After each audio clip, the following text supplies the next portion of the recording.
Chapter 1: The Last 3 months. Dr. Chun, do I need to avoid certain foods? I can stop eating hot pot, barbecue, milk tea, and cola. I can also go to bed early and get up early. No more staying up late. Zhuang Zi'ang stared earnestly at his attending physician, Chen Dishio. He had a vague feeling that his physical condition was very serious. Chen Dishio was around 50 years old, with a receding hairline and thick gold-rimmed glasses.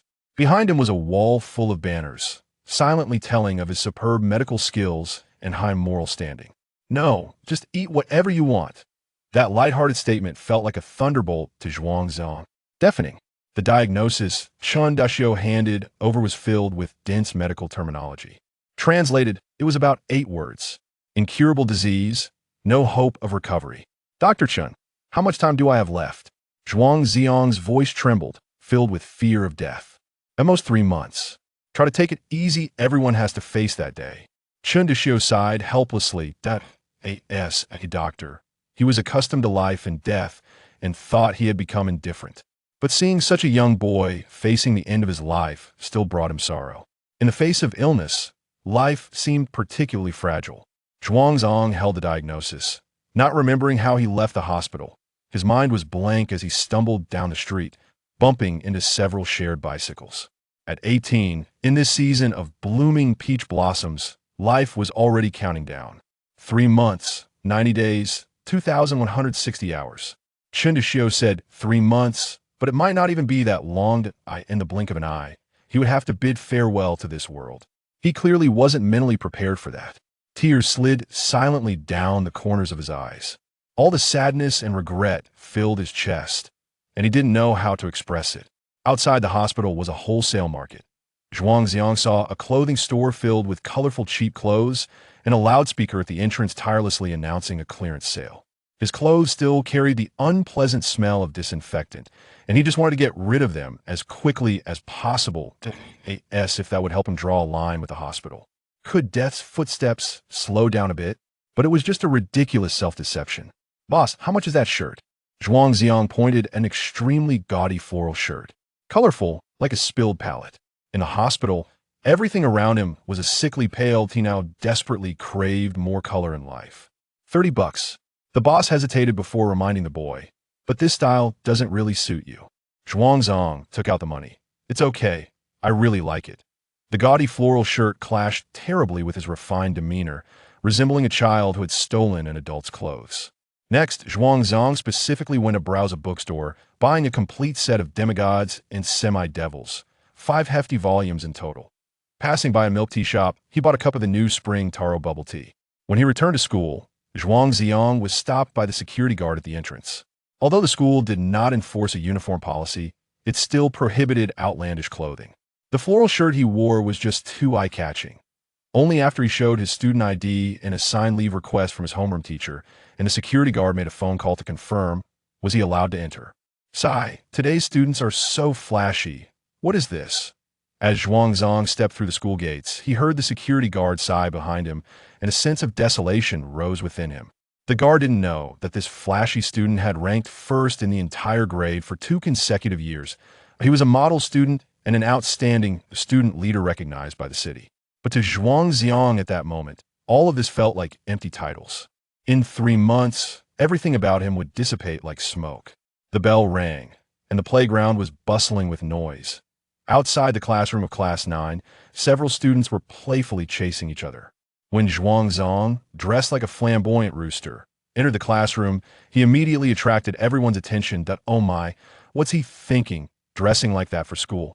If the vice principal catches him, he'll be writing a 3,000-word reflection. Zhuang Zi'ang took sick leave yesterday, but looking at him now, he seems pretty sick. Zhuang Zi'ang ignored his classmates' looks of astonishment and walked directly to his seat. Taking a deep breath, he handed the taro bubble tea to the girl in front of him. Musher, I'm sorry for standing you up yesterday. I brought you milk tea as an apology. Lin Musher, a goddess-level beauty at school, with beautiful almond-shaped eyes and skin as white as milk, she looked like a delicate princess. Such a girl was never short of admirers. But she paid no attention to other boys, showing only gentleness toward Zhuang Zi'ang.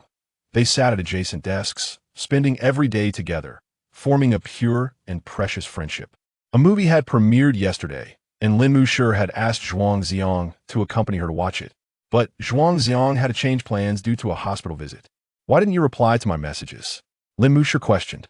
Zhuang Zi'ang pulled out his phone and realized there were many unread messages. 3 of them were from Lin Mushi. Zhuang Zi'ang, I heard Li Huangxian say you took leave to go to the hospital. Are you okay? We can watch the movie another time. If you don't reply soon, I'm not going to talk to you anymore.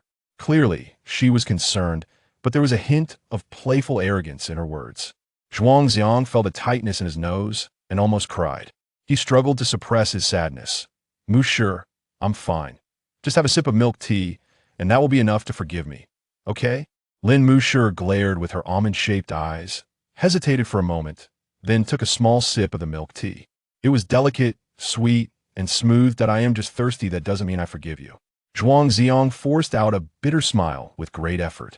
At that moment, a tall, skinny boy walked in and plopped down beside Zhuang Zi'ang, shouting loudly. Son, what are you wearing? Aren't you afraid old Zhang will chop you up? Li Huangxian was Zhuang Zi'ang's desk mate and best friend, always referring to each other as father and son.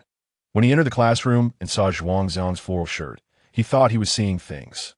Zhuang Zi'ang was the class president, a model student who always followed the rules and was the teacher's most trusted student. But today he was leading the charge and wearing such outlandish clothing. Son, I went to the hospital and wanted to change my mood. Zhuang Zi'ang explained, pretending to be relaxed. Not bad, you got taste. Just add a big gold chain around your neck, and it'll be even more stylish. Li Huangxian laughed and teased. Here, this is for you. Zhuang Zi'ang heavily placed the set of demigods and semi-devils on Li Huangxian's desk.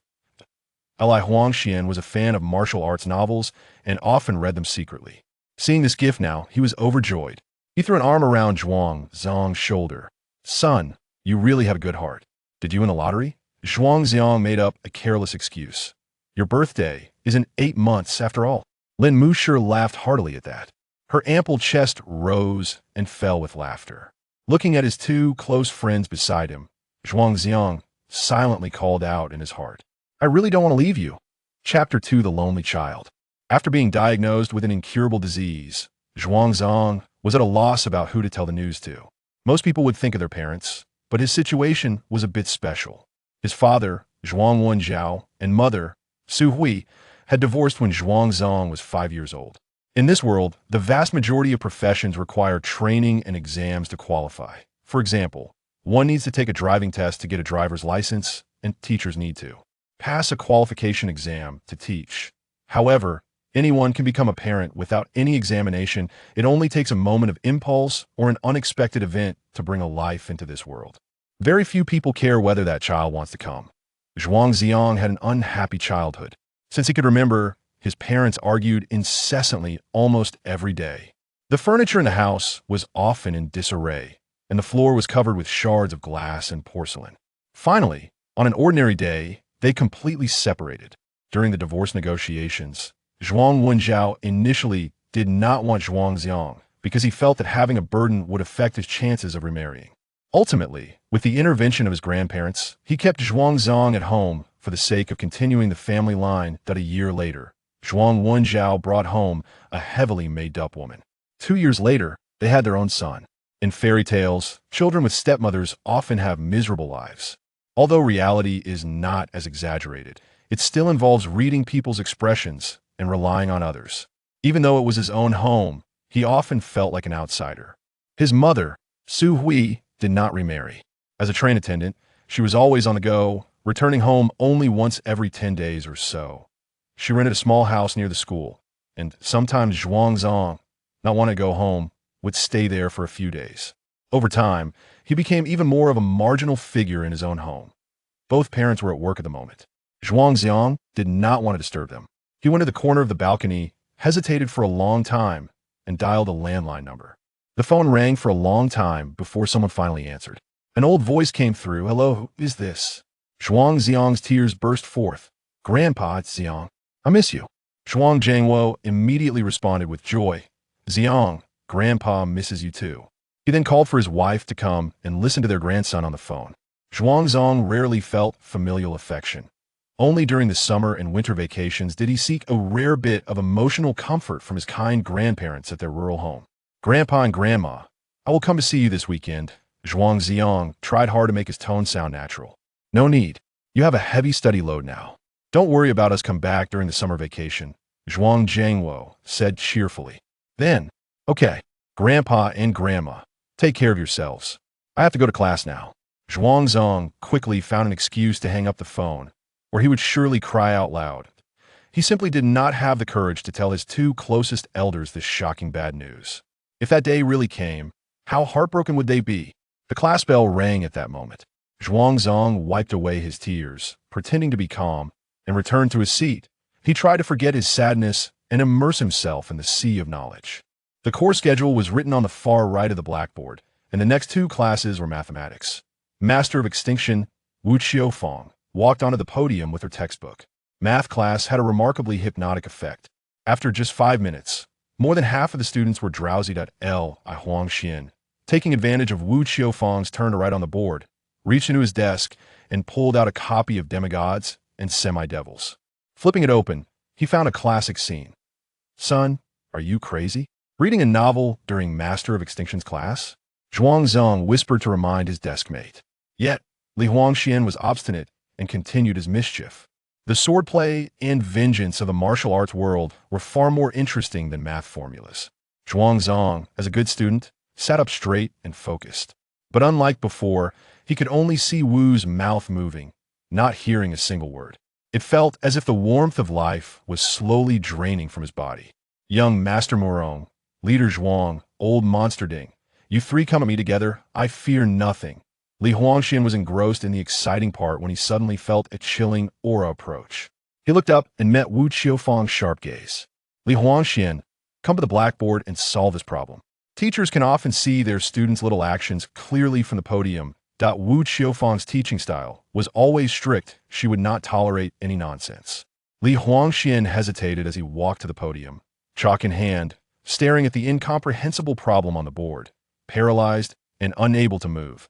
Who could solve such a difficult problem besides those emotionless learning machines? Wu Qiufang's face turned pale. With your math grades, you still have a nerve to read novels in class? Sitting next to Zhuang Zi'ang, don't you learn from him? Li Huangxian mumbled. The novel was bought by him, confiscated. Go stand at the back and listen to the class, Wu Qiufang scolded. Then she changed to a gentler tone. Zhuang Zi'ang, come solve this problem and set a good example for your classmates. As a top student, Zhuang Zi'ang had scored nearly full marks in math tests. Solving problems of this difficulty was a breeze for him. Yet, upon hearing the teacher call his name, he was clearly stunned, as if his soul had wandered off somewhere and was suddenly yanked back. He approached the blackboard, but hesitated for a long time, unable to write a single word. His mind was filled with that diagnosis, or rather, a death warrant. The numbers and symbols that once felt so familiar now seemed extraordinarily foreign. Zhuang Zi'ang, what's wrong with you? Wu Qiufang asked in surprise. Teacher Wu, I can't do it, Zhuang Zi'ang choked out. How is that possible? Wu Qiufang knew Zhuang Zi'ang well. Such a level of math problem would definitely not stump him. She had asked him to solve it to deliberately highlight Li Huangxian, but she never expected it to backfire. Zhuang Zi'ang's shoulders began to tremble slightly, and the piece of chalk fell from his hand. Uncontrollable tears welled up again. He felt enveloped by immense sorrow, like a lonely child. Wu Qiufang felt a pang of sympathy and couldn't help but want to hug him. The classmates watched in confusion, whispering to each other. How can such a problem stump Zhuang Zi'ang? What a joke. A top student, and he can't solve a math problem? He actually cried. Mushu, did he confess to you and get rejected? Lin Mushu widened her beautiful eyes, staring at Zhuang Zi'ang's back, suddenly feeling a pang in her heart. After being friend for so long, she had never seen Zhuang Zi'ang so sad. He must have some secret. Zhuang Zi'ang, stop crying and go back. Wu Qiufang gently comforted. Teacher Wu, I want to go to the bathroom. Zhuang Zi'ang sobbed continuously. Wu Qiufang sighed softly and nodded silently. Teachers tend to be more lenient with good students. Stepping out of the classroom and into the hallway, Zhuang Zi'ang completely lost control, crying heart-wrenchingly. Every teacher, every classmate made him deeply attached. In just 3 months, he would be separated from them forever. They would never meet again. Chapter 3. The Longjing tea of 82, old green tea. Zhuang Yunji's gaze towards Yin Wenjing gradually changed in flavor. Housekeeper Chen kindly reminded her, Madam, you and the sir are only in a marriage of convenience. I advise you not to get too involved. The sir doesn't tea like others to entangle him. Zhuang Yunji understood this very well and made an okay gesture. I understand. A marriage of convenience is essentially working for the big boss, being a decent CEO's wife. She was a tool with professional ethics and should not have feelings that were unnecessary. Even if she ever developed feelings, considering the monthly 10 million, she would extinguish them. She had a clear career plan. During the marriage, she would diligently fulfill her role as the CEO's wife and be a high-paid employee. In case the marriage ended, the money would already be in her pocket, ensuring a stable happiness for the rest of her life. While reading, Zhuang Yunji scanned the text quickly, especially the minimal background of Yin Wenjing, which she glanced over. The original text mentioned that the big boss had a childhood sweetheart who was raised in the Yin family.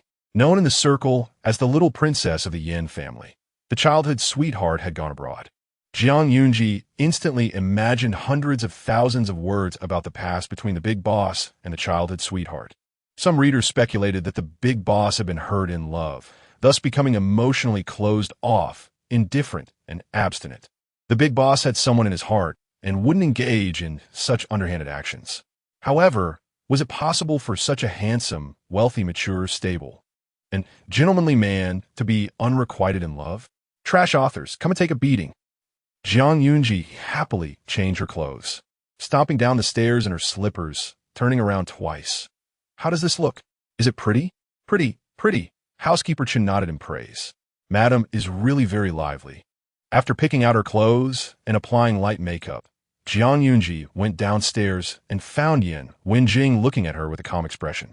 She picked up her bag, her dark eyes sparkling, and approached him, saying, "Thank you for the clothes." There was a faint, sweet fragrance on her. Yin Wenjing met her gaze, his handsome brows furrowing slightly, but he still spoke gently. "No need to thank me. You are the madam of the Yin family." He said madam of the Yin family rather than my wife. Zhuang Yunji didn't think much of it. Housekeeper Chen saw her holding the sir's hand. His heart skipped a beat and hurried her out, instructing the driver to take her. Then, he skillfully handed Yin Wenjing a handkerchief. Like most domineering CEOs, the sir disliked physical contact and had a serious cleanliness obsession. Madam had already offended him. Due to the upbringing of the Yin family, the sir would not express his disgust openly, and his tolerance for his newlywed wife far exceeded that of outsiders. But housekeeper Chen knew the sir would absolutely not allow such boundary crossing to happen again. Otherwise, he would truly be angry. Yin Wenjing's fingers were well-defined and beautiful as he wiped clean with the handkerchief. He took out his phone, opened a WeChat chat with Zhuang Yunji, and was typing. "We are just a marriage of convenience. Maintain boundaries and avoid any unnecessary physical contact." Just as his thumb was about to hit send, 3 emojis suddenly popped up in succession. Zhuang Yunji, little dog spinning around. JPG, Zhuang Yunji, little bear releasing fireworks. JPG, Zhuang Yunji, thank you, God of wealth. JPG, Yin Wenjing paused, his dark eyes deep. A few seconds later, he deleted that message, exited WeChat, and put his phone back in his pocket. Zhuang Yunji, on the other side, she clearly saw the other party was typing. Why was there no follow-up? Sure enough, the big boss's thoughts were hard to grasp. Yunji restaurant. Zhuang Zi'ang sat at the dining table, bored, scrolling through his phone. He wasn't very happy that his parents had called Zhuang Yunji over for dinner. Just thinking about this blood-related younger sister, who came from the countryside, made him feel embarrassed. If she had half of Lu's understanding and grace, it would be fine. She's here. Zhuang mother stiffened for a moment, somewhat surprised. From the direction of the door, Zhuang Yunji walked in. She wore a light pink feathered fringe long dress, with a slim waist and beige high heels, her legs fair and straight. Her face was fair, full of vitality, and with light makeup, her features appeared even more innocent. This is Zhuang Yunji? How is she different from before? A hint of amazement flashed in Zhuang Zi'ang's eyes. Still, he scoffed coldly, picking at her. Finally, you didn't pick clothes from a garbage heap. Zhuang Lu's eyes turned red. Zhuang Yunji was wearing the latest collection from V, which cost over $2 million for the whole outfit. Today, she deliberately dressed up extravagantly to outshine Zhuang Zi'ang, but it only cost a little over $500,000. Unexpectedly, Zhuang Zi'ang surpassed her in an instant. Zhang Lu felt a pang of jealousy, somewhat aggrieved. Sister's dress is so beautiful, much more expensive than mine. Zhang mother frowned intensely. Today, the family is here to celebrate Lu's joining Lando. You deliberately dress like this. Your jealousy is too heavy, very uncultured. Lando was Zhuang Zi'ang's previous company. If it weren't for Zhang Lu slandering her, she should still be working there. Zhang mother continued to nag. Lu is the younger sister. You are the older sister. You should give way to her. You already hold the title of Zhang family's golden girl. You should be content. Zhuang Zi'ang, hearing such brainless lines, made her head hurt. She wanted to curse. Zhang Zi'ang retorted sarcastically. If it weren't for you stealing things and being morally corrupt, they wouldn't have fired you. Hearing this, Zhang father's face turned ugly. Having a daughter who stole was a disgrace to him. Zhang Lu immediately smoothed things over. Don't say that, sister. It's all my fault. If I hadn't become the Zhang family's daughter, all of this should have belonged to you.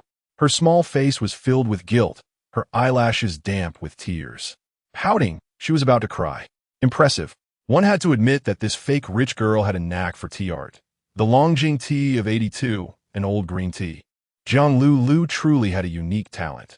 Zhuang Zi'ang couldn't learn her tricks. She took a sip of tea. Good tea, still on you. Zhuang Zi'ang glanced at the others. Can't you see that the green tea is your lie? Again, she said, I didn't steal anything. Zhang father, the humorless old fossil, slammed the table. All right, eat. Don't talk about these unlucky things. He clearly didn't believe Zhuang Zi'ang's words. The whole family didn't believe her, thinking she was just a poor girl from the countryside. Poor people often had dirty hands. Stealing was normal. Zhuang Zi'ang's repeated denial of stealing only made them angrier. How could someone be so thick-skinned? Zhang Lu felt somewhat pleased. In fact, she was the one who set Zhuang Zi'ang up. Zhuang Zi'ang quickly finished her meal and suddenly said, There are cameras at home. Checking them will reveal everything. Zhang Lu was momentarily stunned. Her heart tightened. Cameras. Zhang mother was completely impatient. Zhuang Zi'ang, have you caused enough trouble? Lu is pure and kind. Could she frame you? You refuse to admit what you've done and still want to smear your sister. How could I have a daughter like you? Chapter 4. Gaining skills. Zhuang Zi'ang stood up and left directly. The Zhang family members all seemed possessed, showing favoritism towards the fake daughter. The brain-dead dad, the biased mom, the blind brother, and the insipid fake daughter. No wonder the original owner would cut her wrists. The Zhang family thought she just went to the bathroom and didn't pay attention. Zhang Zi'ang. Lu is really promising. She became a manager as soon as she entered the company. Although this manager position was arranged by the Zhang family, using connections, and cost $200,000 for her to parachute in. Zhang Lu smiled. I will definitely not disappoint my parents' and brother's expectations. In fact, she didn't team work at all. Work was so hard. She just wanted to outshine Zhuang Zi'ang, prove that she was better than her, and take everything from her. Family, identity, job. At this rate, sooner or later, she would replace Zhuang Zi'ang and become the only true daughter of the Zhang family. Zhuang Zi'ang ordered a bottle of wine, charged to the Zhang family's table, and walked out of the restaurant. The original owner's best friend sent her a WeChat message, inviting her to come over to play. Lin Xiaoyu, the eldest daughter of the Lin family. The Lin family was richer than the Zhang family, a higher-level wealthy family with connections to the Shun family. Lin Xiaoyu had always disapproved of Shen Shuzhou playing with her feelings and advised her to leave the scumbag. Every day, she posted a message on her moments that only she and Zhuang Zi'ang could see. Shen Shuzhou fell into a ditch. Shen Shuzhou pooped his pants today. My goodness. Please take this scumbag, Shen Shuzhou, away. Zhuang Zi'ang scrolled through her moments, thinking, what's this operation? Good friend, really has some substance. Excitedly tapping a reply. Eldest friend, let us drink together. Seeing the message, Lin Xiaoyu's eyes widened. Eldest friend. She is the eldest friend. Lin Xiaoyu was extremely excited. Those richer than her looked down on her. while those less wealthy fawned over her. Only Zhuang Zi'ang treated her without condescension, not seeking her money, and was truly making friends with her. Now she even admitted to being her eldest friend. Lin Xiaoyu smiled, even happier. Soon, Zhuang Zi'ang arrived at Lin Xiaoyu's house and opened that bottle of wine. Gigi, how come you invited me to drink? Lin Xiaoyu held up her wine glass and clinked it with hers. This wine is quite expensive. Zhuang Zi'ang smirked. No charge, it's a gift. Lin Xiaoyu looked shocked. At that moment, a phone call came in. Zhuang Zi'ang answered on speakerphone. An angry voice from Zhuang Zi'ang came through. Zhuang Zi'ang, are you crazy? Who told you to order a bottle of wine for 98,000? Zhuang Zi'ang pretended to be calm. He was treating this meal, but was shocked when the bill came. Zhuang Zi'ang actually ordered such an expensive wine. 98,000, just like that, vanished, and they hadn't even sipped a drop. Zhuang Zi'ang, do you think of me as your brother? What do you think I am? Touching her chin, Zhuang Zi'ang casually replied. A victim? An eerie silence filled the air. Zhuang Zi'ang never expected her to respond like that. After a long pause, he scolded her. You are really a bad girl who spends money recklessly. Funny, when Zhang Lulu spent millions, why didn't he scold her? Zhuang Zi'ang stood on the moral high ground, accusing him. It's only 98,000. Brother won't even spend that to celebrate Zhang Lulu. Looks like he doesn't really care about her. He just talks big. How stingy. After saying that, she hung up the call. On the other end, Zhuang Zi'ang was about to bite his own back teeth off, spending 98,000 and getting scolded, while $1 million from Yan Wenjing was just given without question. What a stark contrast. Zhuang Zi'ang declared, the big boss is like a male bodhisattva. She decided that before the boss's childhood sweetheart returned, she couldn't get a divorce. She would be a good tool, providing emotional support and being diligent at work. At least after the divorce, she could be a little wealthy woman. Gigi, well done. Your little mouth is like it's been poisoned. Hearing her scold Zhuang Zi'ang made Lin Xiaoyu feel thrilled. She hated pretentious men who were both stingy and fake. Suddenly, Lin Xiaoyu frowned and grabbed her hand, asking, how'd you get hurt? Instantly feeling heartbroken. Is it Zhuang Zi'ang who? No, Zhuang Zi'ang sighed. I did it myself, don't talk about it. It's all in the past. After a meal, none of the Zhang family members noticed her hand was hurt. Her best friend was reliable. The essence of humanity is gossip. Lin Xiaoyu began to pry into her married life. I really didn't expect you to marry Yan Wenjing. That Yan Wenjing. He single-handedly expanded the Yin family's territory at a terrifying speed, creating the Yin business empire, with power reaching the sky, the highest valued man globally. The key is he's cold-hearted and never approaches women. Everyone says they don't know what kind of woman can win him over. Lin Xiaoyu patted her shoulder, amazed that Gigi managed to win him over. She couldn't help but exclaim, really impressive. Zhuang Zi'ang went over? That's impossible. How could she dare to disrespect the boss? It was more like the boss would win her over, possibly even sending her to prison. Moreover, the boss had someone he liked. Once his childhood sweetheart returned to the country, she might have to pack up and leave. Zhuang Zi'ang didn't engage in inner turmoil. Money is endless. If she could earn for a month, that was enough. Instantly, all worries disappeared, and her mood improved. She even looked forward to next month's pocket money. Well, in the evening, Shun Shuzhou was drinking at a bar with his buddies. Okay. Why don't I see Zhuang Zi'ang chasing after you? As soon as he said that, everyone started teasing. Yeah, it's strange that Zhuang Zi'ang hasn't come over to check on you. Someone sighed. Brother Shun. Actually, besides coming from the countryside, she is not bad at all. She is beautiful, gentle, and most importantly, she is sincere with you. Shun Shuzhou was very masculine. Zhuang Zi'ang's personality greatly satisfied his male ego. Su Yudie never lowered herself to coax him like Zhuang Zi'ang did.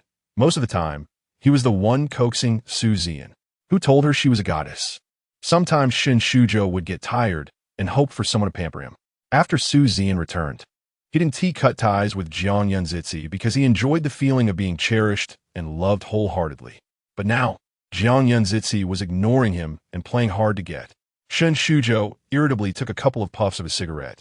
His tone cold. Zhuang Zi'ang calls me 800 times a day. So annoying. I blacklisted her. His buddies instantly got excited. Brother Shun, that S fierce. ISNT that a bit too harsh. A few minutes later, someone showed Shun Shujo a phone. Zhuang Zi'ang is drinking at Lin Xiaoyu's house. Doesn't he look like she's heartbroken? Shun Shujo's expression instantly darkened, and he crushed the cigarette in his hand, leaving the bar. Gaining skills. Zhuang Zi'ang was waiting for a taxi by the roadside when a strong grip seized her arm. She frowned. Shun Shujo, reeking of alcohol, questioned her with a heavy gaze. Zhuang Zi'ang, you've got some guts. Why did you blacklist me? Chapter 5. The CEO disease of dominant bosses. Why block him? Don't you have any self-awareness? Jiang Yunji was speechless. After mining for 10 years, she still couldn't find a treasure like him. I'm a married woman, don't bother me. Shin Shujo's face instantly turned cold, refusing to listen to a word. Jiang Yunji, stop pretending, you're just trying to provoke me. Suddenly seeing the bandage on her hand, his pupils constricted. You actually tried to cut your wrist for me? I knew it all along. You can't live without me. Is that even a human thing to say? Jiang Yunji couldn't help but laugh at his words. The car arrived. She got in, and seeing Shan Shujo trying to get in, she kicked him out, saying get lost. Shin Shujo was furious, tugging at the car door. Jiang Yunji used all her strength to shut it. Leaving Shin Shujo standing there holding his hand, tears streaming down his face. Back at the villa, Butler Chun, Madam is back. At this moment, the effects of the alcohol kicked in, and Jiang Yunji rubbed her temples. She went upstairs to rest. Not paying attention, she bumped into a wall. Holding her head, she looked up. Oh, it wasn't a wall. It was the broad, solid chest of the big boss. So hard. Yin Wenjing reached out to support her, and once she was steady, he immediately let go. Jiang Yunji, thank you. Yin Wenjing smelled the mixture of alcohol and perfume on her. It was men's cologne. He raised an eyebrow. Going to see that ex-boyfriend again? Forget it. Yin Wenjing's expression remained cold. He didn't confront her. Who she was with and who she liked didn't matter to him. The man had his collar unbuttoned and his sleeves rolled up to his forearms, his tall figure completely overshadowing her. The next moment, he spoke. No drinking at night from now on. I don't want to see a drunken wife. Jiang Yunji's cheeks flushed, and she nodded. Understood. I promised to complete the task. Yin Wenjing. Downstairs, Butler Chen saw Jiang Yunji bump into Yin Wenjing and immediately sounded the alarm. Madam was once again on the edge of crossing boundaries. Something had happened before, and the master disliked women getting too close, especially with physical contact. The caring Butler Chun was worried that Jiang Yunji would anger the master and hurried upstairs, saying, Madam, you're drunk. Please go back to your room to rest. I'll have the nanny prepare a hangover soup for you. Okay, thank you, Butler Chun. Jiang Yunji's tone was soft and cheerful as she stumbled back to her room in slippers. She lay on the bed, burying her face in a fragrant, soft pillow. I'm alive again. A super mansion, endless pocket money, and someone to make hangover soup when drunk. This good life is really for her. The boss had just helped her, and their relationship had progressed further. Another day of getting along well with the boss. More to come tomorrow. At 3 in the morning, Jiang Yunji woke up thirsty and went out to get some water. In the room diagonally opposite, the door was halfway open and the light was still on. The boss is still not asleep at this hour? Jiang Yunji suddenly thought of something. That's right, in novels, those without any issues don't qualify to be dominant bosses. Dominant bosses all have CEO diseases. Whether it's obsessive-compulsive disorder, headaches, stomach problems, sleep disorders, claustrophobia, or heart disease, occasionally mixed with a few neurotics. The male lead, Shen Shujo, had serious stomach issues and was allergic. Later in the original text, he got into a car accident while arguing with Bai Yue Wang, resulting in amnesia. As for Yin Wenjing, who would care about a background character? It seems the boss has sleep disorders. Standing in the hallway, she vaguely heard voices inside, as if they were having a meeting. Working late into the night, still holding a video conference. No wonder he is the top of the food chain in the book. No way. For the sake of her monthly 10 million, she can't let the man work late into the night and collapse from exhaustion. Jiang Yunji tiptoed to the kitchen. After 2 hours of video conferencing, Yin Wenjing rubbed his temples. His water cup was empty. The man pushed back his chair and got up to leave the bedroom. His gaze lowered. A hint of something unusual flashed in his eyes. Outside the door, A small dining card held a cup of milk. Next to it was a pink sticky note. Keep it up. Work is important. But you still need to take care of your health. Rest early. Below the text was a simple drawing of a cat by Zhuang Zi'ang. A fat-headed cat. Yin Wenjing's cold, hard brows softened a bit as his hand touched the cup's wall. Still warm. A vibrant face flashed through his mind. His new wife was a bit strange. She could go out late at night to meet other men, get drunk, yet still make her husband warm milk in the middle of the night. She had the morals of a wife, but not much. Regarding his wife's lingering feelings for her ex-boyfriend, Yin Wenjing was quite tolerant. They were only nominally married, as long as Zhuang Zi'ang wasn't madly in love with him. Everything was negotiable. At this moment, Shun Shuzhou was sitting on the villa's sofa, feeling a bit blocked in his chest. He felt that Zhuang Zi'ang was different somehow. She wasn't as obedient as before. Zhuang Zi'ang was his possession, and Shun Shuzhou wouldn't allow her to be uncontrollable. Previously, he pretended to be poor and spent all her little savings. When Su Yudie returned to the country, he received news from his buddy and immediately abandoned Zhuang Zi'ang to pick her up from the airport, which was indeed a bit over the line. But Zhuang Zi'ang loved him so much. She shouldn't be so petty. After all, she had always been tolerant of him. Shun Shuzhou admitted that Zhuang Zi'ang still had her merits. She didn't care about his money, could endure his temper, and he didn't have to worry about the consequences of venting his anger on her. If it were Su Yudie, she would get angry at the drop of a hat, and he would have to buy expensive gifts and think of ways to coax her back. Shuzhou, are you asleep? The light at home is broken, and I'm a bit scared. The phone screen lit up. It was a message from Su Yudie. Shun Shuzhou immediately replied, "Wait for me." The next day, Zhuang Zi'ang went to work. The company she was at now wasn't as big as the previous Lando, but it had a relaxed atmosphere, and the colleagues got along well. The work content was just right, similar to what she did before transmigrating, all in design, which matched her profession. If she had come over to slaughter pigs, she might not have done well. Her colleagues were all chatty. The previous Zhuang Zi'ang never interrupted, staying tucked away at her workstation, very introverted. Now she held snacks, perked up her ears, and listened to her colleagues gossiping about rich families, completely engrossed. The young star girlfriend of the third young master of the Zhou family had failed to impress her future mother-in-law for 3 years, and, in a fit of anger, became the mistress of the old man of the Zhou family. Last month, she moved in, and Zhou's wife had to call her mother-in-law. Zhuang Zi'ang couldn't help but exclaim, "Explosive, so explosive! If you can't become a rich family's daughter-in-law, just become the mother-in-law of the evil mother-in-law." Her colleagues nodded in agreement. Suddenly, they froze. Wait, huh? Everyone was looking at Zhuang Zi'ang, who was munching on a small bread, blinking her big, dark eyes. "What are you all looking at me for?" She opened the snack packaging and offered it. "Want some snacks?" Sharing snacks is the first step to harmonious coexistence in the workplace. Zhuang Zi'ang opened the fishing bag prepared by Butler Chun and shared its contents with her colleagues. After all, there was a lot, and she couldn't finish it all. She could always replenish her supplies later. Just like that, she quickly integrated into the office, bonding well with her colleagues. After working for most of the day, she had already eaten her fill of gossip. Paid gossiping is not a bad deal. As they were about to finish work, the leader called a small meeting. The Van Jewelry brand under MH Group is going to hold a design competition, a global selection, with a theme use. Our company has 1 entry slot. Who wants it? Silence, deafening silence.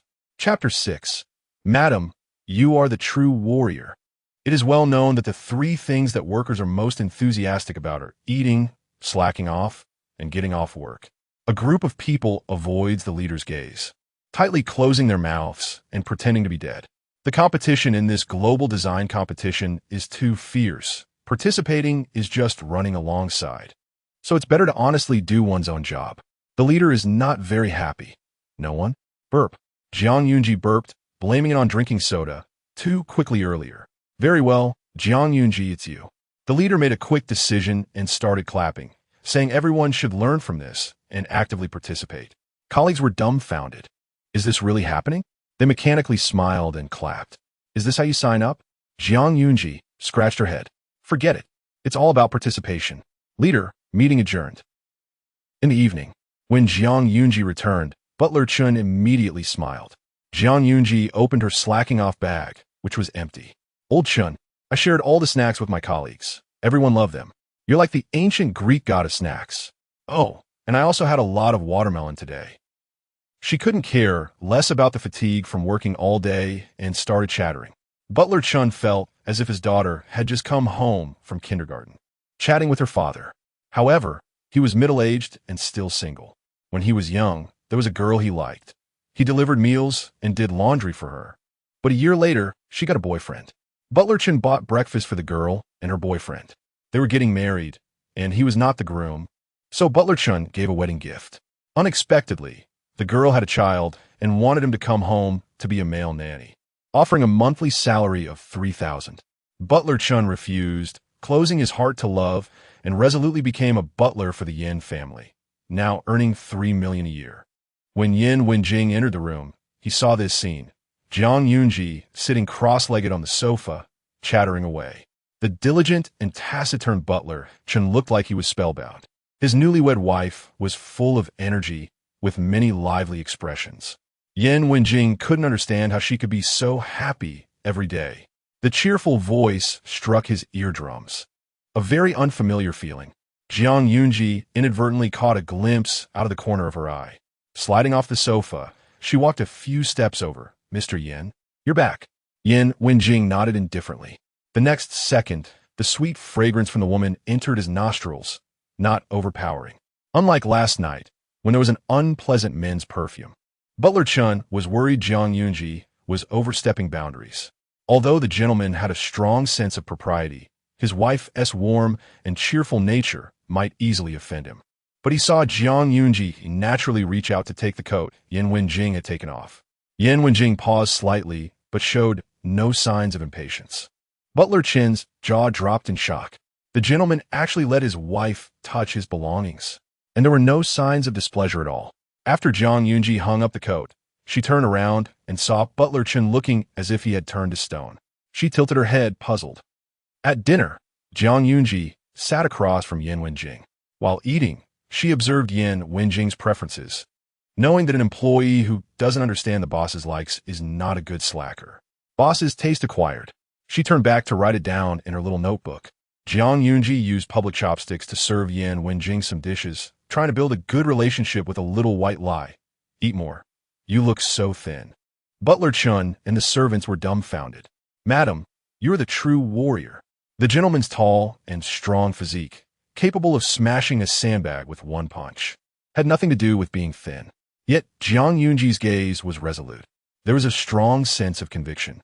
Yin Wenjing's gaze deepened as he looked at her, as if he could see into her heart. The woman's eyes were pure, without any ambiguity. Yin Wenjing ate the dish she served. Jiang Yunji's eyes curved with happiness. Plan successful. Their relationship with the boss has progressed further. Anyway, she wouldn't be like in the original text, being instigated by Shen Shuzhou to steal the boss's company secrets. The boss wouldn't divorce her and send her to prison. If the boss had a good impression of her, it would be better if he delayed the divorce a little longer, so she could earn another month's pocket money. Suddenly, there was a piece of sweet and sour ribs in her bowl. Jiang Yunji. She met Yin Wenjing's gaze. The man's voice was deep, reciprocity. In the interaction between husband and wife, one cannot accept the other's kindness without responding. That would be very impolite. Everyone else was already stunned, receiving the boss's friendly signal. Jiang Yunji couldn't help but smile. Yin Wenjing was getting used to it. She seemed easily satisfied. Little things made her happy. However, happiness was a scarce commodity for people at their level. After dinner, Jiang Yunji researched information for the jewelry design competition. Butler Chun brought in a fruit platter. "Van jewelry? Madam, are you thinking of buying?" Jiang Yunji. She was just an ordinary worker, not someone who could casually say she would buy. She mentioned wanting to participate in the competition. Suddenly, she asked Butler Chun, "Will our husband acquire a company to gift to his beloved girl?" Purely out of curiosity. In the original text, Shen Shuzhou often acquired companies to win back his first love. Butler Chun. "Madam, you should read less of those CEO novels." Jiang Yunji. "Oh, I understand, Mr. Yin is different from other rich second-generation heirs." Butler Chun corrected her. "The gentleman is not a rich second-generation heir. He is a rich in-generation heir with a strong ancestral background." He inherited the group at 10, became the head of the Yin family at 16, and built a business empire, which is why the Yin family has an unshakable position today. As far as Zhang Yunji knew, Shun Shuzhou still hadn't taken control of the Shin group. After applying a face mask, she continued working. No wonder I'm so impressive. I'm not only responsible for my beauty, but I'm also earning money to support the family. While Yin Wenjing was on the phone, he leaned against the stair railing, hearing the sound from downstairs, and cast his gaze down. Under the warm, yellow light, Zhang Yunji had her hair in a bun, wearing a face mask, and her fingertips were tapping rapidly on the keyboard. After praising herself, she began to hum, "Can I just slack off now?" It was the first time Yin Wenjing heard such a strange song, and Zhang Yunji was always off-key. So unpleasant. The man's lips curled slightly. "Wenjing, why aren't you speaking?" A puzzled voice came from the phone. Yin Wenjing came back to his senses and continued. A week later, it was old Madame Yan's birthday banquet, held at the Yin family's royal gold manor. Zhang Yunji had done her makeup exquisitely, with slightly curled black hair styled up, wearing a pure handcrafted little black dress. Around her neck was a ruby necklace bordered with pink diamonds. Butler Chun said it was something Yin Wenjing had bid for at a yacht auction 3 days ago. Zhang Yunji moved her lips. Butler Chun knew what she wanted to ask and smiled leisurely. 37 million. 37 million. So extravagant, Zhang Yunji muttered softly. Butler Chun, madam, you can afford it with 4 months of pocket money. Zhang Yunji, then I guess I'll pass. She didn't want to go broke. Besides, it would take 4 months to save up, right? Yin Wenjing was already downstairs, checking the time on his watch. Knock, knock, knock. Zhang Yunji walked down the stairs in high heels. Yin Wenjing was impeccably dressed in a suit paired with a white shirt, the collar slightly open, exuding an aura of someone in a superior position. His trousers hugged his legs, making them look exceptionally long. The man's cold and deep brows and eyes, with his thin lips pressed together, gave him a clear and abstinent appearance. So handsome. She stole a few more glances. Zhang Yunji walked up to the man and asked, "Shall we take a photo together?" Yin Wenjing. Photo? Reason? Chapter 7. Holding hands. Zhang Yunji knew that domineering CEOs generally don't like taking photos. To avoid any misunderstanding, she explained, "Aren't there many couples who use their photos as phone wallpapers?" Yin Wenjing's eyes were cold as he spoke in a deep voice. "Zhang Yunji, we are not that intimate." It seemed he was kindly reminding her. Zhang Yunji replied, "That's right, because we aren't. It's easy to expose our relationship in front of old Madame Yan. Love can't be faked. We need to solve this from another angle. If we can't show affection publicly, let's do it subtly. The details are what reflect a couple's true feelings. If old Madame Yin accidentally sees our wallpaper, she will feel reassured and won't worry about our relationship." Beside them, Butler Chun suddenly realized, Madame makes a lot of sense. Having the sir pretend to be affectionate is impossible. Old Madame Yin would see through it immediately. Changing the phone wallpaper is a small detail that fits the sir's low-key and reserved style. Madame is very thoughtful. Yin Wenjing responded, "All right." Then he saw Zhang Yunji standing in front of him, raising her phone, adjusting the angle, and quickly pressing the shutter. Click. Zhang Yunji said, "Done." Yin Wenjing's gaze fell on the photo. Zhang Yunji was wearing a little black dress, her eyes particularly bright, and her smile sweet like a radiant little rose. He appeared slightly out of focus behind her, softening his originally deep features, giving off an inexplicable warmth. It had to be said, the photo was quite warm and romantic. At first glance, one might mistake them for being deeply in love. In reality, it was merely a marriage of convenience for mutual benefit. Zhang Yunji smugly asked, "How was it? My photography skills are pretty good, right?" Yin Wenjing shifted his gaze away from her face, his thin lips slightly parted. "Very good." Butler Chun rubbed his ears. Did he hear that right? The sir just praised the madam. At that moment, he inexplicably wanted to say, "After all these years, it's the first time I've heard the sir praise a girl." He held back and remained professional. Zhang Yunji also had her professional ethics. Once the payment was made, everything was negotiable. She quickly set up the wallpaper, and Yin Wenjing did the same. The originally dark night sky was transformed into their couple photo, unfamiliar yet novel. An outsider suddenly intruded into his cold, dark world. Yujin Manor. Jiang Yunji never expected to run into Shen Shuzhou and Su Zian as soon as she got out of the car. How much does this awful world hate her? Why can't the scumbag and the white moonlight leave her alone? She didn't dare to open her eyes, hoping it was just a hallucination. But thinking about it, the whole world revolves around the male and female leads. The Shen and Su families are well-known wealthy families, so it was natural for them to be invited.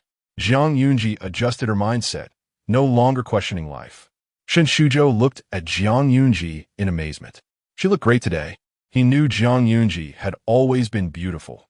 Even in cheap clothes, she was still exquisite to the point where one couldn't look away. Otherwise, he wouldn't have lowered himself to date her. Jiang Yunji dressed like this must be trying to deliberately attract him. What a little temptress. Shen Shuzhou felt secretly pleased while maintaining a cold expression, pretending not to notice her. Su Zian linked her arm with his, her gaze attracted by the limited edition luxury cars not far away. The driver opened the car door.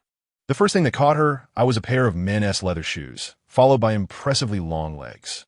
The man in a black suit had a flawless figure and an exceptionally handsome face, exuding a noble aura, both precious and aloof. Su Zian's heart skipped a beat. Is that Yin Wenjing, the president of the Yin Corporation? She thought Shen Shuzhou was already an exceptional man, but Yin Wenjing surpassed him in every aspect: looks, family background, capabilities. In an instant, Su Zian couldn't help but glance at her boyfriend. If he walked over now and stood next to Yin Wenjing, he would look like a doorman. Her mood immediately soured. Knowing that Shen Shuzhou had a brief underground relationship with Jiang Yunji, she didn't care much. It was expected that he would come to find her once she returned. However, the Jiang Yunji she had looked down upon had actually married Yin Wenjing. Su Zian felt a sense of inferiority, uncomfortable with the thought that she was somehow less than Jiang Yunji. The ugly duckling would always be an ugly duckling, never able to transform into a true swan. The manor had a castle where attendants welcomed guests and guided them. The grand and dreamy castle, with antiques and precious flowers everywhere, was rich in history. Walking on the red carpet, Jiang Yunji felt as if she had entered a century-old oil painting, secretly amazed. Inside the castle, the giant European chandelier overhead reflected a charming glow. Someone was feeling sour. Yes, that was Jiang Yunji. There are so many wealthy people in the world. What difference does it make if one more is added? However, she quickly lost interest in being jealous, feeling like a monkey in a zoo, stared at by countless gazes. Don't look, or she might seriously consider charging admission. The guests chattered. Is it the rumored Mrs. Yin? So beautiful, very well matched with Mr. Yin. A perfect couple. She is the daughter of the Zhang family who was just found. I heard her previous life wasn't good. In the blink of an eye, she has risen to the top. Lucky indeed. The curious and gossiping eyes of the people were on Jiang Yunji, while those looking at Yin Wenjing were filled with awe and admiration. For the first time being gazed at by so many people, Jiang Yunji actually felt a little nervous. She unconsciously grabbed Yin Wenjing's hand. Her hand was soft, with delicate fingers tightly gripping his large palm. Yin Wenjing frowned slightly, but didn't pull away. Old Madame Yin, dressed in a cheap how, looked elegant and graceful, surrounded by many people. Upon seeing Jiang Yunji and Yin Wenjing approaching, she immediately noticed their tightly held hands, her eyes brightening involuntarily. They're holding hands. She knew her grandson well. With Yin Wenjing's cold and unapproachable nature, stubborn as an ox, if he truly didn't want to, he wouldn't hold hands with Ji. This meant he was willing. Initially, old Madame Yin was worried that the two would struggle to adjust due to their marriage of convenience. But now, she felt much more at ease. They were doing well. Ji, come here and let Grandma take a look, she beckoned lovingly. Before entering the book, Jiang Yunji was raised by an old lady who had adopted her from an orphanage, teaching her many things and leaving her some money after passing away. Seeing old Madame Yin now felt like seeing her own grandmother. She missed her grandma. Jiang Yunji opened her arms and dove into old Madame Yin's embrace, calling out, Grandma, in a soft and sweet voice. Old Madame Yin's heart melted. Yin Wenjing raised his eyebrows slightly. The urge to wipe his hands with a handkerchief earlier vanished. In the crowd, Zhang's family watched this scene with complicated feelings. It was precisely the Jiang Yunji they disliked who was so favored by old Madame Yin. Jiang Lulu whispered. Sister is so good at winning old Madame Yan's favor. I'm so clumsy with my words and not likable at all. Chapter 8. Suffering in the stomach can't justify this mouth nonsense. Mother Jiang didn't like her belittling herself like this. Jiang Lulu was her pampered little princess and shouldn't be so humble. You're much more likable than Jiang Yunji. She's like a wooden block, doesn't know how to be grateful, and isn't close to anyone. Jiang Lulu still felt sour. She saw Jiang Yunji's outfit, a custom-made little black dress, a ruby necklace encrusted with pink diamonds, and earrings and a watch from high-end luxury brands, all limited editions. Altogether, it probably cost around 10 million. Without comparison, there is no pain. Looking at her own things, Jiang Lulu felt wronged. Sister's necklace looks so expensive. When can I have a necklace like that? Mom, buy it for me. Mother Jiang, feeling distressed, said, Okay, I'll buy it for you. She signaled her husband with a glance. Father Jiang, with a stern face, scolded by what? That necklace is worth nearly 40 million. The company isn't what it used to be. There isn't that much liquidity. Even if there was, I couldn't buy jewelry for Jiang Lulu. 40 million? Jiang Lulu's face almost cracked, raising her voice. She felt both sour and bitter, so uncomfortable. The things that the Jiang family couldn't afford, Jiang Yunji had. Mother Jiang was also surprised. She knew the Yin family was wealthy, but didn't expect Yin Wenjing to be so generous to Jiang Yunji. The whole outfit probably exceeded 50 million. Jiang Suheng stiffened. Jiang Yunji's things were worth several million. Yet he scolded her for a bottle of red wine worth less than 1 million. It made him seem a bit petty. Jiang Suheng felt a bit embarrassed. If he wanted to blame someone, he should blame Jiang Yunji for acting unilaterally. If she had asked him nicely, would he not have bought it for her? Just $1 million bottle of wine. Jiang Lulu suppressed the jealousy in her eyes and worried. Poor families are very greedy. There are many valuable things in the castle. What if sister can't resist and takes one or two? It would embarrass the Yin family and get her kicked out by her brother-in-law. Mom, I'm really worried about sister. Sure enough, after hearing her words, Mother Jiang's expression changed instantly. She dared. As a mother, she had to educate her daughter properly. Mother Jiang, in a flurry, pulled Jiang Yunji aside and told her to manage herself. No matter what you were like before, you are now a daughter of the Jiang family, representing the face of the Jiang family. Don't do anything shameful again, understand? Jiang Yunji glanced at her. Are you referring to Jiang Lulu slandering me for stealing? Her voice wasn't low, and everyone around heard her. They all perked up their ears, looking like they were watching a show. Grandmother Yin came over. What's going on? Mother Jiang panicked, resentfully staring at Jiang Yunji, blaming her for saying everything outside. Jiang Yunji explained the whole story.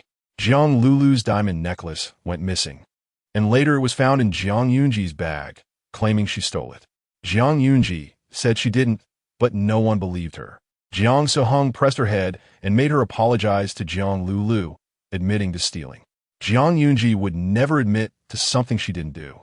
She was unwilling to apologize. Father Jiang was very angry and punished her kneel. Grandmother Yin frowned after listening. Where's the evidence? Just based on Jiang Lulu's one-sided word? Mother Jiang paused and spoke up. We all saw it with our own eyes. The thing was found in Jiang Yunji's bag. Someone questioned.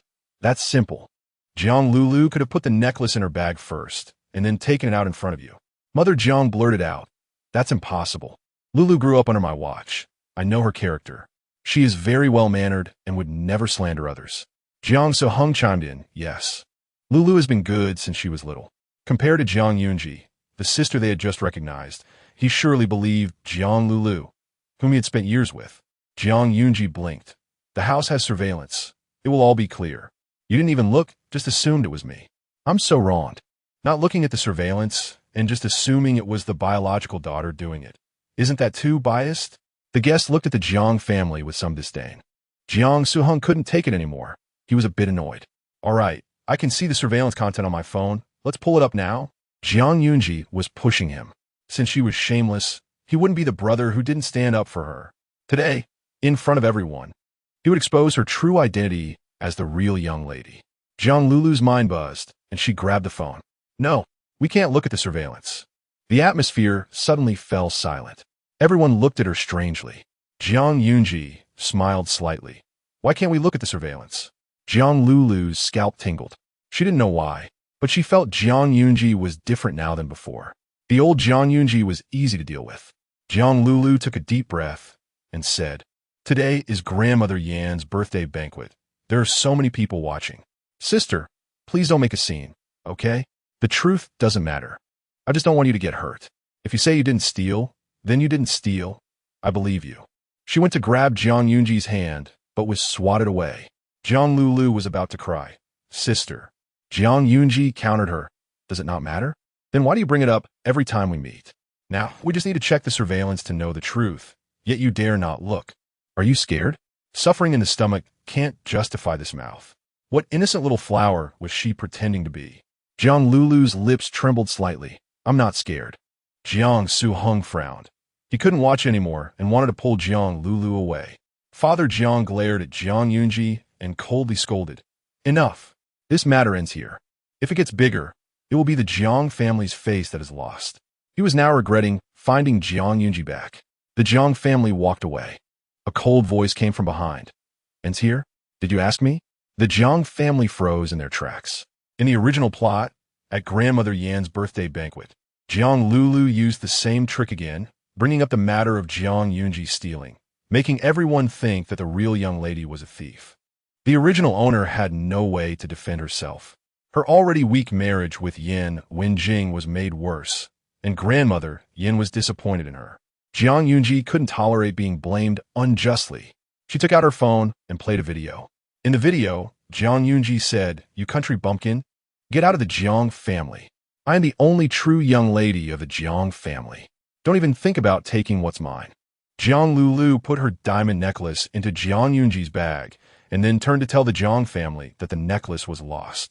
After seeing this, what more was there to understand? It was all her self-directed drama, framing Jiang Yunji. Jiang Lulu seemed struck by lightning. Her face turned pale. "You, how do you have the video?" Chapter 9, I Miss You. Jiang Yunji shook her phone and smiled. What a thoroughly enjoyable crash. A few days ago, recalling the original plot, she gave the Jiang family's servant 300,000 and copied a surveillance video, after which the servant took the money and quit. The eyes of those around fell on Jiang Lulu, filled with cold mockery. Jiang Lulu's body jolted, feeling a blockage in her heart. This isn't true. The video must be forged. Old Madame Yin said displeased. Is this what Madame Jiang calls being cultured? Not caring for one's own flesh and blood, but favoring the adopted? How strange. The Yin family did not welcome someone of Jiang Lulu's character. Someone, take her out. Jiang Lulu now felt like she could kill Jiang Yunji. Tears streamed down her face, feeling humiliated. Being kicked out of the birthday banquet by old Madame Yin made her lose face in the Beijing circle. Others would look down on her, and those wanting to curry favor with the Yin family would no longer invite her. She bit her lip, crying and apologizing. "Sister, I'm sorry, really sorry. I didn't mean to." Jiang Yunji replied, "Yes, you didn't mean it. You did it intentionally." The Jiang family was also driven out. Before reaching the main door, Jiang father slapped Jiang Lulu. "Look at the stupid things you've done, embarrassing us. Are you trying to ruin the Jiang family? Offending the Yin family? How will the Jiang family survive in the Beijing circle from now on? Do you even have a brain?" Jiang father was filled with rage. The company's stock price might plummet tomorrow. He was a businessman, most concerned about face and profit. Jiang Lulu was in immense pain, sobbing. Jiang mother couldn't help but feel sorry, embracing her. Lulu did this because she feels insecure. Jiang Yunji took away our love. And Lulu can't handle it for now. It's understandable. Jiang Su-hung thought of that video and felt a bit uncomfortable. Lulu actually cursed Jiang Yunji as a bastard. Clearly, Jiang Yunji was the biological one. Wasn't he also a bastard then? But upon seeing Jiang Lulu's swollen eyes and red face, he couldn't help but soften. After all, she was his beloved sister for many years. "Dad, don't blame Lulu. She indeed did wrong, but Jiang Yunji is even more wrong, knowing it would harm the Jiang family's reputation." She still insisted on revealing the truth in front of so many people, turning the Jiang family into a joke. She is too selfish, a little white-eyed wolf. She could have used a more tactful way, but she chose the harshest one to slap us in the face. Shun Shuzhou thought Jiang Yunji was eloquent and shining today, very charming. What's wrong? Can't forget her. You can go find her, Su Zi'an sneered. Shen Shuzhou frowned slightly. No. She has been bothering me lately. I've blocked her. This little episode was soon forgotten by everyone as they sat down to eat. Grandma. There's a popular TV drama recently. Jiang Yunji picked up her phone to share with old Madame Yin. The old lady was sharp-eyed and immediately noticed her wallpaper. They looked like a couple really well-matched. Good. She even specifically checked Yan Wenjing's phone, which had the same couple photo as wallpaper. Old Madame Yin took a sip of soup, smiling brightly, very sweet. Others were puzzled. Sweet? Where's the sweetness? This soup is obviously salty. In the evening, guests gradually left. Through the glass, Jiang Yunji saw Su Zi'an leaning against Shen Shuzhou, wrapping her arms around his neck. Shen Shuzhou cradled the back of her head and kissed her passionately. Ugh! What a good birthday banquet turned into a display of love by the main couple. Out of the corner of her eye, Jiang Yunji caught Shen Shuzhou pausing for a few seconds before kissing more forcefully, more domineeringly, as if he wanted to kiss Su Zi'an's lips to shreds. Jiang Yunji looked away and turned to leave. Shuzhou! Su Zi'an cried out in pain. Shen Shuzhou froze. She's gone? Why did Jiang Yunji leave just like that? A coldness seeped into his eyes, as if something was out of control. On the way back, Su Zi'an mentioned Jiang Yunji. She doesn't deserve Yan Wenjing. With her background, if it weren't for the engagement, she could never match such an outstanding man in her life. Su Zi'an had a pale complexion, bright red lips, and long black hair, belonging to the cool and stunning category, noble and arrogant. Shen Shuzhou liked her lofty appearance, infatuated. But tonight, for some reason, seeing her belittle Jiang Yunji, her expression seemed a bit harsh. He didn't like it much. Su Zi'an sneered. Yan Wenjing is so excellent. Jiang Yunji will definitely fall for him uncontrollably. Impossible. Shen Shuzhou's face turned cold. She wasn't the kind of vain woman who would fall for Yan Wenjing for money. Jiang Yunji wasn't a gold digger. Even if he fell to sleeping on the bridge, Jiang Yunji would accompany him without complaint. Su Zi'an said, it's not just about money. Yan Wenjing is outstanding in every aspect, a dangerous and charming man.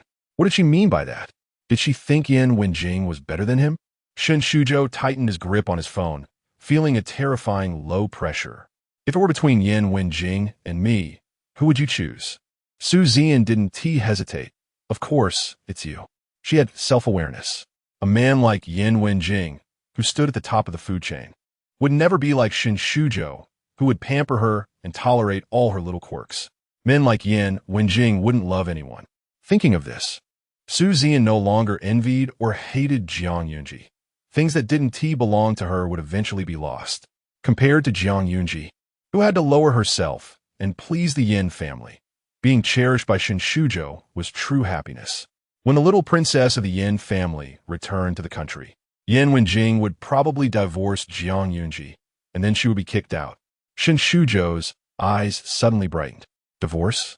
If Jiang Yunji divorced Yan Wenjing, she would definitely return to him. That night, Jiang Yunji stayed overnight at the castle. She pulled down the zipper on her back and took off her little black dress. Suddenly, there was a noise at the door. The room door unexpectedly opened, and a tall and noble figure walked in. Jiang Yunji turned her head. Help! In a flurry, she hurriedly put her clothes back on. The sight of her full and smooth body was striking. Yan Wenjing's pupils constricted. He turned his back, feeling a bit restless. Soon, Jiang Yunji finished dressing and asked, how'd you get in? Yan Wenjing replied, this is my room. Right. Jiang Yunji almost forgot. With old Madame Yin around, they couldn't sleep in separate rooms. They had to sleep in the same bed tonight. She turned her eyes, looking calculating but unable to figure it out. She had no experience in this kind of situation. Yan Wenjing was calm. The bed is big. It doesn't matter if two people sleep. We one bump into each other. Jiang Yunji mechanically nodded. Then I'll go shower. First, the sound of water splashing came from the bathroom. Yan Wenjing took off his jacket, casually unbuttoned his shirt, and went to the sofa with his notebook to handle emails. By the bed, Jiang Yunji's phone rang. Yan Wenjing raised his eyes.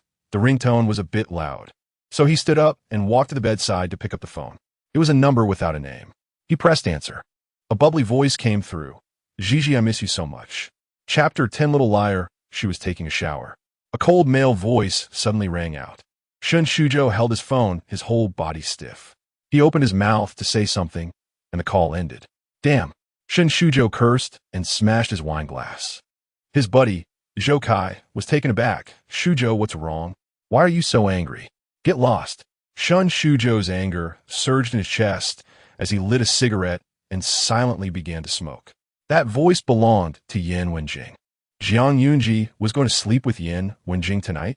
His anger flared up again. Shun Shujo was furious. He never expected Jiang Yunji to be such a self-deprecating woman. Sleeping with a man she didn't like for money. She must have been forced. Now his mind was filled with thoughts of her being sullied. Shun Shujo couldn't believe that Jiang Yunji, who claimed to love him deeply, would not keep herself pure for him. He couldn't take it anymore. Shun Shujo texted her, Jiang Yunji, you're really cheap. After finishing her shower, Jiang Yunji changed into the nightgown the maid had prepared for her. Jiang Yunji felt numb. The champagne-colored silk spaghetti-strap nightgown was very short, barely covering her butt, and had a large open back, truly excessively sexy. In just a second, she decided to revoke the maid's right to prepare her clothes. No more preparations. She was scared. She opened the bathroom door and walked out, unconcerned about anyone else. This elegance lasted only a few seconds, as Yan Wenjing's gaze swept over. She felt as if her feet were about to spark with fire and quickly dove into bed. Yan Wenjing saw a fleeting shadow. A faint scent of rose lingered in the air.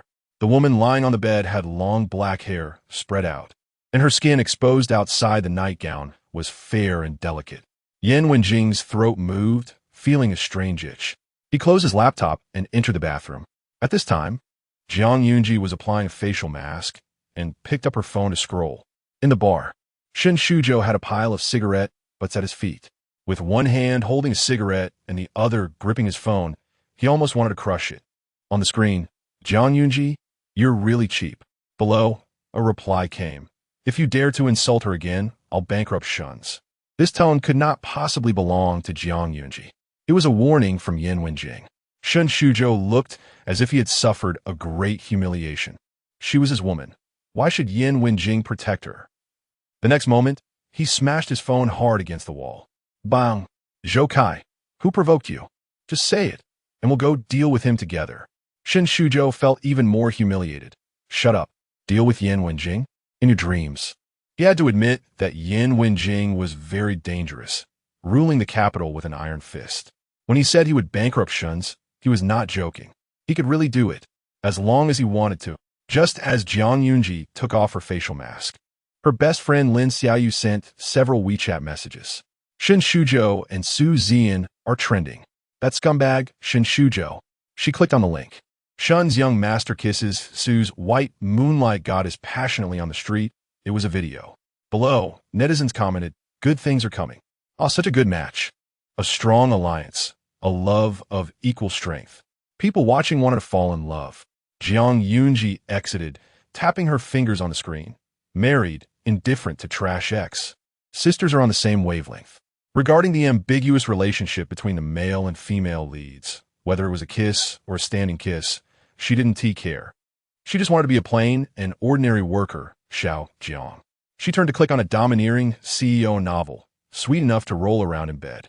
Yan Wenjing walked out of the bathroom wearing a gray bathrobe, the collar open, revealing his muscular chest. Jiang Yunji glanced at him, her mind buzzing, and quickly turned her face away. It was a bit stimulating for her. As a girl who liked watching male model videos, what bad thoughts could she have? She dared to call out to handsome guys in videos to let her touch their abs, but when faced with the real thing, she didn't dare to make a sound. Honest. JPG.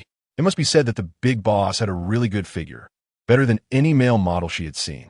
Jiang Yunji lowered her head, focused intently on the novel, trying to shake off the image that had just flashed through her mind.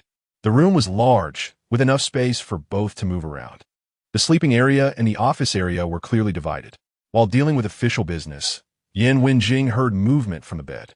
The bed was really big. Jiang Yunji could practice gymnastics on it. Right now, she was tossing and turning. In the novel, the obsessive male lead repeatedly hurt the female lead, pushing her far away. And, finally, the female lead kissed the second male lead. The second male lead was on top. Zhuang Zi'ang had an anti smile, her fist pounding the pillow, letting out a joyful chuckle. Hee hee hee hee hee. Yan Wenjing. The woman on the bed had messy hair, her movements not graceful. Her small face flushed with joy as she rolled around. It was puzzling but felt very refreshing. When they first met before marriage, Zhuang Zi'ang was undoubtedly beautiful, but she resembled a wilted rose on a gloomy, rainy day. Like a puppet, dull and uninteresting. She was very different from the Zhuang Zi'ang now. The current Zhuang Zi'ang was very vibrant. Did I disturb you? Zhuang Zi'ang noticed the man's gaze and covered her mouth. Then I'll be quieter. Thus, her low laughter turned into muffled giggles, intermittent.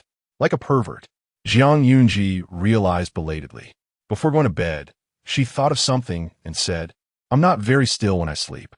If I do anything inappropriate, Mr. Yin, just push me away and say that S an extra charge.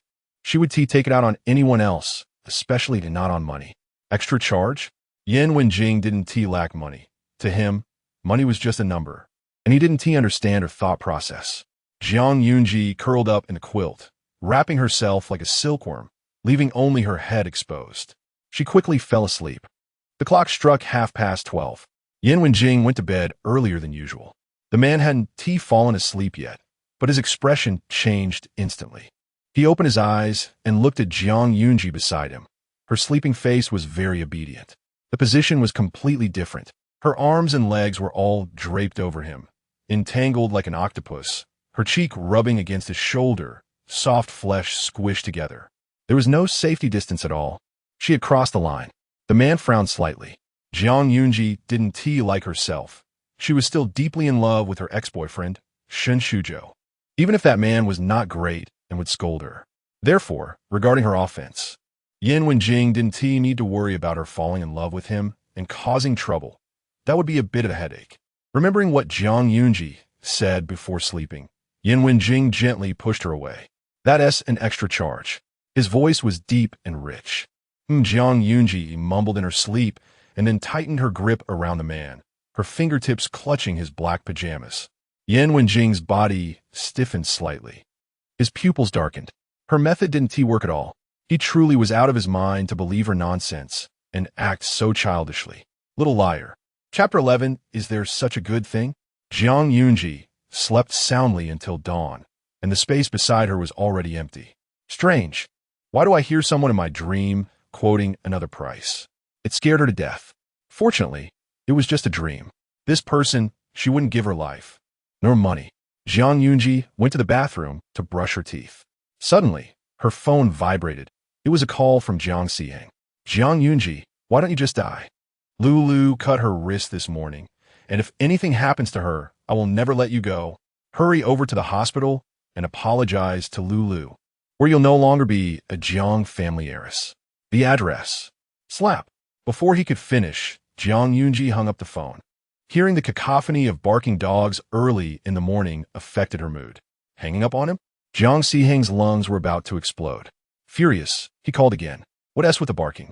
Did they not eat enough this morning, and now they're barking in their mouths? A crisp, sarcastic female voice reached his ears. Zhuang Zi'ang. He found it hard to believe. How can you speak to your brother like that? You really are an uncultured bad girl. Zhuang Zi'ang ignored him. You just said that if I don't apologize to Zhang Lulu, I'm no longer a Zhang family heiress, right? Zhuang Zi'ang thought he had her cornered. Yes, now you're scared, huh? Hurry over. The next moment, he heard Zhuang Zi'ang say, Is there such a good thing? He suspected he was hearing things. Zhuang Zi'ang could tolerate her sugar daddy, but she couldn't stand the Zhang family, who didn't pay her and pointed fingers at her. I am now the wife of Yan Wenjing. If you cut ties with me, I'm not a Zhang anymore. Then the Yin family and Zhang family have no kinship relationship, right? Do mom and dad know you unilaterally announced you're ending the kinship with the Yin family? What? Zhuang Zi'ang didn't expect her to talk back. He remembered when she was just recognized by the Zhang family. Zhuang Yunji's eyes were filled with a longing for familial love, and she had always been flattering to her family, cautious and humble. Today he thought that by threatening her, Zhuang Yunji would panic and apologize to Lulu. Instead, Unexpectedly, she turned around and threatened him. It put him in a difficult position. Zhuang Yunji hung up the phone. However, in front of Zhuang Zi'ang, she appeared fearless, but inside, she felt uncertain. If she wasn't a Zhuang family heiress, would Yin Wenjing divorce her? After all, they were just a wealthy marriage with no emotional foundation. During breakfast, Zhuang Yunji directly asked. Yin Wenjing, not knowing why she asked, coldly replied no. His tone was neither warm nor cold, but it was certain. Who Zhuang Yunji was didn't matter to Yin Wenjing. Marrying her was partly to fulfill his grandmother's wish, and partly because he indeed needed a wife to deflect unnecessary romantic advances. It wasn't Yin Wenjing's narcissism. At his position, countless women would come at him, and business partners would send beautiful young girls to curry favor with him. Being married could reduce a lot of unnecessary troubles. As for Zhuang Yunji's identity, it had become unimportant. Receiving a definite answer, Zhuang Yunji smiled and sent a good person card to the big boss in her heart. Mr. Yin, eat more. Another day of diligent work. Immediately after, she transformed into a fierce little fire dragon and messaged to confront the blind jerk. Zhuang Zi'ang completely played dead. Zhuang Yunji had the guts to be so tough, which surely meant she had Yin Wenjing backing her. He must be out of his mind to challenge Yin Wenjing. Old Madam Yin was tinkering in the vegetable garden in the backyard. At her age, she enjoyed growing flowers and vegetables. She originally lived in the Yin family's old house, but moved to the Yujin Manor last year, as the soil here was more suitable for growing fruits and vegetables. And it was closer to the villa where Yin Wenjing now lived. Grandma, I'm here to help you. Zhuang Yunji's soft voice rang out, full of energy. Old Madam Yin cast a suspicious glance. You little girl, can you grow vegetables? Oh, she suddenly remembered that Zhuang Yunji grew up in the countryside under tough conditions. Accidentally hitting a sore spot, Old Madam Yin felt sorry. Child, Grandma. I can. Zhuang Yunji said cheerfully, showing no sign of being hurt. Her face was sunny. Zhuang Yunji thought to herself that she had helped her grandmother grow crops before, and it was time to show off her skills. Dressed in rubber shoes and rolling up her sleeves, she got to work. She first weeded the vegetable patch in front of her, covered it with mulch to suppress weeds, and then loosened the soil in another large area to avoid damaging the roots. Seeing some vegetables had aphids on them, she quickly sprayed chili water. Grandma, let us build a frame so the green beans can grow better. Old Madam Yin was astonished. The girl really knew what she was doing.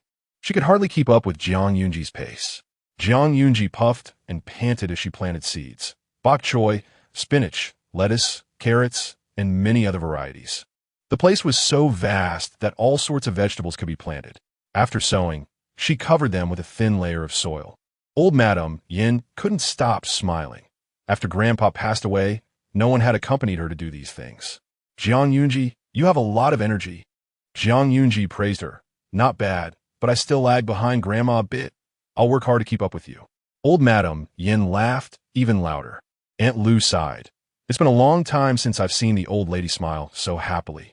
Yin Wenjing saw Zhuang Yunji like a little follower, trailing behind Old Madam Yin, and couldn't help but curve the corners of his lips.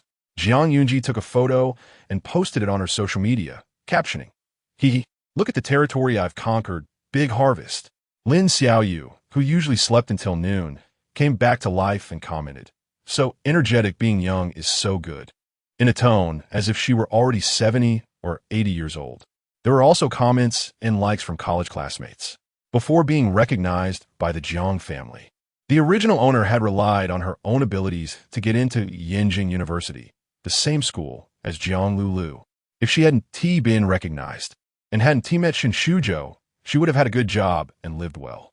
At the hospital, Zhang's mother scrolled through Zhuang Yunji's social media and frowned. Why post such things? Not suitable for public view. She really is from the countryside. Jiang Lulu sat on the hospital bed, her wrist wrapped in thick bandages. In fact, she had only made a small cut. She was afraid of pain. She bribed the doctor to make it sound serious, making the Zhang family feel soft-hearted. After the birthday banquet incident, her parents were no longer as tolerant as before.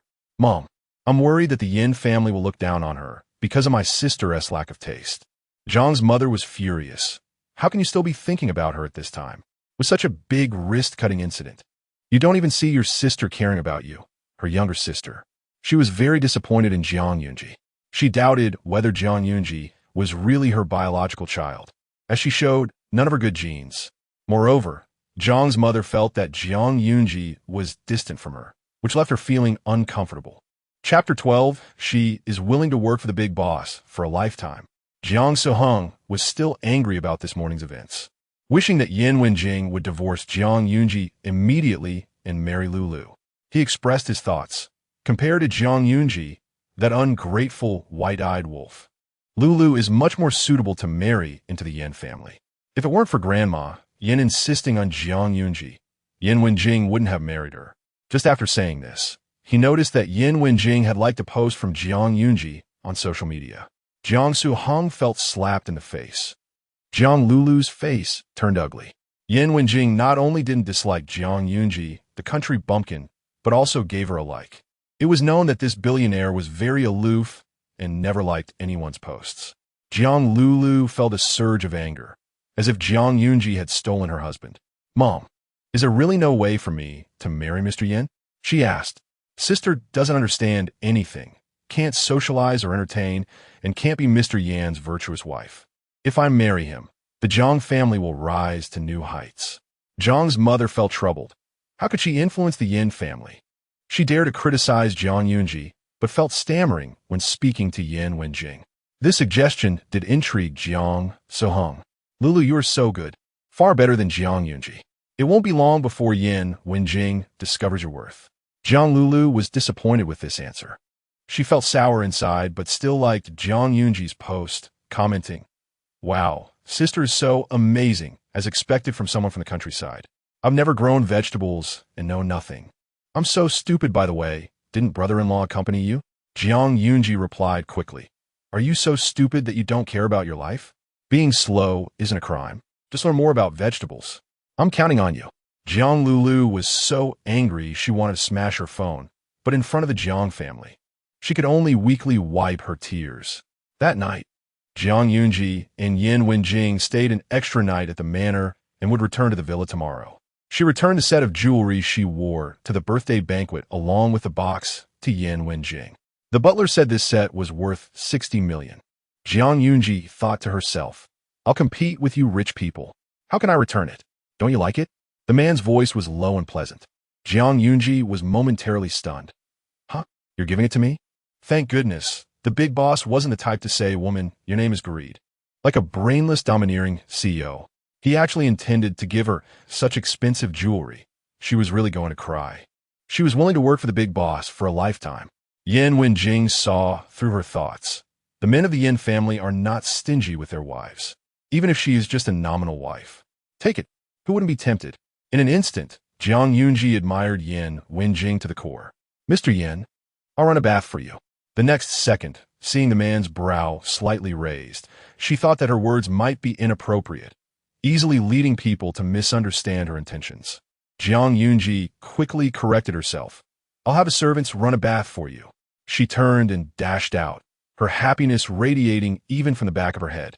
So easily satisfied, Yan Wenjing's thin lips curled into a slight arc, almost imperceptibly. Zhuang Zi'ang couldn't help but feel content. He was giving her so much, equivalent to 6 months of her pocket money. At 11:30 at night, Yan Wenjing finished 2 international meetings, wrapped up work early, and went to bed. The bedroom was dark. A rich rose scent emanated from the person beside him. Not overpowering, surprisingly not unpleasant. Yan Wenjing fell asleep with this scent. In the middle of the night, he woke up again. Zhuang Zi'ang had her arms around his neck, her fair and soft cheek rubbing against his shoulder, her warm breath brushing against his neck. The man's dark eyes stiffened as she clung to him. He hated physical contact, but Zhuang Zi'ang was almost completely pressed against him. As close as a real couple, yet he didn't feel very annoyed. Perhaps it was because she was unconscious. Zhuang Zi'ang had never shown annoying affection in front of him. With this thought, Yan Wenjing pinched his brow, a trace of helplessness crossing his eyes. The next morning, Zhuang Zi'ang woke up to find a pillow stuffed in her arms. Her heart skipped a beat. During breakfast, she cautiously asked, "Mr. Yan, I didn't offend you last night, did I?" The man's gaze swept across her face, her little expression looking both timid and innocent, as if saying, "I'm finished," which was quite amusing. Yan Wenjing leisurely took a sip of coffee and said, "Yes, you weren't honest." "Oh." Zhang Yunji, frustrated, held her head. "Mr. Yin, I really didn't mean to. After I fell asleep, my hands and feet had a mind of their own." Yan Wenjing said leisurely, "Next time, your pocket money will be halved." Halved? 5 million evaporated overnight. Zhang Yunji felt crushed. As they were leaving, Grandma Yin stopped Yan Wenjing, seriously reminding him, "I just saw Gigi having breakfast. She looked so down. Gigi is young. Don't bully her too much." Yan Wenjing, "Grandma, I'm not bullying her." Grandma Yin looked at him with a skeptical expression. Seeing her misunderstanding, Yan Wenjing didn't bother to explain further, just didn't expect that cutting her pocket money in half would have such a strong impact on Zhang Yunji. This couple, who appeared to be married, hardly ever slept together except for the occasional overnight stay at the manor or the old house. Who knows when they would share a bed again? What was there to worry about? On the way to work, Zhang Yunji thought of this and her smile returned. She was sleeping in a separate room from the big boss. How could there be an opportunity to cut her pocket money? Zhang Yunji felt revitalized. In the break room, Zhang Yunji poured herself a cup of coffee when her phone vibrated in her pocket. It was Zhou Kai, a good friend of Shen Shuzhou, calling, saying Shen Shuzhou had alcohol poisoning and was in the hospital, asking her to go see him. Zhang Yunji replied, "Don't you know I'm at work?" Zhou Kai was confused. Someone like him, a wealthy young master, didn't need to work and spend his days idling, thinking the whole world was like that. He said helplessly, "What's more important, work or Shuzhou?" Zhang Yunji gave him a look that said, "What nonsense are you talking? Of course work. Can these damn protagonists have some sense? Not everyone can just spend money without working. Damn protagonists." Zhou Kai got angry. "What is so great about your job that you need to go? Take care of Shuzhou, pamper him, and you'll get hundreds of thousands. Where are you going to find hundreds of thousands?" Zhang Yunji found it ridiculous, serving Shen Shuzhou like that. He would only give her a few 100,000 if he was happy. "I get 10 million in pocket money every month. If Shen Shuzhou gives me 10 million, I'll go see him." There was dead silence on the other end. Zhou Kai was stunned. 10 million? Yan Wenjing actually gave her 10 million a month. As a good friend, Zhou Kai knew that the most generous Shen Shuzhou had ever been was when he bought a 500,000 necklace for his first love. Su Zi'an, the brothers all praised him as the pure love warrior. He had been completely overshadowed by Yan Wenjing. Shen Shuzhou would give her a few 100,000. The Yin family would give her tens of millions. Zhou Kai fell silent for a long time and accused her. "I didn't expect you to be such a shallow woman. Only seeing money. You insult love. Love is priceless." Chapter 13, Madam, with your spirit, you will succeed in anything. After hanging up the phone, Zhou Kai was unusually silent. 10 million a month. If Yan Wenjing was willing, he would become Mrs. Yin immediately, even if it meant changing his gender. He could do it. This money was too easy to earn. He could let Zhang Yunji, that dead girl, enjoy the good life. Zhang Yunji texted Su Zi'an, informing her that Shen Shuzhou had been hospitalized due to alcohol poisoning. The male and female leads were locked in. The hospital ward door was pushed open, and Shen Shuzhou's heart skipped a beat as he sat up. The person who came in was actually Su Zi'an. He thought it would be. What was going on? Zhou Kai had clearly called Zhang Yunji. Why hadn't she come yet? Was there a traffic jam? Damn it, with her old electric bike, it would take forever to get to the hospital. Shen Shuzhou was filled with anger towards women, completely dismissing Su Zi'an's concern. Noticing that the man was distracted, Su Zi'an's expression turned cold, and she leaned in to kiss his lips. Shen Shuzhou instinctively responded, and the two embraced and kissed as if no one was watching. With his anger, he nearly bruised Su Zi'an's lips before he was satisfied and let her leave. Zhou Kai saw this and said, "Shuzhou, Zhang Yunji is vain and has fallen for money. The goddess is the woman you should love." Su Zi'an was a campus goddess, someone everyone fought over, leading to bloody conflicts. Shen Shuzhou felt a bit irritated and took out a lighter from his pocket, lighting a cigarette. He replied mockingly, "I know. Zhang Yunji isn't even worth a strand of Zi'an's hair." Seeing his buddy so clear-headed, Zhou Kai felt relieved. "Just so you know, Zhang Yunji is already with Yan Wenjing. She doesn't deserve you. After work, Downstairs at the company. Shujo, aren't you in the hospital for alcohol poisoning? What are you doing here? Su Zi'an was furious, feeling deceived. You're just pretending, coming here to find your plain ex-girlfriend, right? Just as Zhuang Zi'ang walked out of the company, she heard someone arguing. Stunned for a moment, she saw the scene before her. Oh, the plain ex-girlfriend was her. The drama had come crashing down on her. Shin Shujo was taken aback. How did you know I was here? Are you following me? Yes. I installed a tracker on your phone, Su Zi'an admitted generously. Shin Shujo's entire demeanor turned cold, visibly displeased, as he smashed his phone on the ground and stomped it to pieces. Zhuang Zi'ang would never act like you. Su Zi'an, the pampered daughter of a wealthy family, had never been treated like this before. She exploded. Break up. I want to break up with you. Shin Shujo sneered coldly. Fine, let's break up. I used to be pathetic, begging you to come back. There won't be a next time. Hearing this, Zhuang Zi'ang quietly muttered that she didn't believe it. In this Klitsch novel, the male and female leads would argue and pull at each other 100 times, breaking up and getting back together, eventually leading to Shin Shujo imprisoning someone. Otherwise, how could it be called 99 times of obsession with the paranoid young master? Not wanting to become a part of this ridiculous drama, Zhuang Zi'ang quietly slipped away. In the evening, Shin Shujo sent a text from an unknown number. I broke up with Su Zi'an. After thinking about it, I still think you, Yunji, are better. You won't make unreasonable demands. Yunji, let's get back together. No, was he sick? Zhuang Zi'ang replied with a roll and decisively blocked him. As the original text, White Moonlight substitute, she kept running into the male and female leads, and the brainless male lead was always lingering. He definitely wanted to drag her down the original path to a tragic ending.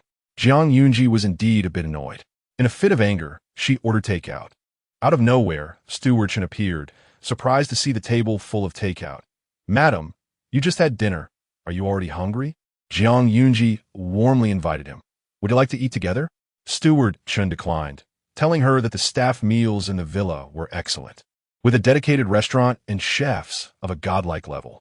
Zhuang Zi'ang, after a late-night snack, she asked the steward to show her around the villa.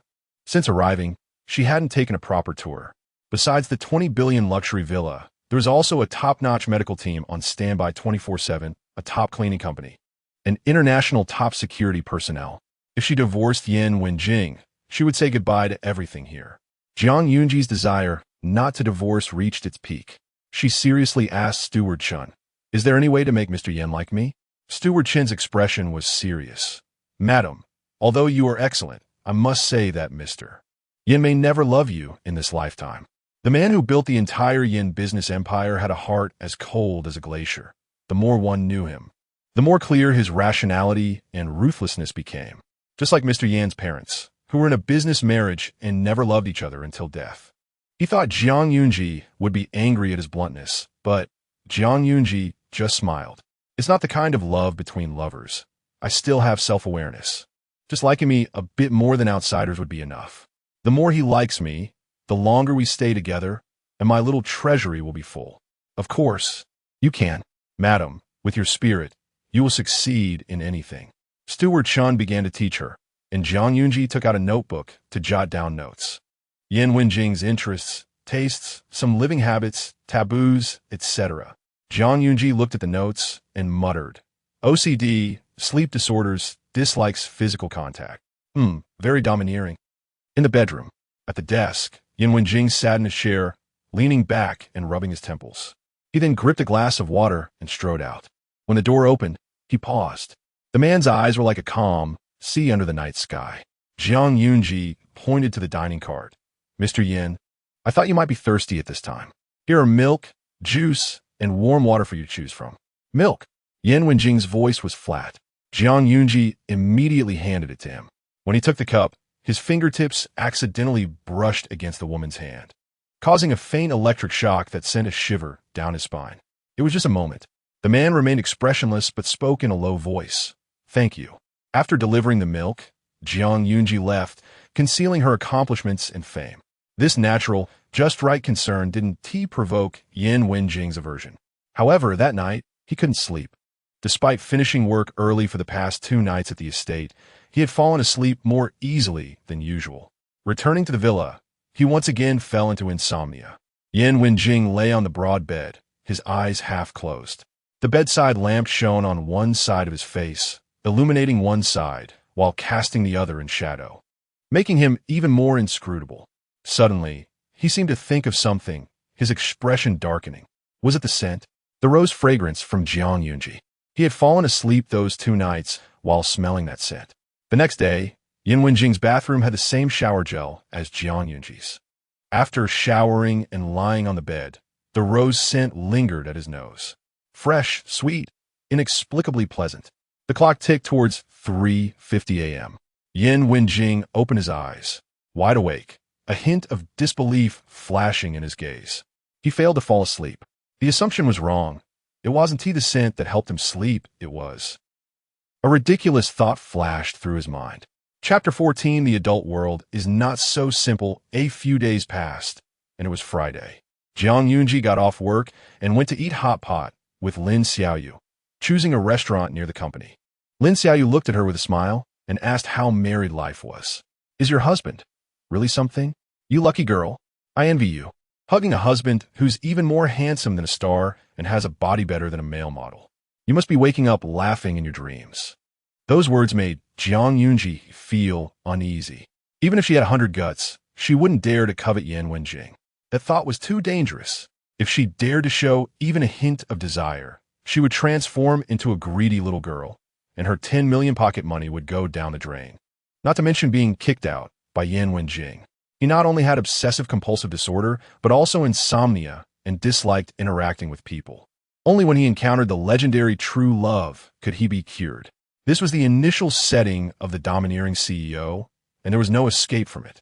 It was clear that she, as the cannon fodder female supporting character, was from a completely different world than the CEO. It was more practical to fill her little treasury before he found someone to heal him. Zhuang Zi'ang replied, "Watch fewer Korean dramas. Be careful not to spoil your brain." Lin Xiaoyu picked up a piece of beef and continued. Shungo and Su Yudie broke up. Zhuang Zi'ang ate her vegetables and nodded slightly. I know. You also saw the gossip news? Lin Xiaoyu swiped her screen to show her. Shun's young master star's pool party, forgetting everything while playing in the water. Su's young lady's candlelight dinner with 5 male models. Zhuang Zi'ang was 7 parts speechless and 3 parts shocked. The main characters really know how to play. She was uninterested in what the two had done and asked Lin Xiaoyu about her weekend plans. Lin Xiaoyu said, I met a new friend named Tang Yu. He's really nice, speaks gently, and we have a lot to talk about. He's different from those people before. He's not after my money. Tang Yu invited me to go hiking tomorrow. Zhuang Zi'ang noticed a hint of expectation in her good friend's eyes. Suddenly, she thought of something. Tang Yu, isn't he the first flower protector of the white moonlight in the novel? Readers say he is a damp, clingy dog, appearing every time the female lead fights with the male lead. He even slept with the female lead once. When Shin Shuzhou found out, he went berserk and beat Tang Yu up, getting hit by a car while chasing Su Yudie, leading to amnesia. Even after losing his memory, he forgot his own name, but still remembered Su Yudie. The first thing he did upon waking was to imprison her on an island, leading to a shameless and scandalous plot. 10,000 words omitted here. Zhuang Zi'ang propped her chin and thought about Tang Yu's plot in the original text. Although Lin Xiaoyu said Tang Yu wasn't after her money, in reality, he was indeed after her money. Tang Yu was the illegitimate son of the second elder of the Tang family, with little money on hand. To win over Su Yudie, he could only rely on selling his looks to scam rich ladies for money. Hence, he set his sights on Lin Xiaoyu. During one hiking trip, he intentionally fell down a mountain, pretended to be lame so that Lin Xiaoyu would feel responsible for him. He would suck her dry for money and then turn around to please Su Yudie. Because he couldn't stand Lin Xiaoyu standing up for her good friend and making Su Yudie unhappy, Tang Yu got her drunk and sent her to a perverted old man's room to be tormented. Lin Xiaoyu couldn't take the blow and eventually went insane. Zhuang Zi'ang became anxious. They couldn't hike, holding the script in her hands. She had to drive away that scumbag who was both a dog to Su Yudie and dangling her good friend. Actually, after getting married, I sit alone in a villa of tens of thousands of square meters every day. It's very lonely. She spoke up. Huh?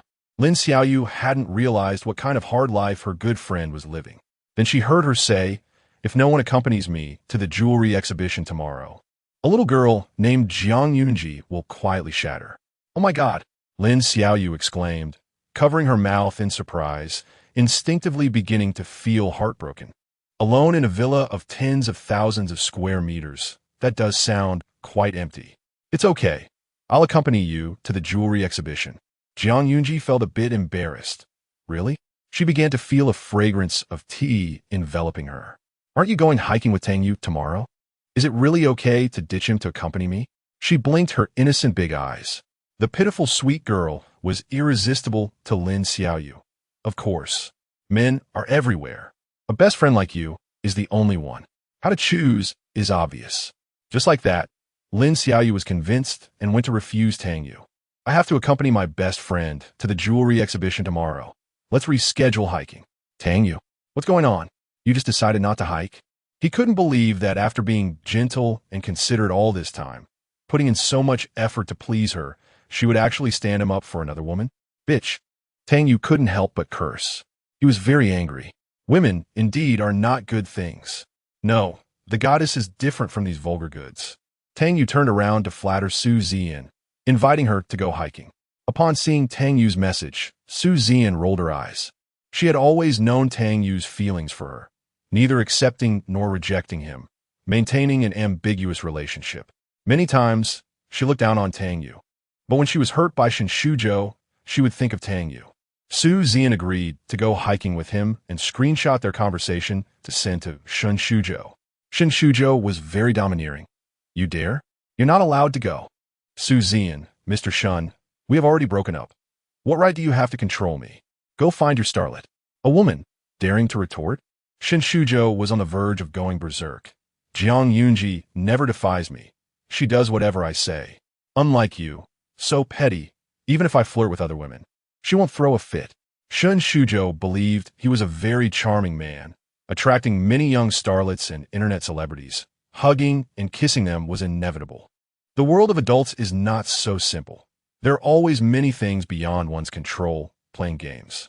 But he had great self-restraint for Su Zi'an. He never slept with those women. Even if they stripped and jumped into his arms, at the last moment of breaking boundaries, he would exercise immense self-control and hold back. Ask which man in the world is as restrained as he is. This time, the two had another big fight and parted unhappily. Weekend. Assistant Su walked behind Yan Wenjing, reporting work while walking. As the special assistant to a billionaire CEO, sometimes he had to work overtime on weekends. Assistant Su was not annoyed because the overtime pay was 10 times out of weekdays. He could handle it. Suddenly, the CEO took out his phone from his pocket, looked at the screen, and his cold expression changed momentarily. Yan Wenjing saw the WeChat interface. Jiang Yunji had sent a curious cat emoji. Mr. Yan, have a nice weekend. Today I'm going to a jewelry exhibition with my best friend. I'll be back at night. Little cat sending flowers. JPG. Suddenly, someone reported their schedule to him, which felt strange. In the past, Yan Wenjing didn't understand this behavior. It seemed superfluous to him. He didn't care where others went or what they did, nor would he share his own schedule. It was meaningless. At this moment, seeing Jiang Yunji take the initiative to send a message, he unexpectedly felt not repulsed. Yan Wenjing replied with a good. On the other side, Jiang Yunji received a reply and was just about to exit the interface when suddenly another message popped up. Chapter 15, he is not that kind of mean husband, Yan Wenjing. I'm on a business trip to Huiqing this afternoon. We'll be back in a week. The big shot is going on a business trip. Jiang Yunji quickly sent a few reminders and then stepped back on her own. She grasped the sense of boundaries perfectly. On the other end, Yan Wenjing belatedly noticed the words jewelry exhibition. Does this mean she wants jewelry? Walking on the rugged mountain path, Tang Yu was drenched in sweat, but he felt like he was on steroids. A huge sense of happiness swept over him, almost drowning him. The goddess actually agreed to climb the mountain with him. How blissful. Good thing that Lin Xiaoyu, that fool, rejected him. Otherwise, he wouldn't have had the chance to ask the goddess out. Tang Yu was fed up with selling his looks to flatter those middle-aged women with techie faces. It made him nauseous. Only thinking about Su Zi'an could soothe his injured soul and give him the motivation to keep making money. Every time he received money to please the goddess and saw the smile on Su Zi'an's face, it felt like everything was worth it. It was a chance rear-end collision that made him fixate on Lin Xiaoyu. This young lady from the Lin family was particularly easy to deceive. The goddess wanted an expensive handbag, but he couldn't afford it. He originally planned to trick Lin Xiaoyu into lending him $2 million by saying he was opening a CAF when they went hiking. Now that he couldn't borrow money, it didn't matter. Are you tired? Tang Yu held an umbrella for Su Zi'an, afraid she would get sunburned. Where could a male model be as considerate as him? He was the one who loved the goddess the most. Su Zi'an looked listless. Tang Yu, I had another fight with Shen Shuzhou, and I'm really sad. Tang Yu was choked up. He really couldn't bear to see her sad. So he comforted her. Don't worry, you're so good. Shen Shuzhou will definitely come back to you. Su Zi'an, but he has been flirting with that female celebrity, and every time I think about it, I can't even eat. Can't even eat? How can that be? Tang Yu felt heartbroken. I'll help you deal with that woman. Make her stay away from Shen Shuzhou. Huh? Su Zi'an blinked, hesitating. Isn't that a bit too much? Tang Yu said fiercely. It's her fault for seducing Shen Shuzhou and making you sad. She deserves to be beaten. His tone was fierce, which inexplicably struck a chord with Su Zi'an. She suddenly found this love-struck fool more pleasing to the eye. All right, as long as you do it. Just don't involve me. Tang Yu readily agreed. Got it. You could trust me to handle it. Okay. Su Zi'an was completely unburdened. Suddenly, in an unfortunate accident, Tang Yu fell, umbrella and all, into a small ravine nearby and was sent to the hospital. Standing in the corridor, Su Zi'an dialed Shen Shuzhou's number. Shuzhou, I'm at the hospital. Shen Shuzhou's heart tightened. Wait for me. He violently pushed away the half-naked little online celebrity in his arms, pulled up his pants, and went to pick up the belt on the floor. Zi'an. Shen Shuzhou arrived at the hospital and grabbed Su Zi'an, his face full of worry. What do you feel unwell? Seeing the concern in the man's eyes, all her anger dissipated. It's not me. It's Tang Yu who fell down the mountain. Hearing that she was climbing the mountain with another man, Shen Shuzhou's anger flared up. Just as he was about to say something, her finger blocked his lips. I almost fell too. Don't be angry with me. I was so scared. Kiss me. The woman's voice was incredibly tempting. The next second, Shen Shuzhou roughly bit down on her lips, as if he wanted to meld her into his body. Seeing this scene through the glass door, Tang Yu's eyes widened in disbelief. An unparalleled jealousy surged within him. A thought surfaced in his mind. He wanted Su Zi'an to owe him. While Yin Wenjing was on a business trip, Jiang Yunji continued her orderly life. She used the inspiration sparked by the jewelry exhibition for her creations and finally completed her entry for the Van Jewelry Design Competition, clicking Submit. Yunji finished her entry? Her colleague Shanshan asked. Jiang Yunji. Yeah, I worked on it for 2 nights. Shanshan. Haha, do you have confidence? Jiang Yunji held a cup of goji berry chrysanthemum tea. It's all about participation, boss. You tapped the table and said, after work, the department is having a social gathering. We're all going out for dinner. It's not a big deal, but everyone has to come. Mr. Wang from the company will reimburse it. As a working person, they could skip a meal, but still wanted the free dinner benefits. Everyone skipped afternoon tea to save room for the evening gathering. Seeing everyone post on social media, Jiang Yunji also shared one. A group photo from the dinner with the caption, a fulfilling day, not really, just fished around all day. Announcing today's best dishes, almond bacon cheese bread and coconut milk cocktail, hee. JPG. In a Chinese-style private room, Yin Wenjing was dining with several CEOs. For a big shot like him, everyone was eager to please, pouring drinks and flattering him. Those who knew him well understood that while he appeared warm and gentlemanly on the surface, he was actually decisive and ruthless underneath. Yin Wenjing leaned back in his chair, his deep-set eyes making it hard to read his emotions. With one hand in his suit pocket and the other holding his phone, his fingers swiped across the screen, suddenly stopping at a post Jiang Yunji had made an hour ago. One of the CEOs got up to personally light a cigarette, carefully handing it to him. Yin Wenjing held the cigarette between his fingers, his gaze nonchalant as he liked the post. Until he zoomed in on the group photo, his expression darkened slightly, and he pressed down the corners of his mouth. In the photo, a male colleague was very close behind Jiang Yunji, his fingertips almost touching her shoulder, and she was smiling brightly. In an instant, Yin Wenjing wanted to tell Jiang Yunji that she was married and needed to maintain a distance from the opposite sex, that she should have a sense of boundaries. But then he thought They were only a surface couple, and Zhuang Zi'ang still held onto her ex-boyfriend. There was no need for him to meddle. He wasn't that kind of mean husband. Ash fell from the cigarette. Someone next to him reminded, "Mr. Yen?" Yan Wenjing lightly tapped his fingers, canceled the like, withdrew his gaze, and extinguished the screen. He bit down on the cigarette. Amidst the swirling smoke, the man's eyes turned cold. The atmosphere in the private room inexplicably became chilly and oppressive. The CEOs exchanged glances, thinking something had gone wrong, and those with insight called in a few little online celebrities to pour drinks and lighten the mood. The men pulled the little online celebrities onto their laps. Just as one little online celebrity wanted to lean against Yan Wenjing, she was stopped by his sharp gaze. "I have a wife." Yan Wenjing's voice was low and cold, exuding an aura that kept people at bay. The fat-headed, big-eared CEOs quickly told the little online celebrity to leave. Yan Wenjing extinguished the cigarette in the ashtray and left with little interest.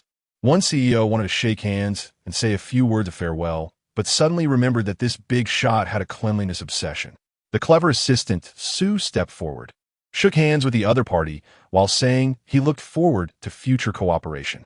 After the dinner, on the way back to the hotel, Yan Wenjing leaned against the back seat, resting his eyes. At that moment, his phone vibrated. "Zhuang Zi'ang, why did Mr. Yen cancel the like?" Yan Wenjing casually tugged at his lips, ignored her, and continued to close his eyes. After a while, the phone buzzed again. Zhuang Zi'ang sent a crying puppy gif. "Big shot, don't ignore me." Imagining the expression on Zhuang Zi'ang's face while typing, the coldness on Yan Wenjing's face faded. He typed 2 words, slipped. Chapter 16, remember, "You are married accidentally sent?" "That's fine."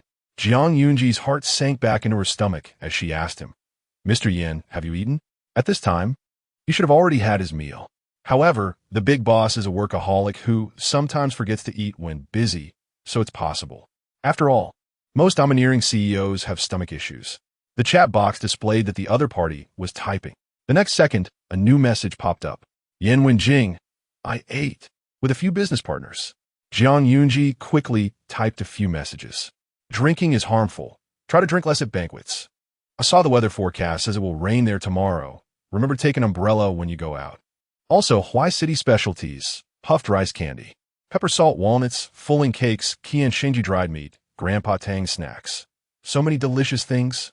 You should try them when you get the chance." Yan Wenjing raised an eyebrow. How does she know so much? Did she specifically look it up? Sure enough, the next message was Zhuang Zi'ang confessing. I checked the Hawaii City travel guide." The man stared at the screen, a hint of pleasure rippling in his eyes. He then replied leisurely, "Okay, I'll drink less in the future. The hotel has umbrellas. I'll have someone by the specialties tomorrow." Zhuang Zi'ang's eyes widened in surprise and joy. Happiness surged in her heart. Their relationship with the boss had taken a qualitative leap. They had broken the ice. Broken the ice. The boss responded to every sentence. It seemed her efforts during this time were not in vain. Zhuang Zi'ang was so happy she rolled on the sofa. Wow, Assistant Su squeezed his eyes shut. He must be dreaming or hallucinating, right? The CEO was actually chatting with someone on his phone, with a smile on his lips. Assistant Su, who had seen a lot, found it hard to believe. He immediately sent a message to a group chat named Loving Family of the President's Office. "I just saw the President smiling at his phone in the car. Very charming. This ISNT right." No one in the group responded. Assistant Su skillfully sent a red envelope. Everyone rushed to claim it, each getting 0.01. Friends. It was ultimately a wrong payment. The group exploded. Hate sea of love. Scammer. Deceiving feelings. Clear soup old master. Give you 1 minute to find out who the president is talking to. Next rich woman is me. The president smiled. No, impossible. I've been here for over half a year and haven't seen the president smile once. General's second marriage. 1. No wonder Assistant Su was surprised. Usually, Yan Wenjing either worked on his tablet in the car, read reports, or rested with his eyes closed. After being by his side for so many years, it was the first time he saw the president chatting warmly with someone, with back-and-forth replies. For some reason, it gave him the illusion that the president was in love with someone. Curious, he couldn't help but ask, "President, are you chatting with your wife?" Yan Wenjing lifted his eyelids and replied lightly, So was his wife. Assistant Su guessed that his wife was impressive managing to catch the president's attention so easily. Yan Wenjing looked out at the scenery outside the window and suddenly instructed, "Have someone buy some specialties tomorrow." Assistant Su was startled again. "Okay, President." He couldn't help but feel emotional. The once cold and distant president, who was indifferent to worldly matters, had one day stepped down from his pedestal for love, adding a bit of human warmth. Days passed. That evening, Jiang Yunji received a call from Lin Xiaoyu, saying she had broken up. The woman was sobbing on the other end of the line. "Jiang Yunji, don't cry, what happened? Tell me." It turned out that Tang Yu had broken his leg while climbing a mountain with Su Zi'an and had become a cripple. The Tang family wanted the Su family to take responsibility, forcing Tang Yu to marry into the Su family. A love child, in exchange for the marriage between the Tang and Su families, was quite the deal. Su Zi'an, of course, was unwilling and made a big fuss. Shen Shuzhou found out about this and beat up Tang Yu. After seeing the gossip news, Lin Xiaoyu realized that Tang Yu was just a loyal admirer of Su Zi'an, and she was just a fish in his pond. She had been blind before, thinking he was decent. Jiang Yunji listened, her expression hard to describe. It wasn't worth crying over a scumbag. Lin Xiaoyu hadn't let a scumbag drain her. It showed that the plot could be changed. And Jiang Yunji felt more confident about the future. Lin Xiaoyu got drunk, and Jiang Yunji grabbed her small bag and went out to pick her up. Mr. Yin returned early. Butler Chun approached with a slight smile. It was rare for him to come back early from a business trip. It seemed this job went smoothly. Yan Wenjing glanced around the living room, then withdrew his gaze lightly. Jiang Yunji was in her room. Butler Chun paused and said, "Madam received a call," and went out. She said she wouldn't be back tonight and didn't say where she was going. Yan Wenjing frowned and went upstairs. The servants brought in the specialties and organized them. That night, the villa was particularly quiet, oddly desolate. Yan Wenjing held a glass of water. There was no small dining cart outside the door, no milk or drinks, nothing at all, just like before. The man's eyes were calm as water as he went to the wine cellar, opened a bottle, and sat on the sofa with his legs crossed, gently tapping on the phone screen. The interface was stuck on the WeChat conversation with Jiang Yunji. Aside from the brief chat they had in the car that day, there had been no new messages. It was as if she had disappeared. No. Jiang Yunji occasionally posted on Moments, showing rainbows after the rain, afternoon tea with colleagues, and watching movies with Lin Xiaoyu. These little things. Yan Wenjing had always disliked being bothered by people, especially with trivial chatter, which for him was simply noise. At first, he found Jiang Yunji noisy. She was too lively, using up energy every day. Now, the noisemaker had suddenly disappeared, yet he felt an odd restlessness inside. The man was filled with frost, a feeling that continued into the meeting. "Assistant Su, what the hell? Who made the president angry?" The executives below didn't dare to breathe, feeling helpless and weak. Suddenly, a WeChat notification rang. Jiang Yunji. "Mr. Yin, are you coming back tomorrow? Do you want me to pick you up at the airport?" Jiang Yunji was just being polite. She guessed the big boss would definitely say no. "Sure enough," he replied. "No need." She knew it. The next second, seeing a new message, she was dumbfounded. "Yan Wenjing, I'm already home." All right." The big boss actually came back early. Yan Wenjing heard she went out at night. With a defined Shen Shuzhou, that man was a playboy, and even though he didn't pay attention to gossip news, he had seen the man's scandals. He was either some small star or an influencer, entangled with the Su family's young lady. Jiang Yunji's view of that man was really. Yan Wenjing's face turned cold as he reminded, "Remember, you are married." Jiang Yunji. She knew she was married, and she used that to confront Shen Shuzhou. Why did the boss suddenly bring this up? Yan Wenjing's screen displayed a playful emoji, a capybara with a little yellow pig that looked cute and silly. Jiang Yunji. Married, married, married. Important things are said 3 times. Keep it in mind. Jiang Yunji. My good friend Lin Xiaoyu got drunk after a breakup. I'm taking her home, and I'm worried about her being alone. So I'm staying at her house tonight. A hint of surprise crossed Yan Wenjing's eyes. So she was looking for Shen Shuzhou. In the video conference, the man's lips curled slightly. Assistant Su. The group exploded again. Chapter 17. The gifted player. The next day, during break time in the tea room, Jiang Yunji was listening to her colleagues gossip about the main wife of a wealthy family outsmarting the mistress when she suddenly received a call from her father. Zhang's father ordered, "Come home today." Zhang Yunji replied, "No, I'm busy." Zhang's father, furious, retorted, "Busy, busy, busy. What is so busy about?" Zhang Yunji hesitated. Zhang's father, assuming the authority of the head of the family, began a paternal lecture.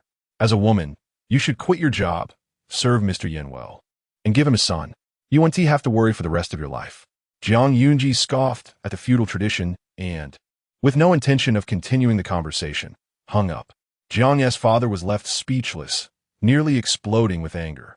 Remembering the purpose of his call, he said in a deep voice, "Come back for dinner tonight. Your mother misses you." Mother? That felt like a strange term. Before transmigrating, Zhang Yunji was an orphan with no mother, only a grandmother. After coming here, she saw no love in her original mother's eyes. Jiang Lulu was the good daughter in Zheng Mingfang's eyes. After work, Jiang Yunji took a taxi to the Jiang family home. Jiang's father didn't bother with small talk and got straight to the point, saying that several of the Jiang family's projects had recently hit a snag. And despite his efforts to pull strings, it was useless. If it continued like this, the Jiang family would face a business crisis with a broken capital chain. Ultimately, the attitude of the Yin family was crucial. The commotion at old Madame Yan's birthday banquet had made partners skeptical about the Jiang family. "This is all because of you. You are responsible, Jiang Yunji." How can one lie so blatantly? Out of politeness, she rolled her eyes at him. Zhang's father, grinding his teeth in anger, said, "The Yin family's Nanxing resort project, we want to bid for it. You should talk to your husband and secure it for the Jiang family." Zhang's mother chimed in, Yes, Yunji, we shouldn't let outsiders benefit from our resources. If the Jiang family does well, it will benefit you too. It gives you leverage." Jiang Yunji's voice was tinged with sarcasm. Like what? Benefits? Company shares? Dividends? Or land from the Jiang family? Everyone was left speechless. Zhang's mother fell silent, frozen in place. She hadn't expected Jiang Yunji to be so straightforward. She was just saying it casually and couldn't think of any real benefits. Jiang Lulu bit her lip and said, "Sister, how can you talk to mom like that? We are family. Why discuss benefits? It hurts feelings." She was interrupted by Jiang Yunji's cold voice. "Regarding the resort project, I can't help with that." In an instant, the expressions of the Jiang family soured. Zhang's father frowned. "You can't even handle this small matter?" When the Yin family proposed to cancel the engagement, the Jiang family went through a lot to find you, regardless of the cost. In the end, the marriage alliance helped the Jiang family secure several major projects, turning a profit and alleviating the company crisis. Zhang's father said, "Do you know how much we sacrificed to bring you back?" Jiang Yunji shot back, "Did I eat your rice? Or spend a single penny of yours? Do you even know what your sacrifices were for?" The original owner hadn't enjoyed any of the benefits of being a wealthy heiress. She was merely a tool for a marriage alliance. Jiang Yunji stood up, crossed her arms, and said, "I can't be bothered to argue with you all." She turned to leave. Pausing, she turned back and said, "By the way, didn't my brother say the Jiang family wants to sever ties with me?" Jiang Z'ang started to sweat. "I was just joking. Don't take it too seriously." As a complete outsider, she thought the joke was in poor taste. Jiang Yunji left with a decisive stride. If she were the original owner, being threatened by her brother to sever ties and apologize to a fake heiress would have shattered her heart. Zhang's father pointed at Zhuang Zi'ang and shouted, "Sever ties? Are you out of your mind? That girl is now Mrs. Yin. What good would severing ties do for our Jiang family? Do you want the company to go bankrupt and our family to sleep on the streets?" "Dad, stop scolding my brother. He didn't mean it," Jiang Lulu pleaded. After all, her sister was from the countryside, inexperienced, and had forgotten her roots. Without the Jiang family bringing her back, she wouldn't have her current good life. With a shy expression, she said, "I'll go plead with my brother-in-law about the resort project." Zhang's father felt a sense of comfort, as expected of my good daughter. Back at the villa, Jiang Yunji saw a neat pile of local specialties in the corner, resembling a small mountain. "Wow, mister. Yin really bought local products from Huai City." The gloom caused by the Jiang family vanished instantly, replaced by a bright smile. Butler Chen smiled and said, "Madam, the sir is in the study upstairs." Jiang Yunji hurried upstairs, knocking on the study door. "Come in," a magnetic, deep voice responded. As she opened the door, she peeked in, her tone revealing joy. "Mr. Yin." At the desk, Yin Wenjing put down his pen and watched her approach step by step. The woman wore a simple beige shirt, a casual yet professional outfit. Under her thick eyelashes, her eyes were clean and bright. Like a girl her age, all her thoughts were written on her face, impossible to hide. For example, she looked genuinely happy now, staring at him without blinking, bold and straightforward. Yin Wenjing averted his gaze. "Have you tried the local specialties, sir?" Zhang Yunji asked. Yin Wenjing replied nonchalantly, "Yes, I had a little." Zhang Yunji poked her finger and asked, "Can I take some to the company and share with my colleagues?" "Sure," the man said, his tone unusually gentle. "It's all yours." Huh. Zhang Yunji's heart skipped a beat. Truly, he was a big shot. His charm was innate, effortlessly raising the mood with just a casual remark. She couldn't imagine who such a man would ultimately end up with. Changing the subject, she said, "I went back to the Zhang family today. They want to bid for the Nanxing Resort project and asked me to smooth things over with you. If your mouth isn't used, it's better to donate it to someone in need," she added, taking the initiative to explain. Yin Wenjing smiled slightly. "What is our relationship? Husband and wife?" Zhang Yunji blurted out, then quickly added on the surface. She was afraid the big shot would misunderstand her. "Rest assured, Mr. Yin, I have self-awareness. I will maintain a harmonious exterior with you while keeping our private lives separate, allowing each other space. I absolutely will not have any other thoughts. If I do, just punish my pocket money to zero." Just thinking about it made her heart ache.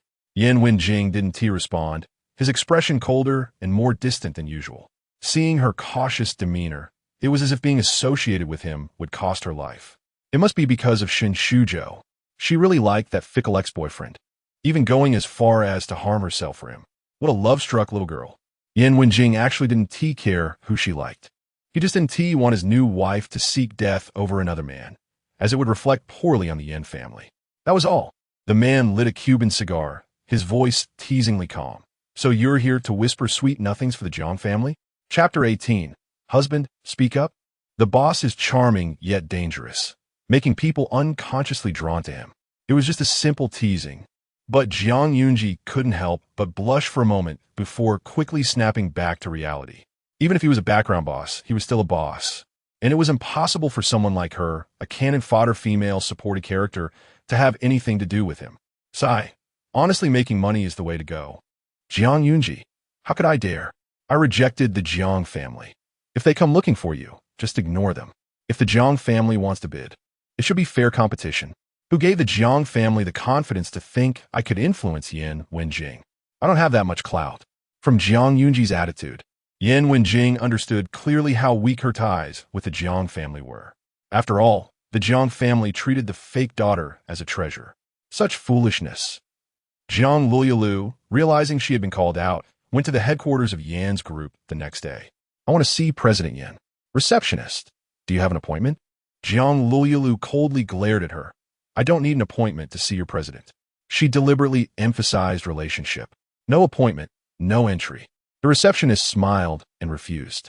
Countless women in the capital have tried to run into President Yan, trying to force a connection. "Zhang Lulilu. My name is Zhang Lulilu. Just report my name. President Yan will definitely see me. If you dare to defy me again, you're fired."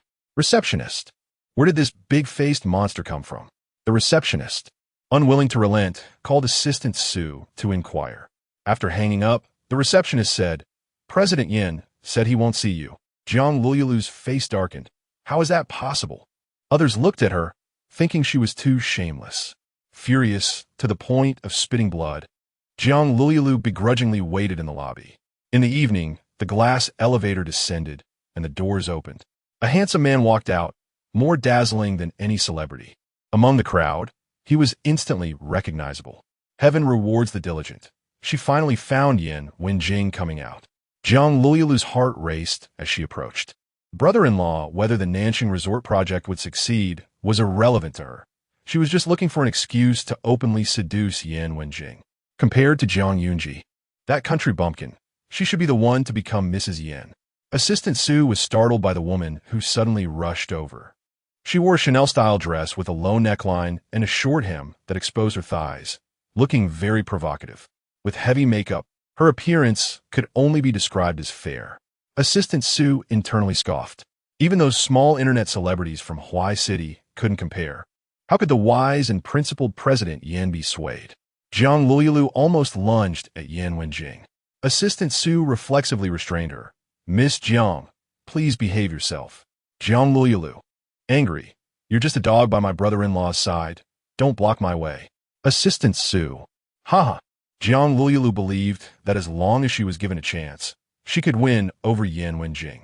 Brother-in-law, I came to talk about the Nanxing Resort project. Before she could finish, Yan Wenjing didn't even glance at her and continued walking forward with his long legs. Assistant Su shook her off and followed. Zhang Lulilu ran a few steps, having deliberately worn high heels today, and twisted her ankle. Brother-in-law, I'm more suitable for you than my sister. What a shocking statement. Is this person out of her mind? Assistant Su was stunned. He had seen mistresses publicly provoke the original partner, but had never seen a fake sister so boldly try to steal her brother-in-law. Zhang Lulilu made him realize the diversity of species. Assistant Su, security, get her out of here. Just then, Yan Wenjing stopped and turned to stare at Zhang Lulilu, his gaze deep and heavy. Zhang Lulilu, do you think my temper is good? The man had his hands in his suit pockets, his brows furrowed, and beneath his noble elegance was a suffocating pressure. Zhang Lulilu felt as if struck by lightning. She realized he was actually a very dangerous person. In the capital, he was an omnipotent figure. To make her disappear, he only needed a phone call. No one dared to provoke him or entertain any ill intentions. Unless they wanted to die. Zhang Lulilu's face gradually paled, beads of sweat forming on her forehead. Fear fermented in her heart. Yan Wenjing's voice was slow. What's fake is always fake. It can never become real. A light and faint statement that nearly shattered Zhang Lulilu. The man walked away with calm strides. Zhang Lulilu stared at his back, collapsing to the ground, trembling all over. Back at home, the Zhang family showed disappointment when they heard Zhang Lulilu say it didn't work out. Seeing her dejected, no one bothered to comfort her. A phone call came in. It was a leader from Lando. Zhang Lulilu disliked this leader, an old woman who constantly scrutinized her, and Wen Ti let her slack off. When there was a mistake in the proposal, she criticized her for delaying the whole team's progress. Female leader, Zhang Lulilu, you are fired. Zhang Lulilu, why? The leader finally couldn't hold back and scolded her. Always skipping work, slacking off at the office, her design proposals were nonsensical, dragging the whole team down. Zhang Lulilu also liked to form cliques, bullying other colleagues, mocking the team leader who had just given birth for being fat and old. The office was a mess because of her. The female leader had tolerated her for a long time. Suddenly being fired, Zhang's father was furious. He had used a favor and spent 200,000 to get her in. Now the favor was gone, and 200,000 was wasted. If word got out, it would ruin his reputation as Jiang Zhigui's daughter was fired. Zhang's father called an old friend at Lando to ask what happened. The other party hinted that Zhang Lulilu had been blacklisted. No company in the capital would hire her. Zhang Lulilu couldn't stop crying. Convinced her sister must have said something bad to her brother-in-law, leading him to blacklist her. She was so malicious. Jiang Su-hung was indignant. Jiang Yunji is really a bad girl, full of malice. In such a situation, Zhang's mother could only comfort her, suggesting Zhang Lulilu work at the family company and start from the bottom. Zhang Lulilu was dissatisfied. Being an ordinary worker was hard and tiring. Zhang's mother called Jiang Yunji, questioning her. Why did you get President Yin to blacklist Lulilu? Zhang Lulilu was blacklisted? Jiang Yunji was surprised, sitting cross-legged on the sofa. Zhang's mother, you're the older sister. You should protect your younger sister. Jiang Yunji laughed. My husband is wise and principled, very gentlemanly, good-looking, and has a good temper. He wouldn't casually deal with someone. You might as well ask Zhang Lulilu what stupid thing she did to get blacklisted. Meanwhile, on the other side of the living room, Yan Wenjing and Butler Chun were standing together, having overheard Jiang Yunji's words. Butler Chun smiled. It seems that in Madame's eyes, the mister has a very grand image. After hanging up, Jiang Yunji noticed that two people had appeared behind her at some point. Yan Wenjing lowered his gaze and said, Husband, speak up. Oh, oops. She was caught by the boss. Jiang Yunji's heart skipped a beat. Well, in front of others, she had to act like it. In fact, You really are my. At this moment, she couldn't say those two words, feeling a bit awkward for some reason. She blushed slightly, disregarding Yan Wenjing's reaction, and ran away in a hurry. A light laugh followed her from behind. Chapter 19. Sleep in my bedroom tonight. Zhang Yunji's team took on a project to do promotional design for a tech brand, including online ad graphics, offline promotional posters, and product manuals. She became busy all of a sudden and had to work overtime when she returned to the villa in the evenings. There was no overtime pay.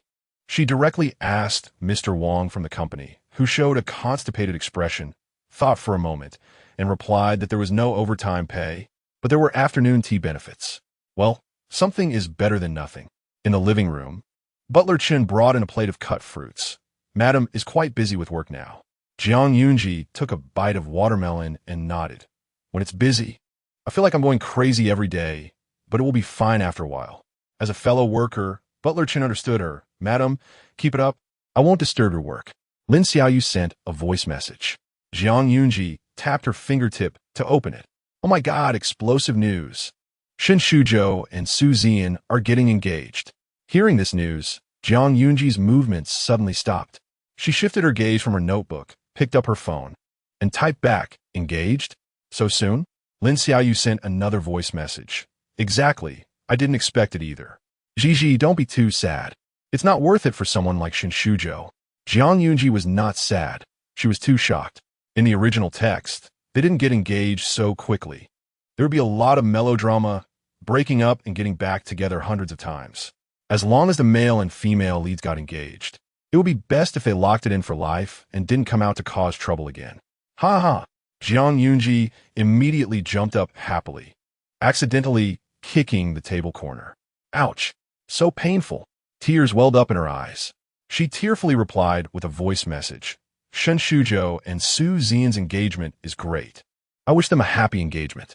She couldn't imagine how sunny and cheerful she would be after getting rid of the entanglement of the male and female leads. In Wenjing, who was coming downstairs, happened to hear the noise from below and glanced at Zhang Yunji's little face, which was red around the eyes, and found a bit funny. So sad? Her ex-boyfriend is getting engaged, and she's about to cry. The butler, who emerged from the corner, sighed. Madam really likes her ex-boyfriend. Is that so? In Wenjing smiled, but the smile didn't reach his eyes. The butler quickly corrected himself.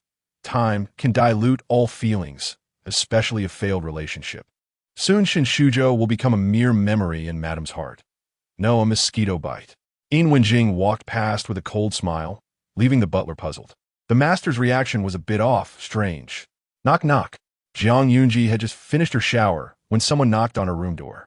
She opened the door and was met with the undeniably handsome face of the big boss. She caught a faint whiff of tobacco. He smoked? She rarely saw him smoke. Why was he smoking today? Did he encounter something troubling? This thought was quickly dismissed. Impossible. Who would dare to upset the big boss? With just a finger, he could take care of it. In Wenjing was tall, looking down at her with deep-set eyes. Sleep in my bedroom tonight. Zhang Yunji's eyes widened, instinctively taking half a step back. She was completely stunned. Sleep in your bedroom? Seeing her shocked expression, In Wenjing slowly pressed down the corners of his mouth. Not willing? It's understandable. It's hard to accept being with another man when your heart is still with your ex-boyfriend. He was aware of the woman's rejection, but his tone carried a hint of malice. You and I are husband and wife? What's the problem? Zhang Yunji. She blinked, her expression still somewhat confused.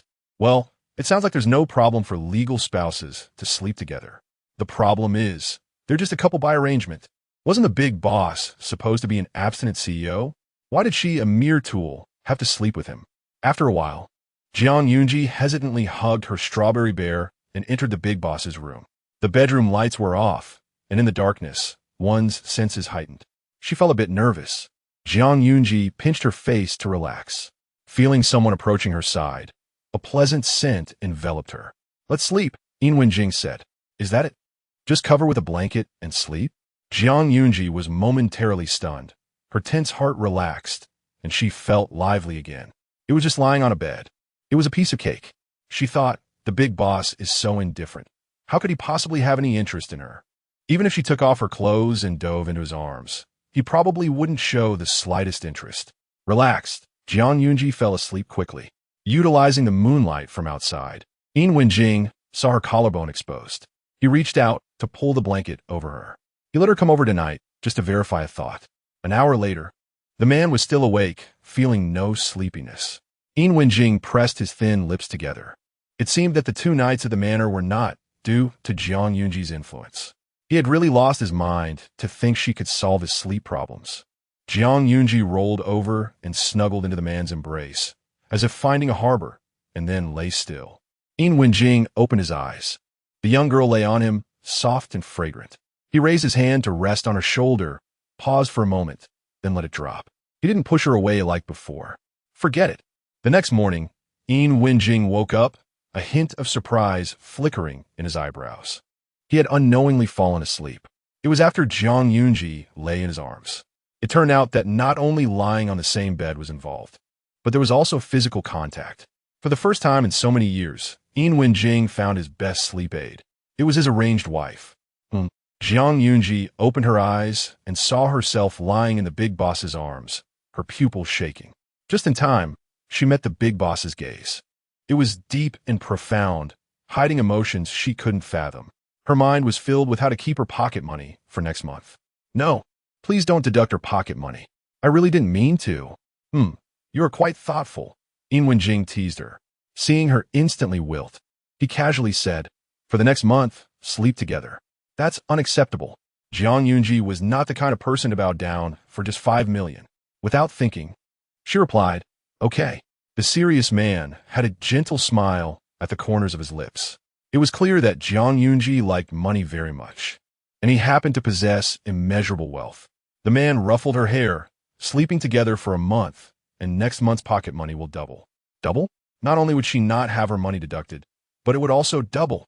That means 20 million. Jiang Yunji was ready again. She apologized to herself for thinking the wrong way last night. Indeed, a heart that looks at everything as dirty sees everything as dirty. What bad intentions could the big boss have? He just wanted someone to sleep with. After washing up, Jiang Yunji was full of energy. Mr. Yin? Good morning, Yin Wenjing replied, followed by a Mrs. Yin. Chapter 20. Even if he doesn't love me, I love him. Mrs. Yin. Jiang Yunji stumbled. This was the first time the big shot called her Mrs. Yin. It sounded quite pleasant. Just a small scene, keep calm. Jiang Yunji maintained a poker face and walked out with the same footstep. Butler Chun thought he was seeing things and rubbed his eyes vigorously. He wasn't mistaken. The lady came out of the gentleman's room. After all, he was a top butler with professional training and did not show any surprise, casually saying, it's the first time I've seen a girl come out of the gentleman's room in all these years. Jiang Yunji. Here it comes, the familiar lines.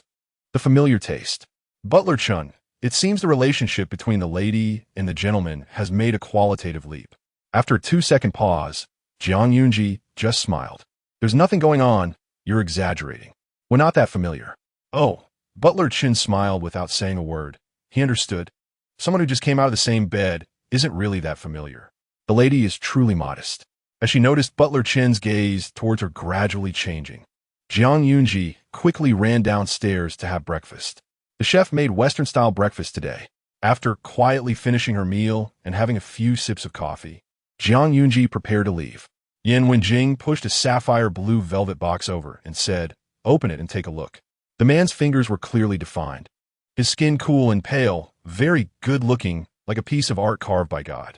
Jiang Yunji took it and found it was a ruby bracelet. The design was quite simple. Why give me this? Yin Wenjing replied, I saw it at the Huai City banquet and bought it casually. It's suitable for ladies to wear daily. Jiang Yunji smiled sweetly. Thank you, I really like it. When it comes to gifts from others, don't hold back on compliments. She truly liked it. Butler Chun silently chuckled to himself. Casually bought. The gentleman never used to pay attention to women's jewelry before and at banquets. He would only collect antiques and oil paintings. When she arrived at the company, Jiang Yunji searched for the bracelet. As a jewelry designer, she could tell it was quite valuable. She was shocked when she found out the price. A Burmese pigeon blood ruby bracelet worth over 6 million. Indeed, quite daily. The big shot's daily life is quite different from hers. Royal Golf Club. Zhou Kai put down his golf club and asked, Suzhou, aren't you getting engaged to Zi Yin next month?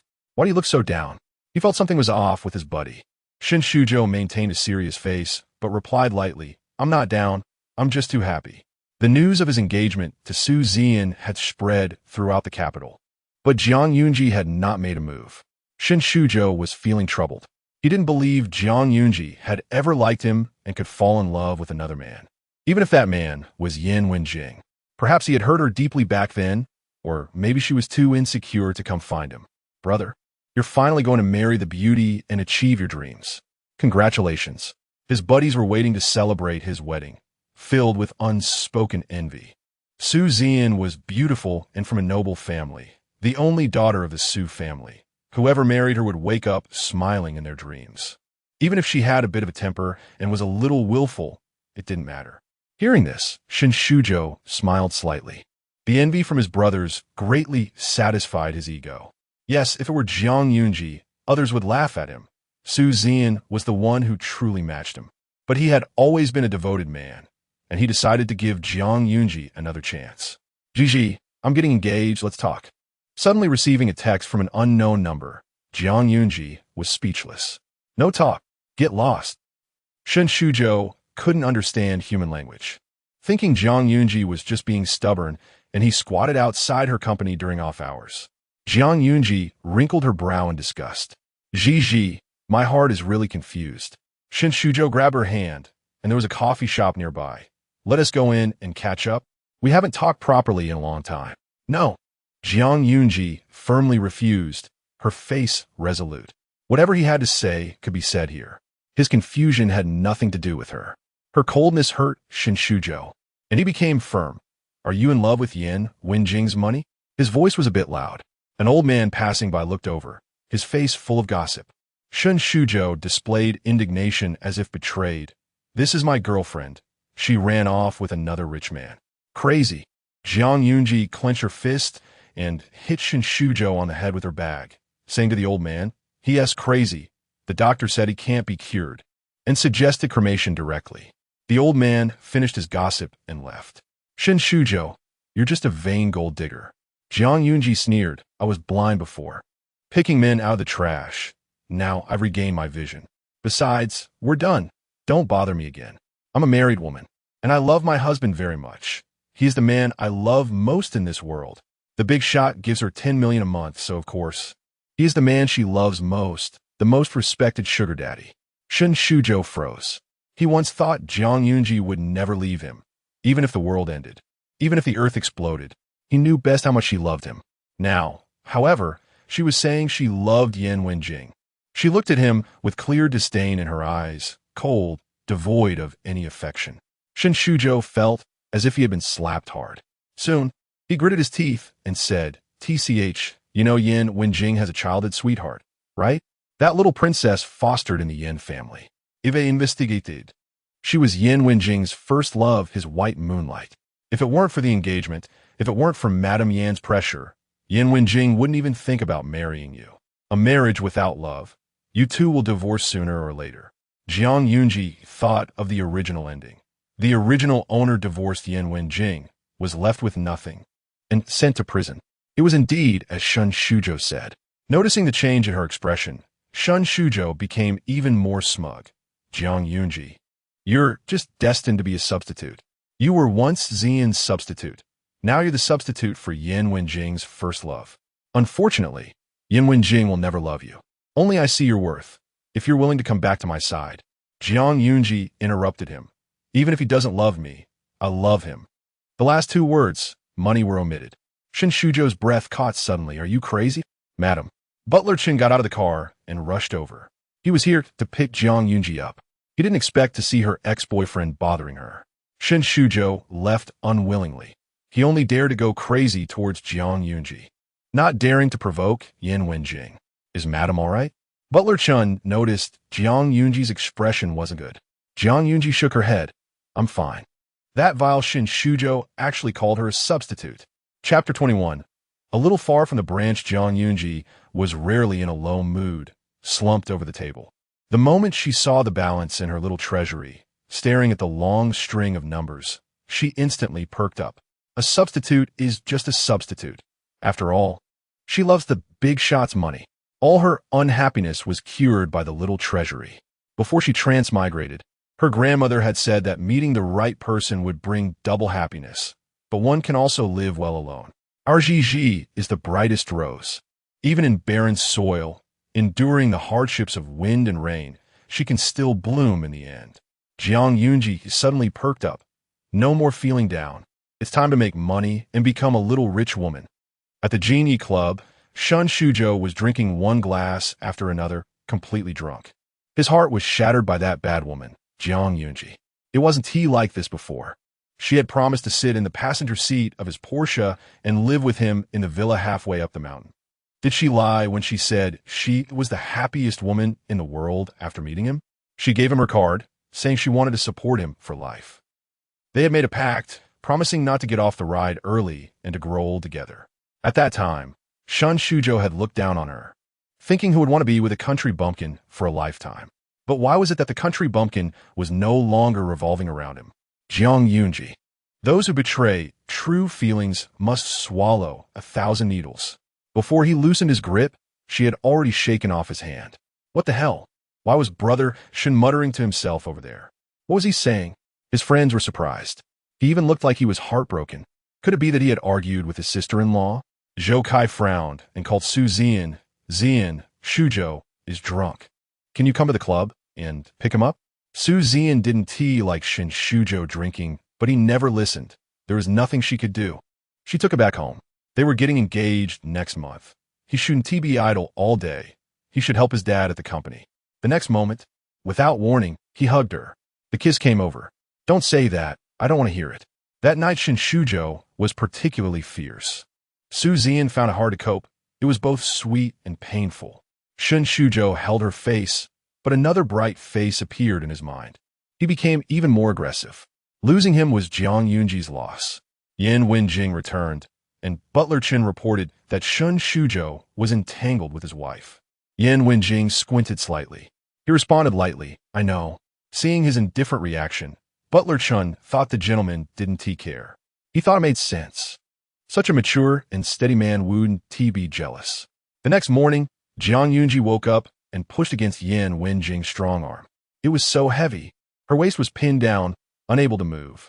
For the past few days, she had been waking up in the big shot's arms, going from initial shock to now being quite accustomed. She suspected that the big shot had a hugging addiction. Otherwise, why would he want to hold her every day? Now, it was even worse. He was actually wrapping his arms around her waist. That was an additional cost, she muttered quietly.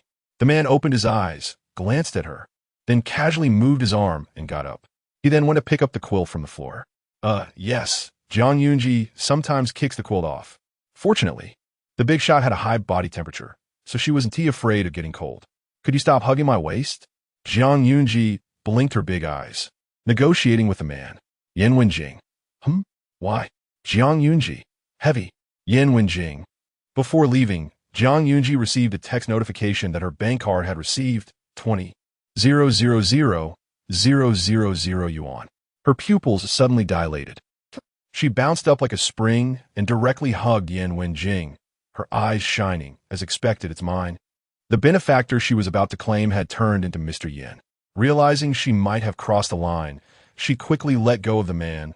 No more hugging. Be careful not to lose the freshly received pocket money.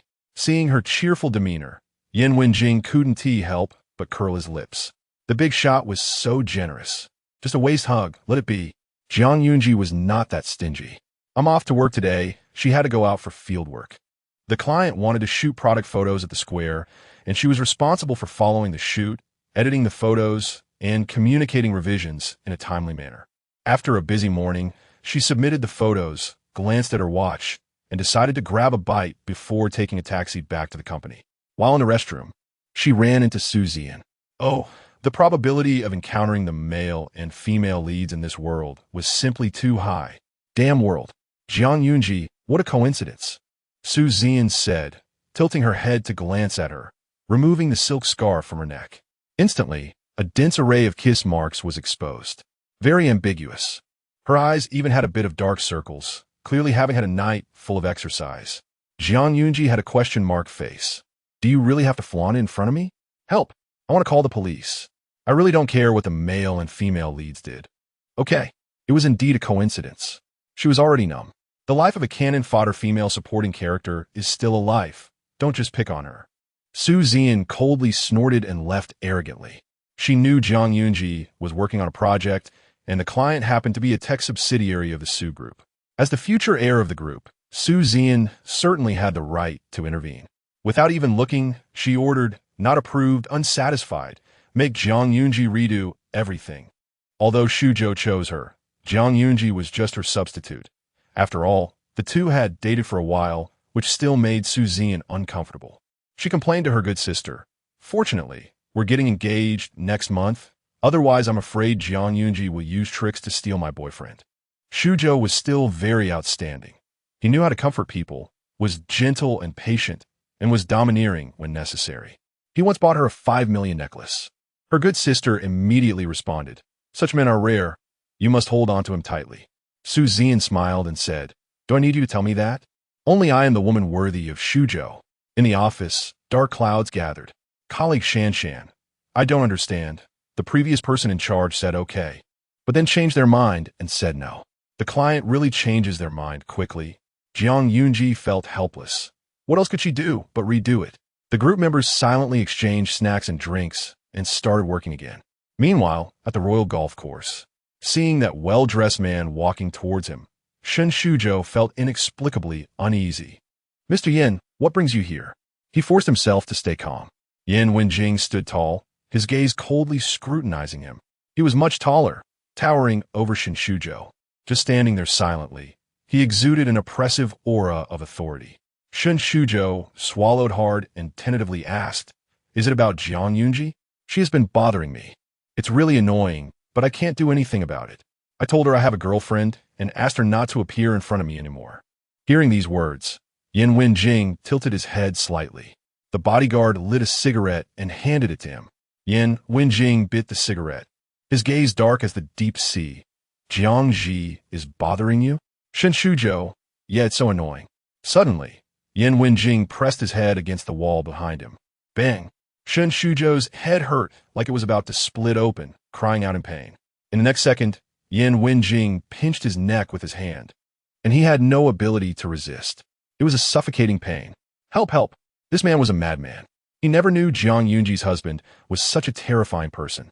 Just as Shen Shuzhou was about to suffocate, the other party finally released his grip. Afterward, Yin Wenjing stubbed the cigarette but on the back of his hand. Stay away from Zhuang Ji. Chapter 22. Couple set menu outside. Thunder rumbled and lightning flashed as a heavy rain suddenly poured down. The scenery outside became hazy in the downpour. Colleagues left one after another. My boyfriend came to pick me up and left, waving goodbye. Shan waved her hand. Sister Yu drove herself and asked, "The rain is getting heavier and it's thundering outside. How are you getting home?" "Yunji, walking to the subway station will get you soaked. Do you want to ride?" Zhuang Yunji replied, No, my family will come to pick me up." In fact, it was the driver from their villa. Sometimes, Butler Chin would come over to take her for a drive. Sister Yu said, "All right, see you tomorrow." Zhuang Yunji responded, "See you tomorrow. Drive slowly on the road." Just as she was about to call the driver, her phone rang. The screen displayed the name Mr. Yin. She answered the call. "Hello." Yin Wenjing's voice came through. "I'll be at the company gate in 25 minutes. I'm on my way to pick you up." Zhuang Yunji. "Okay." Assistant Su glanced at the map and took a long detour. It didn't seem to be on the way at all. He realized that President Yin simply wanted to pick up his wife. According to the time, Zhuang Yunji waited at the gate, and a Rolls-Royce smoothly stopped in front of her. After she got in the car, the door quickly closed. Assistant Su was very perceptive and immediately raised the partition, leaving a sweet space for the president and his wife. In fact, there would be nothing sweet. Zhuang Yunji didn't see any pink bubbles. "Mr. Yin, you got off work so early today." Yin Wenjing replied, "Yes, I finished my work."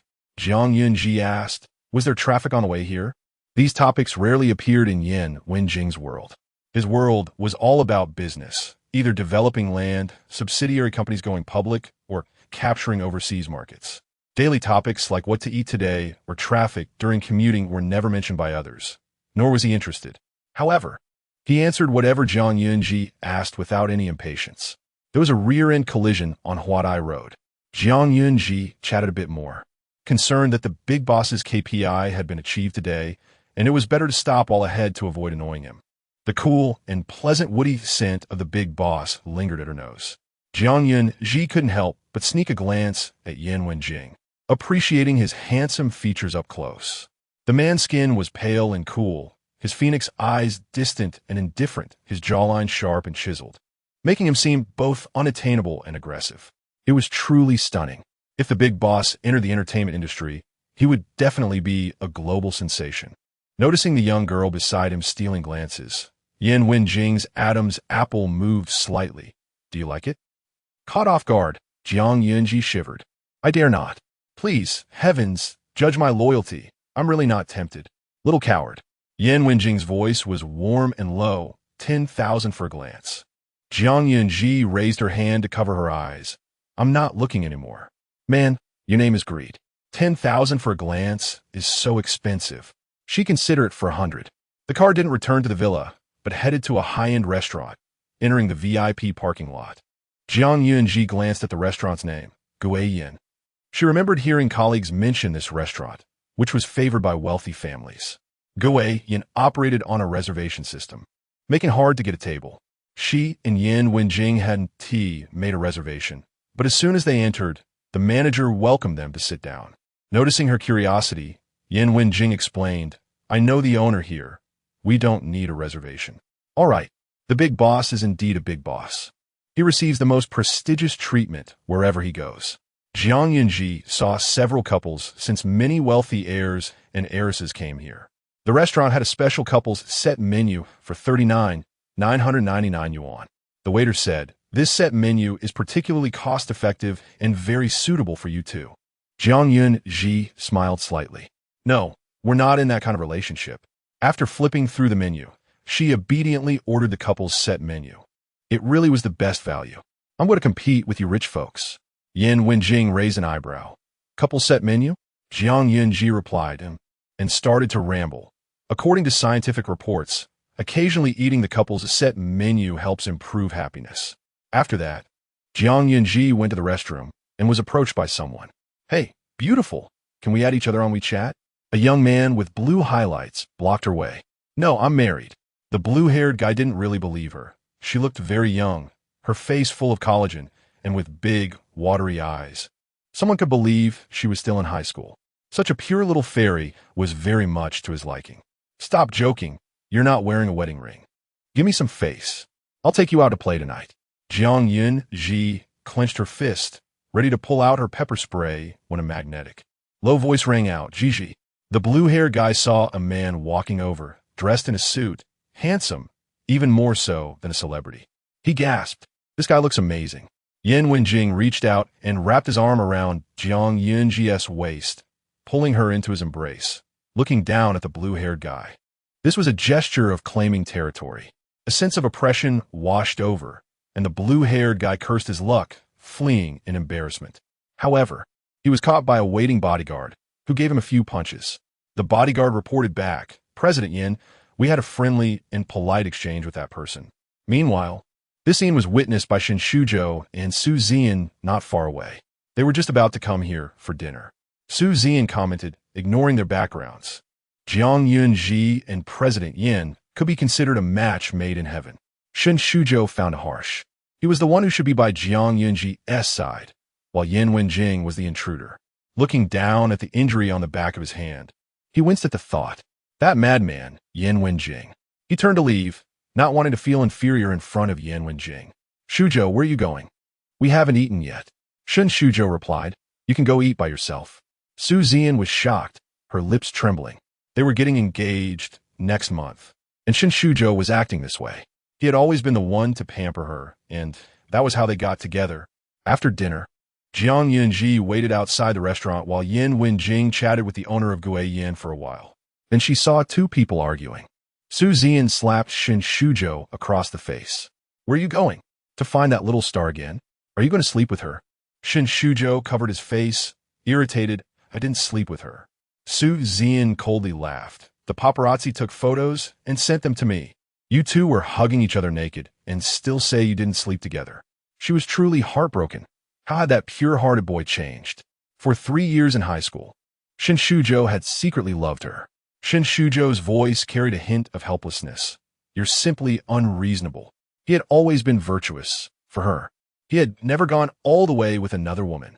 He clearly loved her so much, yet he had to endure her various doubts and criticisms. He was really tired. Chapter 23.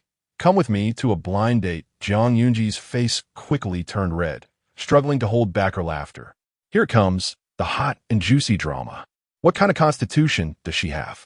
Every time, she finds herself at the forefront of the gossip, with drama being stuffed into her mouth for free.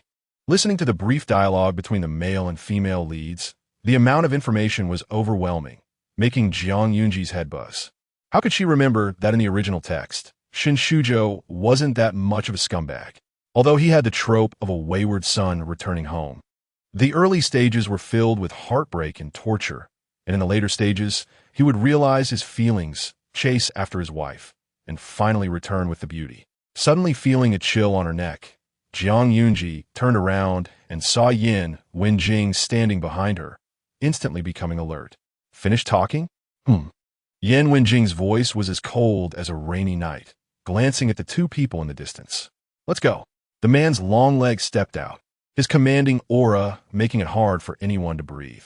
Zhang Yunji couldn't care less about the gossip and hurried to catch up. Recently, Su Yudie was very upset. She had given her pure love to Shin Shujo, but was hurt instead. She had to vent her feelings.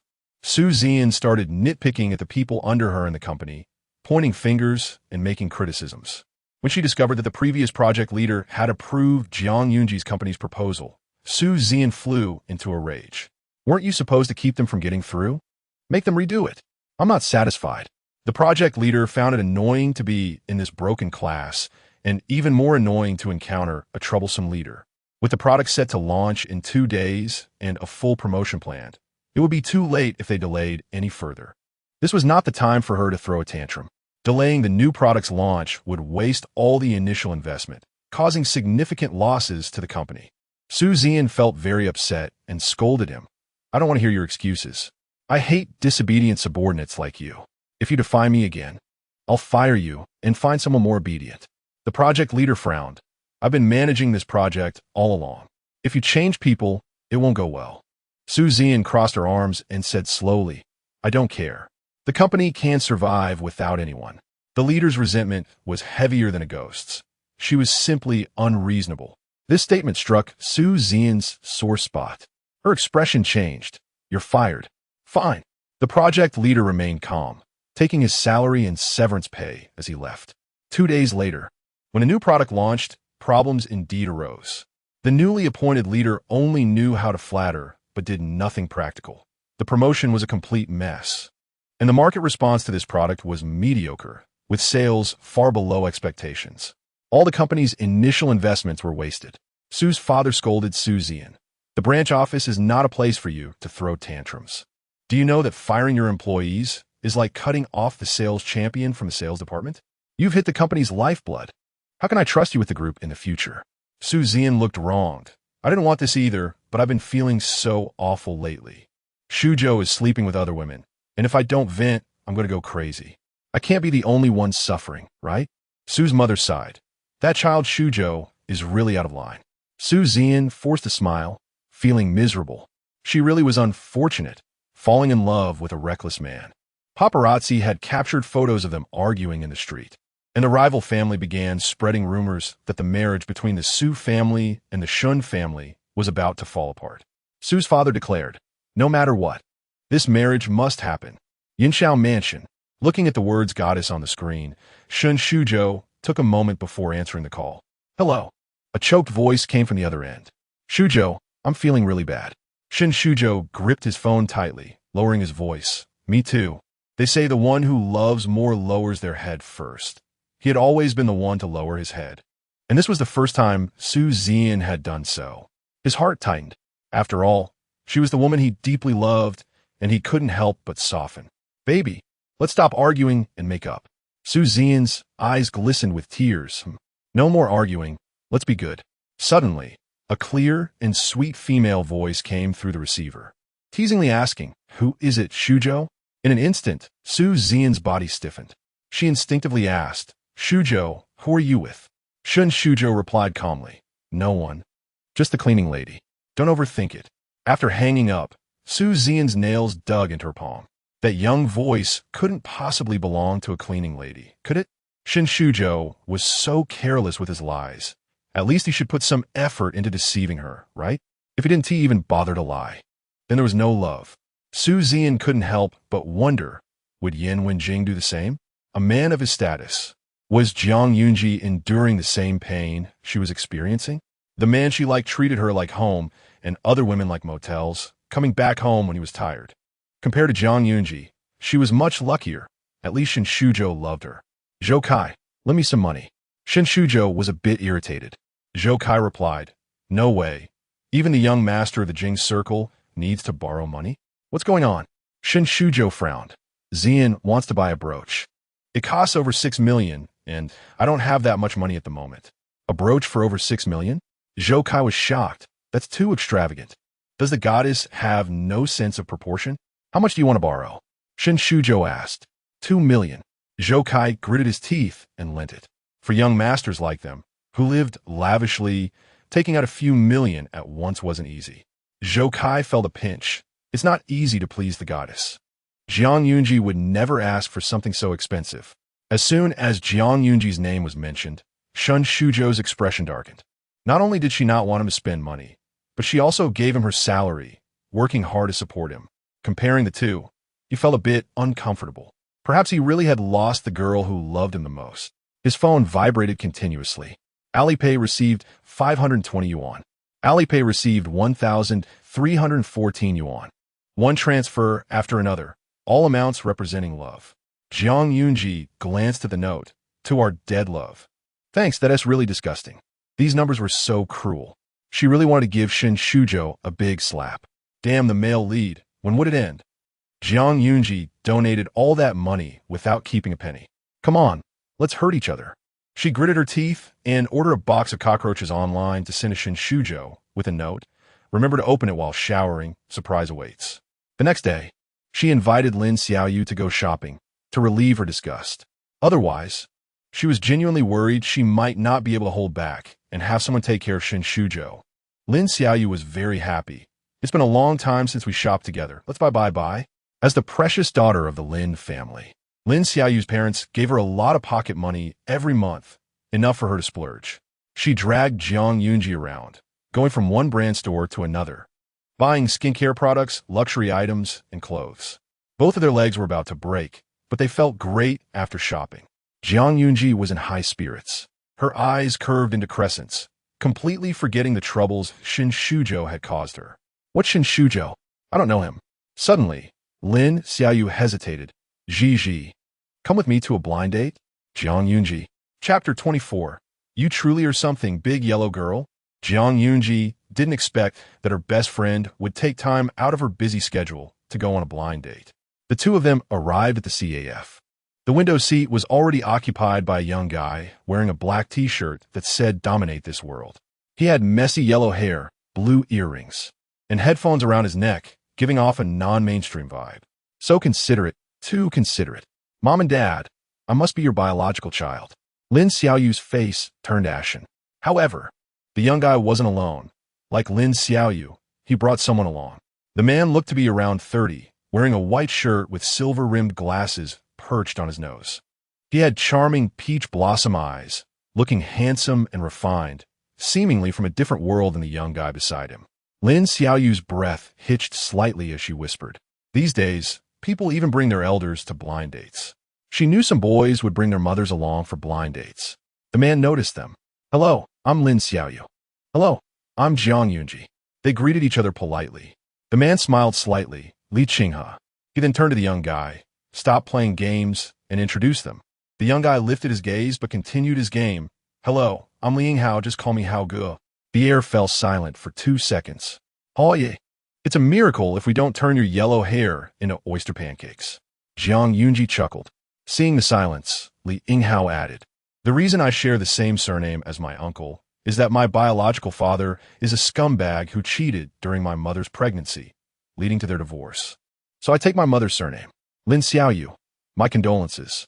Li Yinghao glanced at her and smiled. Wait until that scumbag father of mine kicks the bucket. Then you can come congratulate me. After saying that, he immersed himself back into the gaming world, ignoring everything else. Lin Xiaoyu felt a bit bored. If it weren't for her parents threatening to freeze her bank card if she didn't come, she wouldn't have shown up. Since she was here, she might as well chat a bit. Zhang Yunji pressed her restless leg down. The young guy wasn't bad. The older guy was also quite nice looking. Definitely above average in the high-quality male market. Well then, for the sake of her bank card, Lin Xiaoyu started chatting with Li Qinghe. What do you like? I like. Almost blurted out male models, but quickly changed it to difficult fitness videos. Li Qinghe took a sip of his coffee. I didn't realize Miss Lin loves sports so much. Lin Xiaoyu, you can't judge a person by appearance. What about you, Mr. Li Qinghe? Golf, horseback riding, surfing. Lin Xiaoyu. Surfing? I can do that. She could. Even though it was a blind date, she couldn't neglect her good sister. Lin Xiaoyu invited Zhang Yunji to join in, turning the blind date into a three-person conversation. Zhang Yunji thought, since it wasn't her blind date and the guy didn't know her, it didn't matter. She didn't have many hobbies, just like watching some male model videos, checking out abs and pecs, or reading some Klitsch Mary Sue novels, watching the male and female leads kiss. Lin Xiaoyu widened her eyes. Is that something you can say? You truly are something, big yellow girl. Clearly, it was a four-person affair, but Zhang Yunji had turned it into a no-man's land. In the next moment, Li Qinghe smiled meaningfully and said to Lin Xiaoyu, your friend here is quite humorous. Lin Xiaoyu, yes. She subtly signaled Zhang Yunji to tone it down, genuinely worried she might rush onto the highway. Li Qinghe, Miss Lin, we met when you were a child. Lin Xiaoyu. How could she not remember? A handsome guy like him, she definitely wouldn't forget.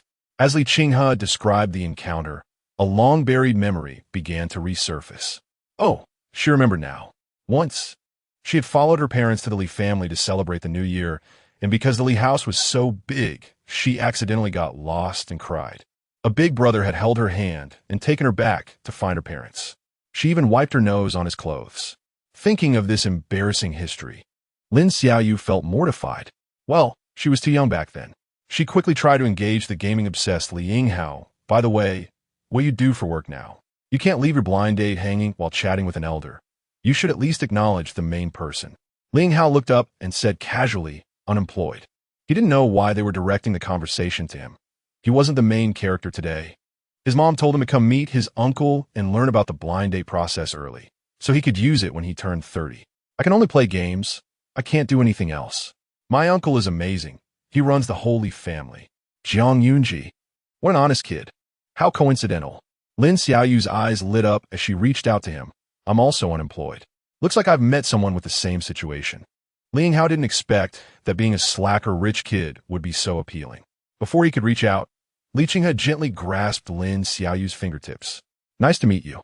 Li Yinghao lowered his head to continue gaming, and before long, he put on his headphones and went to the restroom. Lin Xiaoyu followed him and tapped his shoulder. You're also being forced into a blind date by your family, right? Uh-huh. Li Yinghao nodded, his fingers quickly tapping the screen. Lin Xiaoyu. Me too. How about this? Let's pretend to be a couple for a while, fool our families, and then after some time, we can say we aren't compatible and break up. How does that sound? Good idea, right? Uh-huh. Good, you're right. Li Yinghao politely responded again before finally taking off his headphones. What did she just say? He didn't tea here. Lin Xiaoyu smiled brightly, looking forward to our cooperation. Li Yinshou. On the other end of the phone, his friend was screaming, I'm dying, send help.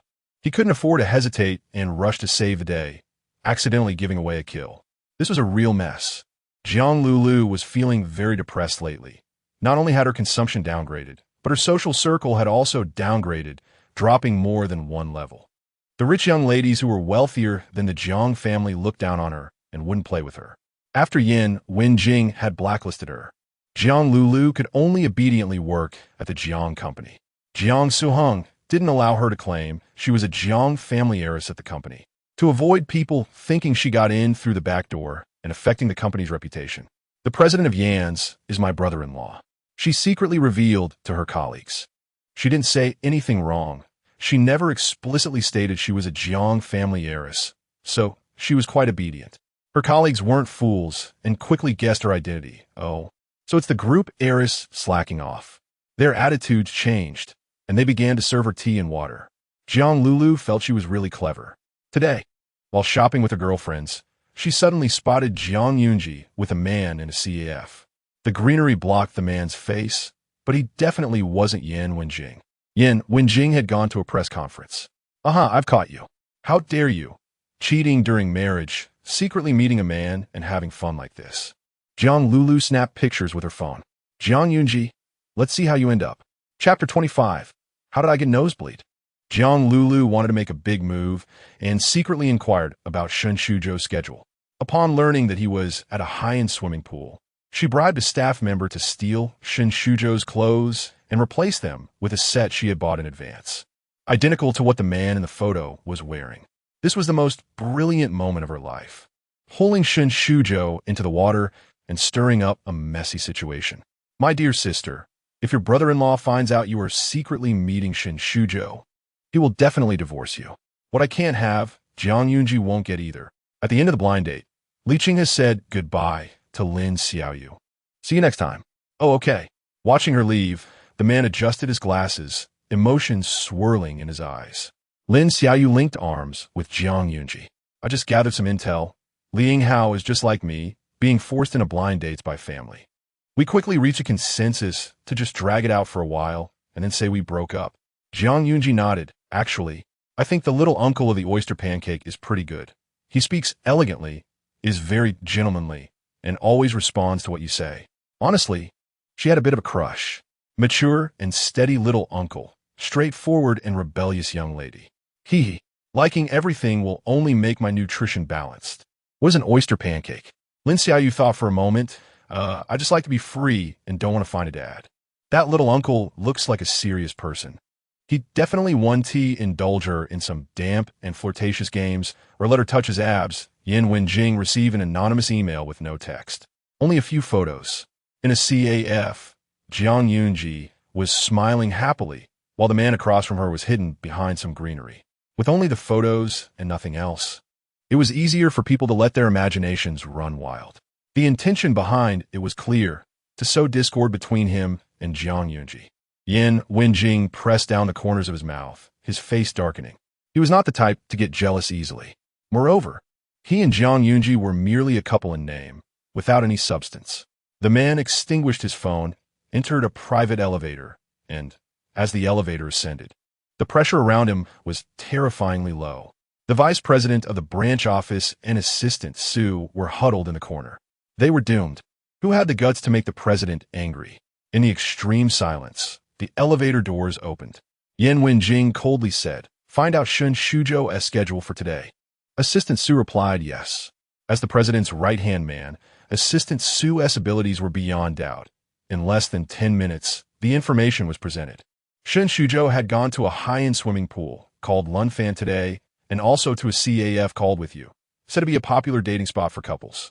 They even captured a photo of Shen Shuzhou, and he was wearing the exact same outfit as in the email. Jiang Yunji had told him this morning via WeChat that she was going shopping with Lin Xiaoyu. He didn't expect she would secretly meet Shen Shuzhou. The man's expression remained unchanged, making it impossible to discern his emotions. He picked up the lighter on the table, ignited the photo, and casually tossed it into the trash can. Assistant Su dared not breathe a word. The president always kept his emotions hidden. No one knew what he was thinking. Even if he smiled at you, he could instantly bankrupt you, making you disappear completely from Yanjing. The deeper the stillness of the sea, the more dangerous it was in the evening.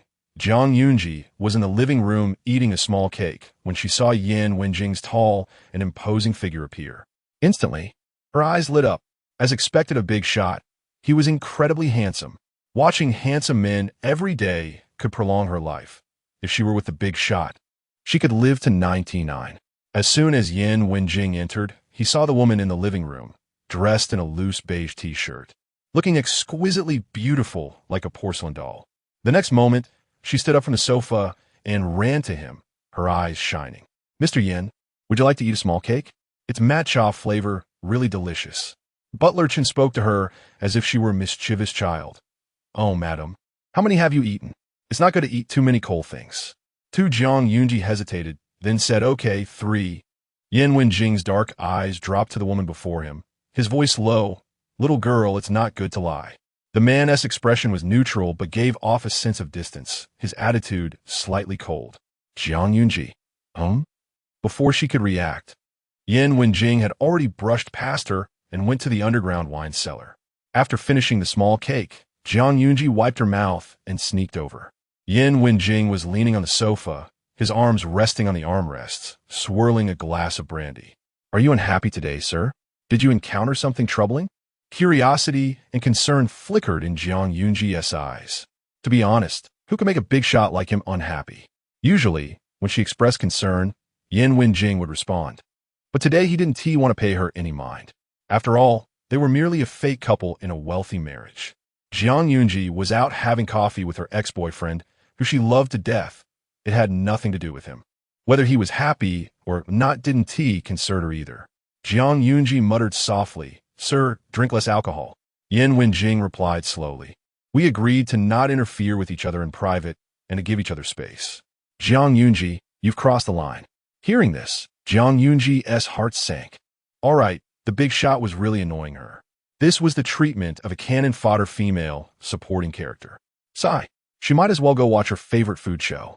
Butler Chun peeled an orange for her.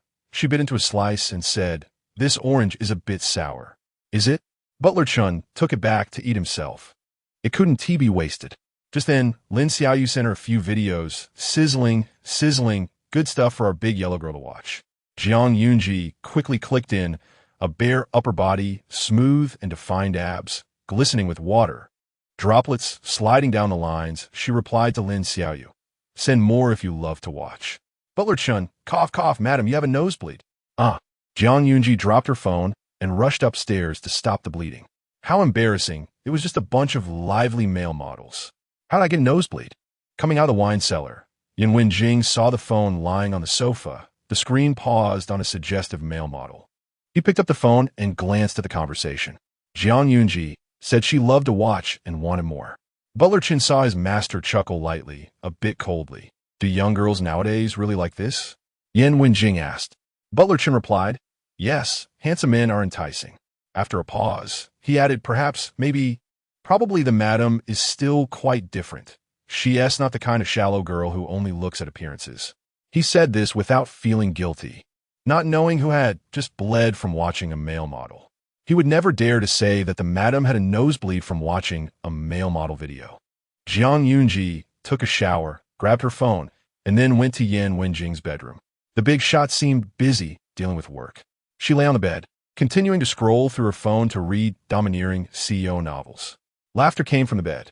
Yan Wenjing glanced over lightly, his thin lips pressed together. She really seemed happy. Did she love it that much? The male model's abs and chest. Didn't she used to touch Shun Shuzhou's abs a lot? The man tapped the table and said flatly, "If you laugh again, your allowance for next month will be gone." Zhuang Zi'ang's smile faded from her face. Chapter 26. Want to touch the boss's abs? Not long ago, I was working overtime every day. What's wrong with reading some domineering CEO novels? Boss, please don't be angry. It will affect this little fish. Zhuang Zi'ang also has her temper. She got up from the bed and said, "I'll go to my own room to read." Yan Wenjing called out to her, his thin lips slightly parted. "Come over and help me organize the documents. Considering the 20 million next month." Zhuang Zi'ang took small steps over, saying, "Mr. Yin, I'm quite expensive. I charge by the hour." Yan Wenjing lifted his head, his long brows slightly raised. "How much?" 10,000 per hour. Originally, organizing documents for him was free, but who told him to bother her so much in the wine cellar? Then let's do it officially. Seeing that the man didn't say anything, Zhuang Zi'ang felt she might have been a bit too bold. She cleared her throat and said, "Given our relationship, I'll give you a discount, 5,000. Yan Wenjing deal." In fact, he didn't care about that little money. Even if she asked for 1,000,000 an hour, as long as she didn't keep staring at her phone, it was fine. Zhuang Zi'ang had no idea that in the boss's eyes, she was just being a little greedy. She only knew that she earned half a month's salary in 1 hour. She was very satisfied. While organizing, she smiled and asked, Mr. Yin, when I hit a midlife crisis and lose my job, can I be your secretary? It's really rare to have a boss like him who is emotionally stable and generous. Being his secretary would be a stable job. Yin Wenjing paused as he signed. It seemed her mind was always full of strange thoughts. The man found it quite amusing and said slowly, that's hard to say. It depends on your performance. She would take that offer. Zhuang Zi'ang worked hard and finished organizing the documents in 10 minutes.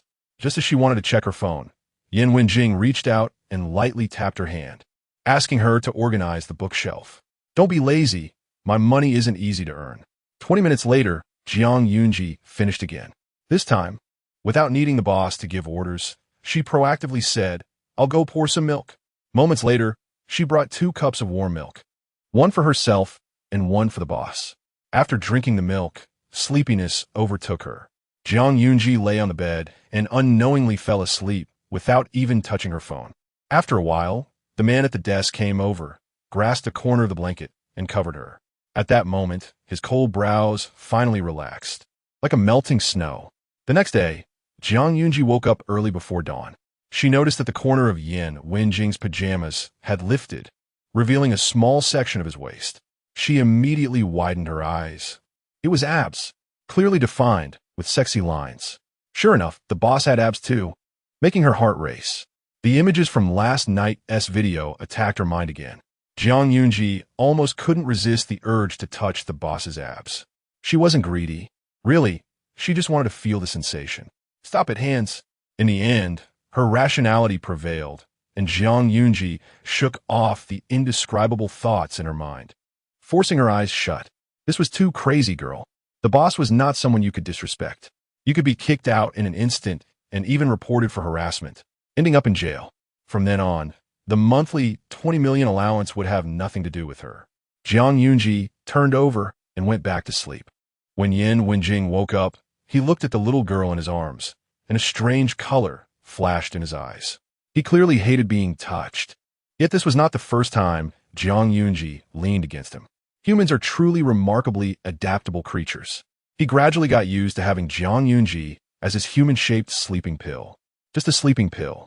After getting up, Yin Wenjing went to the gym. The villa had a gym, swimming pool, media room, wine cellar, flower room, and everything else. One could enjoy the best facilities and services without stepping out. The man ran for an hour and then put on boxing gloves to hit the punching bag. The punching bag could barely withstand the blows, swaying precariously. The empty gym echoed with the dull and loud sounds of striking. Half an hour later, the man went to the bathroom to take a shower. The bathroom was filled with steam, and cold water cascaded down the man's toned muscles, washing away the foam. Yin Wenjing, dressed neatly, came out of the bathroom just as his phone rang. He pressed the answer button. Assistant Su, Mr. Yin, we found out that the anonymous email was sent by Jiang Lilu.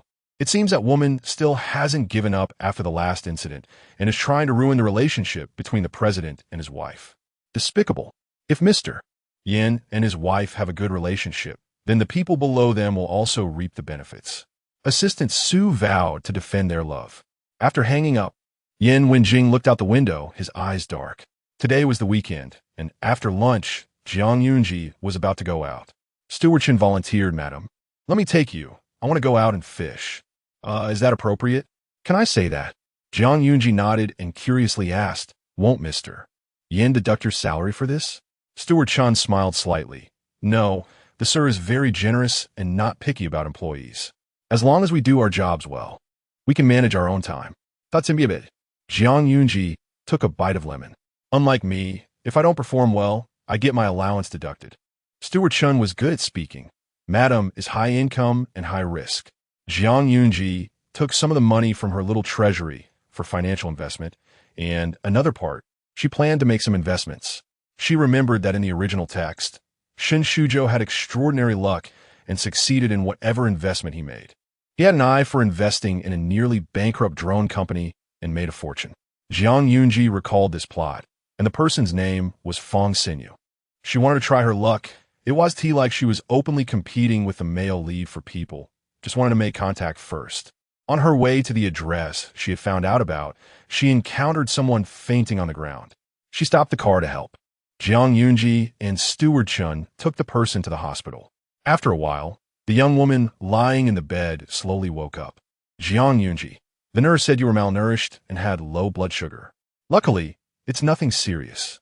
The young woman paused and said, "Thank you for bringing me here. I'll add you on WeChat and transfer you the medical expenses." This was the first time she had seen such a beautiful girl, and if it were before, she might have said something like, "Hey, beautiful," but now she was just a down-on-her-luck person about to go bankrupt. The goddess of misfortune had visited. No one who encountered her had good luck. The woman's eyes turned red. Zhuang Yunji saw the other person's WeChat name. One night, 8 male models. Sister. How wild. This is in a no man's land. The other party clearly noticed and felt a bit embarrassed. "Ah, can you change my nickname? My name is Fong Xinyu." "What's your name?" "What did she just say?" Zhuang Yunji's eyes lit up. "Hello, I'm Zhuang Yunji. You look a bit sad. Did you encounter some difficulties?"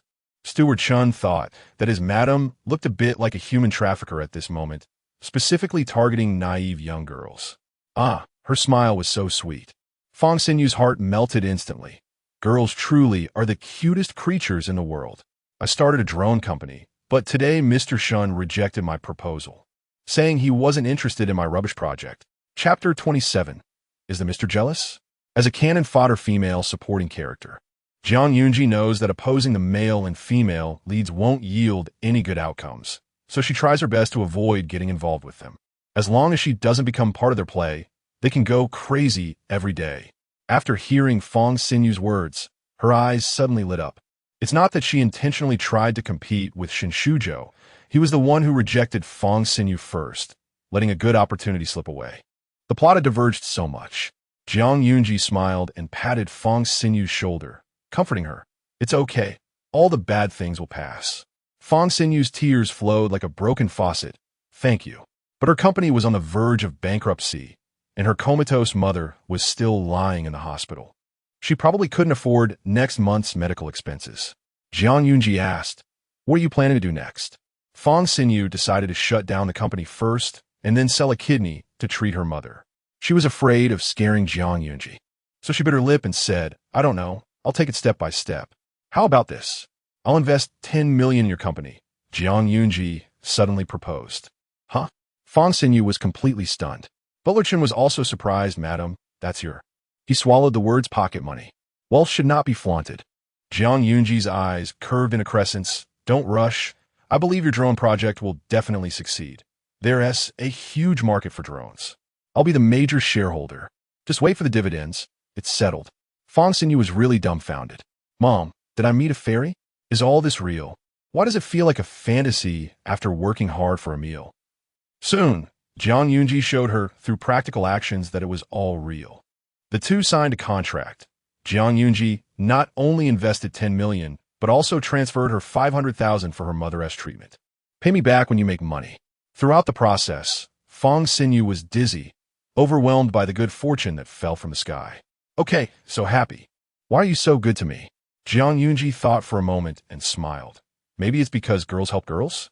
Although she initially wanted to take a gamble and make some extra money, after learning about Fong Xinyu's entrepreneurial story, she wanted to invest in her even more. There are shining girls in every field, and they shouldn't be buried. Fong Xinyu said earnestly, "I will definitely not let you down." She wanted Zhuang Yunji to feel that investing in Xinghe technology was the smartest decision of her life. On the way home, Butler Chen couldn't help but say, "Madam is kind-hearted, but investments have risks. Be careful not to lose your capital." Zhuang Yunji's investment approach could be described as ruthless. Simple, brutal, fast, and fierce. But she didn't know if it would succeed in the end. Zhuang Yunji crossed her arms, humming proudly, "I have a keen eye. Just wait and see," Butler Chen thought. "Forget it. As long as the madam is happy, it's just a month's pocket money." The private room was full of people. Today was a welcoming dinner for Qinghe, a week late. Qinghe didn't he mind, did he? Someone spoke up. Li Qinghe smiled gently. "If I really minded, would I still come?" Everyone laughed. "I heard you went on a blind date yesterday. How was it?" Li Qinghe recalled and said, "Quite an interesting young lady. I'll continue to get to know her." The Lin family surprisingly said they were very satisfied with this blind date, which suited him well. His brother poured him some wine. "Hey, Wenjing, When will you bring your little sister-in-law for us to meet? In the corner, a man sat with his legs crossed on the sofa, exuding a noble aura. Upon hearing this, he casually rubbed the rim of his glass. I'll arrange it when there's an opportunity. Li Qinghe raised an eyebrow, seemingly surprised. The others were also astonished. They thought they were just joking and expected Yan Wenjing to refuse, but he actually relented. It seemed the little sister-in-law was quite remarkable. It actually caught this great deity's interest. Well, you all are either married or going on blind dates, and I'm the only one left single. Someone lamented. 2 hours later, a group left the private room. In the corridor, Yan Wenjing passed by another private room. The door was half open, and voices came from inside. Shuzhou, did you invite Jiang Yunji to your engagement party? Zhou Kai asked. Yan Wenjing stopped in his tracks. Shun Shuzhou took a sip of wine, suddenly recalling something, and got goosebumps all over. Jiang Yunji had actually sent him a box of cockroaches. Seeing the note saying there was a surprise, he went to the bathroom to open it. Goodness, if he didn't know better, he would have thought he had poked a cockroach nest, and instantly, the whole bathroom was filled with. It scared him to death. This left a deep shadow on Shun Shuzhou. Yes, I sent her an invitation. She should have received it. Zhou Kai nodded. Bro, that's generous of you. After all, you had a relationship. No need to be so heartless. But Jiang Yunji loves you so much. She might get stimulated and crash the engagement party to take you back. Just thinking about it was quite thrilling. Shun Shuzhou was stunned for a moment, and a light burst in his eyes. Yes, you have a point. Who knows, she might really crash the wedding. First love is always unforgettable. How could Jiang Yunji just sit back and watch him with another woman? As soon as Yan Wenjing returned, Butler Chun handed him an invitation from the Shun family inviting him and his wife to attend the engagement banquet of the Shun and Su families. The man didn't even glance at it and tossed it away. Butler Chun. Oh, all right. Yan Wenjing took a few steps and then stopped again. His tone low. Do you think if Jiang Yunji goes, she would crash the wedding? Butler Chun was taken aback, then seriously replied, It's hard to say. First love is always hard to forget. Yan Wenjing curled his lips into a mocking smile. Butler Chin's eyelids twitched. Is the mister jealous? Yan Wenjing's gaze was unfathomable. Do you think I would be jealous? Well, Butler Chin firmly stated, of course not. A rational, mature, a gentlemanly man like you would never be jealous. You're completely different from those petty men outside. Yan Wenjing didn't listen to him flatter anymore and went upstairs. After a while, Jiang Yunji came downstairs and saw a golden object in a living room trash can. She leaned over to take a look. An invitation? Opening it, it invited her and the big shot to the engagement banquet of the male and female leads. She thought of the plot in the original text, where the male and female leads experience breakups, amnesia, imprisonment, and finally were about to get engaged. At the engagement party, surprisingly, the deeply affectionate second male lead returned from abroad and crashed the wedding publicly. How dramatic, a love story indeed. She felt a bit curious about how it would unfold. Want to go? A cold male voice suddenly sounded behind her. Clatter. The invitation in Jiang Yunji's hand fell back into the trash can. She turned around. A little bit. Yan Wenjing smiled gracefully. A little bit or a billion bits? Chapter 28. Struggling to pick up trash to support you. Why are you saying everything out loud? Jiang Yunji just wanted to enjoy the excitement and have a meal. She was about to backtrack her words when Yan Wenjing said, If you want to go, then go. He wanted to see how the young girls these days would go to such lengths for a man and whether she would really steal a wedding. Hearing the big shot say this, Jiang Yunji breathed a sigh of relief, thinking she had escaped danger. Suddenly, the man casually asked, What do you think first love is like? Jiang Yunji. First love? Why bring that up out of the blue? Could it be the big shot is thinking about his first love? That childhood sweetheart? The original owner's first love was Shun Shuzhou, and every time Jiang Yunji thought of this, her vision went dark. To her, first love was trash. But for the big shot, it was naturally different. Jiang Yunji touched her nose. Well, the existence of first love is different for everyone. Most people's first love is beautiful. Beautiful? Even though Shun Shuzhou betrayed her and hurt her, she still thought it was beautiful. What a sentimental person. Yan Wenjing's lips pressed down slightly, and then he left with his long legs. Jiang Yunji. What did she do to be called sentimental? Is the bar for sentimentality so low these days. Before she could figure it out later on, she saw Yan Wenjing standing on the balcony, slightly bent over, casually resting one hand on the railing, with a cigarette between his fingers. The big shot was indeed a big shot. Even his back was handsome, exuding a strong sense of masculinity. Jiang Yunji quickly pushed away inappropriate thoughts from her mind. This wasn't the time for admiration.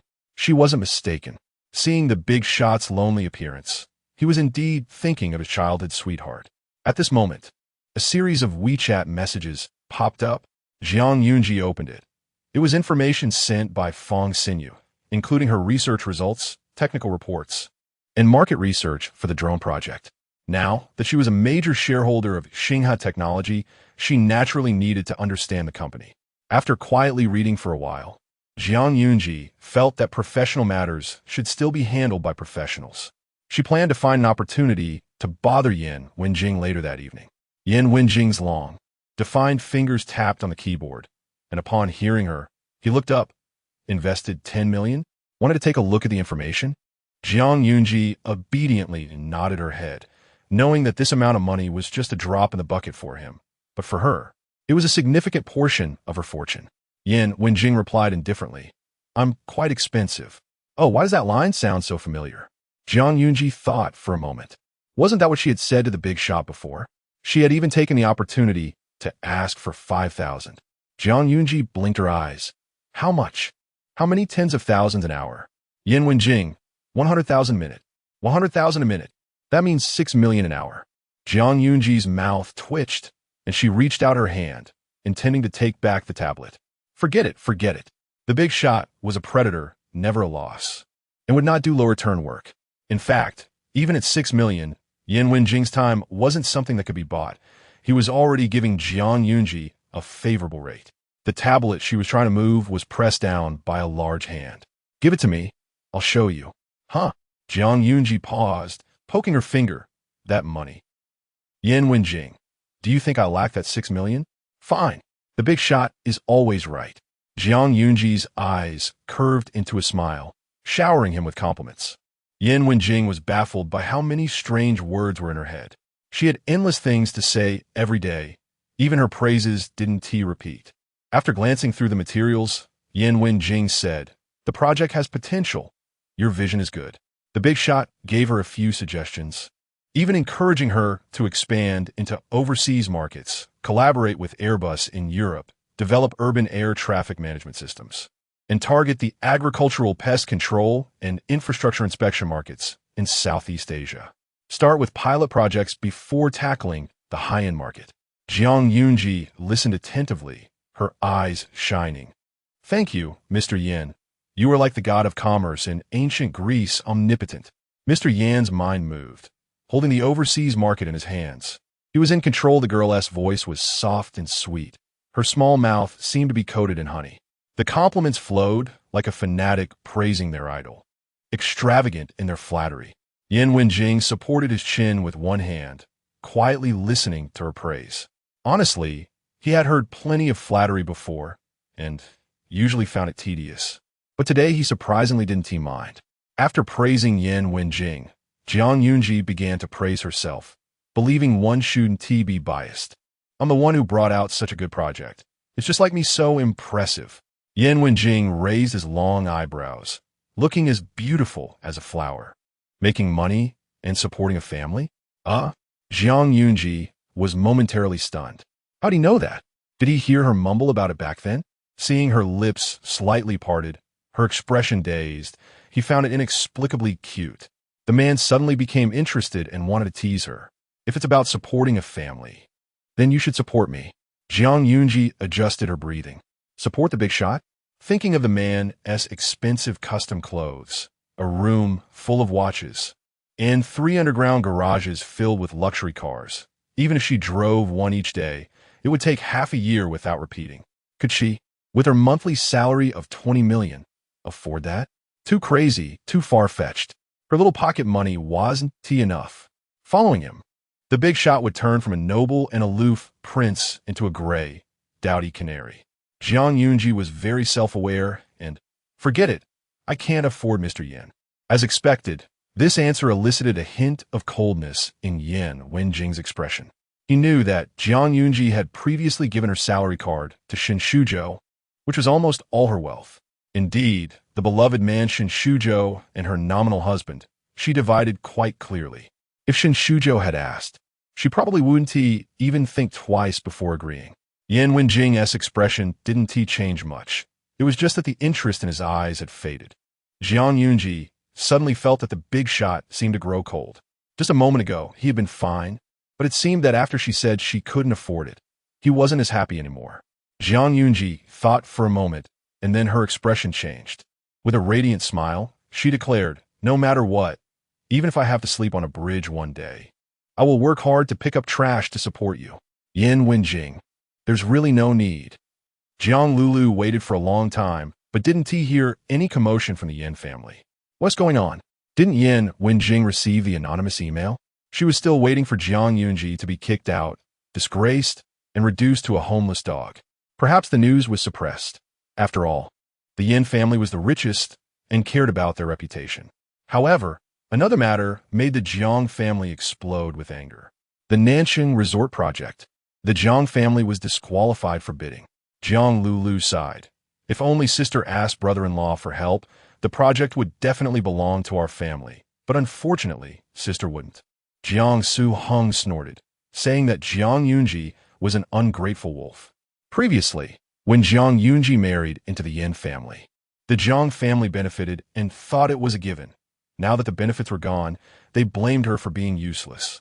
Jiang's father was overwhelmed, and if this continued, the company would face a major crisis with cash flow problems. New investments were a must. Lulu, it's time for you to contribute to this family. He instructed Jiang Lulu to approach the business tycoon Mr. Fan. Although Mr. Fan was a bit older, he had substantial financial resources, and right now, only he could save the Jiang family. Jiang Lulu's mouth dropped open. Was this asking her to make a sacrifice? Is this right? Unexpectedly, all the fuss ended up backfiring. The clown turned out to be herself. Jiang Su-hung, who usually doted on his sister, didn't dare to speak. Fearing that Jiang's father would go mad and make him pay a price he couldn't afford, he was scared of paying. Chapter 29. She is not a soft persimmon. The results of the Van Jewelry Global Design Competition were announced. Hiss, hiss, hiss. President Wang couldn't believe it. Third place. Jiang Yunji's work, Echoes of the Deep Sea, won third place and was adopted by Van Jewelry for new product design. This was a global competition with many seasoned designers. And unexpectedly, the newcomer Jiang Yunji became a dark horse. Xiao Jiang, we said it was all about participation, but who knew you had such hidden talent? You've brought glory to our company. Jiang Yunji beamed. President Wang, is there a bonus for winning? President Wang waved his hand. No, there isn't. Jiang Yunji's smile faded. President Wang suddenly had a pang of conscience and waved again. For the next week, there will be a lavish afternoon tea for everyone. Everyone, congratulations to Xiao Jiang for making it to the top 3. The colleagues were very happy, and thanks to Jiang Yunji, there would be afternoon tea for the next week. President Wang could be considered extravagant this time. Yunji is amazing, carrying the flag for us. Yunji is leading us down the flower path. Haha, congratulations. Xiao Jiang, you're incredible. Surrounded by everyone's cheers and laughter, Jiang Yunji was lost in the compliments. She loved this atmosphere. The thought that her design would be made into a jewelry product filled her with a sense of satisfaction.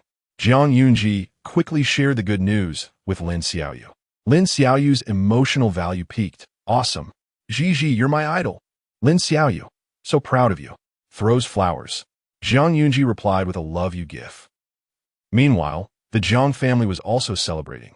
Jiang Lulu also participated in the Van Jewelry Design Competition, and when the results came out, she wanted to check her ranking. To make it into the top 100 in such a global competition was quite impressive. Of course, Jiang Lulu didn't rely on skill, but on her financial power.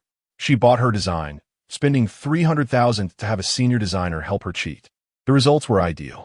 Jiang Lulu smiled knowingly, finding someone to spread the news overnight that her design level was among the top 100 in the world. She wanted to slap Landu in the face. Losing her was a loss for nothing. Such good news, Jiang's father and mother told everyone they met. What? How did you know our Lulu made it to the top 100 in the design competition? The other party. No, she didn't even ask. Is that polite? Zhuang Yunji? Zhuang mother frowned slightly. Are you talking about my eldest daughter? I'm not clear about her. She is at a small company. What can she achieve? Alas, she wouldn't come back to inherit the family business. They had to maintain appearances. Zhuang Lulu secretly felt pleased. Sister probably doesn't qualify for the competition, right? Don't worry, Mom. It's fine if my sister is not successful. I will take care of her in the future. Zhuang mother sighed. You really understand. Zhuang father wore a stern face, unwilling to mention Zhuang Yunji, feeling embarrassed. It wasn't that he was heartless. They were both daughters. One was a country bumpkin who knew nothing, and the other was an elegant young lady nurtured from a young age, capable and talented. Anyone could see who deserved favoritism. Moreover, now Lulu was more useful than Zhuang Yunji. Ding dong. A WeChat message notification sounded. Zhuang Yunji picked it up to see a selfie from Zhuang Lulu, wearing a pink dress. Zhuang Lulu, French custom dress, air-freighted, costs over $1 million. A reward for Mom and Dad for making it to the top 100 in the design competition. 2 minutes later, Zhuang Lulu. What should I do? I can't unsend it. Sorry, sister. I sent it to the wrong person. Zhuang Lulu. I really didn't mean for you to see it. You won't mind, right? Zhuang Lulu. Mom and Dad are not biased. If you were as excellent as me, they would buy you one too. Zhuang Lulu. Sister, don't be angry. Woo, next time I'll have Mom and Dad buy you one. Definitely next time. Ugh. Zhuang Yunji got goosebumps all over, her fingers tapping on the screen. I'm allergic. Zhuang Lulu. Zhuang Yunji. Sorry, I'm allergic to green tea. I haven't seen such a fresh and refined green tea in years. It's fragrant for miles.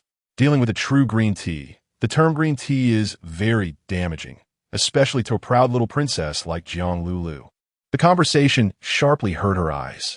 She didn't expect Zhuang Yunji to embarrass her like this, confronting her online.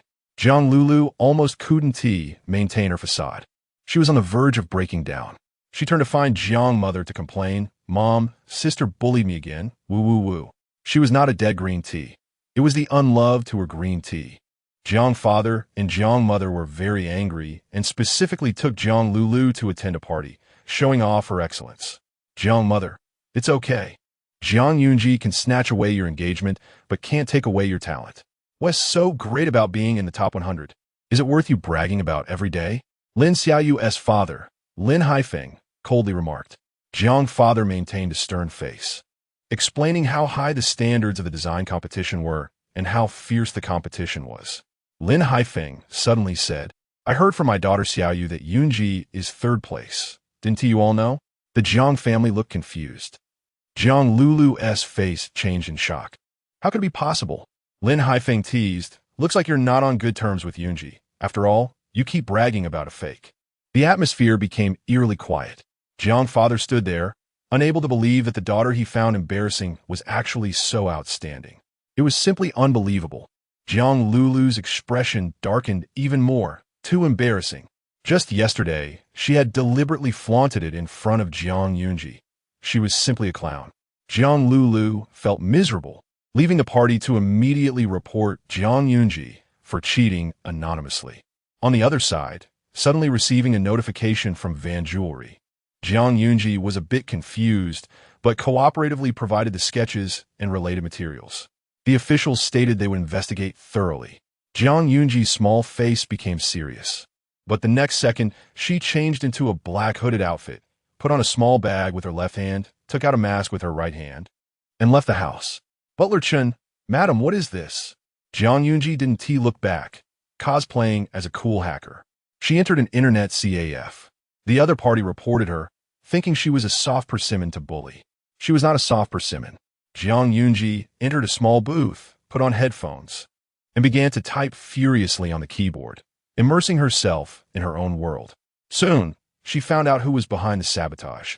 Zhuang Lulu. Knowing this, Lin Xiaoyu immediately got angry. All right, how did you find out? Zhuang Yunji, I found a hacker. Yes, it was her. Lin Xiaoyu's eyes burned with fire. We should pay her back in her own coin. Let us report Zhuang Lulu. A real woman never remains anonymous. She boldly reported the other party.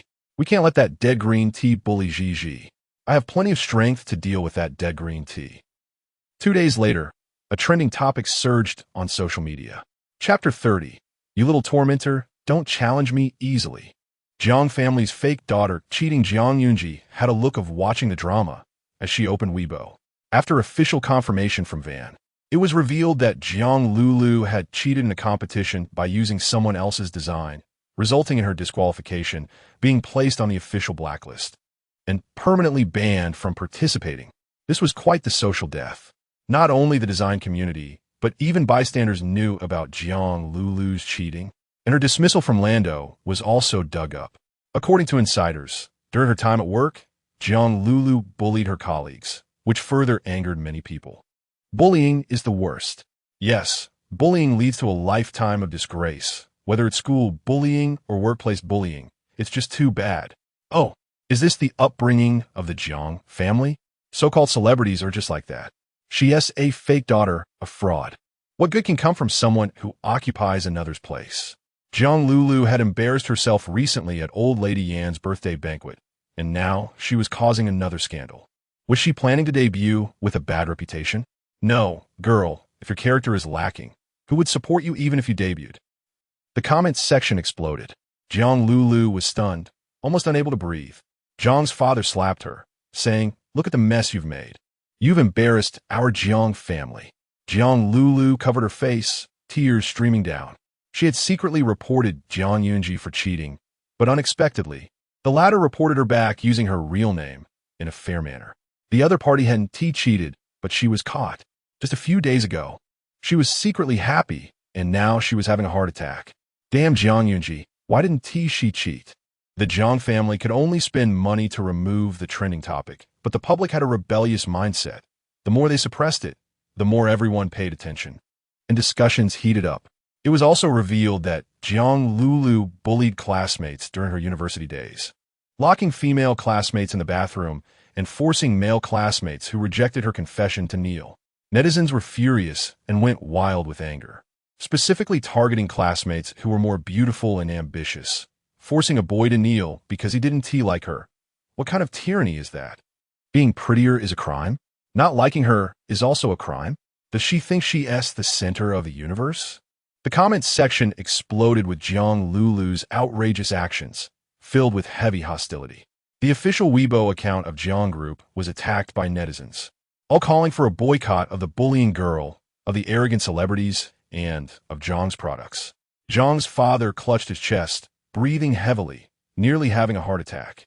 He immediately had someone release a statement saying that everything Zhang Lulu did had nothing to do with the Zhang family, and they were completely unaware. Zhang Group also had no relation to Zhang Lulu. In the future, the Zhang family would definitely educate her properly and help her become a better person. Zhang Lulu was dismissed by Zhang Group. Unfortunately, this explanation and action did not quell the anger of netizens. In the villa, in front of a large floor-to-ceiling window, Yan Wenjing stood with one hand in his pants pocket, looking disdainfully at the scenery outside. Butler Chen respectfully said, "Sir, it was Zhang Lulu who anonymously reported Madam, which led to Madam reporting her in return with her real name. Right now, the Zhang family was doing everything possible to remove the trending topic." Yan Wenjing's voice was cold. "Go give them a heads up, no matter how much they spend. They're not allowed to remove it." Bullying Zhang Yunji. Do they think he is a pushover? Even if she is a wife by arrangement, she is not someone who can be bullied casually. He had never bullied Zhang Yunji. This trending topic had been at the top for 3 days. Zhang Lulu's reputation was ruined, and the Zhang family was heartbroken. It was torturous. The group suffered a significant impact, and several partners pulled out. While recording an apology video, Zhang Lulu burst into tears, saying, "I was wrong.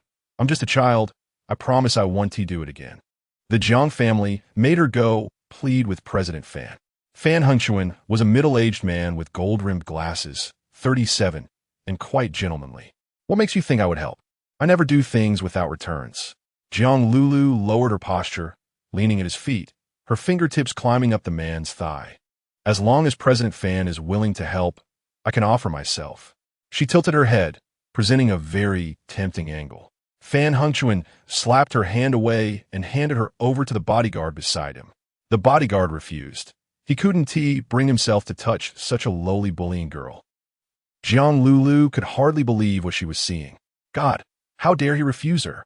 Just as she was about to make the bodyguard kneel, she suddenly remembered that he was not her bodyguard but President Fan's, so she had to give up. Fan Hunchuan lit a cigarette and said, I want to get involved in this matter. Yan Wenjing has already made arrangements behind the scenes and communicated with Weibo. Even if your Jiang family goes bankrupt, you won't be able to suppress the heat. Fan Hunchuan was a veteran in the business world, knowing what to do and what not to do. There's a saying in the business world. Those who don't want to live should go against Yan Wenjing. What can be done? If he wants to live, he will absolutely not provoke the other party. Jiang Lulu didn't understand why. After she sent an anonymous email, Jiang Yunji had an affair with a man. Yet Yan Wenjing didn't divorce her. She had already thought it through. Jiang Yunji would be kicked out, and she would take her place. At this moment, Fan Hunchuan took out a photo from his pocket and said softly, This is your opportunity. Go be his moonlight substitute. Jiang Lulu looked at the girl in the photo, noble and cold, like the moon in the sky. Is she Wen and I? Wen and I have been fostered in the Yin family since childhood and was Yan Wenjing's childhood friend. She went abroad for college. It was said to be Yan Wenjing's first love. Jiang Lulu smiled. I know what to do now. In the living room, Madam took third place. Impressive, very low-key, Butler Chen said with a smile. Jiang Yunji felt quite proud. That's right. However, I did my homework in advance and stayed up 2 extra nights. This is called 3 parts talent, 6 parts effort, and 1 part luck. She was almost wagging her tail in joy. Butler Chen suddenly saw her tablet interface and asked, Dad vibe? Dad style? What is the difference? The difference is huge. Enthusiastic citizen, Xiao, Jiang, educated Butler Chen. Dad vibe means someone who likes to lecture, looks down on others, has a strong desire for control, and lacks boundaries. A dad-style boyfriend is mature, stable, and caring. One only scolds you, while the other loves you unconditionally. Butler Chen didn't expect there was so much to it. Jiang Yunji crossed her arms. I hate men with a dad vibe the most. Butler Chen wasn't an old-fashioned type, and tried to make an analogy. Madam likes those. Little milk dogs or little wolf dogs? Jiang Yunji's eyes lit up. Old Chun, you understand quite a bit. Cool me. Let me share some novels I've been reading recently. She loves sharing good things. Contractual Crisis, The Soft Bird in Mr. Li's Cage Spoiled. Mr. Liu, your hard as white moonlight has escaped again. Wrong marriage, surprise marriage. Madam runs after the man God occupies you tonight. Butler Chun showed a subway elder's expression. After a while, as soon as Yan Wenjing entered the living room, he heard a burst of wild sounds. You little tormentor. Don't challenge me easily. Chapter 31. Do you like this slick-talking man? The frantic voice continued. Yan Wenjing saw Butler Chun listening to an audiobook and asked him, Why are you listening to this? Butler Chun replied, It's a novel recommended by the lady. In our line of work, we need to understand the preferences of young people, keep up with trends, and have common topics with them. Butler Chen was passionate about his job and loved learning. Damn it, you are my woman. A discordant voice rang out. Tonight, you'll know my power. Is it big enough? Is it hot enough? In the next moment, the man's voice turned seductive and hoarse. Breathing heavily. Li Xiao, don't. The two in the living room fell silent at the same time. Yan Wenjing. Butler Chen. Silence was the theme of tonight's conchiao. Butler Chen's toes dug into the ground.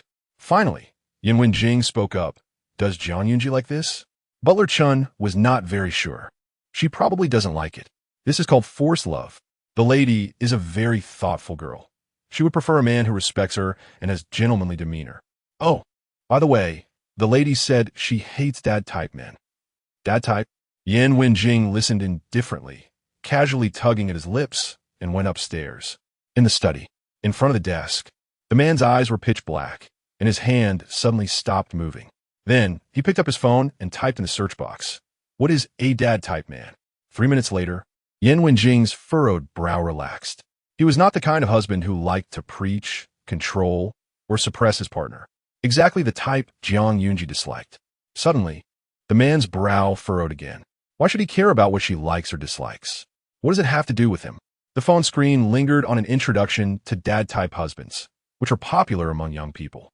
They were indulgent, encouraged their partners, responsible, caring, and provided emotional value. Yan Wenjing exited the page. Catering to the market was too childish. It was not his style. After dinner, Yan Wenjing slightly tilted his head and casually asked, I heard you got third place in the design competition. What gift you want? Huh? Zhang Yunji's expression was astonished. Heard? Who told you, big boss? Butler Chun? She was excited and hopeful. Anything I want? What if my white moonlight comes back? Can I get a divorce in 2 years? Then she could leave with 500 million. Zhang Yunji felt a hint of anticipation, but also thought that this idea was too crazy and greedy. Yan Wenjing sat on the sofa, crossing his legs. You tell me first. Zhang Yunji stared at him and boldly said, acquire Van jewelry. It was just a scene she had seen in a novel, where the domineering CEO waved his hand and acquired a multinational company for the female lead. Although she was not the female lead, wasn't it okay to fantasize a little? Yan Wenjing paused for a moment, ruthlessly shattering her fantasy. Do you like daydreaming? The expected answer caused Zhang Yunji to be momentarily disheartened, but her strong heart quickly healed. To dare to think is to have. One should not belittle oneself. If something is impossible, then it's impossible. Isn't it okay to fantasize a bit? Yan Wenjing smiled. I'm not the kind of love-struck CEO you read about in novels. The man's smile was extremely charming, but his words were icy. I know, you're a cold-hearted, career-focused CEO with no interest in women. The big boss sliced through the love-struck notion. Zhang Yunji couldn't imagine how thrilling it would be if the big boss fell in love. She was speechless. Yan Wenjing slowly asked, do all young girls like this? Zhang Yunji was very straightforward. Yes. A real CEO should show off his strength by acquiring a company. Seeing the man's subtle expression, Zhang Yunji raised her hand. Okay. Forget I said anything. Curiosity drove her to ask a question.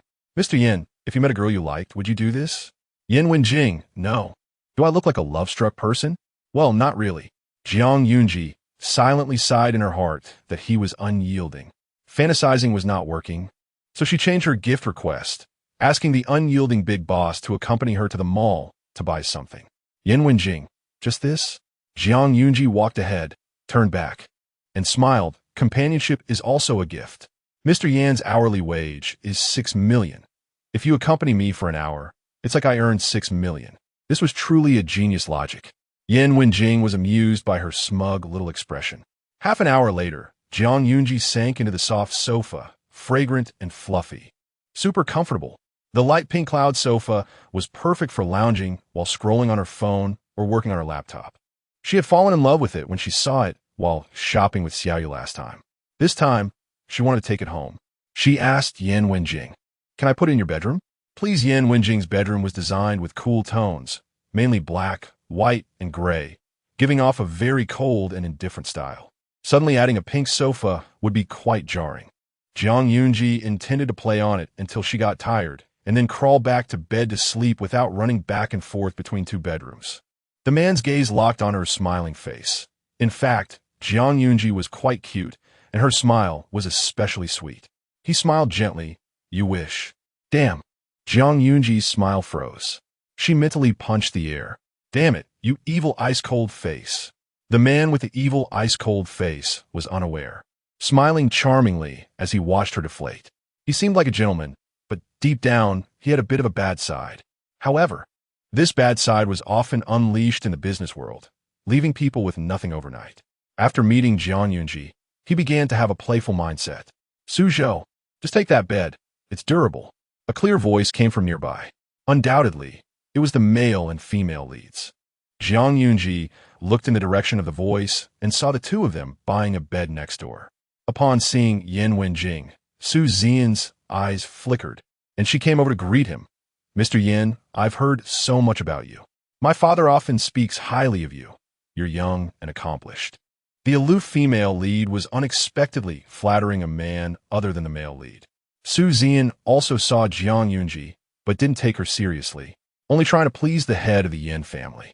Her hand was raised in the air for a long time, but the man across from her did not respond, merely raising his eyelids coldly, his gaze indifferent. Nice to meet you. Zhang Yunji's flattery was pleasant to hear, but this person in front of her was a bit noisy. Su Zian's expression stiffened. She couldn't believe she wasn't getting any attention from the man. She knew she always had a charm that made people fall in love at first sight. How could it fail today? Not far away, Shin Shuzhou was very displeased. What kind of man was this? He didn't even hold a woman's hand. He had no gentlemanly demeanor. He never let any woman feel disappointed. Shin Shuzhou strode over, wrapping his arm around Su Zi'an's waist with such force that it almost crushed her into his body. Baby, besides the bed, what else do you want? I'll buy it all for you. Everything I have is yours. Zhuang Zi'ang was speechless. What was with the hugging and talking? She watched him talk to the white moonlight. What was going on? She had no idea what Shin Shuzhou was going to do next. She left with Yan Wenjing. Suddenly, Yan Wenjing grabbed her wrist. Do you like this slick-talking man? Chapter 32. Sorry, did I hurt you? Do you like someone like Shin Shuzhou? He's a scumbag. A rotten cucumber with a wayward son returns home persona. No way. Zhuang Zi'ang wished she could do a set of military boxing on the spot, shouting, I'm not. I didn't tea. She shook her head like a rattle drum. That was in the past. Yan Wenjing squinted his eyes, his tone indifferent. You don't like him anymore? Zhuang Zi'ang suddenly remembered her persona, the president's tool wife. While she was worried about her pocket money, she didn't want to seem so low as to like a man like Shin Shuzhou. Seeing her expression conflicted, as if she had struggled for a while, she finally said, hesitating, why was this such a hard question for her to answer? Yan Wenjing chuckled, a cold glimmer in his eyes. After a moment, he casually asked, what kind of dad-like boyfriend do you like? Zhuang Zi'ang was surprised. How did he know that? She honestly replied, yeah, those mature and charming dad-like types can take care of people and spoil them to the skies. So charming, it's simply irresistible. The two went to the supermarket. Shin Shuzhou's eyes were blazing with fury as he impatiently pulled Su Zi'an to keep up. What are we doing at the supermarket? Su Zi'an frowned in disdain, saying only servants would go to the supermarket. Zhuang Zi'ang, having become the Zhang family's young lady and married into a wealthy family, still couldn't change her vulgar taste. As soon as she finished speaking, she noticed Shin Shuzhou's expression changed, not looking good. In Shin Shuzhou's impression, Su Zi'an had always been noble and elegant. Now, for some reason, she was different from the white moonlight in his memory. It felt like something had changed. A bit harsh. Shin Shuzhou's mouth twitched. He didn't like her being so aggressive. The you I remember is gentle, virtuous, and beautiful. Besides, what's wrong with shopping at the supermarket? My mom shops too. Is she a servant? Shin Shuzhou's parents also had a business marriage, and his mother was a traditional and virtuous woman who obeyed his father in everything, giving him a lot of face. He hoped that in the future, if he were with Su Zi'an, it would also be such a marital relationship. She would manage the home, creating a harbor where he could rest comfortably after being tired from the outside world, and he would be responsible for making money to support the family. Su Yudie, a rich young lady, rolled her eyes, saying, didn't we agree not to argue? Are you trying to intimidate me now? Shin Shuzhou. Women change their faces faster than they turn pages. Seeing her turn to leave, Shin Shuzhou patiently tried to coax her to calm down. Su Zi'an opened a link. I want this bag. It's only over 700,000. If you buy it, I'll be calm. Don't ask. Just know that Shin Shuzhou regretted it deeply. Very deeply. If he had known, he would have let her leave earlier. Trapped in endless regret, he had to agree for the sake of his pride. Shin Shuzhou felt very uncomfortable. What does love really bring to men? Finally, the two of them caught up with Zhuang Zi'ang and Yan Wenjing again. Su Zi'an's eyes widened. That cold and noble President Yan had deliberately slowed down to wait for Zhuang Zi'ang to catch up. He was accommodating her. Zhuang Zi'ang wandered around, like a butterfly flapping her wings, while Yan Wenjing stood a few steps away, tall and relaxed, his gaze occasionally landing on her. It gave a strange illusion that she was causing a commotion while he was amused. Ultimately, she couldn't hold it in. Su Zi'an began to feel sour. Damn it, how could she, the dignified young lady of the Su family, feel jealous of a bumpkin like Zhuang Zi'ang? Unfortunately, Shin Shuzhou completely failed to notice the unusualness of his white moonlight and was sulking in the dark. Seeing Zhuang Zi'ang getting close to Yan Wenjing, jealousy flared instantly. How dare she? Zhuang Zi'ang clearly loved him. Shin Shuzhou felt his vision darken, as if the sky had fallen. He rushed forward, and when Yan Wenjing turned around, he suddenly slid under a shelf, continuing to watch with gritted teeth. That was close. He wasn't afraid. He just didn't want to cause unnecessary misunderstandings. Behind, Su Zian's expression was quite something.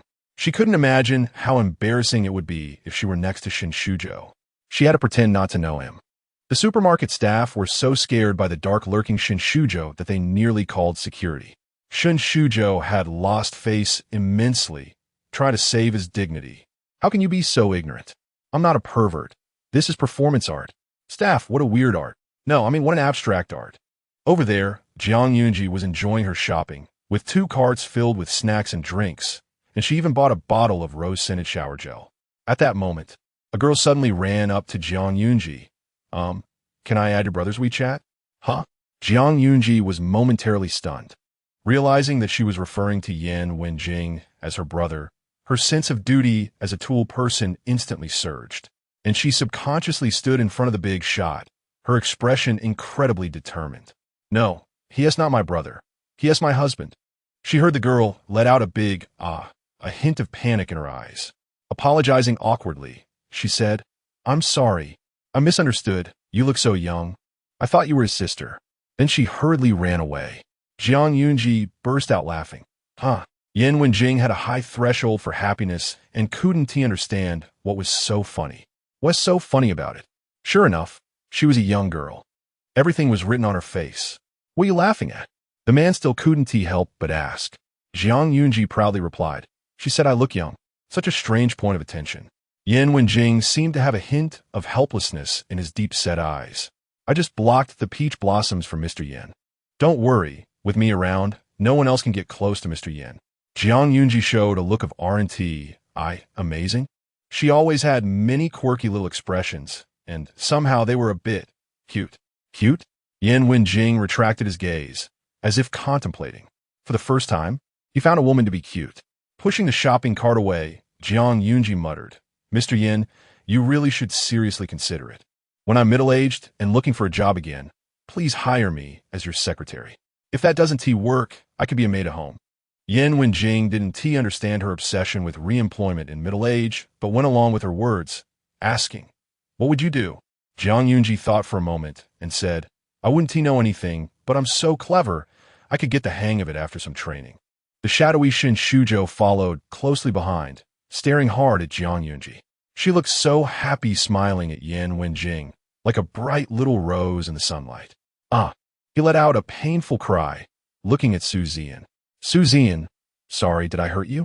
Her nails dug deep into his flesh, blood oozing from the wound. Shen Shuzhou's eyes widened like copper bells. Why are you pinching me? Su Zian, I thought I was pinching myself. No, she did it on purpose. Who told him to be so entranced by Jiang Yunji? The woman lowered her eyes, a thick shadow in her gaze. She really wanted to break his legs and keep him locked by her side forever. Chapter 33. Spoiling the wife. So sweet at the Genia Club. Under the influence of alcohol, Shen Shuzhou revealed his inner thoughts and casually said, Zhou Kai, my heart is so chaotic. Zhou Kai paused his drinking. What's going on? Talk to me. Shen Shuzhou sighed. I've been arguing with Zian a lot lately. She doesn't listen to reason, and every time we fight, she makes me buy jewelry and bags. I'm really exhausted. Not only am I physically drained, but my wallet is empty too. Jiang Yunji is nothing like her. Hearing this, Zhou Kai understood. It's the nature of men to want both. His buddy wants the cold and noble white moonlight, while also not being able to let go of the obedient Jiang Yunji. Now, Jiang Yunji is already Yan Wenjing's wife, making it difficult to pry her away. Shen Shuzhou's heart ached. Zhi loves me. She is only with Yan Wenjing because she was forced, seeing his buddy's obsession. Zhou Kai didn't know what to say and offered a few casual words of comfort. Suddenly, a phone rang. It was Su Zian calling again. Hey Shuzhou, I can't sleep. Recently, she had been keeping a close eye on Shen Shuzhou, fearing he might stray, as charming men are often fickle. Shen Shuzhou, feeling tipsy, replied, Find something to do and you'll be able to sleep. There was a brief silence on the other end before she spoke again. No, I'm afraid to sleep alone. Come keep me company. Okay. Shen Shuzhou grabbed his coat and left the private room, his steps unsteady. Suddenly, a petite figure bumped into his embrace. I'm sorry. I didn't mean to. When Shun Shujo saw the woman's face, he felt a bit dazed and held her tightly, not letting her go. Ji, I miss you so much. You finally come to find me. Since getting the cloud sofa, Jiang Yunji had been holed up in her room for days, only going to the boss's bedroom to sleep before bed. Yan Wenjing felt as if his bedroom had become a hotel. Moreover, there used to be intermittent laughter coming from the bedroom, as Jiang Yunji read novels, scrolled through her phone, and watched dramas.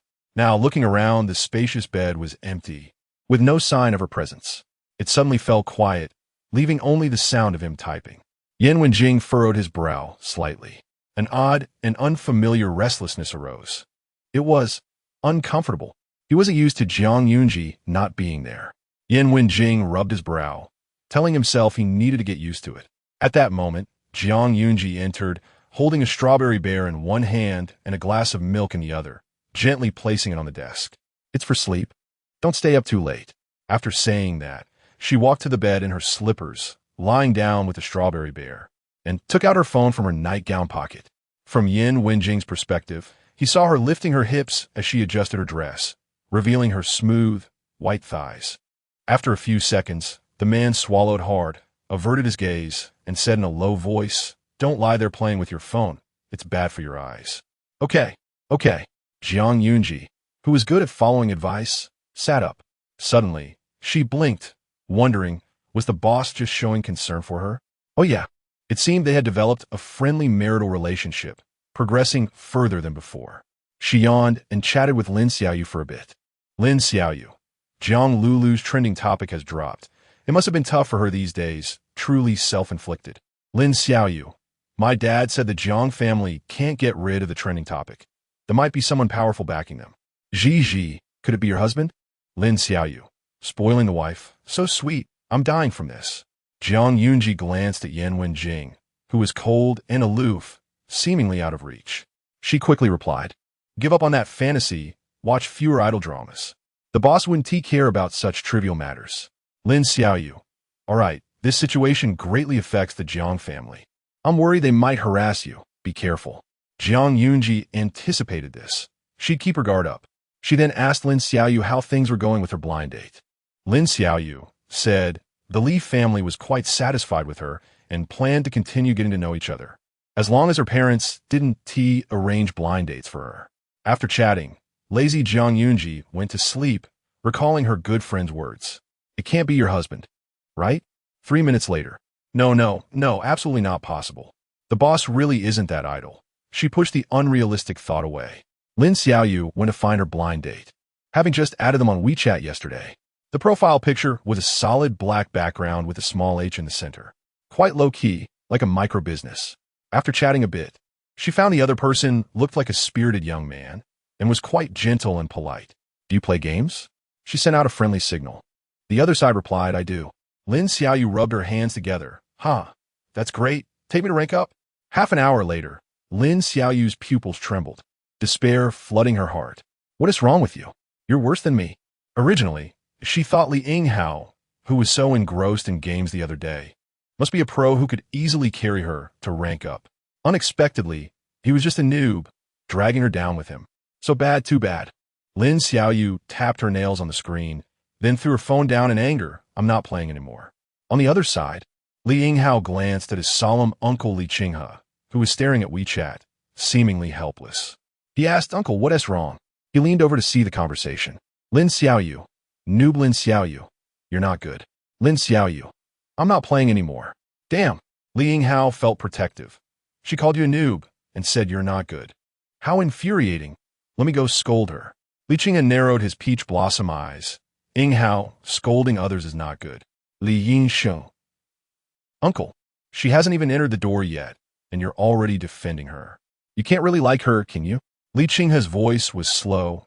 Children shouldn't meddle in adult matters. The next moment, he added, teach me how to play games.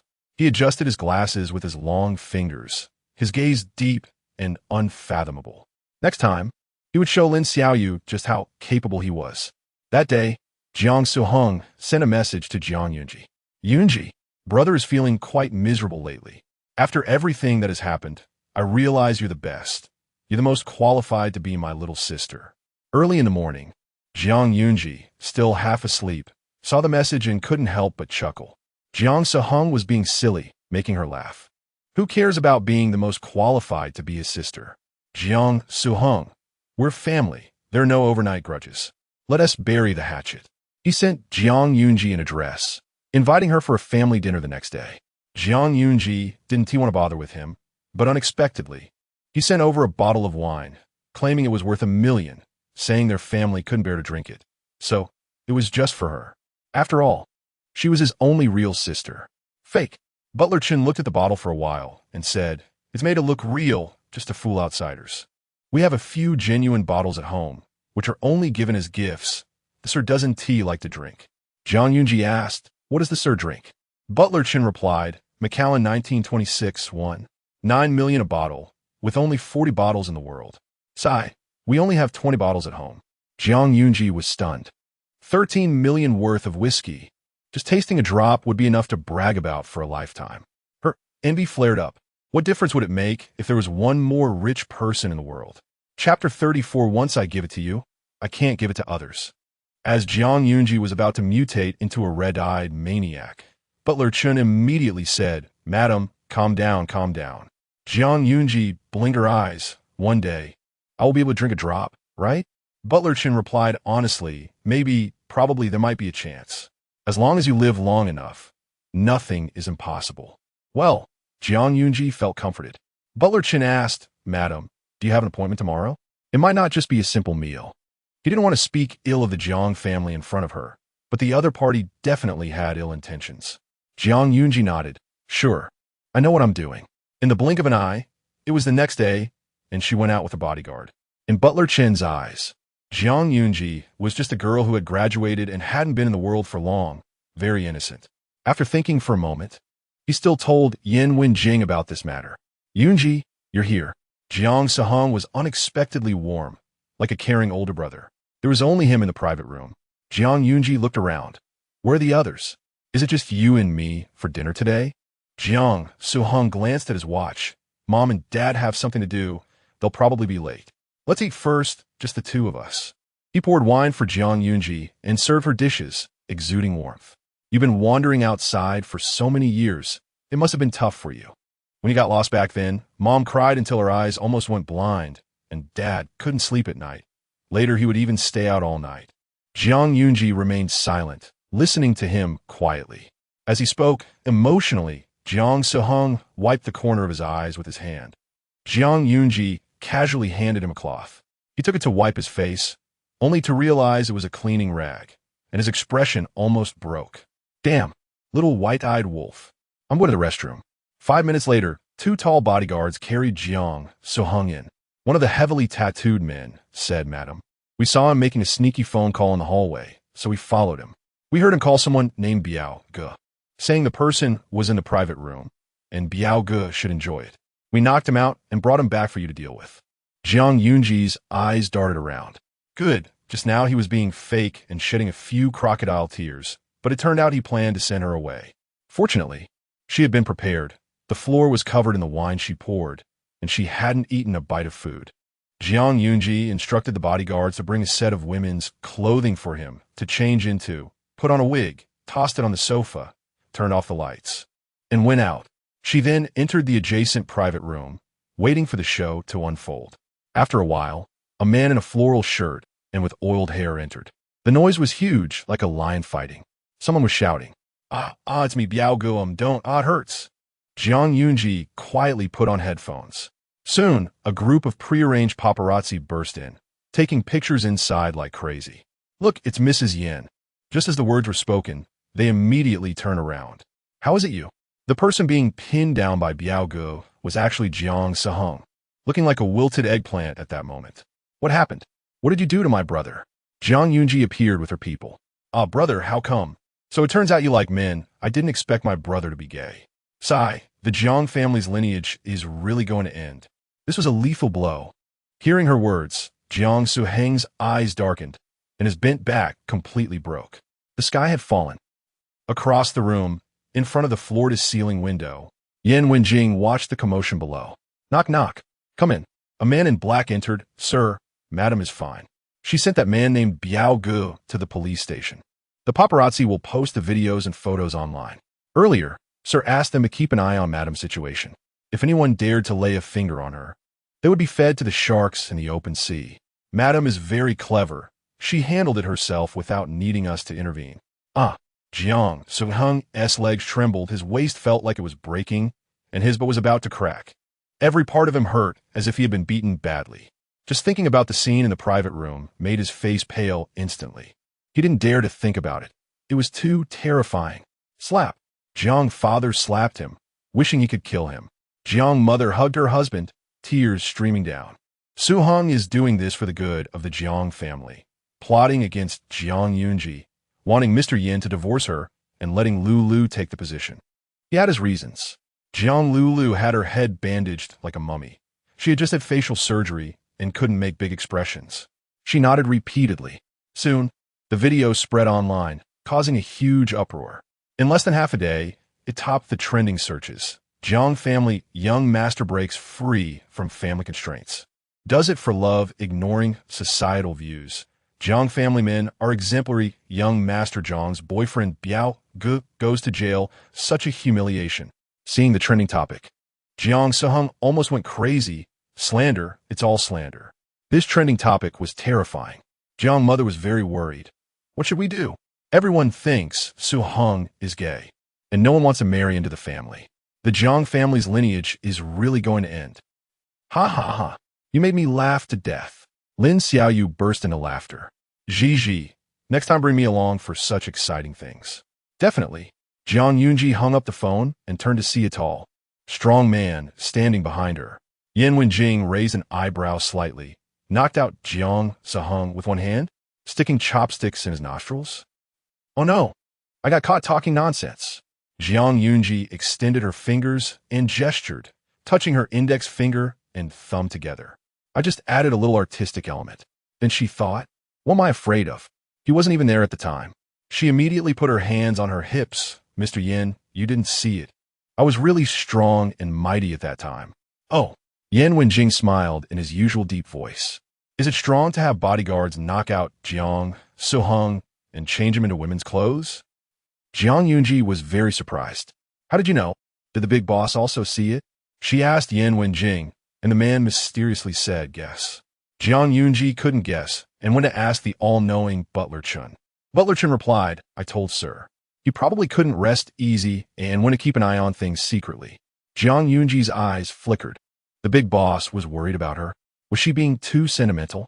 The next day, to show her gratitude, Zhuang Yunji gave Yan Wenjing a money tree she had planted. This was her first time giving a gift to the big boss, and her heart raced.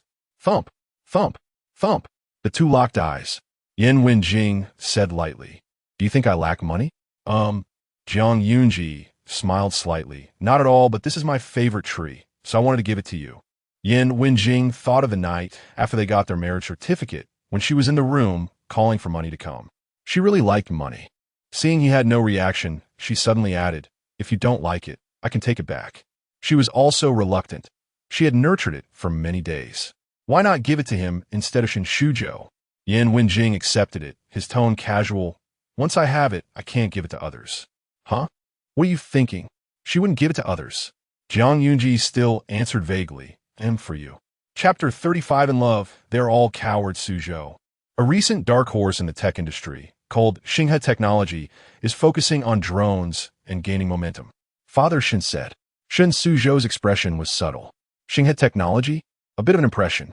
Isn't that the company he rejected before? At that time, he was always arguing with Su Yudie, feeling quite down, and had no intention of investing in projects. Moreover, Xinghe Technology was on the verge of bankruptcy back then. He didn't have a good impression of them. Unexpectedly, in a short time, they secured investment and were revived. Shen Suzhou stubbornly said, maybe it's just a flash in the pan. No worries. He has always been lucky. Whatever he invests in will succeed. So he doesn't care about this Xinghe Technology. Father Shen, you're not young anymore. After you get engaged to Zian, come into the group to help out. Shen Suzhou agreed. He thought of Yan Wenjing, that man who was powerful and influential. If he entered the group early like Yan Wenjing, he should also be able to create brilliance and perhaps even surpass Yan Wenjing. Shen Suzhou would never admit that he was inferior to Yan Wenjing. Zhang Yunji received a message from Fang Xinyu. Fang Xinyu would occasionally update her on the situation of Xinghe Technology. After all, she was a major shareholder. Yunji, at the end of this month, Xinghe will hold a product launch. The suggestions you gave last time were super useful. We are piloting the overseas market in Singapore. She scrolled through a dozen messages. Zhang Yunji read them carefully and chatted with her for a few more minutes before putting down her phone, satisfied. It seems her side business is gradually getting on track and will bring her considerable profits in the future. So looking forward to it. As time passed, it came to the engagement banquet of Shen Suzhou and Su Zi'an. Suzhou, what is your relationship with this woman? Su Zi'an questioned with a photo in hand. In the photo, Shen Suzhou was sitting on a supercar, holding a woman and burying his head in her neck, looking very intimate. Shen Suzhou for thou win. Are you spying on me? So what if I am? Su Zi'an retorted confidently. Shen Suzhou felt very uncomfortable. He didn't expect her to distrust him so much. Am I really not worth your trust? In your eyes, am I that unreliable man who messes around? Seeing the hurt in his eyes, Su Zi'an had a moment of doubt, wondering if she had misunderstood him. No, I know you love me the most. You're just playing around with other women. Shen Suzhou, however, couldn't feel happy. He suddenly felt that he and Su Zi'an were drifting apart. The passionate love they once had seemed to have faded significantly. Was she really suitable for him? He felt a bit lost.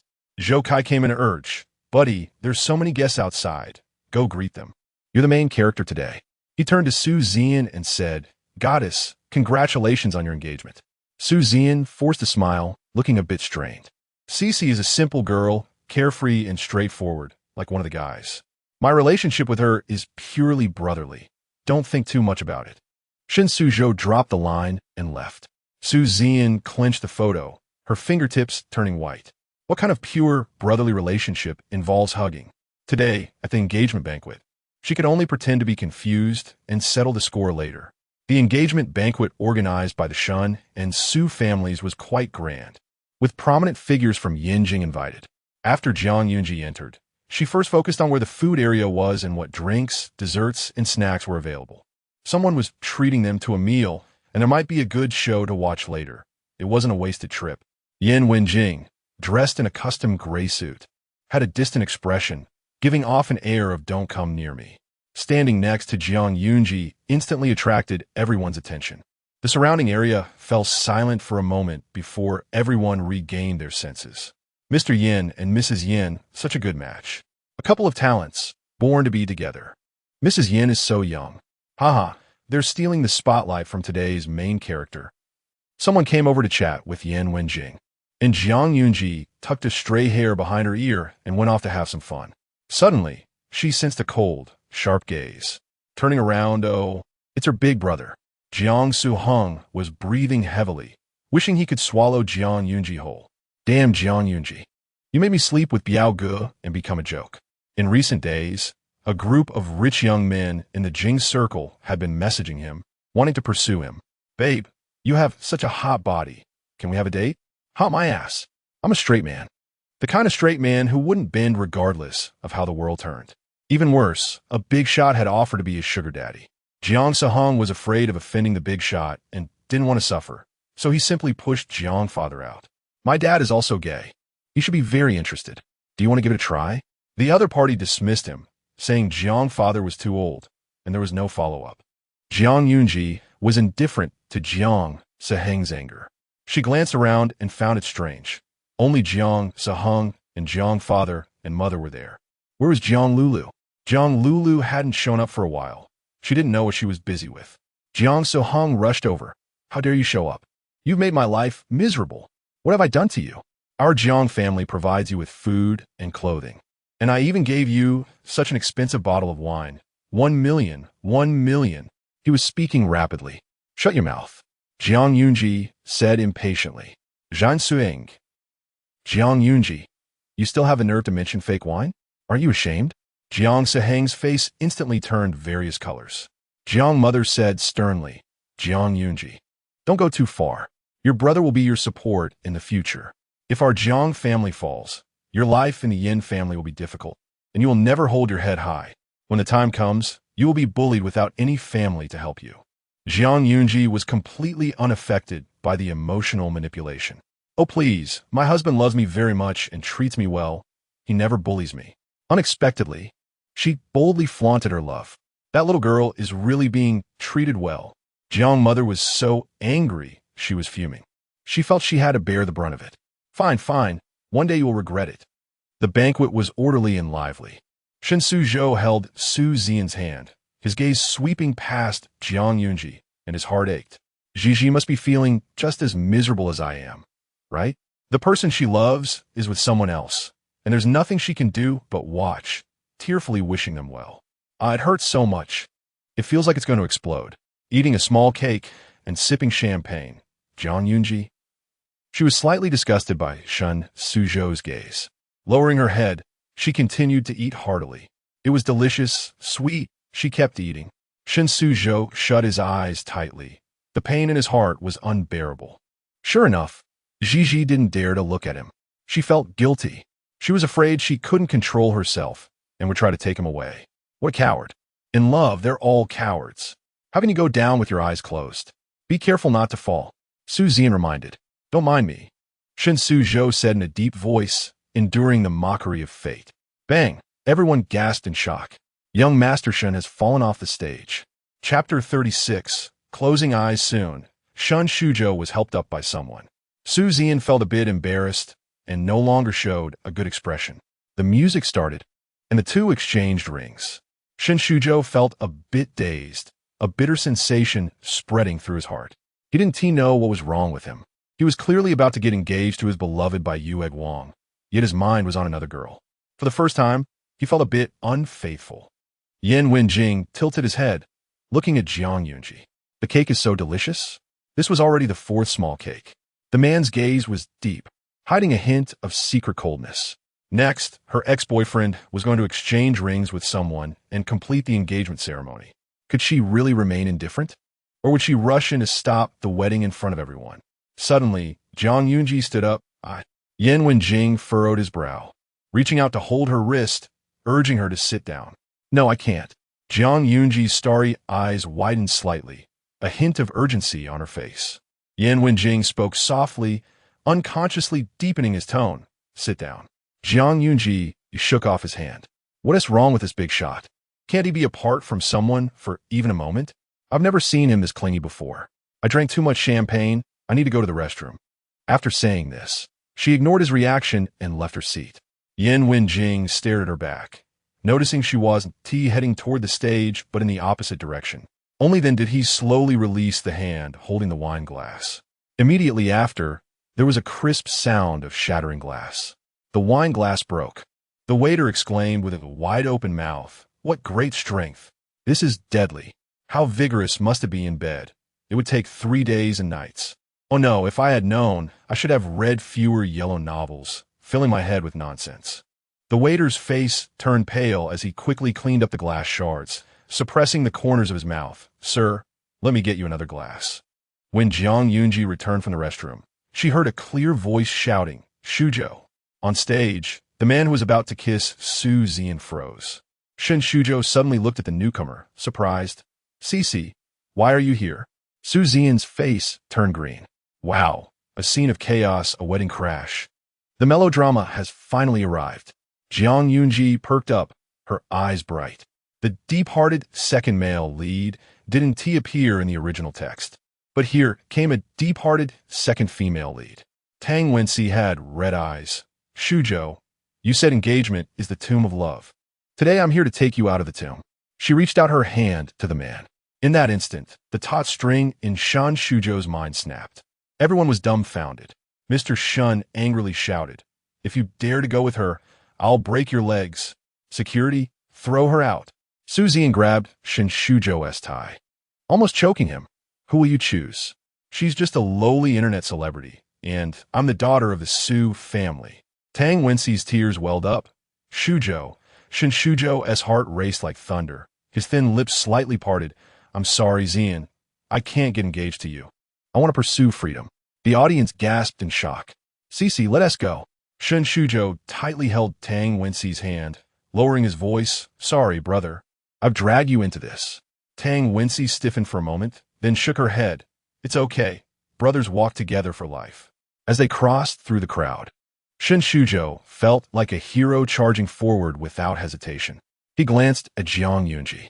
She sat in her chair, her eyes bright and wide, looking quite excited. Was she so happy that he wasn't getting engaged to Su Yudie? She must be deeply in love with him. Next, guests exchanged glances. The male protagonist had run away from the wedding. Should they continue eating or not? Mr. Shen and Mr. Su almost got into a fight. In the end, they had no choice but to clean up the mess left by Shen Shuzhou. Zhuang Zi'ang leisurely drank champagne, knowing that the main couple would reconcile. A wayward son would return, albeit late. Then, she got drunk. As the alcohol took effect, dizziness hit her, and her limbs felt a bit weak. Yan Wenjing helped her up. Zhuang Zi'ang swayed, almost about to fall sideways. The man wrapped an arm around her shoulder. You just know how to drink. Didn't you cause a mess? But once you'd rely on a big shot. Be careful, or all your pocket money will fly away. Zhuang Zi'ang stood straight, controlling her breathing, slowly saying, I can walk by myself, okay. Yan Wenjing slowly released his hold, watching her with dazed eyes, stumbling and walking in a slightly comical manner. He smiled and followed behind. Zhuang Zi'ang's cheeks were flushed, her neck also tinged with pink, resembling a vibrant rose. Unfortunately, it was a drunken rose. There were stairs ahead. The man reminded her. After a few seconds, Zhuang Zi'ang finally reacted. It was too late, her foot slipped, and her body fell forward. Just as she was about to kiss the ground, a cold, white hand caught her waist. The hand at her waist had prominent veins, a strong grip. What a beautiful hand. Zhuang Zi'ang felt dizzy. The next second, Yan Wenjing directly picked her up in a horizontal embrace. What happened? Why did she suddenly fly up? Zhuang Zi'ang instinctively wrapped her arms around Yan Wenjing's neck, giggling softly. Blue, take off. Her voice was soft, the ending elongated, carrying a little hook that struck the man's eardrum, making him feel a tingle. With a sudden motion, Zhuang Zi'ang buried her head in the man's neck. Yan Wenjing's body stiffened slightly, but he walked forward as if nothing had happened. When he was expressionless, the imposing aura of a superior emerged. People around them quickly made way, all stunned. The head of the Yin family, that lofty and dangerous man, was actually carrying his wife home. Many young ladies present felt envious. Wasn't he supposed to be aloof and indifferent? Wasn't he supposed to be unapproachable? Wasn't this supposed to be a marriage of wealthy families? At that moment, one wished to be in Zhuang Zi'ang's shoes. Mr. Chen, what is this? Is the lady drunk? The steward, Chen, almost lost his composure at the sight before him. The master was actually carrying the lady back. The posture was too intimate. Unlike the master's usual style, Yan Wenjing's shirt was slightly disheveled, his tie loosened, revealing his collarbone. Well, she drank too much. Go make her a hangover soup. Steward Chen nodded in acknowledgement. He knew that Zhuang Zi'ang was lively and special, pure and passionate, like a ball of fire, also like a beautiful rose. Those who got close to her would be infected by her optimism and happiness. However, someone like the lady was from a completely different world than the master. Perhaps the master's cold world encountering such an outsider piqued his interest, but Steward Chen wasn't sure how long such interest would last. In the bedroom, Zhuang Zi'ang leaned against the headboard, unusually obedient and serene, her eyelashes fluttering. Yan Wenjing rolled up his sleeves and walked into the bathroom. After a while, he came out with a damp cloth in hand. The man walked to the bedside, bending down with one hand supporting the headboard, his pupils reflecting her rosy face. Close your eyes. Chapter 37. It's hard to judge. Wish him success. Zhuang Zi'ang closed her eyes, feeling the warm moisture brushing against her cheeks, gentle and comfortable. Yan Wenjing suddenly asked, the engagement banquet today is off. Are you happy or sad? Happy? Sad? Her drunken mind tried to comprehend the man's words. Although the male and female leads weren't locked in, they would eventually reconcile. It was just a small interlude. Zhuang Zi'ang's mouth curled into an exaggerated grin. Hey, happy? Yan Wenjing sneered. Even if Shen Shuzhou ran off with another woman, as long as he wasn't engaged to Su Yudie, she was that happy. Little fool. The man mercilessly ruffled her hair. Ow! Zhuang Zi'ang opened her eyes, her gaze glistening with tears, swatting away his hand. Don't mess with it. This hairstyle cost 3,000. Yan Wenjing wiped her face clean, and Butler Chun brought over a bowl of hangover soup. Sir, I'll feed madam. Seeing Yan Wenjing's cold expression, the clever Butler Chun quickly changed his words. No, it's not appropriate. Let the sir do it. Yan Wenjing had never served anyone before. The first time he did was for Zhuang Zi'ang. A wife from a political marriage was still a wife, and taking care of her was his duty as a husband. The man fed Zhuang Zi'ang half a bowl. Bitter, yuck. Zhuang Zi'ang stuck out her tongue, wanting to spit it on him. Yan Wenjing, if you spit, I'll deduct all your pocket money next month. Where did this devil come from? Don't think about taking her 20 million. Zhuang Zi'ang drank heartily. It was hot, the dress was tight and uncomfortable, so she tugged at the zipper, trying to take it off. The zipper got stuck halfway. Help me take off my clothes. It's hot. It's tight. Yan Wenjing. She really was drunk. Yan Wenjing, don't move. He instinctively called for the servant, but suddenly paused, his thin lips pressed together. Forget it. The servant wasn't appropriate. Yan Wenjing pulled off his jacket and draped it over Zhuang Zi'ang. His jacket was large, almost covering most of her. Under the jacket, the man slowly pulled down the zipper, taking the dress off her and tossing it onto the nearby sofa. Zhuang Zi'ang had already tilted her head and fallen asleep. Her hair a mess, one arm stretched out, white and slender. Yan Wenjing glanced at her, then turned to her bedroom to get a nightgown. He chose an oversized pullover lace nightgown. Shifting his gaze, he took off the jacket and fumbled to put it on Zhuang Zi'ang, inevitably touching various parts of her body in the process. It took quite some time. Finally, Yan Wenjing pinched Zhuang Zi'ang's cheek. Next time, all your pocket money will be deducted. Zhuang Zi'ang hugged the pillow and rolled over, her sleeping posture not very graceful. Yan Wenjing watched her for a moment, then strode into the bathroom. After a while, the sound of water splashing could be heard. The glass fogged up, faintly reflecting the man's tall and slender figure. Broad shoulders and narrow waist with firm muscles. Every inch looked powerful. Water flowed along the contours, sliding over the defined areas, eventually hitting the floor. The mist concealed the wildness, and the cold water washed away the vibrant heat. After a while, the man came out wrapped in a gray bathrobe and went out to the balcony to smoke a cigar. The night deepened, and the hour hand pointed to 12. Yan Wenjing looked at the sleeping face on the bed, under the warm yellow light, beautiful like a fragile porcelain doll. Click! The light turned off, and the bedroom fell into darkness. Yan Wenjing lay on the bed, and the person beside him suddenly moved, rolling over and burying herself in his arms. Her arm draped over him, her head nuzzling against his shoulder. The air was silent. The man's cold heart seemed to be jolted. He said nothing and did nothing, slowly closing his eyes. Perhaps it was because Zhuang Zi'ang loved another man deeply and would never become infatuated with him or entangle with him. Or perhaps she was just a special person, making it impossible to dislike her. He didn't reject Zhuang Zi'ang's touch. The next day, Zhuang Zi'ang woke up quite early. She was a bit dazed. She saw the nightgown she was wearing, her face showing some confusion. When did she change? Who changed it? She completely didn't remember changing into a nightgown. The big boss had a cleanliness fetish, so it couldn't have been him who helped her change. That's the first thing to rule out. So it must have been the maid. Zhuang Zi'ang went downstairs and said thank you when she saw the maid. No matter which maid it was always right to say thank you. The maids? After breakfast, she went to work, and it was another vibrant day. On the other side, Shan Shuzhou's days weren't so good. He didn't expect the consequences of running away from his engagement banquet to be so serious. The Shun and Su families fell out, and the market value of Shun Group evaporated significantly, which was a big blow to both families.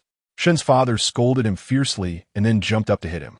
He ran, and the father chased him. He had nowhere to fly. Shan Shuzhou barely escaped. He couldn't stay at the Yinxiao mansion either, and went to Zhou Kai's place for refuge. Zhou Kai didn't understand. Dude, what's wrong with you? You don't want the white moonlight, and you ran off with another woman at the engagement banquet. Who is that woman? Shan Shuzhou sighed deeply. Don't you think she looks like Zhuang Zi'ang? Hearing this, Zhou Kai remembered that the girl's profile and nose indeed resembled Zhuang Zi'ang. Wait, bro. Are you playing with substitutes again? You used to take Zhuang Zi'ang as a substitute for Su Yudie, and now you're taking another woman as a substitute for Zhuang Zi'ang. Is substitute literature not going to work anymore? Shen Shuzhou couldn't explain it either. He just felt very relaxed being with Tang Wenxi, as if he had returned to that past underground romance, enjoying the girl's full attention on him. This was true love. He needed to reconsider his feelings for Su Yudie. Both sides should calm down. First, he would date Tang Wenxi, and then he would most likely marry Su Yudie. As for Zhuang Zi'ang, Shen Shuzhou frankly said, if Zhuang Zi'ang divorces Yan Wenjing and comes back to me, I'm willing to give up Zian and Wenxi for her. Too explosive. Zhou Kai's mood was complicated. Wow, it's hard to judge. Wish him success. I wish you happiness, he said. Shen Shuzhou shook his head. He could only blame himself for being too deeply in love. He fell into it. At the company, in the office, President Wang held a cup of goji berry chrysanthemum tea. There's a new era design exchange meeting at the Fuqiang building. Zhuang Zi'ang, you and sister, you should go. Listen to others sharing and discuss. Most of the participants were seniors in the design circle, rich in experience, making it a great learning opportunity. Zhuang Zi'ang's lips moved. President Wang already knew what she wanted to ask and preemptively said, there are no bonuses, but the company will reimburse transportation and meals. And write a report when you come back. Good luck. Zhuang Zi'ang. Okay. Attending the exchange meeting. Sister, you gossiped a bit, asking if Yunji had a boyfriend and if she wanted her to introduce a few. Zhuang Zi'ang smiled and shook her head. I'm married. No need. Thank you, huh? Sister, you were surprised. I didn't notice. You don't even have a wedding ring on. Her words reminded Zhuang Zi'ang. Right. Where's her wedding ring? Chapter 38. The extreme disparity in body types regarding the wedding ring. The original text wouldn't write such small details. And Zhuang Zi'ang also didn't know if it existed or where it was placed. After work in the evening, she went home for dinner. Zhuang Zi'ang took a few bites of the dishes and almost passed out from the fragrance. It was too spicy and delicious. The villa had chefs of national banquet level, which had spoiled her taste. The food at the exchange meeting at noon was not great, tasteless when chewed. Sigh, if she left this place in the future, who would provide her with such meals? She felt even more reluctant to leave. Zhuang Zi'ang went for another bowl of rice. Watching her eat so deliciously was pleasing to the eye, and Butler Chen showed a loving smile. After dinner, Zhuang Zi'ang got straight to the point. Old Chun, do you know where my wedding ring is? Butler Chen thought for a moment. Madame S things are not placed randomly. They are usually kept in Madame S bedroom, possibly in one of the drawers. By the way, why did Madame suddenly think of the wedding ring?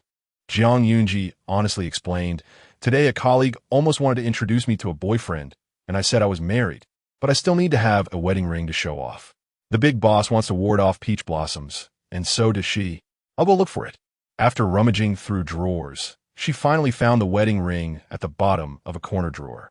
Placing it in such a remote spot shows how little the original owner valued this marriage. Zhuang Zi'ang put on the wedding ring.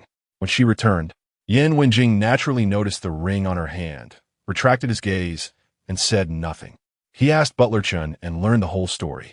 Butler Chen suggested, Sir, would you like to wear it? It's obvious that you're a married man. Yan Wenjing scoffed lightly.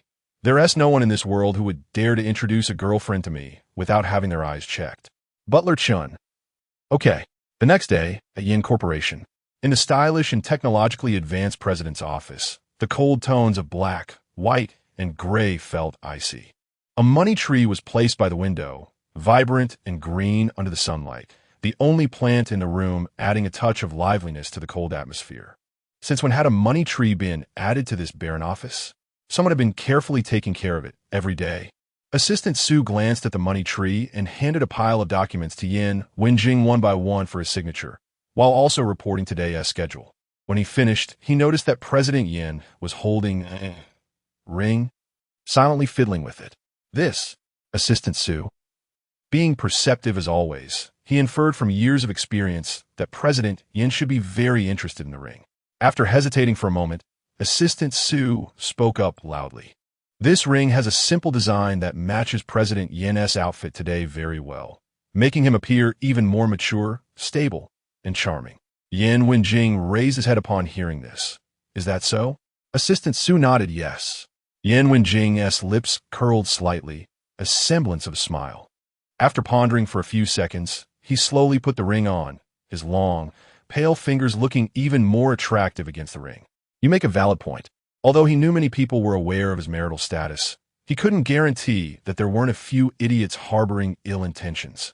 So wearing a wedding ring could reduce unnecessary trouble. Assistant Su's heart trembled when he saw where he wore the ring. Oh, it turned out to be a wedding ring. Why did President Yin suddenly want to wear a wedding ring? He tried to guess, but came up empty after a while. Perhaps President Yin's relationship with his wife had become even more affectionate. This afternoon, it started to rain. As soon as Zhuang Zi'ang got off work, she dashed out of the office like a spark, hungry and eager to go home for a meal. A shadow flashed by. President Wang. When Wenjing returned, Zhuang Zi'ang was sitting on the sofa in the living room, hearing sounds from the entrance. She turned her head and saw the big boss had come back. She put down her notebook and hurried over. Wenjing took off his coat and saw her reaching out to take it, saying, "It's wet, don't touch." He then quickly hung the coat on the rack. Only then did he lower his gaze to Zhuang Zi'ang. The warm yellow light from the entrance fell on the two of them, creating an idol drama-like atmosphere. Romance was materialized at this moment. Butler Chen thought to himself, with this atmosphere, it would be inappropriate for them not to get intimate. They had indeed hit it off. Although he had hit it off, he didn't dare to overstep, so he loudly announced, "Sir, madam, it's time for dinner." Zhuang Zi'ang was already hungry. She had eaten a small cake when she came back, and now, smelling the delicious aroma wafting from the dining table, she started to crave food again. The gluttonous girl was indeed talking about her. After dinner, Zhuang Zi'ang slumped on the sofa, rubbing her little belly with a satisfied expression. Opposite her, Wenjing casually played with the ring on his hand. Out of the corner of her eye, Zhuang Zi'ang's gaze fixed on the wedding ring. The big boss was actually wearing a wedding ring. Did he encounter peach blossoms again? The big boss's peach blossoms were really flourishing. Did Mr. Yin discover the benefits of wearing a wedding ring? Zhuang Zi'ang spoke cheerfully, stretching out her hand to compare. Not comparing is one thing. Comparing is shocking.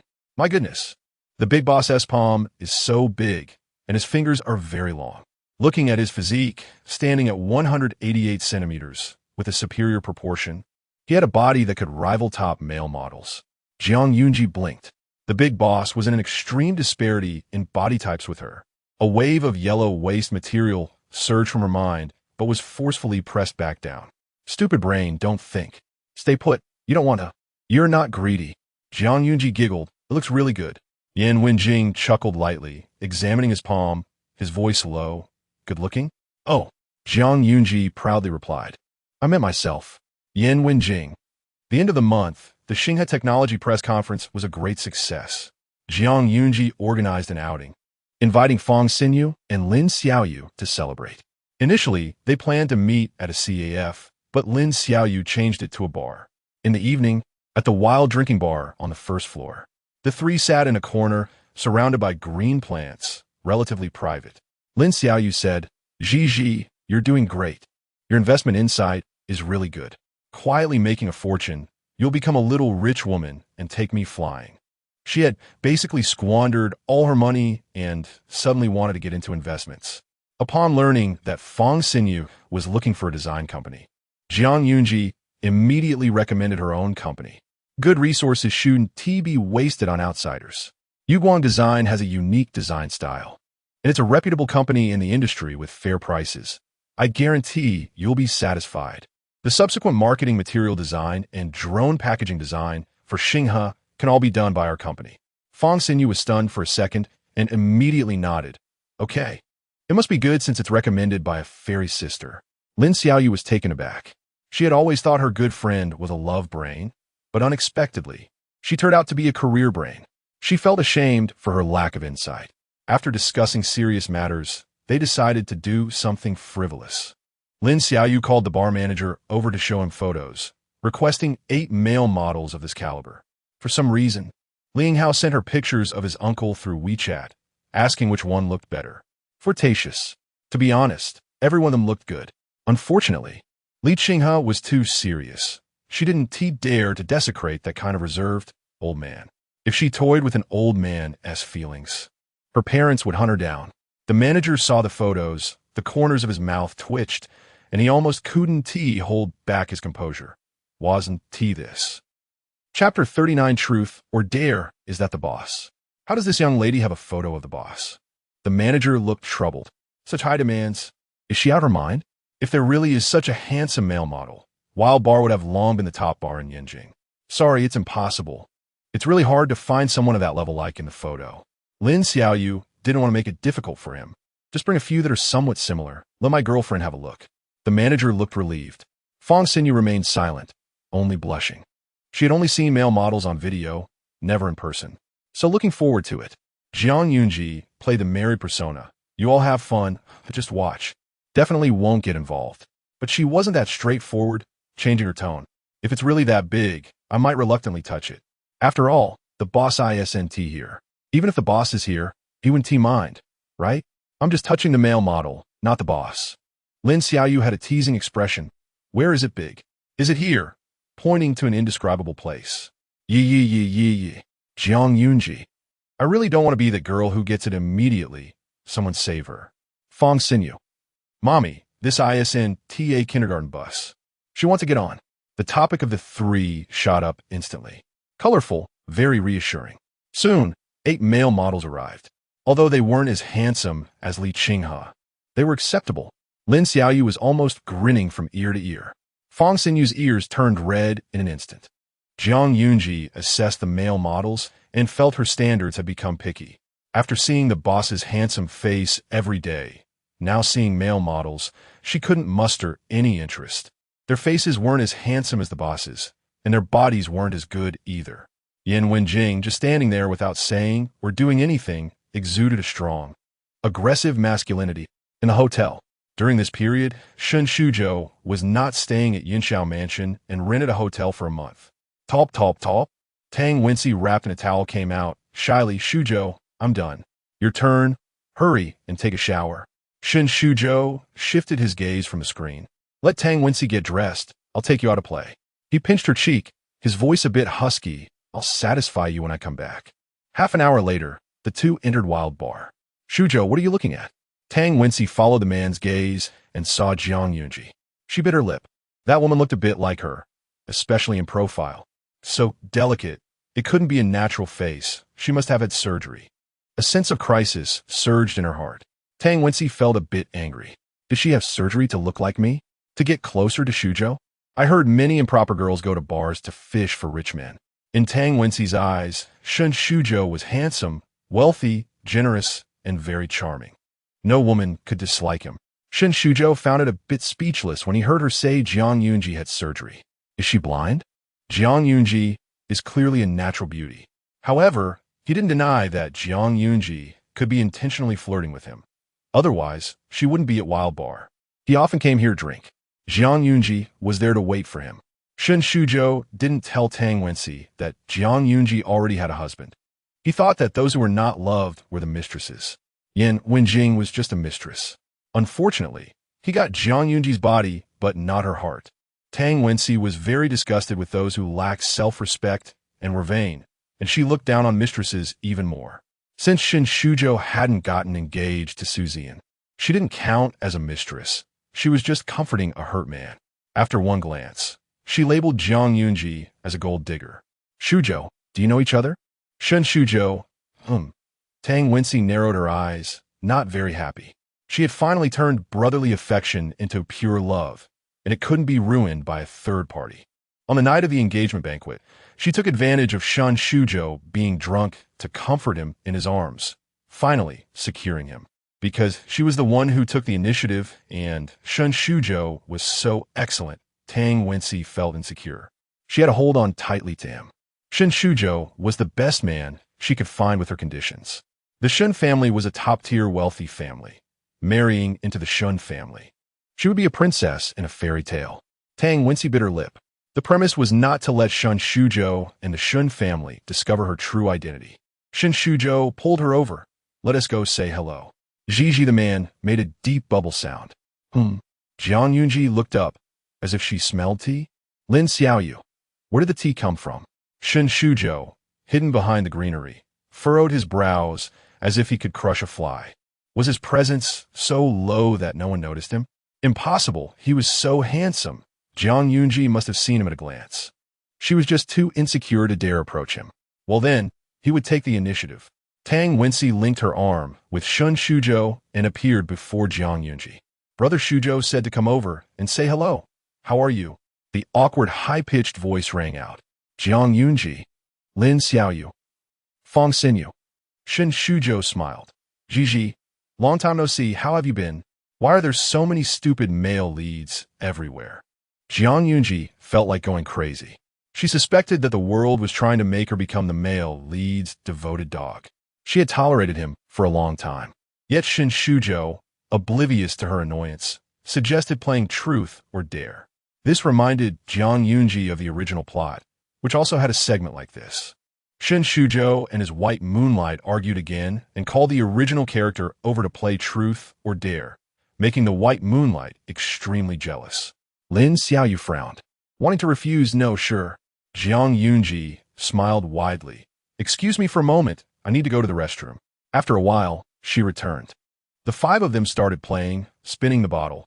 Whoever the bottle pointed at had to choose truth or dare. If one didn't want to answer a truth, they had to drink a shot. Choosing dare was non-refundable, mandatory. One had to draw a punishment card from the box, and whatever was drawn had to be done. It was all about the thrill. Shun Shuzhou was very familiar with the game. He had played the dares at this bar so many times, which were nothing more than hugging waist, touching thighs, chest muscles, abs, and mouth-to-mouth feeding drinks. At this point, he finally noticed Fong Xinyu. She was the boss of Xinghe Technology, who had previously approached him for investment but was turned down by him. Forget it. It was just Xinghe Technology, not important anymore. Lin Xiaoyu was worried Zhang Yunji couldn't handle Shun Shuzhou. Zhang Yunji. I've watched a lot of videos. Rounding it up, I'm basically an old hand. Lin Xiaoyu. On the second floor of Wild Bar, Li Qinghe spotted Lin Xiaoyu in a corner downstairs. He was the owner of this bar, and many entertainment venues in Yinjing were owned by the Li family. Qinghe, what's wrong? Li Qinghe. I saw someone I know, to be precise, a matchmaking target. Wow. The brothers immediately cheered. Let us see the future sister-in-law. Sister-in-law? Whether that will happen is still uncertain. Which one is the sister-in-law? Li Qinghe, the one in the light green dress. Someone said, oh, the future sister-in-law's companion is also very beautiful. Yan Wenjing lost interest, his gaze fell, and suddenly he froze. It was Zhang Yunji. Sitting across from her was Shun Shuzhou. In an instant, the man's noble and deep face darkened terrifyingly. Chapter 40 Unfamiliar over there. Shun Shuzhou lost a dare and had to kiss the person on his right. Coincidentally, Tang Wenxi was sitting next to him. Seeing the little card, Tang Wenxi's tone was both expectant and shy. Shuzhou. I'm so shy. Kissing in front of others is embarrassing. But then Shun Shuzhou leaned in, wrapped his arms around Tang Wenxi's waist, and fiercely sealed her lips. Dirty stuff, don't look. Zhang Yunji covered Lin Xiaoyu and Fong Xinyu's eyes with one hand each. Tang Wenxi instinctively wrapped her arms around Shun Shuzhou's neck. The kiss escalated from a gentle peck to a passionate embrace. The sound of water splashed incessantly. While kissing, Shun Shuzhou glanced at Zhang Yunji, his eyes seemingly saying, look, I'm kissing another woman. Zhang Yunji felt perplexed. Wow, they're going all out over there. Their lips are going to be ruined. Hey, this is a bar, not a no man's land. Damn, they've turned a dare into a show of affection. They really know how to play. The guy isn't great. He broke the girl's lip while kissing. A man who doesn't know how to cherish is not a good man. Under everyone's gaze, Shun Shuzhou continued to kiss recklessly. He wanted to make Zhang Yunji uncomfortable. Zhang Yunji indeed felt a bit uncomfortable, looking at Shun Shuzhou as if he were mentally challenged. Having dated such a man was simply a dark history. In the end, it left a mark. Seeing them play so wildly, the people from the second floor came down. The two who were passionately kissing finally separated, their chests heaving as they gasped for air. Huh? Suddenly, Tang Wenxi's pupils shook, and she gasped in awe. A handsome and deep-featured man walked over. He looked so noble, completely radiating the aura of an upper-class individual, even more charming than Shun Shuzhou. If Shun Shuzhou walked over now, he would look like a bartender next to this man. How could someone be so perfect? Tang Wensi thought Shin Shuzhou was already good enough, but unexpectedly, someone was even better. Her heart raced. Love should be pure, not materialistic. She wasn't a girl who craved vanity. Not greedy. Having Shin Shuzhou was enough. Yan Wenjing walked behind Zhuang Zi'ang, casually resting one hand on the sofa in a lazy posture. But his tall figure seemed to overshadow the people on the sofa, which was a possessive gesture. Strong and slightly ambiguous. Zhuang Zi'ang glanced at him, thinking, why is the boss joining the fun? A chill spread from her spine throughout her body. Shin Shuzhou's eyelids twitched, feeling an immense pressure. He wasn't afraid. Shin Shuzhou leaned back against the sofa, defiantly raising his chin. What's wrong? Want to keep playing? Zhuang Zi'ang boldly replied, sure. It would be a shame not to take advantage of him as her tool. Yan Wenjing frowned and looked for a while before walking away. He casually took off his ring and put it in his pocket.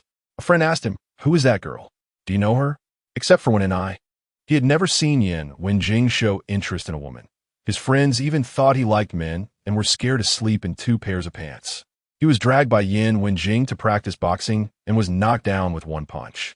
Also, with Yan Wenjing's looks, he was more handsome than top male stars. If he entered the entertainment industry, he would definitely be globally famous. Even if he liked men, he wouldn't look at himself. Not to mention his family background. Existing in a different atmosphere, looking down on those below him. Any top aristocratic young master was a little brother in front of Yan Wenjing. His friends really wanted to ask, which window did God close for him? So when Yan Wenjing stood behind a girl, it was particularly suggestive. Upon a closer look, that girl was indeed very beautiful, full of collagen, her eyes big and bright, and her features exquisitely delicate, like a little princess who came out of fairy tale. Yan Wenjing coldly said, I don't know her, and walked away. His cold voice penetrated Zhuang Zi'ang's ears. No, I do know. She paused for a moment. Lin Xiaoyu blinked. What's going on? Isn't that Gigi's husband? Why does he say he doesn't know Gigi? Is this their couple's game? This is quite rude to single dogs. Fong Xinyu, who was more perceptive than Lin Xiaoyu, noticed Zhuang Zi'ang's subtle change. That handsome guy said he didn't know her, and Zhuang Zi'ang clearly froze, as if she didn't expect him to say that. So these two must know each other, and their relationship must not be shallow. Could it be that Zhuang Zi'ang has a crush on him? Li Qinghao raised his eyebrows, noticing his friend's odd behavior. If he truly didn't know her, Yan Wenjing wouldn't have come down to join in. He appeared cold and distant, but actually had a strong desire for control.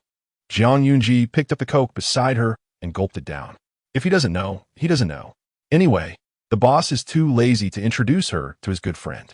Thinking about it, if she divorced and remarried in the future, it would indeed be awkward to introduce different partners to the same friend. When she came back to her senses, she pointed the bottle at Lin Xiaoyu, choosing truth and asking the person pointed at. Tang Wensi thought that being with Zhuang Zi'ang definitely meant she was a gold digger and asked, who did you give your first time to? After saying that, she innocently blinked her eyes. Zhuang Zi'ang frowned at the side. What nonsense! What a ridiculous question. Lin Xiaoyu raised her glass. I accept the punishment. Tang Wensi weakly said, Shuzhou, why do they seem unhappy? Did I ask the wrong question? Not all. Shin Shuzhou dismissed. We're here to have fun. If you can't handle it mentally, how can you play? Suddenly, a hand reached over and snatched Lin Xiaoyu's glass. I'll drink for her. Lin Xiaoyu turned her head, and Li Qinghe stood beside her, his eyes gentle and warm. Little uncle? Li Qingsha Raplia. Just call me by my name. She thought it wasn't appropriate to call him little uncle since she was dating Li Yinghao, even if it was fake. Li Qinghe was still an elder, so calling him little uncle wasn't too much, right? All right, Mr. Li. Tang Wensi was once again amazed. The man in front of her was also very handsome, with a warm and restrained demeanor, exuding a mature, ascetic charm. What on earth was going on today? How could one man after another appear, all superior to Shin Shuzhou? But then she thought, no matter how good-looking they were, they couldn't compare to Shuzhou's wealth. She had specifically inquired, and the Shun family was a top aristocratic family, very wealthy, not on the same level as other aristocrats. Shin Shuzhou smirked, okay. Drinking for someone else means you have to drink 3 cups. Li Qinghe glanced at him and drank 3 cups of alcohol. Oh my gosh. Lin Xiaoyu suddenly felt an urge to pee. With such an elegant and gentlemanly little uncle, Li Yinghao must have decent character too, right? Perhaps she could consider him. Thank you, Mr. Li. Li Qinghe didn't stay long and walked over to the sofa where Yan Wenjing was. In the next round, Jiang Yunji lost again. I choose truth. It should have been Fang Xinyu asking the question, but Shen Shuzhou interrupted, asking, "Is there anyone you like here?" He wanted Jiang Yunji to admit in front of Yan Wenjing that she liked him. Next door, Yan Wenjing paused as he held his glass. Chapter 41. Return to the safe zone. You didn't follow the rules. It's not your turn to ask questions, Lin Xiaoyu retorted unhappily. Shen Shuzhou was used to doing things his own way. Come on, who is the person you like? Tang Wincy bit her lip. Even a fool could see that Shen Shuzhou was interested in Jiang Yunji. This was bad. Her boyfriend was about to be stolen away. She wouldn't allow it. Damn, that capricious male lead. Jiang Yunji smiled slightly. No one. Shen Shuzhou raised his voice. I don't believe it. You're lying. You clearly. Jiang Yunji interjected. The right to explain is mine. Shen Shuzhou's expression darkened instantly. She was still being stubborn. Why couldn't she just openly tell the world that she loved him? Lin Xiaoyu said, Big man, stop being so indecisive. Continue. Shen Shuzhou choked a little. Tang Wincy frowned. How could a girl like her speak to Shuzhou like that? After all, Shuzhou was the young master of the Shen group. Finally, it was Shen Shuzhou's turn to lose. He smiled. I'll choose a dare. He was a regular here and was well aware of the card in the box. Moreover, there was a little-known secret about the wild drinking game. The most popular card had the biggest stakes, like forcibly kissing anyone present or stripping. Experienced players usually avoided it. If he drew it, he would kiss Jiang Yunji. That's the game rule. He couldn't be blamed, right? Fang Xinyu's heart sank. She felt Shen Shuzhou had ulterior motives. Jiang Yunji glanced at the bartender at the bar, who nodded slightly. The next second, she said, Young Master Shen, draw a card. Shen Shuzhou drew the card with the biggest stakes, and, upon revealing it, his smile froze. What the hell? Lin Xiaoyu snatched the card and burst out laughing. Ha ha ha. Everyone present listened, and it was announced that all expenses for the first floor of the wild drinking bar today would be covered by young Master Shen. The crowd turned to him, cheering. Wow, so generous. The whole first floor. Awesome, dude. Hey, isn't that Shen Shuzhou from the Shen group? No wonder he's so extravagant. Shen Shuzhou was furious. Soon, the waiter came over to let him swipe his card, totaling 1,384,652 yuan. We'll round it down for you, so that's 1,384,600 yuan. Thank you for your generosity, sir. Shen Shuzhou pushed the waiter's car machine away. Jiang Yunji crossed her arms and smiled. Young Master Shen, you can't be serious, can you? No way. This didn't even account for the boxes on the second and third floors. Just the box with Yan Wenjing cost more than this. I disagree, Tang Wincy said urgently. In her life, she had never seen so much money and felt distressed for him. It's just a game. No need to take it seriously. Shuzhou, let's go. Stop messing around.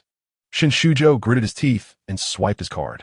With so many people watching, if he dared to back out, his reputation as young Master Shen would be ruined. He couldn't afford to lose face in front of Yan Wenjing. He absolutely could not back down. Tang Wincy's eyes turned red with sympathy, feeling just as bad as if it were her own money being spent. Now Shen Shuzhou had no desire to continue playing and left the bar. Ha ha ha ha ha ha. Jiang Yunji laughed so hard she couldn't straighten up. Goose, goose, goose, goose. Lin Xiaoyu asked, You honestly must confess, did you do something? Jiang Yunji whispered, Yeah. I heard the most popular card here has the biggest stakes, so I gave the bartender a 5,000 yuan tip to put that card in the box, just to prevent that little brat Shen Shuzhou from causing trouble. The card was at the bottom, not noticeable. Only someone with intent would deliberately draw it. The one being tricked was Shen Shuzhou. Don't provoke the tool man. Even tools have their tempers. Over 1 million yuan would keep him tossing and turning. Unable to bear it, sleepless all night, thinking about it until he would get up in the middle of the night and slap himself. The three left the wild drinking bar. Li Qinghe approached Lin Xiaoyu, saying, You can't drive after drinking. I'll have the driver take you home. Lin Xiaoyu gave him a thumbs up. You're a good guy. I'm a good girl. We're both awesome. Li Qingsha. Yan Wenjing stood by the roadside as a Rolls-Royce pulled up in front of him. He looked towards Jiang Yunji. Jiang Yunji walked straight towards Fang Xinyu and got in her car. Yunji, is he your friend? Fong Xinyu asked. Jiang Yunji glanced at Yin Wenjing and sweetly smiled. I don't know him. Yin Wenjing. A strong smell of sourness and gunpowder filled the air. Bang!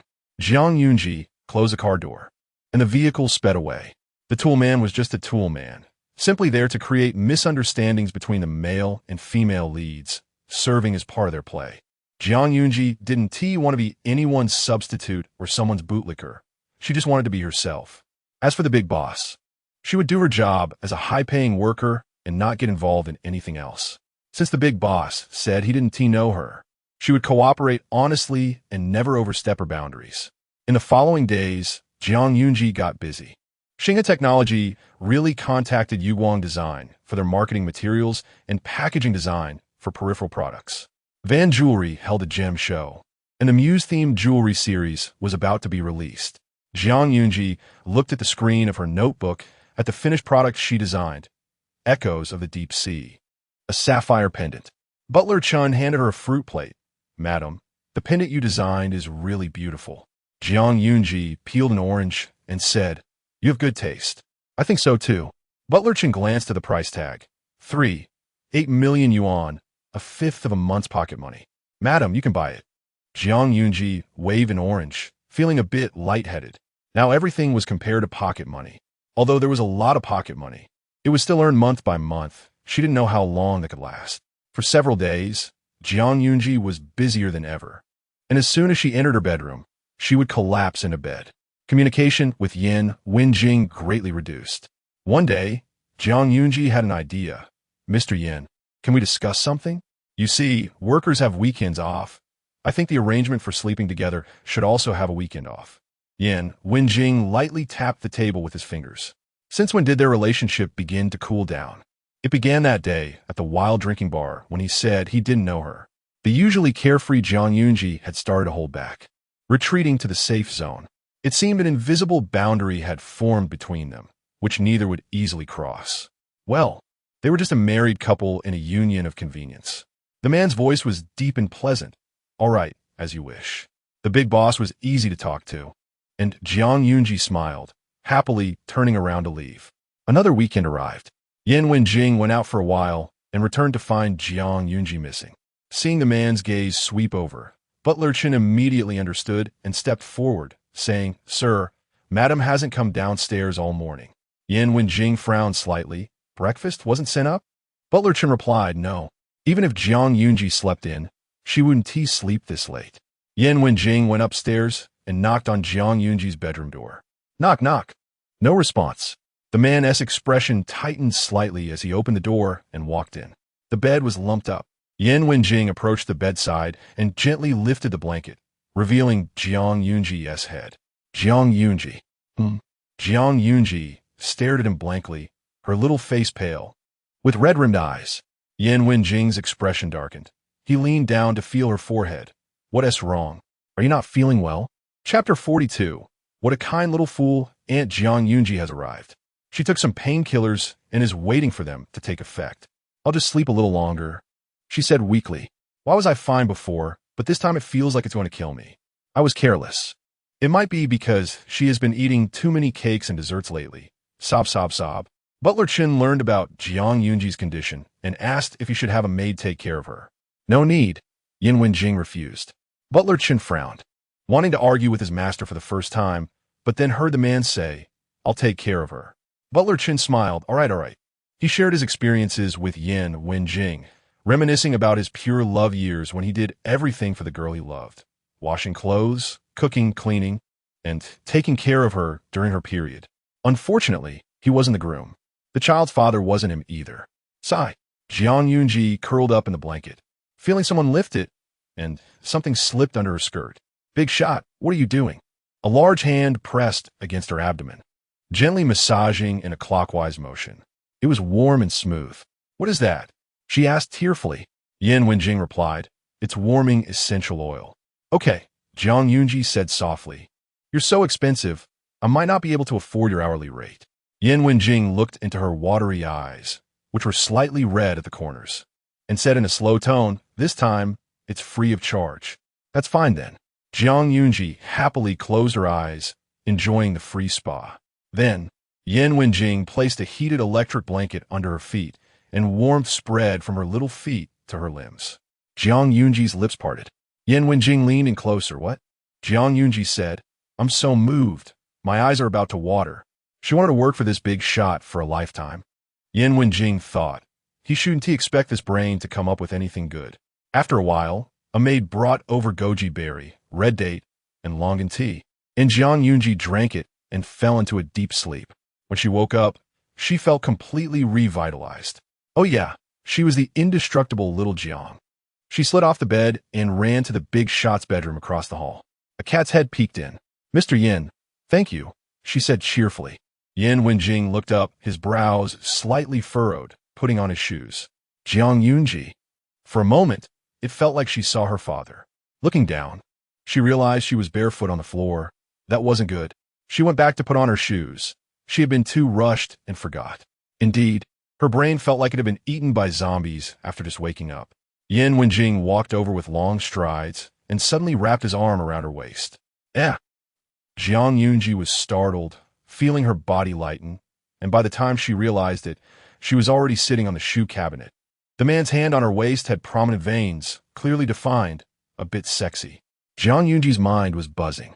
When the pressure on her waist disappeared, Yan Wenjing stepped back and turned to bring her slippers.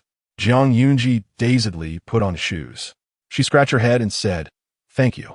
Yan Wenjing asked, Is there anything else besides thank you? She thought for a moment. Asking for money was out of the question, and her life wasn't for sale, so. Confused, working girl Jiang withdrew a weekend off. Yan Wenjing's Adam's apple rolled lightly. All right. The next morning, there was a small black velvet box on the dining table. Zhang Yunji took a big bite of her bun and asked, What's this? Yan Wenjing looked at his tablet. His tone casual, guess. Zhang Yunji boldly guessed, an unlimited black card. Yan Wenjing. His narrow eyes fixed on her without saying a word. Zhang Yunji's heart raced. Could it be true? Suddenly, the man across from her smiled, particularly gently. Keep dreaming. Zhang Yunji wrinkled her nose, taking another bite of her bun. I can't believe it. I've eaten it all.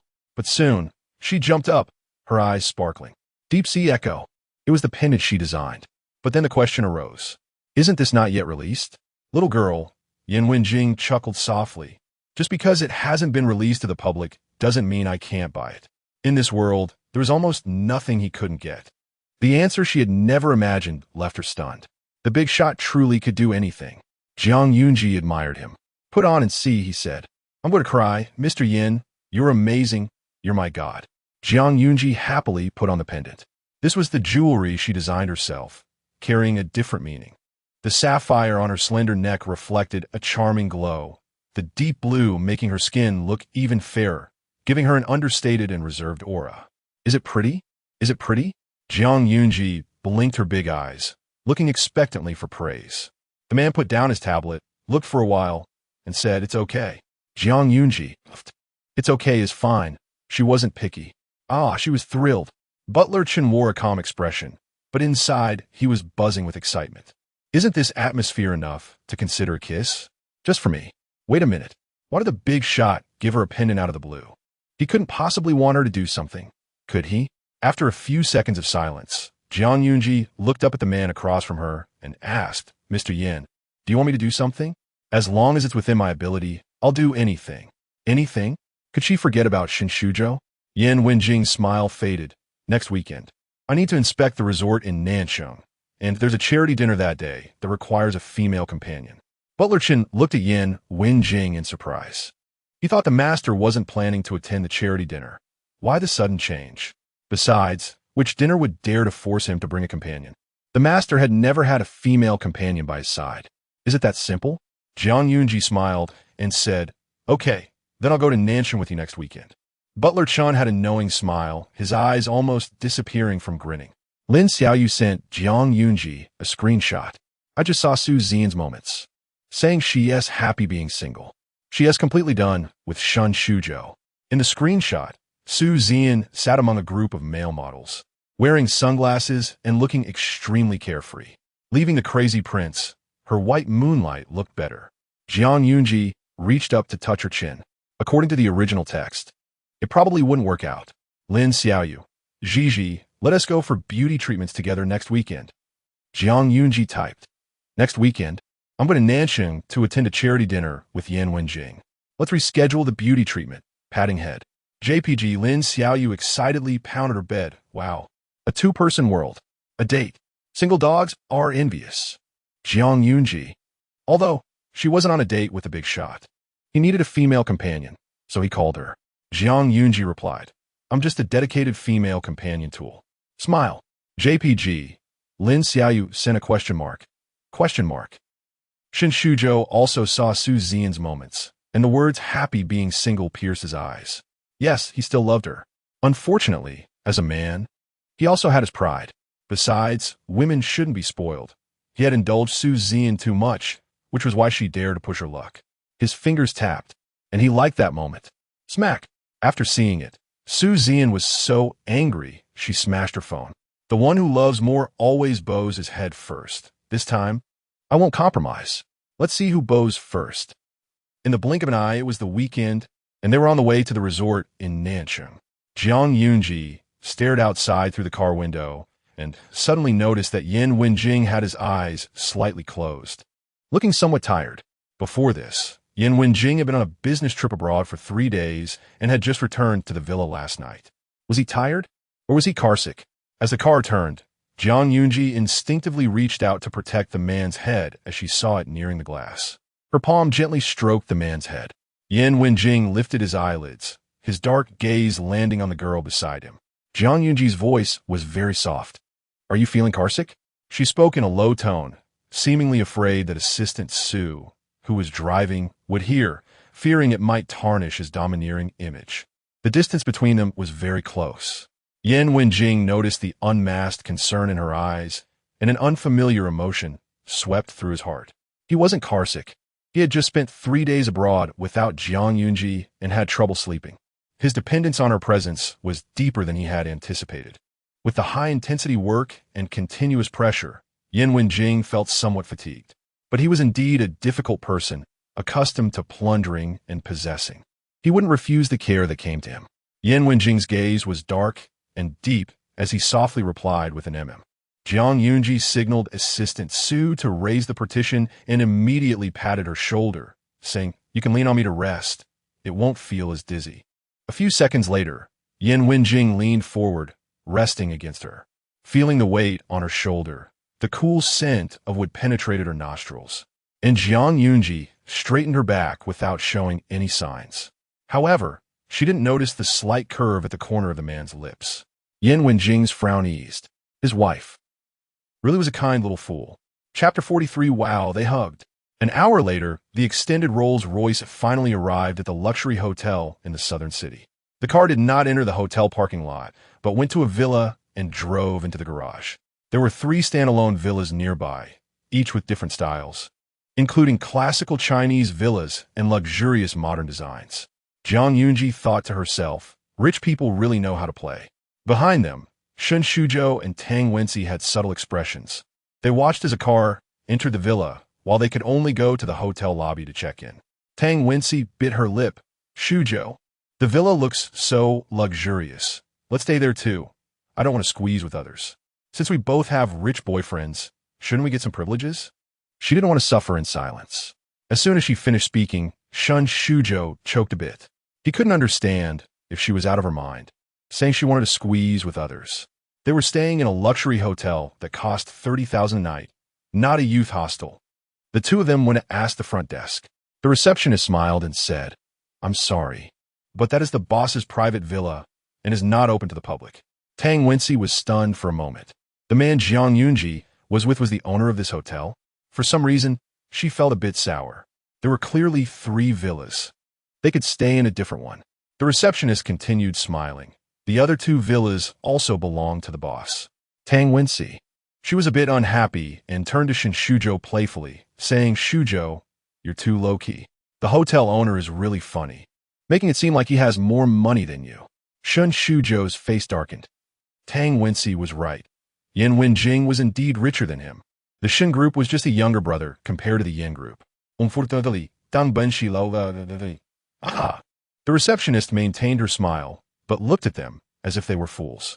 Shin Shuzhou felt very embarrassed and scolded. Stop laughing. You look ridiculous. He took the room card and went upstairs without waiting for Tang Wensi. Tang Wensi's heart tightened, and she hurried to catch up. Shuzhou, wait for me. Ever since their brotherly relationship had changed, their way of getting along had also changed, and she was always finding ways to please him. She had endured a lot. After all, he was the young master of the Shun group, and it was understandable for him to have a bit of a temper. The man Zhang Yunji was with probably had a bad temper too, right? In the room. Shuzhou, don't be angry. Tang Wensi held his face and gave him a kiss, trying to soothe him. Shin Shuzhou was distracted. Just thinking about Zhang Yunji staying in the villa with Yan Wenjing, a lonely man and woman, made him wonder what would happen. He had the most experience in this. Yan Wenjing was so shameless. Bringing a woman when he went out to play, he must be dying without a woman. What abstinence, what not approaching women, it was all fake. He was a man and understood a man's nature best. Zhang Yunji was so beautiful. How could Yan Wenjing resist not touching her? Back then, he had disliked Zhang Yunji for coming from the countryside, always throwing herself at him, which seemed worthless. The brothers all looked down on her. He only had eyes for Su Zi'an and hadn't he even kissed Zhang Yunji. Once, when Zhang Yunji tried to steal a kiss from him and he caught her, he laughed and said, "Are all you country girls this desperate?" Shin Shuzhou couldn't forget the hurt expression on her face at that moment. After that, Zhang Yunji never took the initiative to get close to him again. If he had known, he should have accepted her back then. Now, Zhang Yunji had left him and become even more dazzling, and he regretted it even more. Zhang Yunji and Yan Wenjing moved into the Chinese-style villa.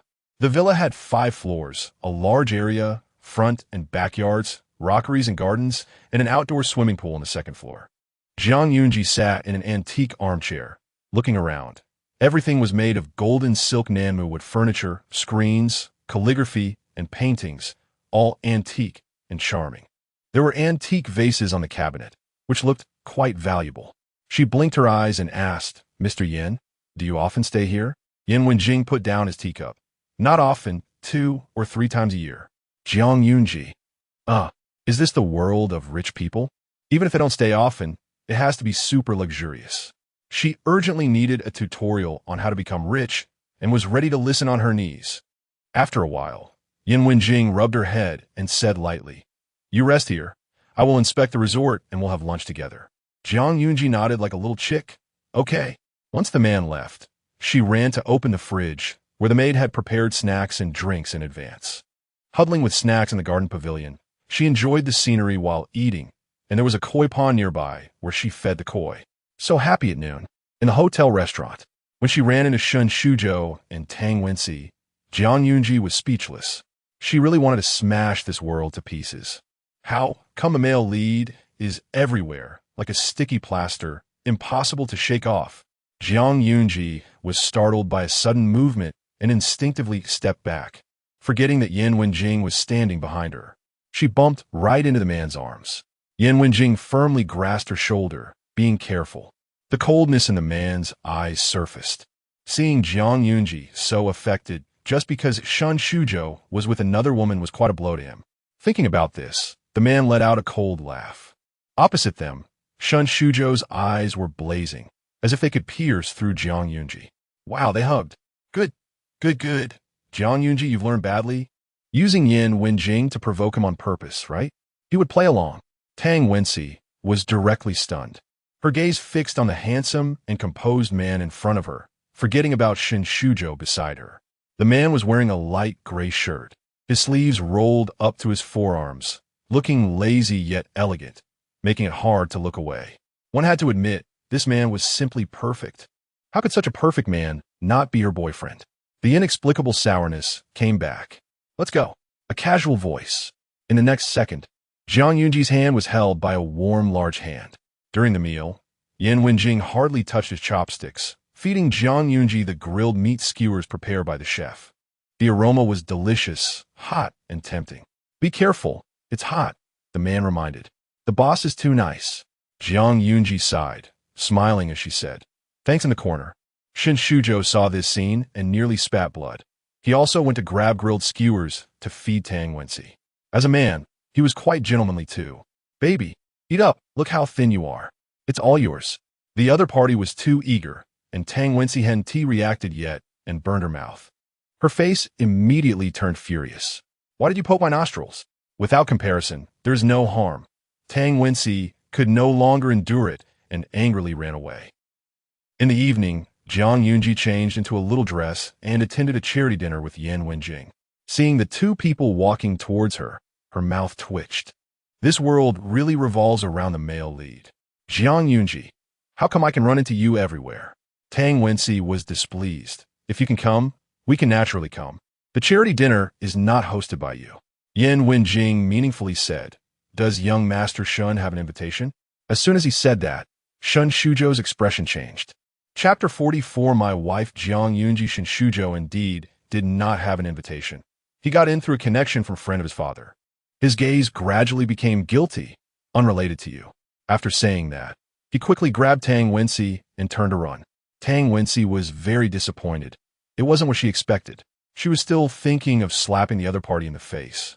In the venue, Zhang Yunji sneaked into the dining area again, suddenly pausing her hand that was holding a cocktail glass.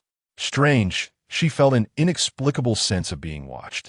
Looking around, a young man in a white suit with a slick-back hairstyle approached her. Miss, are you alone? No. Zhang Yunji shifted slightly to the side, creating distance from him. The man smiled. I am Li Ruizhu from Hongbao Construction. Zhang Yunji, I don't know you. This time, it was the man who was taken aback. Not only did Zhang Yunji not recognize him, but she also had no interest. After all, no matter how impressive he was, he couldn't surpass a big shot, so there was no need to curry favor with him. Li Ruizhu stared at her, his gaze gradually becoming lecherous. Grant me the honor of inviting you to dance. I love conquering women with personality. No matter how unique they are, they will eventually succumb to his financial power. Zhang Yunji was too lazy to deal with him and turn around, but her wrist was grabbed. She pulled her hand away and said, Get lost. The cocktail glass tipped over, spilling liquid on Li Ruizhu's pants, making it look as if he had wet himself on the spot. Li Ruizhu instantly lost his composure and lunged at Zhang Yunji. What the hell? Giving face and not knowing how to appreciate it. I have 100 ways to deal with you. Deal with me? Zhang Yunji raised her hand and punched him in the nose. Blood immediately gushed out. She turned and walked away. Come back, you. Seeing this scene, Tang Wensi pounced into Shun Shuzhou's arms, her body trembling. Ah, that Zhang Yunji actually hit someone, how rude. Shun Shuzhou patted her back. Li Ruizhu from Hongbao Construction was not an easy target. Relying on his father as protection, he was arrogant and often targeted young girls. Even the Shun family did not dare to take action against the Li family. Zhang Yunji provoking him might lead to retaliation. In another corner, Fan Hengchuan came out from behind a pillar, adjusting his gold-rimmed glasses with a half-smile. Interesting. Thought she was a dodder flower, a canary, but turns out she is a thorny rose. Zhang Yunji is much more interesting than her foolish sister. Shin Shuzhou went to remind Zhang Yunji. His tone not very pleasant. Do you know who you just provoked? The Li family is a local tyrant in the southern city, monopolizing everything. You can't afford to mess with them. Zhang Yunji took a sip of juice and asked, Is it more powerful than the Yan family? Shin Shuzhou. After a moment of silence, he added, Yan Wenjing might not necessarily protect you. Zhang Yunji, oh. Shin Shuzhou felt a pang in his heart. He was very angry. Realizing her identity, she was just a substitute. Did she really think Yan Wenjing would offend the Li family for her? Zhang Yunji. He would. Shin Shuzhou. No matter if he would or not, the mouth was on her, and she was going to say he would. Shin Shuzhou's body trembled with rage, and in a fit of anger, he knocked over the champagne tower on the table. The waiter approached with a card machine. Seeing the familiar action, Shin Shuzhou felt trauma and PTSD from this scene. He had been scammed out of over $1 million by Zhang Yunji at a wild drink. Damn it, he muttered under his breath. Zhang Yunji kept her distance from this madman. Suddenly, there was a commotion in the crowd not far away. Oh no, young Master Li is locked in the bathroom. The door won't open, damn it, it's a password lock. This is a super VIP bathroom. You need permission to open it. Hurry, notify Mr. Li and call a technician. What's going on? Zhang Yunji grabbed a cleaning lady and asked. The cleaning lady looked around. and, with a heavy sense of secrecy, said, "The young master of the Li family probably offended someone and got dealt with. Now he's stuck in the toilet and needs someone to break the door," and saw the toilet. Zhang Yunji laughed. The cleaning lady said, "Little girl, don't laugh. This is the Li family's territory, and young Master Li is Mr. Li's pride and joy." Zhang Yunji obediently nodded, stopped laughing, and lightly said, "He's also hungry." As the cleaning lady walked away, the air erupted into laughter, and after a brief silence, another round of laughter followed. No one knew what the cleaning lady was laughing about, thinking she was just warming up her voice. Zhang Yunji sighed. "Old actor. Which kind-hearted person helped deal with Li Ruizhu? Thank you." At this moment, Yin Wenjing came over and saw her mouth pouting like she could hang an oil pot. The man said gently, "What's wrong? So happy." Zhang Yunji told him about Li Ruizhu. "Oh." The young master of the Li family went to the bathroom to have a buffet. Yin Wenjing choked. After a pause, he took the matcha mousse from her hand and placed it on the dining table. "Eat less cold food." "Okay." Zhang Yunji also lost her appetite at this point. Yin Wenjing took her hand and led her towards a crowd. "Who do you think dealt with Li Ruizhu?" Yin Wenjing chuckled lightly and casually said, "Who knows? Maybe you saw him earlier." "Ah." Zhang Yunji was confused. After thinking for a moment, she said, "I just met a cleaning lady." The man heavily rubbed her face. Several CEOs looked over. "This is..." Yin Wenjing raised his hand and wrapped it around Zhang Yunji, saying softly, "My wife, Zhang Yunji." "Zhang Yunji?" "Mrs. Yin, nice to meet you." "Hello, hello." Zhang Yunji was stunned. What does the big shot mean? Not long ago at the Wild Drink, he didn't recognize her, but now he introduces her to others? Zhang Yunji was puzzled, but still put on a professional fake smile. She had a sweet appearance, and when she smiled, it melted hearts. A group of powerful business tycoons surrounded her, chatting enthusiastically. "Never expected that, mister. You'd actually like this type, just a sweet and soft little cake." Then, the highlight of the night arrived, and the charity auction began. Yin Wenjing lazily flipped through the booklet in his hand and casually bid on 3 items. "Shuzhou, aren't you bidding?" Tang Wenxi felt her boyfriend shouldn't lose. Damn, Shen Shuzhou's brows were so furrowed he could crush a fly, and he forced himself to bid on 1 item. He had lost money at the engagement banquet, and his father froze his bank card. He didn't have that much cash on hand. After selling a property, he could finally afford this appearance and couldn't squander it carelessly. Tang Wenxi was very disappointed. "Ah, just 1. As a man, Shen Shuzhou's dignity was challenged, and he said solemnly, "Baby, I'm not the same as those nouveau riches." Nouveau riche? Tang Wenxi suddenly realized. So Zhang Yunji's boyfriend is a nouveau riche? Completely couldn't tell. That man was too elegant, looking more precious than Shen Shuzhou. If Shen Shuzhou stood next to him, he would be treated like a waiter. First of all, Yin Wenjing was not a nouveau riche. Secondly, he was not Zhang Yunji's boyfriend, but her husband. However, Shen Shuzhou didn't want to explain any of this. He acquiesced. Tang Wenxi instantly felt balanced in her heart and smiled brightly. "Still, my judgment of men is good." Receiving Tang Wenxi's provocative smile, Zhang Yunji suspected she had been infected by Shen Shuzhou, unsure what kind of madness to unleash. The dinner ended. Li Ruizhu was finally rescued, and the pain of tonight would take a lifetime to heal. Seeing Yin Wenjing, he showed a look of panic in his eyes. "Oh no." Zhang Yunji covered her mouth and nose with 1 hand and covered the big shots with the other. "It smells." Chapter 45. He was actually savoring the kiss just now? Many times, Yin Wenjing could not predict what Zhang Yunji would say next. Her mind was always different from others. For example, right now, Yin Wenjing was amused by her actions. The girl was fragrant and soft, her palms carrying a lovely scent. Over there, Li Ruizhu was being carried away like a dead dog, his teeth grinding in disgust at Zhang Yunji's disdainful expression. He was swearing quite badly.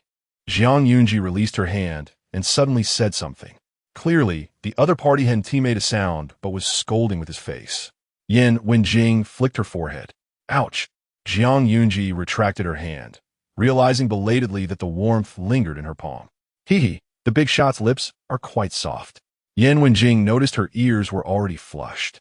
The little girl was quite shy. A man in black approached and said something to Yin Wenjing. Zhang Yunji wisely moved a little further away. Adhering to the first rule of a working person, don't listen to what you shoot in tea. Yan Wenjing nodded slightly, his dark eyes indifferent. Sending a message to the old man Li. If you can't control your grandson, I'll take care of him for you. The man in black replied yes. That Li Ruizhu provoked the lady, and it was like hitting a steel plate. Li Ruizhu saw the newcomer and exclaimed, Dad, you have to help me avenge. It was Yan Wenjing who had someone shove me into the toilet to make me eat shit. He still remembers that taste. It's too horrifying. Dad, I can't stand this humiliation. Let us take people to deal with him. Kill him. Slap. Mister. Li slapped him hard. What are you going to do? With what? Your life or the lives of everyone in the Li family?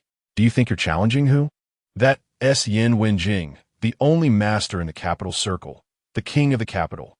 Li Ruizhu was dumbfounded. Is it really going to end like this? Mr. Li. Of course not. Li Ruizhu felt a glimmer of hope. The next second, he heard his dad say, your grandfather has arranged for tonight's flight. Li Ruizhu had a bad premonition. Where to? Mr. Li, Africa. Africa? I don't, mister. They had someone swiftly stuff him onto the plane. Don't worry. It's just Africa.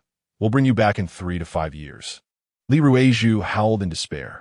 Zhang Yunji didn't expect that there would be gossip at the banquet and more when she returned to the hotel. Shen Shuzhou somehow got into an argument with Tang Wensi. She pulled the big shot to secretly eavesdrop. Yan Wenjing glanced at Zhang Yunji with a subtle expression, without saying a word. Sure enough, she couldn't let go of anything related to her ex. When others' boyfriends and girlfriends quarreled, she could smell the drama and came running. She pretended to be nonchalant, but excitement was hidden in her eyes. Is she really just focused on Shen Shuzhou? Yan Wenjing unconsciously tightened his grip on her hand, wrapping her soft little hand tightly in his palm. It was like a hunter weaving a large net to trap its prey.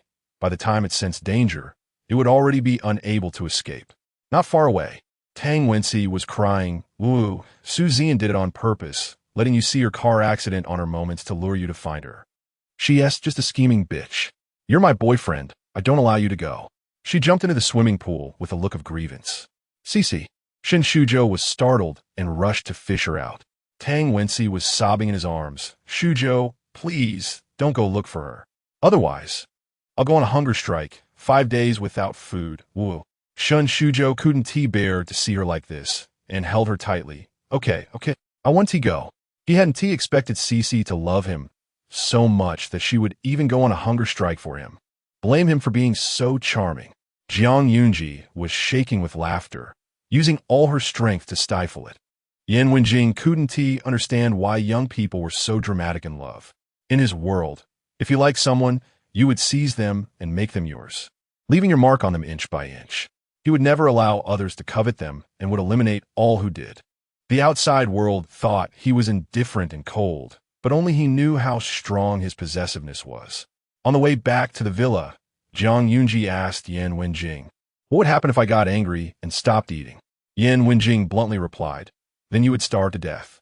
Zhang Yunji. So if she went on a hunger strike, the big shot would just watch her starve to death, and it wouldn't be considered a work-related injury, no compensation. Big shot, you're truly a devil. She knew that was the answer. She wouldn't be foolish enough to starve herself. A few seconds later, Yan Wenjing looked into her eyes and said, those who love you will never let you harm yourself. Those who let you harm yourself are not worth your love. His deep eyes harbored emotions she couldn't comprehend, and his tone was gentle. Yan Wenjing seemed to naturally possess a charm that made people believe his words. Zhang Yunji nodded in a daze. She listened to his advice. I want to harm myself. She had heard someone say that handsome men look deeply affectionate even at utility poles, probably referring to someone like the big shot. His gaze towards her felt a bit strange. She rubbed her forehead. I ate mushrooms for dinner. Did I just hallucinate? She didn't dare to open her eyes, hoping it was just her imagination. In the middle of the night. Huh? What is this? Hard. Zhang Yunji sleepily opened her eyes and suddenly realized her hand was resting on Yan Wenjing's waist. The touch was firm. Uncertain, she touched again. Ouch. It really was abs. The big shot's abs 1, 2, 3, 4, 5, 6, 7, 8. He actually had 8-pack abs. Dead hand, stop it. Thinking of how much money the big shot gave her every month while she was actually lusting after his body. Zhuang Yunji, you're a sinner. Big yellow girl. Turn back while you can. Finally, reason took over, and Zhuang Yunji retracted her guilty little hand, kindly adjusting Yan Wenjing's sleepwear. Don't tempt her. She's just a defenseless big yellow girl. Zhuang Yunji vowed fiercely that she would never make the same mistake again. If she did, she would vow again. After quite a while, she finally continued to sleep. Unknowingly, outside, the sky was brightening. Yan Wenjing sensed something rubbing against his neck. A soft touch brushed past his Adam's apple, very light, very light. The man suddenly opened his eyes and saw the culprit tightly hugging him. Her lips pressed against his neck, fitting perfectly. Not knowing what she was dreaming about, Zhuang Yunji pecked him lightly again. The places her lips touched felt as if they were burned, and Yan Wenjing's breathing trembled.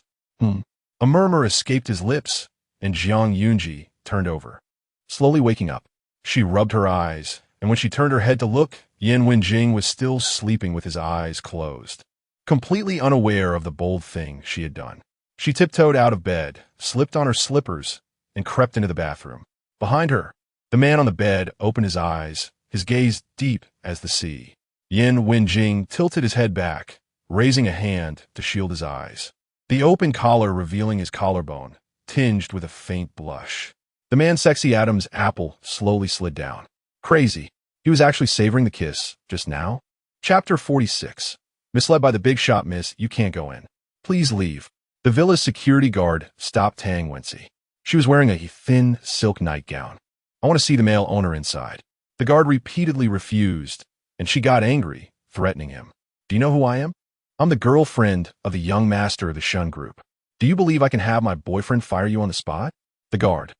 Where did this crazy woman come from? This hotel is named Yin, not Shun. The Shun family is nothing in front of the Yin family. It's already annoying to work here, and dealing with a crazy woman is even more bothersome. At that moment, a figure passed by. It was Yan Wenjing returning from his morning run. Tang Wensi's eyes lit up as she rushed over. Sir, I have something to say to you. It's about Zhuang Yunji. Under normal circumstances, Yan Wenjing wouldn't even acknowledge Tang Wensi. However, upon hearing the name Zhuang Yunji, the man stopped. Tang Wensi was delighted, but then she noticed the wedding ring on his finger, revealing her shock. This shock was quickly replaced by a look of I knew it. She had always suspected that Zhuang Yunji was not a clean woman. She was actually involved with a married man, making her the mistress. Tang Wensi didn't want the man to be deceived. Sir, Zhuang Yunji is not as harmless as she seems. She's very scheming. Yan Wenjing's tone was indifferent. Oh? Tang Wensi bit her lip. She's a gold digger, and she's still thinking about my boyfriend. Don't be fooled by her. A woman like her, who is so fickle, isn't worthy of being your lover. After she spoke, there was a brief silence. The next second, Yan Wenjing finally turned to look at her. Before, he hadn't even given her a glance. At this moment, the man still appeared graceful, but a cold and fierce aura had spread in his eyes. He rubbed his ring and said, You got it wrong. Zhuang Yunji is my wife. What? Wife? Tang Wensi's breath caught, frightened by the dangerous pressure emanating from the man, and she took a step back. Why hadn't Shin Shujo told her? Beads of sweat formed on her forehead. Yan Wenjing looked at her, as if she were a lifeless object. Someone, take her out. Yes. The security guard immediately escorted Tang Wensi away. Before long, Shin Shujo found the dazed Tang Wensi and angrily grabbed her arm. Where have you been all morning? Tang Wensi's eyes flickered, feeling guilty as she stammered, I went for a walk. Then she remembered something and became a bit indignant. Shujo, a security guard, was leering at me, and when I discovered it, he scolded me fiercely. You should use your connections to get him fired. Shin Shujo scanned her from head to toe. Dressed like this to go for a walk? Do you think I'm a fool? His expression was not good. However, no matter what, she was his girlfriend, and no security guard should bully her. Okay. Tang Wensi threw herself into his arms. Shujo, you're so nice. Before the two could get too cozy, the hotel manager asked them to leave, stating they would not be accommodated, offering a refund for the room and 10 times the compensation. Shun Shujo exploded. I'm a young master of the Shun family. Why would I care about your 30,000 compensation? Are you treating me like a beggar? The manager smiled slightly. The boss asked me to convey this message. Take care of your woman and get lost with your money. Shun Shujo's face darkened. His lips moved, but but he didn't make a fuss, dragging Tang Wensi out. Shuzhou, they're so arrogant. Let's hire some online influencers to expose this hotel and make them go bankrupt. Shin Shuzhou's expression grew even worse. He suddenly stopped and stared at her, his gaze dark. Did you provoke Yin Wenjing? So that man was named Yin Wenjing? Under questioning, Tang Wensi's breath hitched. Unable to speak, her eyes turned red, as if she had suffered a great injustice. Shin Shuzhou took a deep breath to calm his anger. Stay away from Yin Wenjing in the future. He's not someone you can provoke. Tang Wensi looked innocent. Isn't he a nouveau riche? What's so scary about him? He can't compare to you. Shin Shuzhou was both embarrassed and uncomfortable at this moment, raising his hand to wipe his face. Admitting that Yin Wenjing was better than him was more painful than being killed. After a long time, Shin Shuzhou spoke. He's a madman. He looked down at the back of his hand. The scar from the cigarette burn had already healed. However, the scene from that day still left him with lingering fears. Zhang Yunji being with such a capricious and ruthless man as Yin Wenjing was too dangerous. A notification sound came from his phone. Zhang Yunji saw a text from an unknown number and frowned. Shin Shuzhou said that Yin Wenjing burned him with a cigarette. Such a man was dangerous and urged her to stay away from him. Shin Shuzhou, he's just a madman. Shin Shuzhou, the burn hurt a lot, but it can't compare to the pain of you leaving me. It hurts so much. Heavens, 10 years of gold miners couldn't extract such pure gold. The big shot is so gentle and gentlemanly. How could he burn him? Even if it were true, it would be Shin Shuzhou's fault. The big shot is the best sugar daddy in the world. He gives her 20 million in pocket money every month, is generous with gifts, shows gentlemanly manners, cares for her during her period, and has no lust for her body. As a girl who has been corrupted by money, she finds it impossible to resist. In fact, Zhang Yunji is a face-loving girl. If Yin Wenjing were a greasy, lustful middle-aged man, she wouldn't do anything for money and would run away at night. But Yin Wenjing is so handsome, it's unfair. She, a big yellow girl, can't resist. That damn male lead slandering her big shot is intolerable. Her fingers tapped rapidly on the screen, and Zhang Yunji's face flushed with anger as she unleashed her fury. Who are you messaging? A low, cold voice suddenly came from behind her. Zhang Yunji jolted, almost dropping her phone, and quickly held on to it, turning off the screen before turning around. And no one, just Lin Xiaoyu. She felt a bit guilty. Shin Shuzhou's slandering words about the big shot were very nasty, and her comeback was too vulgar, cursing Shin Shuzhou's ancestors for 18 generations. She couldn't let the big shot see it, otherwise her image would be ruined. Zhang Yunji's guilty expression fell into the man's eyes, along with her flushed cheeks, making her look like a teenager caught sneaking around with a boyfriend. Yin Wenjing's gaze slowly swept over her face, eventually settling on her rosy lips.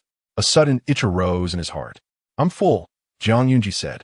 Suddenly, the man reached out and gently brushed his fingers across the corner of her mouth.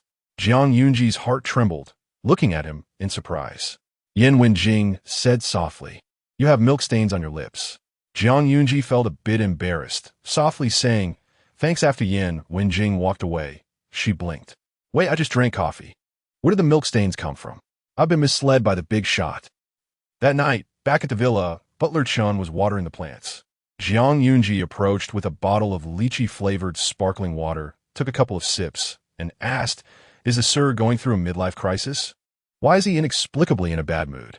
On the way back from Nanchang, the big shot's low pressure made her wonder who had provoked him. Butler Chin's hand shook, and he hurriedly said, Madam, sir is 6 years older than you, only 28, far from menopause. He wanted to say more, but suddenly his pupils constricted, calling out sir. Zhang Yunji turned around and suddenly saw Yin Wenjing standing behind her, his black hair glistening with droplets of water, the collar of his black pajamas open, revealing a hint of well-defined chest muscles, both abstinent and alluring. The man's voice was slightly hoarse. Me, going through menopause? Zhang Yunji's heart raced, feeling that her pocket money for next month was about to disappear, and she had to find a way to protect her allowance. Chapter 47, she felt a bit breathless from the pressure as Yin Wenjing turned and went upstairs. Zhang Yunji put down her sparkling water and hurried after him. Trying to argue? No, listen to my explanation. The butler shook his head. Madam, this unfortunate child. Yan Wenjing entered the bedroom, took out a cigar, and sat on the sofa. His voice was very calm. Do you think I'm old? Indeed, he was 6 years older than Jiang Yunji. If 3 years created a generation gap, they had 2. Shen Shuzhou was her age, so they probably had a lot to talk about. No. Jiang Yunji looked at him eagerly. Mr. Yin, you're not old at all, not at all. Mr. Yin is handsome and young. The biggest flaw is being too handsome. Yan Wenjing smiled faintly. He had never relied on his looks, and at his level, appearance was the least important thing. Then who do you think is more handsome? Shen Shuzhou or me? The man looked at Jiang Yunji with interest. Huh? Jiang Yunji was taken aback. What did this have to do with Shen Shuzhou? Why bring up that unlucky guy? She couldn't understand why the most powerful character in the book suddenly wanted to compare himself to the male lead. Jiang Yunji's tone remained sincere. Of course it's you. As the male lead of a domineering CEO novel, Shen Shuzhou was naturally good-looking like a star, and anyone would praise him as handsome. But in front of Yan Wenjing, whose looks were stunning, he was overshadowed. The big boss was really handsome in an objective sense. If one day the boss fell from grace, she would really be willing to pick up trash to support him, shelter this beautiful canary Yan, and enjoy his presence every day. At this moment, the bedroom was so quiet that only their breathing could be heard. Jiang Yunji glanced at Yan Wenjing's damp black hair and impulsively asked, "Shall I blow-dry your hair?" Yan Wenjing put the unlit cigar back in his mouth and casually replied, After a while, the hairdryer buzzed to life. The tall man looked lazy, with the collar of his pajamas open, revealing a tempting line of chest muscles as the wind blew. Jiang Yunji's soft fingertips wandered through Yan Wenjing's hair, her eyes occasionally drifting to the collar of his pajamas. Why was her gaze out of control, wandering where it shouldn't? It simply wouldn't listen to her commands. Oh my God, why did she have to endure this kind of test as a big yellow girl? On the surface, she was blow-drying the boss's hair, but in reality, she was benefiting herself. Mr. Yin, once your hair is dry, you can't deduct my pocket money, okay? She hadn't forgotten the main point. Yan Wenjing. She hadn't planned to deduct her pocket money anyway. However, if she had answered that Shen Shuzhou was more handsome next month and the month after, all her pocket money would be deducted. The man nodded slightly. Jiang Yunji's lips curled into a smile. Oh yeah, my pocket money is safe. She lifted her foot, ready to sneak back to her own room. Move that sofa over here. Yan Wenjing suddenly spoke. Jiang Yunji was taken aback. Earlier, she had begged the boss, and he had said it was a beautiful dream. Now, he was actually relenting. The boss's mind was indeed hard to guess. Fearing Yan Wenjing would change his mind and turn back into an evil ice block, she hurriedly ran to move the sofa. To her surprise, Yan Wenjing followed her and personally helped move the sofa. Jiang Yunji was astonished. She swore she would never again call the boss an evil ice block. He was clearly a male bodhisattva. Moving a sofa was a piece of cake for him. His rolled-up sleeves revealed a strong and smooth arm. Wow, he looked physically strong and resilient. Upon reflection, since the boss had a habit of working out, it made sense. Jiang Yunji shook her head, trying to clear her mind, and lay on the sofa, scrolling through her phone. Yan Wenjing was at the desk handling documents, and he could see the figure on the pink sofa as soon as he looked up. That splash of pink formed a stark contrast with the black, white, and gray room. It felt like a vibrant color intruding into his cold domain. It was abrupt, yet Yan Wenjing didn't dislike it. Jiang Yunji was chatting with Lin Xiaoyu. Lin Xiaoyu. That Shen Shuzhou is such a jerk. Ji, you did well to scold him. Jiang Yunji was also speechless. Where did Shen Shuzhou get so many strange numbers, always bothering her? She was just a cannon fodder female supporting character. Could he please not annoy her? Lin Xiaoyu mentioned a rather ridiculous incident. Tang Yu came to find me, saying he regretted it, that he still thought I was better, that I was his true love. Jiang Yunji. Do these scumbags have a uniform training for their scripts? Tang Yu hadn't been doing well lately. He had wanted to marry into the Su family and had locked down his goddess, but who knew it would fail, and he got beaten up by Shen Shuzhou. It had caused quite a stir, making the fish in his pond aware that he was Su Zi'an's lapdog, costing him a lot of fish. Now, with the economy not being great, it was hard to swindle money from rich women. The engagement banquet between Su Zi'an and Shun Shuzhou had fallen through, and Tang Yu reignited his hopes, running back to continue being the lapdog for his goddess. Unfortunately, being a lapdog cost a lot of money, so he thought of Lin Xiaoyu again. Jiang Yunji, don't pay him any mind. Lin Xiaoyu replied with a sister has discretion emoji. Jiang Yunji, by the way, how's it going with your blind date? Lin Xiaoyu, things are looking great. We're going on a date. Capybara ha ha ha. JPG, Jiang Yunji, was surprised. Then she saw the next message pop up on the screen. Gamer date. He is helping me rank up. It's strange. He was terrible at first, but after I scolded him, he is now incredibly strong. Jiang Yunji. Jiang Yunji. All right. Good luck with your date. As long as her good friend wasn't fooled by a scumbag, she felt relieved. In the middle of the night, it started to rain outside, and the raindrops tapped on the window, making a drumming sound. She suddenly felt a weight on her body, and Jiang Yunji opened her eyes. Yin Wenjing was pressing down on her, their bodies almost perfectly aligned. Wait, is this right? Jiang Yunji froze for a moment, her breathing slightly erratic. Through the thin fabric, she could clearly feel the contours of the boss's legs in a certain sensitive area. A heavy sense of pressure. She didn't dare to move. The little face of the big yellow girl turned red. For a moment, she felt her heartbeat was no longer her own. If it weren't for the fact that the boss's eyes were closed, she would almost think he was under the influence and had suddenly become passionate. Like in a novel where he devoured her, turning her over and over, savoring every moment. All right, she really needed to read fewer yellow novels. They were making her heart turn yellow. The cool, woody scent from the man wafted over, and Jiang Yunji instinctively held her breath, trying to gently push him away. He felt so heavy, both in terms of his physique and in that area, making it hard for her to breathe. Fortunately, after a while, Yin Wenjing turned over. Jiang Yunji breathed a sigh of relief, just as she was about to escape. Little did she know, the boss's arm naturally wrapped around her waist, pulling her back and burying his chin in her neck. Jiang Yunji felt restless. Unsurprisingly, she couldn't sleep. The next day, she went to work with dark circles under her eyes. Sister Yu exclaimed and bumped her shoulder. Last night was quite intense, huh? Puffed. Jiang Yunji spat out the coffee in her mouth. They were both married, and the topic instantly accelerated. Jiang Yunji just smiled in response and said nothing. How could she explain that her relationship with the boss was merely a marriage of convenience? Even if the original text didn't elaborate much, the boss, who was just a background character to her as a minor cannon fodder, was someone to be admired from afar, not to be trifled with. In the afternoon, Jiang Yunji went out for work. After finishing a meeting with Xingha Technology, she happened to pass by the Yin Group building. She walked over. The receptionist saw a delicate and beautiful girl walk in and was instantly taken aback. Her attitude became much gentler. May I ask if you have an appointment? Jiang Yunji shook her head, indicating she did not have an appointment, and sent a message to Yin Wenjing.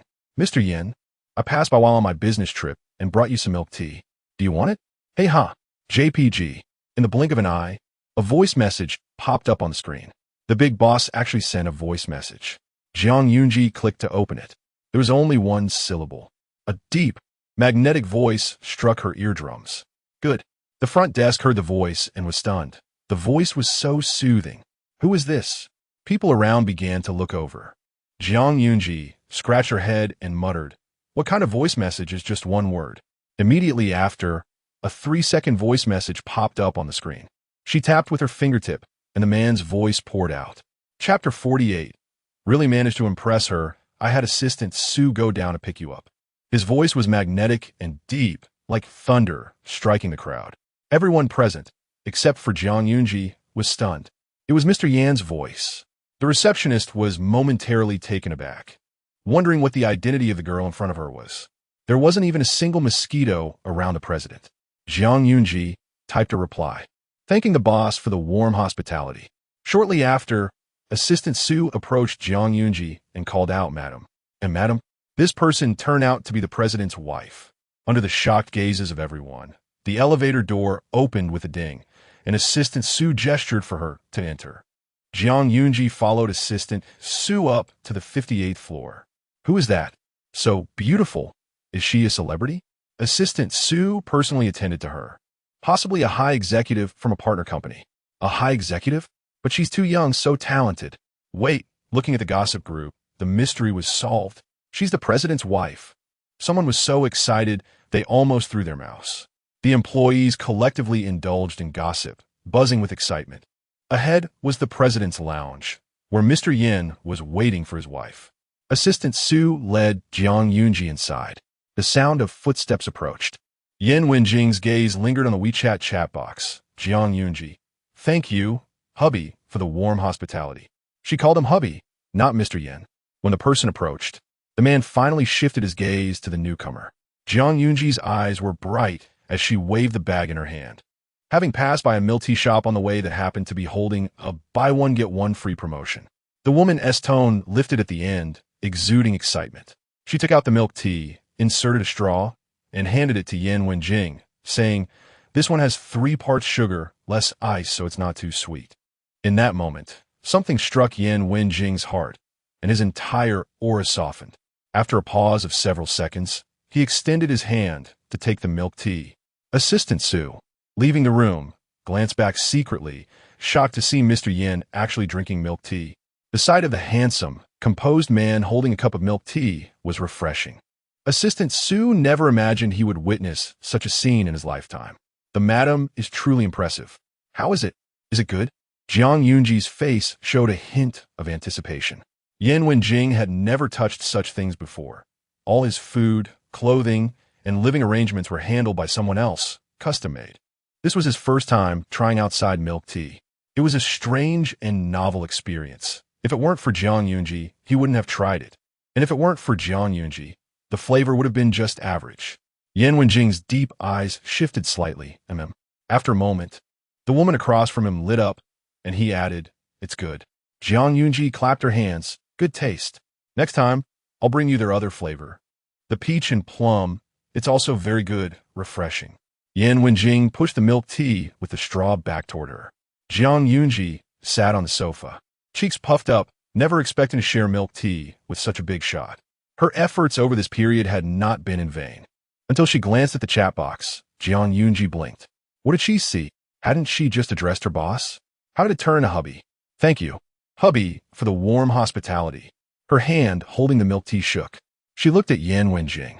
Surely the big shot wouldn't he notice, right? Even if he did, he probably wouldn't he mind, right? As a big shot at the pinnacle of the original text, Yin Wenjing was indeed very busy. He continued to work. Zhuang Zi'ang didn't disturb him either, took out a laptop, and started working. Knock knock. There was a knock at the door. Assistant Su entered, looking somewhat anxious, saying that the newly launched large interactive game in the spirit world was under attack by hackers from Country M, causing operational problems, and the backend had crashed. The technical staff responsible for this area happened to be abroad for research and wouldn't be back until the evening at the earliest. If it wasn't repaired in time, the losses could reach over 100 million. Although 100 million was nothing to Yin Wenjing. Zhuang Zi'ang hesitated and raised her hand, saying, can I give it a try? I promise not to leak any company secrets." Assistant Su. Yin Wenjing let her give it a try. Zhuang Zi'ang went to the technical department, put on headphones, and her fingers flew over the keyboard, moving so fast they almost left an afterimage. Everyone around was stunned. It was said that a game system had crashed and needed urgent repair. And now the president's wife stood up. Everyone was puzzled. Could she do it? After all, they were facing top hackers from Country M, a whole team launching an attack. Otherwise, they wouldn't have breached the security barriers set by the technical department.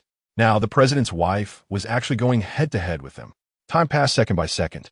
After more than half an hour, Zhuang Zi'ang took off her headphones. It should be fine now. Shortly after, Assistant Su exclaimed in surprise, "Really, it's fixed. The system is running normally." Countless heads around were buzzing. Incredible. They thought Mr. Yin was already outstanding. They didn't expect the president's wife to be so hidden and skilled. Amid the cheers, Zhuang Zi'ang raised her chin towards Yin Wenjing, smiling smugly, as if silently asking, "Aren't I impressive?" Yin Wenjing walked over, a faint smile playing at the corners of his lips. "Very impressive." The surrounding sounds faded away, and Zhuang Zi'ang could only hear the 3 words, "Big shot." Help, both charming and flirty. Her ears couldn't help but feel slightly warm.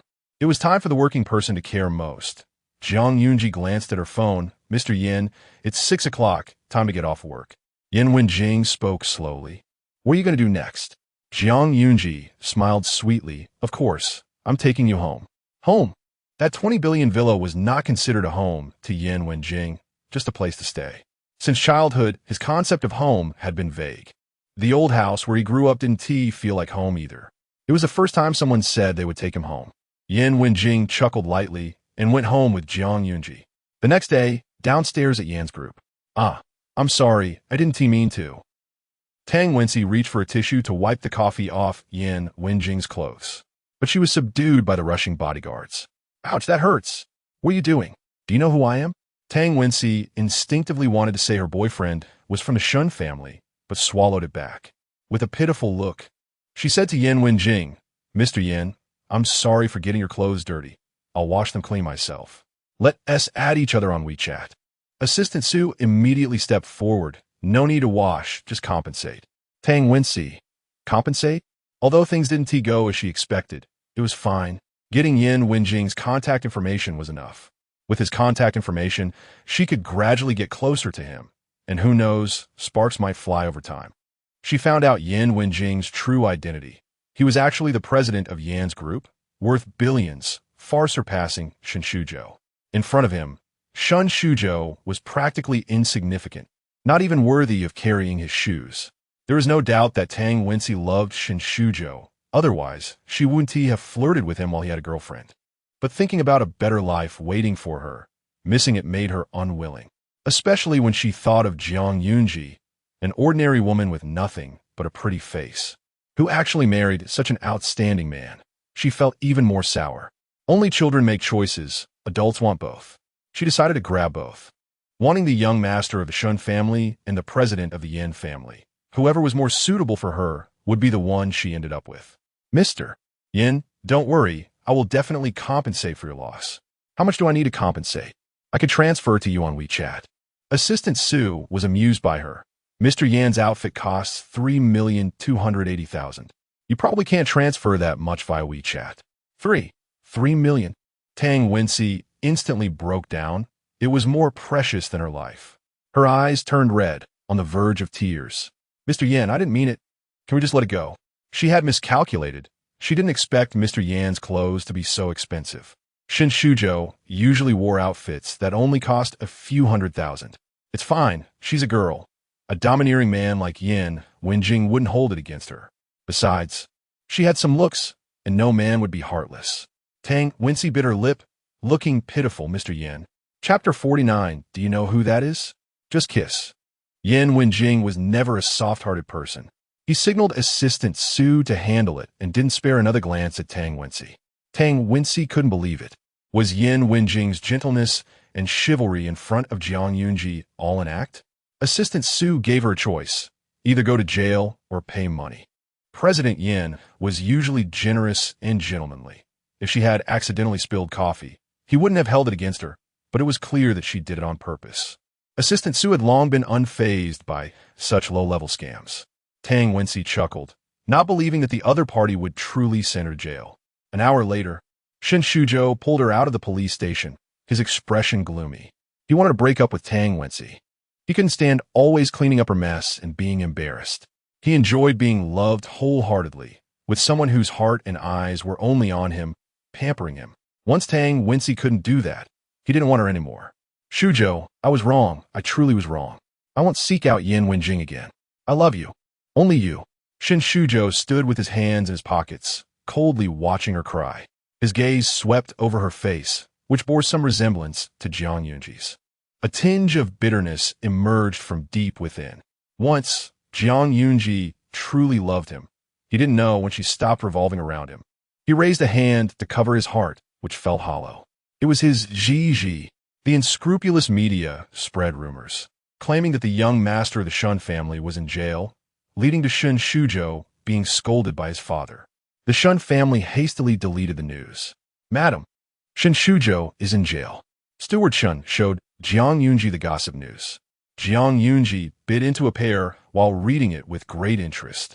It can't be true. That's Shen Shuzhou. How could the male lead end up in jail? In this day and age, pure prison-themed domineering leads aren't popular. If the male lead were really that low, which reader would like that?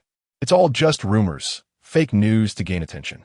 Steward Chun was taken aback. The madam was defending Shin Shujo so much, it seemed she still couldn't let go of him. Juice dripped in her palm, and just as Zhang Yunji was about to reach for a tissue, a cold white hand offered her one. Thank you. Zhang Yunji took it to wipe her hands and slowly turned to see Yin Wenjing behind her. What did the boss get there? How did she not notice? Yin Wenjing's tone was slightly heavy. If Shin Shujo really went to jail, would you still want to use money to bail him out? Zhang Yunji was completely bewildered. Bail him out? How could that be possible? Spending even a penny would be disrespecting herself. Without waiting for her answer, Yin Wenjing walked away indifferently, seemingly unconcerned about her response. That day, Zhang Yunji accidentally stumbled upon a document in her room. Her expression turned strange. The original owner had actually signed a prenuptial agreement with the boss. One was a cannon fodder female supporting character, and the other was a background character boss. There were not many words, and many details were missing from the original text, so Zhang Yunji only now learned about the existence of the prenuptial agreement. The agreement was valid for 2 years, and if nothing unexpected happened, the marriage would end after 2 years. During this period, the female party would receive 5 million in living expenses each month. 5 million?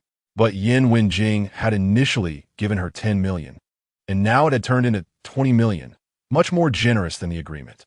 Zhang Yunji was curious as to why it was 2 years. Was it related to that little princess of the Yin family, the boss's childhood friend Wen? Was Wen returning to the country in 2 years?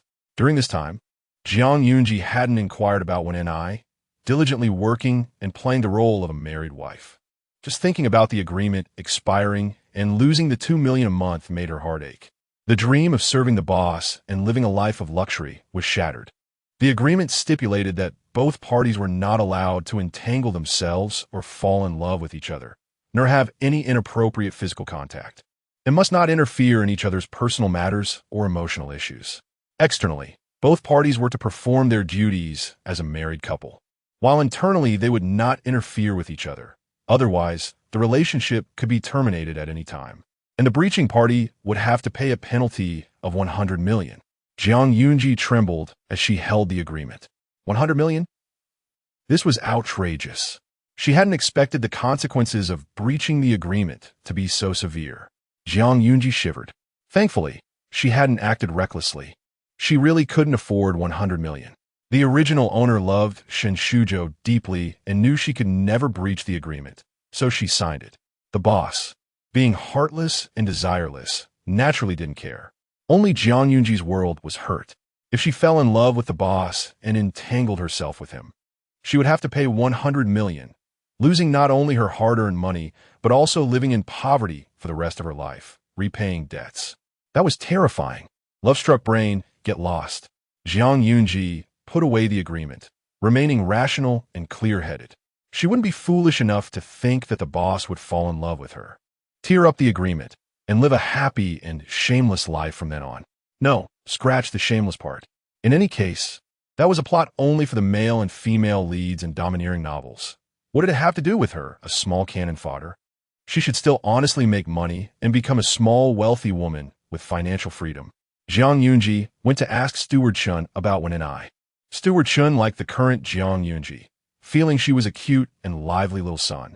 He candidly said, Miss Wen is the granddaughter of the old master's first love. The one couple passed away unexpectedly, and she was brought to the Yin family to be raised. The old master originally wanted Miss Wen to marry the master, but it was the old lady who refused with a marriage contract. Oh, Zhang Yunji instantly imagined a sad past. Yin Wenjing and Wen were a pair that had been torn apart. One was heartbroken and went abroad to heal, while the other immersed himself in his career to numb himself. They were both quite pitiful. Then she thought, why not pity herself? She was about to become unemployed. In the evening, she saw Yin Wenjing enter the wine cellar to drink. Zhang Yunji also wanted a glass to soothe her wounded heart. Upon seeing the English on the bottle, she translated it and found Macallan 1926, a whiskey worth over 13 million. Just a drop would be enough for her to brag about for a lifetime. Her desire to drink reached its peak. Noticing the change in Zhuang Yunji's eyes, Yan Wenjing swirled the liquid in his glass, a hint of a smile on his lips. Want to try? His deep voice reached Zhuang Yunji's ears like a devil's temptation. She blinked twice and nodded. After considering it, Yan Wenjing brought the glass to her lips. No, Zhuang Yunji looked at the cup. Without time to ponder why the boss was so inconsiderate as to not offer her a different cup, fearing he would change his mind, she leaned in, her lips touching the rim of the glass, the rich, strong liquid flowing into her mouth. Yan Wenjing's dark eyes stirred slightly. The spot she touched was where he had just drunk from. Hiss! Zhuang Yunji savored it. The liquor was so strong. She might only get a drink like this once in her life, so the greedy girl gulped it down and downed almost half a glass. Yan Wenjing raised an eyebrow. Stop drinking, you'll get drunk. Unfortunately, it was too late. Zhuang Yunji really got drunk, her eyes hazy and her cheeks flushed. She staggered and sat on his lap. Yan Wenjing said leisurely, "You're drunk." Zhuang Yunji shook her head, still smiling at him. "I'm not drunk unexpectedly." She suddenly kissed the man's jaw. Yan Wenjing's pupils slightly shook. "Zhuang Yunji, do you know who I am?" The man's Adam's apple moved as he smirked and asked. Realizing what she had done, Zhuang Yunji's body stiffened. Her mind buzzing. "Shut up, do you know who that is? Just kiss." It was over. The boss was going to get angry. Thinking of the penalty of 100 million, her chaotic mind instantly cleared. Zhuang Yunji's voice trembled as she pretended to be drunk. "Shun Shuzhou." But she didn't see Yan Wenjing's lips instantly pressed down. As she tried to get up and leave, the man grasped her face, forcefully turning it toward him. A dangerous aura enveloped her entire body. Chapter 50. Even if your mom came now, she wouldn't recognize her. It seems you really like him. Even when you're drunk, you're thinking about him. Yan Wenjing wrapped his arm around Zhuang Yunji's waist, pulling her into his embrace like a large beast capturing its prey. His voice was deeper than usual. "I told you. Remember that you were married. I don't want my wife thinking about other men all day." "No. She doesn't like that crazy Shuzhou." Zhuang Yunji's eyelashes fluttered slightly, her cheeks pinched by Yan Wenjing's grip, looking a bit comical with their chubby appearance. "No." That was her last stubbornness. "Don't move." Yan Wenjing's deep, narrow eyes fixed on her, his fingertip rubbing her lip. Drunk, Zhuang Yunji's head felt heavy. She couldn't tell if it was her imagination, but tonight, the big boss seemed off, radiating a dangerous aura that made her uneasy, as if he were about to swallow her whole. No, that couldn't be. Someone like Yan Wenjing, who was so aloof, should have no reaction even if she stripped off her clothes and crawled into his arms. Only when faced with his official match would the boss show any desire, making people feel alive and dead. So dizzy, the big yellow girl wanted to sleep. Zhuang Yunji's watery eyes were misty, her head tilted to one side, letting her thoughts drift into a haze. Vaguely, she noticed Yan Wenjing's face was frighteningly dark. Drunken words of truth. She had actually kissed him thinking he was Shun Shuzhou, feeling like just a substitute. What was so good about Shun Shuzhou? Why did she like him so much? Yan Wenjing's hand resting on her waist loosened, seeing her fall. He pulled her back into his embrace, the veins on his hand bulging. That night, Zhuang Yunji slept uneasily, as if a giant python was coiling around her, tightening its grip, pinning her down, making it hard to move.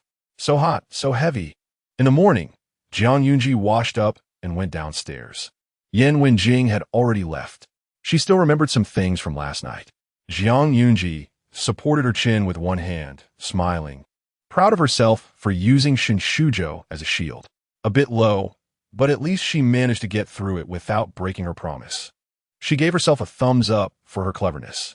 Seeing her hungover, Butler Chen asked, "Did Madam drink last night?" Zhuang Yunji replied, "Yes, just Macallan 1926. Butler Chen started to feel sour. "Oh, Madam is a fortunate person." Zhuang Yunji picked up a fried egg. "Next time I drink, I'll sneak a small cup for you without telling Mr. Yan."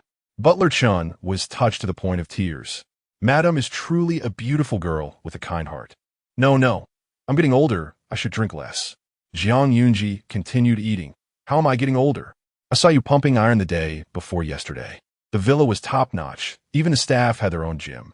This made Zhuang Yunji very obsessed with the idea of working here as an aunt when she reached middle age. high salary, good treatment, and excellent benefits. The boss was simply a dream come true for workers. Butler Chun was very humble, smiling. Back then, the girl I loved said she liked boys who worked out. Wanted 8-pack abs, a mermaid line, and a vest line. So I kept to my fitness routine, but I didn't expect her to end up marrying a 200-pound fat guy. Zhuang Zi'ang. Then, Butler Chun changed the topic to Yan Wenjing. Mr. Yin works out every day. He has a great physique. Zhuang Zi'ang nodded, yes, yes. Butler Chun asked, how does Madam know? Madam hasn't even touched him. Zhuang Zi'ang immediately replied, who said I haven't touched him? After saying that, her head buzzed. Her brain was still booting up, and she actually revealed that. Don't tell Mr. Yin. Butler Chun promised readily. After finishing the previous novel, which was both cliché and cheesy, Butler Chun was a bit excited. Middle-aged people should read some cheesy novels and indulge in some sweet moments. He asked Zhuang Zi'ang to recommend some new novels. Cool me. Zhuang Zi'ang generously shared her stash of popular boss novels with him. What? Popular with the masses? Other servants caught wind of this. The once cold villa was now filled with vibrant life, thanks to Zhuang Zi'ang's presence. Worried that she might accidentally breach her contract one day, or that the boss's little green plum might return and she would lose her job, Zhuang Zi'ang searched for investment projects everywhere. She got the address of the new director Qiao Dongchun through Lin Xiaoyu and dragged her along. Lin Xiaoyu. Zhuang Zi'ang's mind was filled with thoughts of money. What bad intentions could a girl who only knew how to make money have? She never forgot to bring her good sister along when there was a good opportunity to make money. She skimmed through a book and found out there was a movie called Back to the Day We Met, which was a dark horse during the National Day release, making quite a bit of money. This movie made the unknown newcomer director, Qiao Dongchun, suddenly become a big director. Zhuang Zi'ang immediately had an idea. She wanted to invest in this movie and be the producer in a shabby rental apartment. What? You want to invest 10 million? Qiao Dongchun was shocked. Lin Xiaoyu was also surprised. No, girl, you're too bold. Qiao Dongchun was an honest person, although he was happy to have someone invest. He didn't paint a rosy picture for Zhuang Zi'ang. Instead, he showed them the script and talked about how he planned to shoot it and some of his ideas. Back to the Day We Met is a romance film, and now in the cold winter of the film industry, many people are not optimistic about it. Qiao Dongchun couldn't attract investment, and without investment, he couldn't shoot. Zhuang Zi'ang patiently read through the script. She liked the story.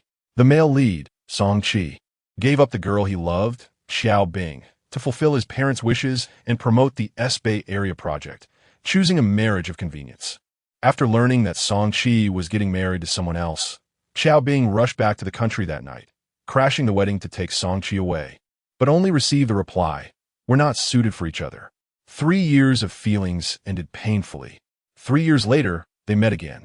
Xiao Bing had her own career, while Song Chi had divorced and began the chase to win her back. He saved Xiao Bing during an avalanche, but ended up in the ICU, unconscious. Outside the hospital room, Xiao Bing cried her eyes out, wishing they had never met, never loved. If only she could go back to the day they met. Everything would be fine. After waking up, she really returned to the day she met Song Chi, and the story unfolded again. After finishing the script, Zhuang Zi'ang decided to invest and got Lin Xiaoyu to invest as well. Lin Xiaoyu was extravagant, having spent most of her money, leaving only 2 million. 1 million investment. Qiao Dongchun felt like he had hit the jackpot, instantly turning into a sunny and cheerful boy. After a while, he said, "I will definitely not let you two investors down."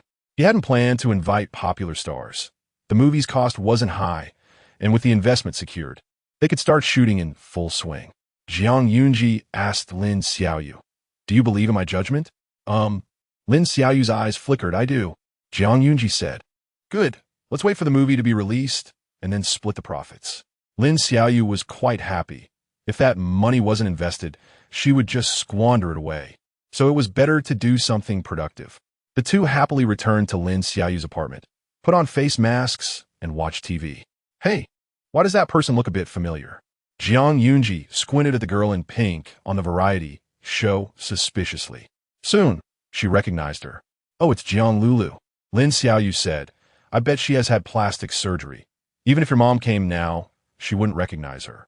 She sneered and took out her phone to find contacts to inquire about what was going on with Jiang Lulu. Chapter 51 Couple Outfits. Miss Lin has a wide network and quickly found out the news. Jiang Lulu changed her image, and Jiang Suheng strongly supported her debut. However, due to the previous bullying news, her debut was controversial. But that's how the entertainment industry works. Even negative fame is still fame, and it's better than being unknown. In a variety show, Jiang Lulu played the role of a vicious young lady. She appeared fierce and hard to get along with, but behind the scenes, she would comfort other members and quietly work in the kitchen. When her teammates made breakfast in advance, Jiang Lulu was moved to tears in front of the camera. Her contrast and personality attracted a lot of fans. Fans said, "Lulu just looks fierce. In reality, she has a very soft heart. She's so tsundere, so cute. Aw, girl, mommy loves you." The vicious girl is just a disguise. The previous bullying must have been fake, right? What about her plastic surgery face? Lulu is a natural beauty born from her mother. After glancing at the comments, Jiang Yunji had a complex expression. Lin Xiaoyu mentioned that Jiang Lulu would next star in the suspense film Under the Heavy Rain, which has a strong production team and a luxurious cast. Predicted to be a huge hit. Hearing this, Jiang Yunji remembered. In the original text, Shen Shuzhou invested in this movie, and the star lineup was impressive, with many veteran actors. Under the Heavy Rain indeed became a hit. There were too many investors, so Jiang Yunji decided not to get involved to avoid any connection with Shen Shuzhou. Having her own Dark Horse film was enough for her. But Jiang Lulu was not in the original text. This fake heiress had oppressed the original owner severely and was currently reveling in her success. So she wouldn't endure the hardships of filming. Now things were different. The plot had changed. Jiang Yunji asked what role Jiang Lulu would play. Lin Xiaoyu replied, the second female lead, a pure and innocent real heiress, planning to promote her natural performance later. In this step, Jiang Lulu needed to shed the labels of being a bullying girl and a fake heiress, replacing Jiang Yunji to become the true heiress of the Jiang family. Gigi, should I have my dad pull some strings to kick her out? Lin Xiaoyu couldn't stand seeing a petty person succeed. If Jiang Lulu became popular, she would definitely come to flaunt it in front of Jiang Yunji. How annoying. Jiang Yunji refused, saying it was enough to live well on her own without needing anyone to support her. They would work hard to make money and create their own capital. Ah, Gigi, I love you to death. Lin Xiaoyu cupped her face and gave her a kiss. By the way, this weekend I'm going to see my brother's concert with Li Yinghao and ask him for an autograph. Lin Xiaoyu knew that Jiang Yunji previously liked no one but Shen Shuzhou, so she immediately briefed her on her brother, an all-round idol, Zhou Ranqing. Before leaving, she also gifted Jiang Yunji a poster of her idol. Back at the villa, thud. In a hurry, a poster fell from Jiang Yunji's arms as she bent down to pick it up. However, it was picked up first by Yan Wenjing, who unfolded it, revealing the full view. The poster featured a man with blue hair, dressed in a white suit, wearing gold-rimmed glasses, with peach blossom eyes shining brightly beneath the lenses. He held a men's perfume in his hand, the corners of his lips curling into a smile that was both charming and alluring. Yan Wenjing frowned slightly. He was very striking, completely different from his type. Do you like this type? He asked casually, seemingly indifferent, just curious. Jiang Yunji responded, huh? Realizing it, she took a closer look at the poster. He was indeed quite handsome. She commented seriously. The air around them suddenly felt a few degrees cooler. Jiang Yunji shook her head. He is handsome, but he is not my type. I like little puppy boys. Yan Wenjing coldly remarked. Weren't you into daddies before? Jiang Yunji replied confidently, yes, but I've changed. I think little puppy boys are better. They're obedient and cute, and they call me sister, crying like a kettle boiling. Hearing this, Yan Wenjing smiled slightly and returned the poster to her. Little girl, don't be too fickle. Jiang Yunji. All right then. Kinda like both daddies and little puppy boys at the same time. A few days later, the brand sent over the latest season of watches. On the bag, Yan Wenjing saw the man from the poster, who was the spokesperson for the brand, Zhou Ranqing. He returned the model that Zhou Ranqing wore and kept the others. During dinner, Jiang Yunji noticed a pink velvet box on the dining table, her eyes brightening as she asked, Is this for me? Yan Wenjing replied with a hum. The two had already developed a tacit understanding. Jiang Yunji propped her chin on her hand. I guess it's not an unlimited black card. Yan Wenjing raised an eyebrow. Playing along, smart. Zhang Yunji continued guessing. Earrings? No. Necklace? No. Bracelet? No. Zhang Yunji. Wow, my competitive spirit is up. Mr. Yin, can you give me a hint? Seeing her eyes widen, looking both anxious and confused like an annoyed little cat, Yin Wenjing found her adorable. He reached out in front of her, revealing a black gold watch on his wrist. In the previous second, Zhang Yunji thought, use your brain, think fast. In the next second, she exclaimed, aha, I got it, it's a watch. She was full of energy. With exaggerated background music, Zhang Yunji opened the box. Inside was a lady's watch. Mr. Yin, why are you giving me something? Yin Wenjing said, previously, the spiritual realm was attacked by hackers, and you repaired the system, avoiding losses. This is your reward. This watch is not expensive, just over 1,500,000, suitable for daily commuting. Putting on the watch, Zhang Yunji smiled as she looked left and right. So pretty. Mr. Yin has great taste. She then glanced at the watch on Yin Wenjing's wrist.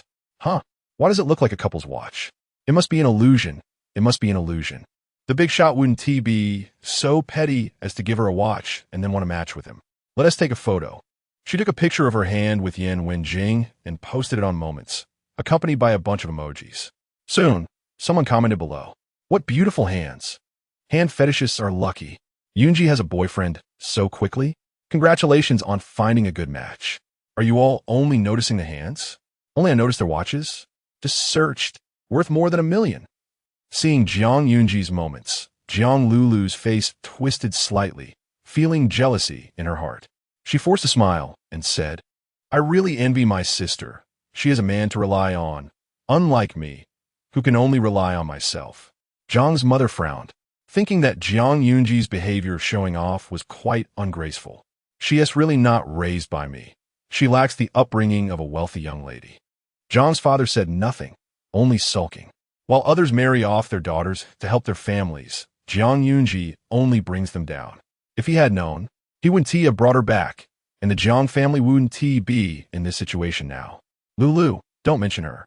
If she had even a bit of your ambition, the Zhang family would be even more glorious. Jiang Suheng really disliked Zhang Yunji, even though she was his biological sister. Because of Zhang Yunji, he was labeled as gay, with a bunch of men eyeing him. The family arranged blind dates, and those young ladies were all picky, questioning his sexual orientation. To prove he was a real man, Jiang Suheng used the most manly method. He forcefully kissed the other party, resulting in a harassment complaint. Finally, he met someone he found attractive, thinking there might be a chance, but the other party wanted him to be a simp. He didn't want that, so he refused to date. Damn Zhang Yunji, causing him to become a simp and get picked apart by the girl. I heard that Zhang Yunji invested in a bad movie. Chapter 52. Haven't you touched it? Why be shy? Jiang Suheng. Dad, let's find someone to block that movie's review and make Zhang Yunji's investment go to waste. Zhang father almost slapped him. What nonsense. Do you think Zhang Yunji is a helpless person to be manipulated? She has Yin Wenjing backing her. Jiang Suheng felt extremely aggrieved. Yin Wenjing might not protect her, and he didn't like her either. Jiang father couldn't hold back anymore, spitting out, You know Li Ruizhu, right? Jiang Suheng. I know, the Prince of Nansheng, the treasure of the Li family. Jiang father. He was sent by the Li family to Africa for further studies, but it's not really further studies. It's an escape to a place where birds don't even poop. Everyone was dumbfounded. Jiang Lulu. What does this have to do with Zhang Yunji? Jiang father sighed. Someone saw Li Ruizhu flirting with Zhang Yunji at a charity dinner, and he was sent to Africa that night. Who do you think orchestrated this? The only one who can make the Prince of Nansheng suffer is this master from the capital circle, Yin Wenjing. A trace of reluctance flashed in Jiang Suheng's eyes. Jiang Lulu was so jealous that she was bubbling with acid. Sister's taste isn't high. Investing in her would be a loss. Jiang Suheng nodded. When Jiang Lulu's movie Enter the Heavy Rain becomes a hit, it will crush the film Zhang Yunji invested in. Both the Zhang family and the Shun group invested in Under the Heavy Rain. After a moment, Jiang mother pulled Jiang Lulu's hand and whispered, Mom still prefers how you looked before. After the plastic surgery, you seem like a different person. It's strange. Jiang Lulu was taken aback and felt unhappy. God knows how much she suffered for this face. Manager Fan was not interested in her, and hadn't even touched her. Why did he want her to look like one and I? What was he hiding? She felt that manager Fan had significant ambitions. She couldn't care less about that. Once her movie became a hit and she became a popular star, she would walk up to Yan Wenjing, and with her excellence and this face, he would surely fall for her. Mrs. Yin, it's time to change people. At the wild drinking bar. Hey, Su Zhou, stop drinking. If you keep going, you'll die of drunkenness here. Zhou Kai patted his buddy's back. He couldn't understand why a wealthy second generation who had money and time and didn't lack women was drowning his sorrows over an XXX. Shen Su Zhou held a wine glass in his left hand, threw his cigarette into the ashtray with his right, his eyes bloodshot. Murmuring, Kai, I seem unable to let go of Jiang Yunji. Ever since losing Jiang Yunji, he realized he loved her far more than he thought. A wave of sourness surged in his heart, as if an invisible hand was kneading his heart. Seeing Jiang Yunji's moments on social media, flaunting her photos with Yan Wenjing, hurt even more. Zhou Kai sighed. Have you completely cut ties with Tang Wenxi? Shen Suzu, EA. He gave Tang Wenxi $1 million as a breakup fee, as proof of their love. After a few seconds of silence, he leaned back on the sofa, squinting, the alcohol making him recall many past events. Putting aside the issues of substitutes and deceit, he had a lot of joyful moments with Jiang Yunji. Is Ji deliberately trying to provoke me? Damn it. Zhou Kai was annoyed. Don't you think it's foolish to go out without a brain? She S with Yan Wenjing now, making $10 million a month. Who cares about a lousy ex? If it were me, I'd also want to be Mrs. Yan. The next day, in the company ST room, colleagues gathered together gossiping, and Jiang Yunji perked up her ears to listen. Shan, today's top trending topic, the young master of the Shun group's single declaration. His Weibo post exploded. Shen Su Zhou, happy to be single. Are you there? The passenger seat of the Porsche is always reserved for you. Heart. Rose. Yeah. This young master Shen looks like a star. He's very handsome. And there are many rumors about him. Which girl does he want to pursue? Xiao Zhang. Could it be Su Ziyan? His ex. Shan. Doesn't he seem like it? If he loved her that much, why did he run away from their engagement banquet? Everyone discussed animatedly. Who could it be? The passenger seat is reserved for whom? Jiang Yunji. Getting involved in the gossip herself, this melon is not tasty. Dam Sen Suzu. P.S. Simply brain dead. She wanted to go crazy. In the evening, Jiang Yunji picked at her food, lacking appetite after having too much afternoon tea. Manager Wang was rarely generous, so she had to eat a lot. Once she left the dining hall, butler Chen quietly remarked, Madam must have seen the trending topic on Weibo and is feeling down. The greedy girl can't even swallow her food, which shows how serious it is. Yan Wenjing's eyes narrowed slightly, his voice cold. The Shun family looks very idle. Butler Chen agreed. Exactly, just pooping all day. The dining hall fell silent. Butler Chen, oh no, Madam has been influenced. Fortunately, Yan Wenjing did not care about such trivial details. Meanwhile, Shen Su Zhou discovered the trending topic was taken down and found out someone had intervened behind the scenes. It must be Yan Wenjing. Ha. Ji likes me. He can't sit still now, he's panicking. Once the other party withdrew, he doubled down on buying trending topics, resulting in a fierce capital battle. Netizens were left dumbfounded. Which two big shots are fighting? One moment trending, the next disappearing, then reappearing again, disappearing shortly after. A phone call from Shan father made Shen Su Zhou get scolded thoroughly. Idiot, money is just a number to Yan Wenjing. You think you can compete with him in capital? Get over to the group office right now. Shen Su Zhou grumpily agreed. He had always had things easy, succeeding effortlessly in everything he did, proving his extraordinary abilities. He would definitely make a name for himself in the group. Shen Su Zhou chuckled lazily. Yan Wenjing's only advantage is his money, but he has more than just that. Who Ji would choose is obvious. Jiang Yunji carried water and a bathrobe upstairs to the gym. Old Chun is really lazy, making me deliver things to the boss. The gym door was automatic. As it opened, she walked in and looked around, but didn't see Yan Wenjing. Mr. Yan? The sound of water flowing could be heard from the gym's bathroom. Jiang Yunji put down her things and sat on a bench, scrolling through her phone. After a while, a soft click sounded and the bathroom door opened, a refreshing fragrance wafting out, reminiscent of cedar. Looking up, Zhang Yunji was stunned, her vision receiving a massive shock. Yan Wenjing was not wearing a bathrobe, but was wrapped in a towel. The big yellow girl Zhang Yunji took in all the beauty before her. Her gaze couldn't help but scan every inch of the man's body. His cold white skin had no excess flesh, with distinctly defined muscle lines. And his chest was incredibly firm. 2 arms showed prominent veins, looking powerful and sexy. Below, the mermaid line, hidden under the towel, the bulging curve resembled a predatory bird ready to pounce. Oh my god, so big, so hot. Is this really real?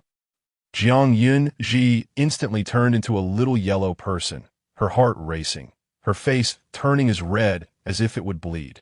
Yan Wenjing looked at her expressionlessly, noticing she seemed frozen, calmly asking, "Mrs. Yan, have you seen enough?" Hiss. Zhang Yunji felt as if she had been hit by something, coming back to her senses, and handed over the bathrobe. Enough, enough. Yan Wenjing took the bathrobe. She turned and fled in a panic. A cold voice followed her. "Haven't you touched it? Why be shy?" Like a thunderbolt striking down, Zhang Yunji froze in place. "How does the boss know?" "Oh, Butler Chun, you traitor." Yan Wenjing draped the bathrobe over himself, stepping closer to her. His deep, sea-like eyes locked onto her like a predator, asking almost maliciously, "Care to tell me when you touched it?" Chapter 53. The man denies it with his mouth, but his body is honest. Zhang Yunji, the little yellow person, was almost about to crash. Her face flushed. Is there? She hung her head, feeling extremely guilty. Yan Wenjing lifted her chin and whispered, "Dishonest children need to be punished." Zhang Yunji. "Okay, Fina."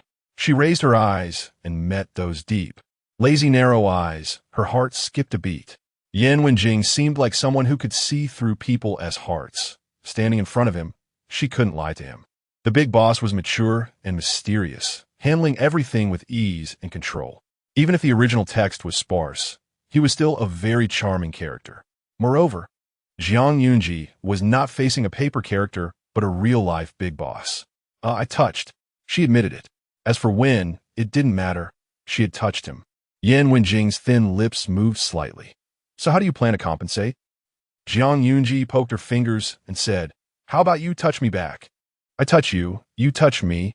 It's reasonable." She really didn't have any money. She was determined to become a little rich woman. Yan Wenjing didn't say anything, seemingly pondering as he left the gym. Zhang Yunji followed behind, feeling that this matter was about to be over. The big boss probably wouldn't he care about touching her, right? The notebook clearly stated, cleanliness obsession, dislike of physical contact, avoids women, abstinent big boss. Once in the bedroom, Yan Wenjing suddenly said, What does it mean?" Zhang Yunji was stunned, unable to believe her ears. Was the big boss really going to touch her back? But she didn't have 8-pack abs. Zhang Yunji instinctively touched her belly, which only had a little fat. That night, Zhang Yunji lay on the sofa, occasionally stealing glances at Yan Wenjing, who was at the desk.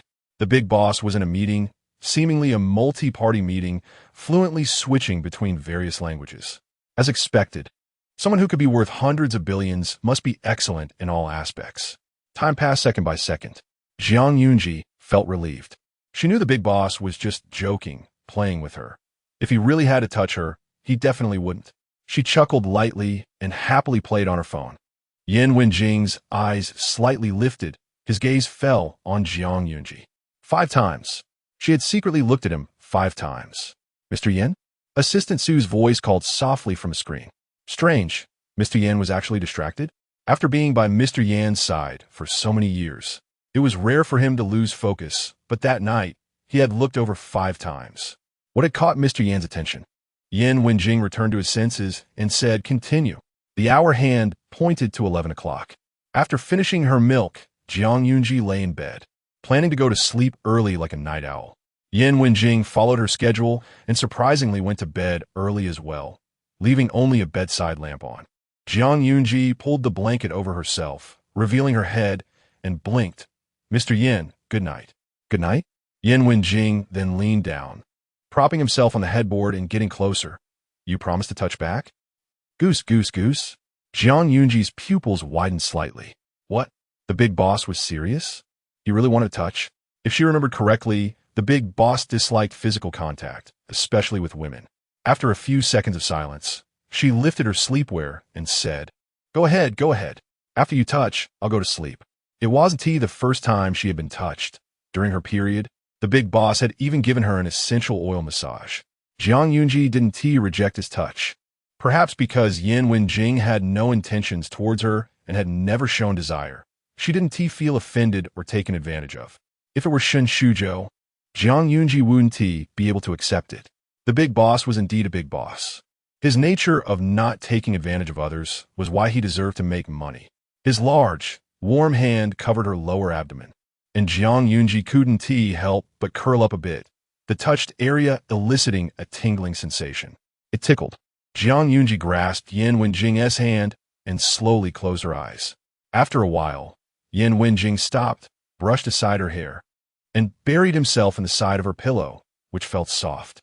Zhuang Yunji fell asleep. Yan Wenjing curved his lips, adjusted her sleepwear, and covered her with the blanket. The bedside lamp went out. Good night. Housekeeper Chun, have I gained weight? Zhuang Yunji asked. Housekeeper Chun glanced at the scale. No, madam, you are not fat at all. Zhuang Yunji nodded. It must be that the scale was broken, so it should be sent for repair. Housekeeper Chun thought to himself, is it possible that the scale isn't the problem? As a versatile housekeeper with an annual salary of 3 million, Housekeeper Chun was very professional and knew what to say and what not to say. He immediately had someone send the scale for repairs, promising to return it once the madam had lost weight. Zhuang Yunji was determined to work out. Her colleagues also planned to get gym memberships and work out once a week. Dressed in workout clothes, Zhuang Yunji operated vigorously, sweating profusely at the gym. Yan Wenjing entered the living room. Housekeeper Chun reflexively said, Sir, the madam is in the gym. Yan Wenjing, when did I say I wanted to find her? Housekeeper Chun stopped being playful. Damn reflex. Seeing Yan Wenjing head upstairs, a sentence suddenly popped into his mind. The man denies it with his mouth, but his body is honest. He realized he should read fewer domineering CEO novels. In the bathroom, bang, Zhuang Yunji fell. After working out and showering, she didn't expect to cramp her foot and fall like this. Yan Wenjing heard the noise. Zhuang Yunji, what happened? Zhuang Yunji felt as if she had found a savior. I have something, I fell. The next second, the man opened the bathroom door and walked in, carrying her to the bed. Zhuang Yunji's back hurt badly, and she was in tears, sobbing. Don't all domineering CEOs have a doctor friend? Yan Wenjing. It's true, he did have one, but the other party was a man, which was not very appropriate. Yan Wenjing called in a female doctor. After spending so much on a medical team every year, it was time to put it to use. The female doctor examined Zhuang Yunji. The injury wasn't serious. No bones were hurt, just some bruises that looked scary. After spraying a pain relief spray, Zhuang Yunji felt much better. The female doctor advised, Mr. Yin, apply this medicine on her back with a massage twice a day, and the bruises should clear up in about a week. Zhuang Yunji wanted the servant to help her apply the medicine. Yan Wenjing, no need, I'll do it. Zhuang Yunji had, are you serious? Expression. Yan Wenjing calmly responded. On the day of the engagement banquet, when you were drunk, I changed your nightgown. Hearing this, Zhuang Yunji was shocked. What? It was the big boss who changed it, not the maid. As expected, even if she was completely undressed, the big boss showed no reaction. Zhuang Yunji wrinkled her nose. It definitely wasn't that she lacked charm, but rather a problem with the big boss's character. Since it was like this, she didn't need to be shy anymore. She changed into a backless, strappy nightgown, lay on the bed, and enjoyed the big boss's service. Thank you, Mr. Yin. Hiss. Hiss, it hurts, be gentle. Zhuang Yunji whimpered. After a while, the medicine was applied. She was about to turn around. Don't move. The man's voice was particularly hoarse. Zhuang Yunji obediently didn't move. Bang. The bathroom door closed. Yan Wenjing leaned against the door, slightly tilting his head back, feeling something explode inside him, his usual cold composure crumbling instantly, only feeling a hot surge rising in a certain area. The man's prominent atom's apple rolled quickly as he looked down and saw. Mr. Yin, what's wrong? Zhuang Yunji's voice suddenly came from outside the door. Click. She twisted the bathroom doorknob. Chapter 54, unable to restrain, a bit the bathroom door opened, and Zhang Yunji walked in to see Yin Wenjing standing in front of the sink washing his hands, the marble blocking his long legs. The man moved slowly, then casually glanced over. How did you get in? His voice was a bit hoarse. Zhang Yunji's eyes flickered with confusion. Everything seemed normal, yet something felt off. Honestly, she said, I saw the news about an elderly person falling in the bathroom, so I was a bit worried and came over. The bathroom instantly fell silent. Yin Wenjing. The next moment, he squinted. Elderly person? Is he old? Realizing this, Zhang Yunji became extremely obedient. How could she dare to provoke the big boss face to face? She immediately made amends. Not old. Not old. That's not important. Hee. What's important is a heartfelt concern for you. Regarding Zhang Yunji's heartfelt concern, Yin Wenjing only smiled, reaching out to turn her head towards the bathroom door. Heartfelt concern? I'm fine. You can leave now. Zhang Yunji. All right. Leaving the bathroom, she turned back 3 times, and the bathroom door slammed shut again, the sound of water flowing softly starting up. She rested her chin on one hand, waiting for a while, but Yin Wenjing still hadn't come out. The crisp scent of wood wafted through the air. Is he taking a shower? He has been in there for quite a while. Zhang Yunji suddenly remembered that the big boss is a cleanliness freak. No wonder he immediately went to wash his hands after applying medicine to her. He even took a shower. Thinking about how Yin Wenjing endured his cleanliness obsession to apply medicine for her made her feel very touched. Oh, the big boss is so nice. But applying medicine twice a day like this, wouldn't he wash off his skin? Feeling moved, Zhang heartfelt concern Yunji decided to do something. The big boss's voice is so hoarse. He must be feeling hot and needs something to cool down. Herbal tea. Here I come. Yin Wenjing indeed needed to cool down. But unfortunately, it wasn't herbal tea. It was a cold shower. Zhang Yunji tiptoed sneakily into the kitchen, planning to personally brew some herbal tea. What is Madam going to do? Are you hungry? The voice of Butler Chun floated over from behind. Zhang Yunji turned around. I'm going to make herbal tea. Butler Chun was slightly taken aback, a bit suspicious that she might be a kitchen killer. Zhang Yunji showed him a bit of her skills, and only then did Butler Chun relax, chatting with her. Mr. Yin probably got overheated from exercising too much. Butler Chin's lips twitched. I would know. Perhaps Mr. is just very strong. I can't compare. As if recalling something interesting, he continued, 3 years ago. A sports brand wanted Mr. to be their spokesperson, saying he perfectly matched the brand's image in terms of appearance and temperament, but he refused. The other party persisted in inviting him. Zhang Yunji stirred the spoon, very supportive. And then, what happened next? Butler Chun. That company was acquired by Mr. Now no one bothers him anymore. Oh, what a pity. Zhang Yunji still planned to support the sports brand endorsed by the big boss. Butler Chun chuckled lightly. It was clear that the young girl was quite infatuated with Mr. Yin. After a while, a light voice floated down from above. What are you cooking? Poison? Zhang Yunji almost jumped up. What poison? This is the herbal tea. I made herbal tea. It's a good thing. Yin Wenjing looked at the pot of dark stuff, feeling a bad premonition rise. Who is this for? Zhang Yunji smiled sweetly. For you, Mr. Yin. Aren't you feeling hot? Yin Wenjing turned around and left. Wait. Zhang Yunji grabbed him. I worked hard to make this.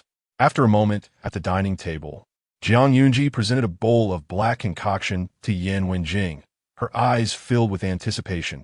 Drink it.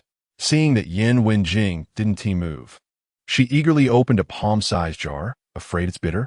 I have sugar. She tore open the candy wrapper and handed it to him. Yin Wenjing's expression was indifferent. Do you think I'm a child? Zhang Yunji. How could that be? Mr. Yin is the most handsome. The words golden father were swallowed. The most handsome. What? Yin Wenjing raised an eyebrow. Is husband? The 2 words flashed in her mind. The man lowered his gaze, said nothing, and drank the herbal tea she made. It's not that bitter. Lin Xiaoyu stood outside the venue, waiting to meet Li Yinghao, as they had agreed to watch Zhou Ronqing's concert today. Among the crowd, a tall figure stood out, looking exceptionally handsome, seemingly on a different level from those around him. The man wore a mask and leisurely approached Lin Xiaoyu. Li Yinghao, why are you only just arriving? I've been waiting for you for 5 minutes. The other party removed his mask. What the? Uncle? Why is it you? Where's Li Yinghao? I made an appointment with him. Lin Xiaoyu was taken aback. Li Qinghe paused for a moment, puzzled. You made an appointment with Yinghao? At this moment, both realized something was amiss. Yeah. Lin Xiaoyu opened WeChat to show him. Li Qinghe pondered, this is my WeChat. Lin Xiaoyu was dumbfounded. She could hardly believe her ears. Looking at the profile picture again, a black background with a H in the center. She thought it was Hao's letter, but unexpectedly, it was Li Qinghe's he. At this moment, Lin Xiaoyu truly wished she could dig a hole and bury herself. So, all this time, it was you I was chatting with? Li Qinghe smiled slightly and nodded. It seemed that Miss Lin had always regarded him as Yinghao, and the man silently pressed down the corners of his lips. Meanwhile, Lin Xiaoyu's toes were almost digging a castle. She thought the person on the other side was Li Yinghao and spoke without restraint like a little bomb. If she had known it was Li Qinghe, she wouldn't have dared to speak like that, even with 100 times the courage. Li Qinghe was the head of the Li family. In her eyes, he was like the head of the family. She actually insulted the head of the family, calling him a vegetable dog, saying he was useless. Exhausted. Let's just end this. Li Qinghe politely said, let's go in. The show is about to start. Under the dazzling lights, the elegant and poised man held a glow stick in his well-defined hand. The ordinary glow stick instantly became high-end, like a fashionable item. Lin Xiaoyu held the light board in one hand and waved the glow stick with the other, silently reciting, love is restraint. Love is restraint. However, she couldn't restrain herself at all. The next second, she joined the crowd in shouting, brother, I love you. I love you, Zhou Ranqing. I love you. I love you. Next to her, a low magnetic laugh sounded, drowned in the cheers and shouts. Back at the apartment, Lin Xiaoyu told Jiang Yunji about this astonishing mix-up. Ah, sister, I'm going to die. My blind date, isn't Li Yinghao. It's his uncle, Li Qinghe. Jiang Yunji had a pretty good impression of Li Qinghe. He was gentle and polite. Wait a minute. I'll use my connections to find out what kind of person Li Qinghe is. What kind of person is Mr. Li? Jiang Yunji asked Yan Wenjing. They had all hung out together during a drinking party last time, so he was the best person to ask.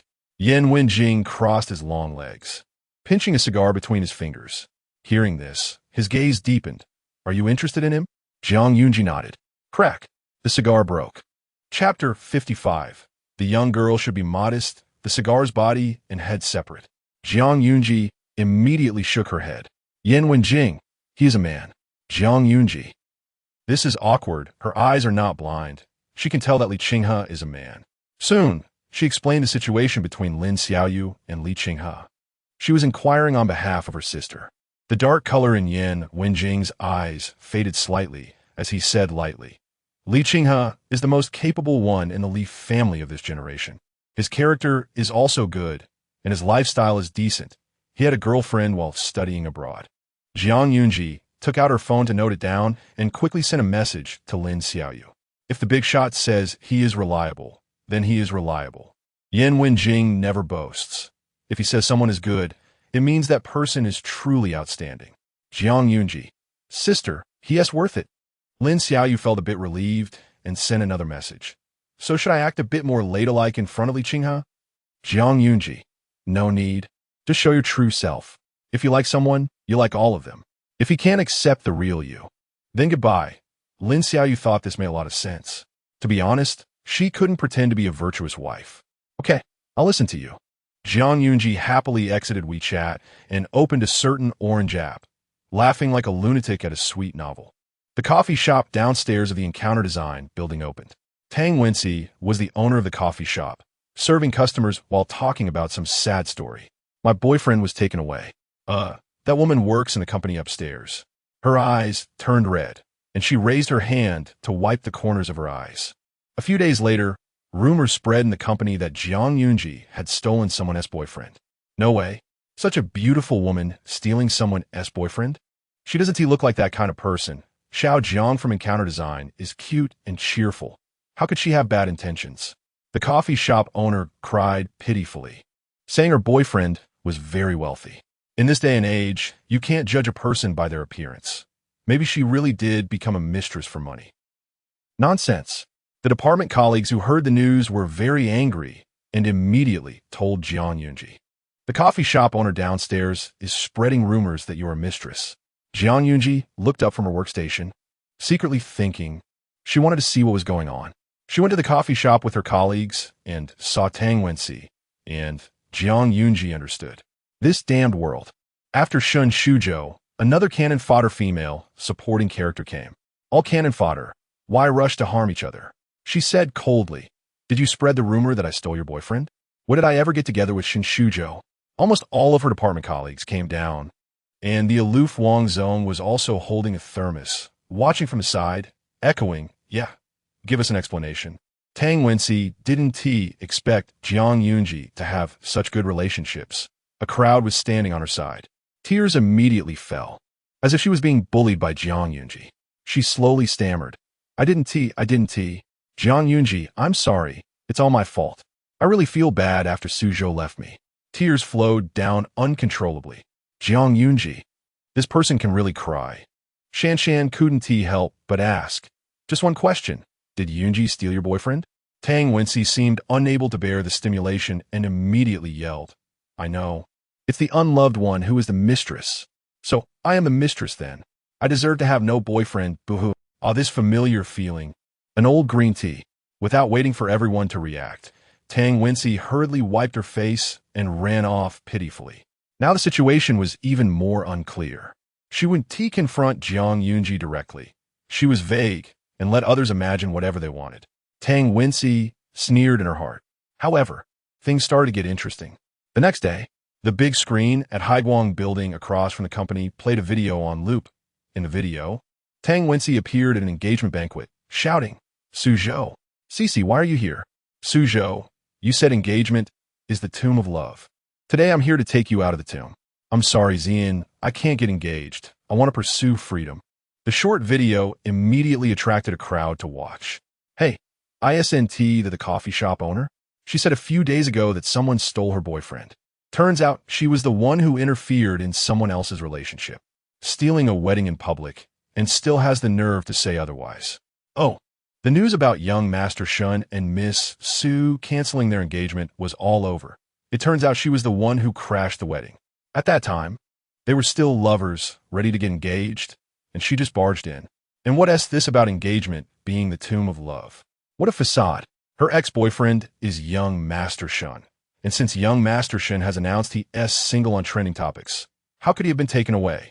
If there was a new person, it would have been announced already. Clearly, it was a peaceful breakup. Truly shameless, spreading rumors without a second thought. Seeing the footage on the screen, Tang Wenxi's face instantly turned pale. How could this happen? Who put this up? Tang Wenxi hurriedly tried to take down the video, spending a full 50,000, feeling heartbroken.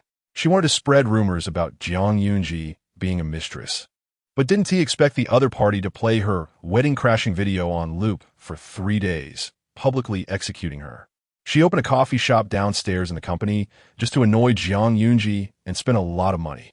With this 50,000 spent, she was running low on the money given to her by Shan Shuzhou. She was thoroughly embarrassed. Tang Wenxi couldn't stay any longer, sold the coffee shop, and went to find Shin Shuzhou. Yinshao Mansion. When the door opened, Suzhou, I miss you so much. To her surprise, there was a wavy-haired sexy woman on the opposite side. Tang Wenxi immediately changed her expression. Who are you? How did you end up in my boyfriend's house? Shameless thing, seducing my boyfriend. She went up and slapped her. Unexpectedly, the other party was not a soft persimmon. Tang Wenxi received a few hard slaps, gritting her teeth. At this moment, Shin Shuzhou came out wrapped in a bath towel, asking, Why are you here? Tang Wenxi covered her split lip, tears immediately falling. Suzhou, I miss you. Let us get back together. I can't live without you. Shin Shuzhou asked the wavy-haired woman to leave, saying they would meet again next time. Tang Wenxi immediately questioned, Why are you looking for such a promiscuous woman outside? Shin Shuzhou rubbed his temples, seeming to think she was being unreasonable. Once he entered the company, he realized how hard it was to manage it. Even if he kept himself clean, occasionally he needed a woman to reward himself. It's human nature. Behind the scenes, Yin Wenjing might be even wilder. Shin Shuzhou couldn't understand why Zhang Yunji wouldn't come back to him. Seeing Tang Wenxi crying pitifully, Shin Shuzhou's heart softened. Come in. Unlike Yin Wenjing, he was not that kind of heartless man.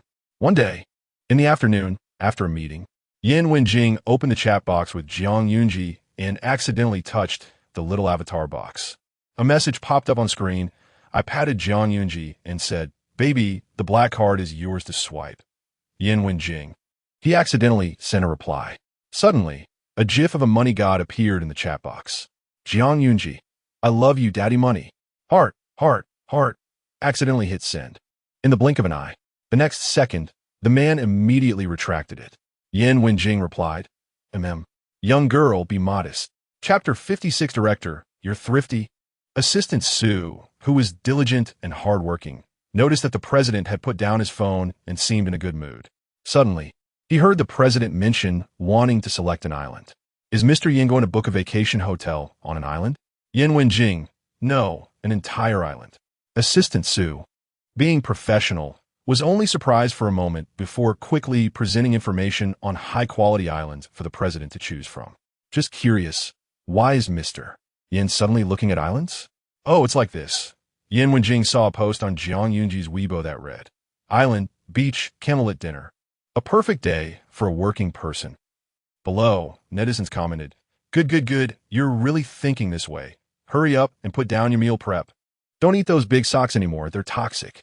It seemed like the ultimate fantasy of a working person before their final moments after eating meal prep. Zhuang Zi'ang likes islands, and he just happens to have the ability to turn fantasies into reality. So he decided to indulge her a bit, especially since she said, I love you, my sugar daddy. What a sight in broad daylight. Assistant Su saw that the president seemed to have thought of something and smiled faintly, very charming. Yin Wenjing selected an island on the tablet after a while, choosing one with impeccable geography and environment. Assistant Su quickly took care of it, and, an hour later, the transaction for the island was complete. At this time, Zhuang Zi'ang, completely unaware of this, was goofing off at her workstation. She caught a glimpse of General Manager Wang's figure and thought, oh no, old Wang is coming for a surprise inspection. With a quick keyboard shortcut, she switched screens, making the novel interface disappear.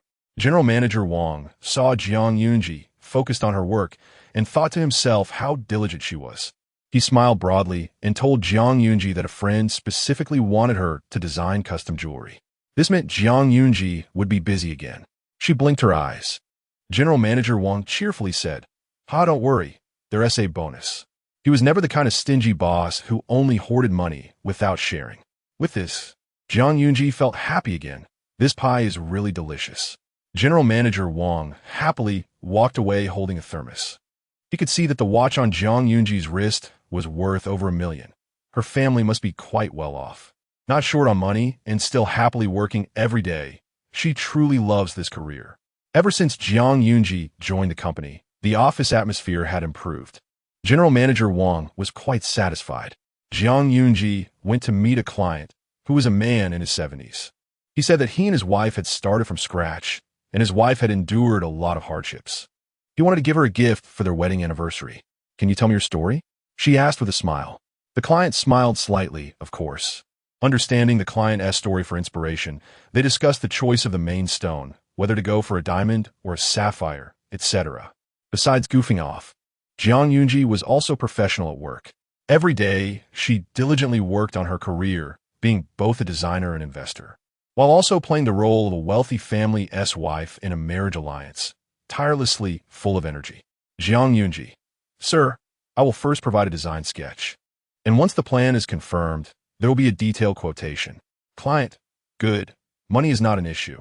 This weekend, Xiao Dongchun invited Zhuang Zi'ang and Lin Xiaoyu to visit the filming set. Zhuang Zi'ang got up early, recalling Lin Xiaoyu, saying to wear battle attire. After all, she is now a producer, so she needed to have enough presence. Well, that makes sense. She tried on the latest season's clothes sent by the brand in her wardrobe one by one. So many beautiful little dresses. Zhuang Zi'ang smiled as she looked, seeing her fluttering around like a butterfly early in the morning. Yin Wenjing put down his magazine and gently asked, Who are you going to see? Zhuang Zi'ang, Director Qiao invited me and Xiaoyu to the set to watch the filming. This is responsible for the investors. Usually, Xiao Dongchun would also send Zhuang Zi'ang behind-the-scenes footage to look at. The casting was mostly newcomers, with no one acting like a diva, and no messy business like changing scripts or adding scenes. It was impossible for capital to interfere.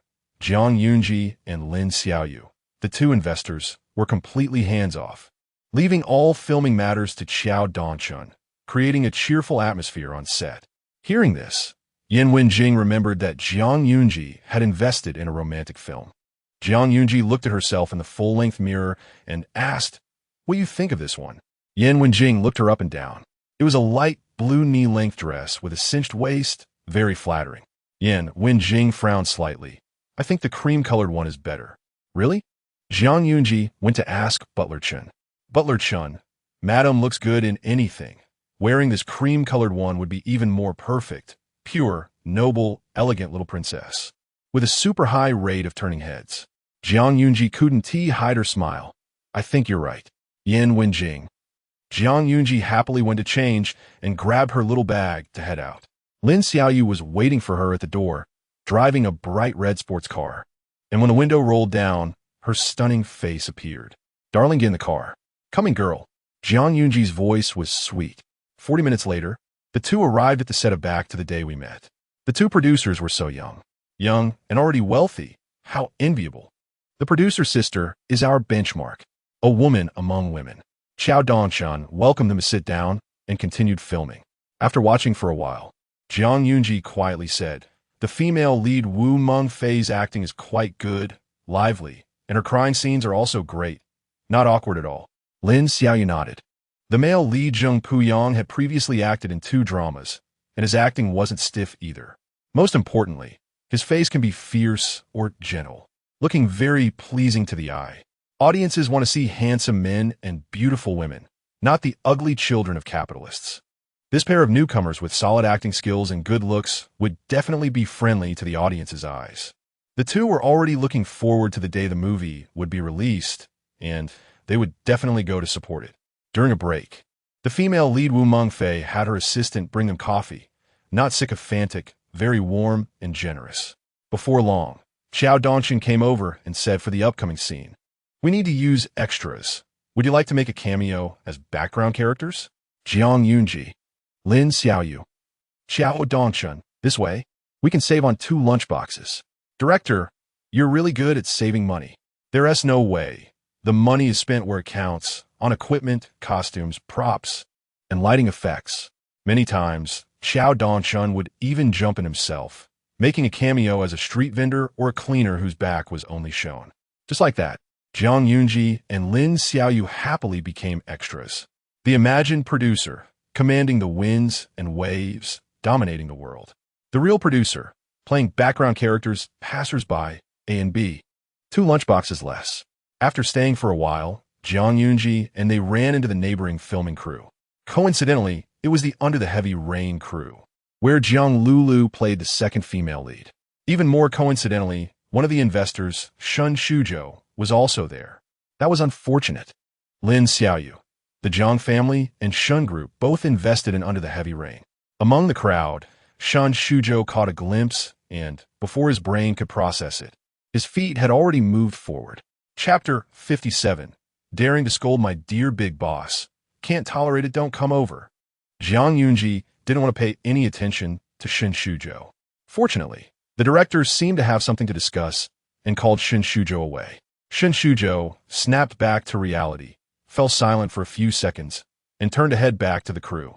Zhuang Zi'ang wanted to leave, but Lin Xiaoyu stopped her, wanting to keep an eye on their competitor.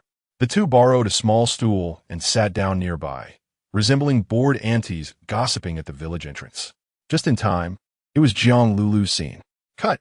The director shouted, looking at Jiang Lulu's innocent eyes devoid of any intelligence, his expression darkening. The rich girl she portrayed was meant to be pure and innocent, straightforward in character, not a complete fool. Jiang Lulu had somehow turned the character into an idiot. An old veteran actor across from her looked like he could write, unable to carry on his face. The Zhang family invested in this film, so the director couldn't scold too harshly. He had to hold back his anger and call for another take. Jiang Lulu, noticing Zhuang Zi'ang watching from a distance, felt a bit embarrassed and asked the director, "Can't we use a stunt double for this part?" The director frowned. In the hallway chase, using a stunt double would easily lead to mistakes. For the sake of effect, you need to endure this. Jiang Lulu bit her lip. If it weren't for Jiang Yunji, she'd still be the Zhang family's lofty young lady and wouldn't have to suffer through filming. All right, action, the director shouted. Jiang Lulu, as the justice-filled young lady in the film, started running frantically to track down the suspect who killed her friend. The two began a chase. She chased, he escaped. He took flight. Bam! Jiang Lulu suddenly fell to the ground. The assistant rushed over to help her. Jiang Lulu winced in pain and slapped the assistant hard. Why didn't you wait until I was dead to help me? After the slap, there was a moment of silence around. Many crew members who had a good impression of Jiang Lulu were startled. So vicious, so unreasonable. Realizing so many people were watching, Jiang Lulu's expression changed, and she hurried to comfort the assistant. I'm sorry, I wasn't blaming you. I just fell too hard and accidentally hit your face with my hand. You won't blame me, will you? The assistant, tears in his eyes, shook his head. It's fine, it's fine. Lin Xiaoyu couldn't stand it and scoffed. So cheap. People like her should be blacklisted. Jiang Yunji frowned and nodded. Jiang Lulu was really in pain, and when the director called for another take, she refused. Use your brain, she said. Director, how about we cut this chase scene? I could discover the clues ahead of time and wait for the suspect. That way, the character would still shine. The director, even Shin Shuzhou, was speechless, rebutting, why is it that you discovered it? The male and female leads didn't. Which makes you look smart while everyone else is a fool. Besides, if this part of the plot changes, the whole storyline has to be adjusted, and it will undermine the male and female leads. The actors playing the male and female leads nearby were also displeased. You, a capital-injected second female lead. Adding scenes and changing the script, relying on stunt doubles, and making things difficult for the assistant. It's really annoying. The director rejected Jiang Lulu. Jiang Lulu, who also had a temper, immediately turned sulky. My foot hurts so much, I can't film. Let others go first. After saying that, she walked back to her nanny van. The Jiang family spoiled her. Jiang Su-hung supported her vigorously, arranging 3 assistants and a nanny van for her. The crew members were dumbfounded. This sister thinks she can just not film whenever she wants? Acting like a big shot as a newcomer? There were many senior and famous actors in the crew, and their impression of Jiang Lulu plummeted. Puffed. Lin Xiaoyu spat out a mouthful of coffee. Has she always been like this in the Jiang family? So explosive. Jiang Yunji, I think she can be even more explosive. The director's eyes turned colder. To avoid delaying the filming schedule, they decided to shoot the following scenes first. After a while, perhaps soothed by the assistant, Jiang Lulu realized she had gone too far and came out to continue filming after touching up her makeup. The makeup artist hesitated to say anything. Jiang Lulu had signs of cosmetic surgery on her face, which would be very obvious in a high-definition movie lens. So to cover this up, her makeup was particularly heavy. Regardless of the situation, even if she was being kidnapped by a suspect, she always looked exquisitely made up and showed no signs of distress. One could predict how many viewers would complain when the movie was released. Shin Shuzhou glanced at Jiang Yunji and proposed to the director that he wanted to make a cameo as a minor character. The role had very few lines. A successful elite who regrets and suffers after arguing with his girlfriend, who then goes missing. The director, 3, 2, 1, action, slap. Shin Shuzhou, portraying the elite, immediately got into character and smashed his phone. Then he knelt heavily on the ground, cradling his head. Qian, where are you? Don't leave me. I was really wrong. I shouldn't have drunk so much that night.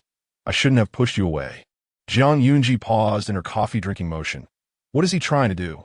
Acting is one thing, but why is he yelling at her? She's not Qian. Shin Shuzhou was very emotional. You promised to sit in the passenger seat of my Porsche. You promised to live with me in the villa on the mountainside. And you even said you'd support me for a lifetime. Cut. The director was dumbfounded. What lines are you reading? That part isn't in the script. Just as he was getting into it, he was suddenly interrupted, and Shin Shuzhou's dark eyes filled with rage. I'm improvising. Director, you wouldn't understand. Director. Excuse me. Who is the director here? Are you being polite?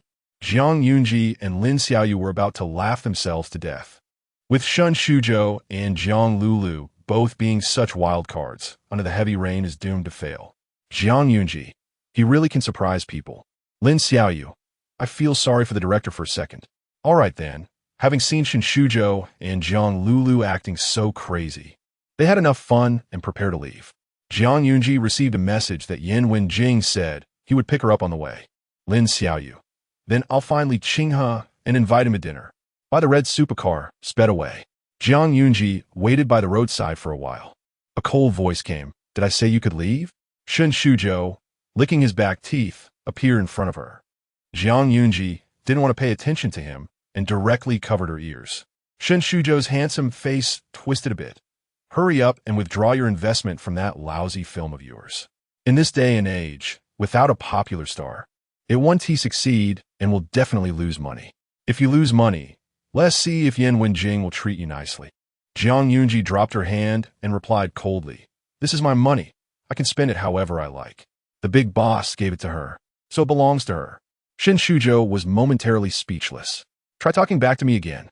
After being the general manager of the group for so long, his demeanor had changed. He seemed to want everyone to be subservient. Are you insane? Jiang Yunji shot him a glance and walked away. Shin Shuzhou shouted at her back, Jiang Yunji, I really don't like you like this. Do you really think Yan Wenjing is uninterested in women? You have no idea how much he plays around behind the scenes. Well, Shin Shuzhou was obviously talking nonsense. He could say whatever he wanted. Be careful not to end up with nothing left. Jiang Yunji paused, beckoned him with her hand, and said, Follow me. Shin Shuzhou hesitated, his eyes suddenly brightening as he remembered the past. After checking that there were no cameras around, Jiang Yunji jumped in place and smashed her bag into his face. Daring to scold my dear big boss, can't tolerate it. A flurry of blows followed. Ah, Jiang Yunji, are you crazy? Shin Shuzhou's head was buzzing. Before leaving, Jiang Yunji even kicked him, brushed her hair, and returned to the roadside, feeling refreshed. At this moment, not far across the road, a Maybach had already parked. The window was rolled down halfway. Yan Wenjing's fingers were intertwined on his lap, his gaze directed towards Jiang Yunji, with a terrifying darkness swirling in his eyes. Jiang Yunji lowered her head and saw a WeChat message. Yan Wenjing, come over. Chapter 58, Don't be afraid. The boss has her guarding. Come here. Raising her head to see the car opposite, along with the noble and elegant man inside, Jiang Yunji put her phone back in her pocket and walked over. Assistant Su, who was driving, wiped the sweat from his forehead, trying to reduce his presence. He had just seen the lady chatting with a man and leaving for a moment. When she returned, she looked satisfied, but he didn't know what had happened. The atmosphere in the car had dropped to freezing point. So cold. Once in the car, it was so quiet that they could hear each other's breathing. Jiang Yunji. The atmosphere feels strange. Stealing a glance at Yan Wenjing, his brows looked slightly frosty, and his gaze was indifferent. It was clear he was not in a good mood. He didn't know who had provoked him. Jiang Yunji dared not touch the sensitive spot and carefully played with her phone. Suddenly, Yan Wenjing spoke in a soft voice. Is that Mr. Shen also here? Jiang Yunji was a beat slow to react, finally realizing who the boss was referring to as Mr. Shen. It was that persistent Shin Shuzhou. For such an elegant person like the boss to refer to someone by their surname shows just how annoying Shin Shuzhou was. Even the composed and polite boss disliked him. Jiang Yunji blinked and replied yes. Yan Wenjing turned his gaze toward her, their eyes meeting, and there was a dark color hidden in his eyes. Could it be that Shin Shuzhou had provoked the boss? Jiang Yunji continued. The Shun group invested in Under the Storm, filming right next to our crew, very close by. Shin Shuzhou came over to supervise and even played a small supporting role. Yan Wenjing frowned slightly. He was indeed paying attention to him. He even knew about the small supporting role clearly. A sense of restlessness inexplicably surged in his chest, especially when she laughed about how funny Shin Shuzhou was. The restlessness intensified. Yan Wenjing's expression was emotionless, but his tone was somewhat heavy. Don't mention him. Jiang Yunji tugged at the corner of her mouth. Oh, man, your name is changing faces. If the boss hadn't asked about Shin Shuzhou, she wouldn't have mentioned him.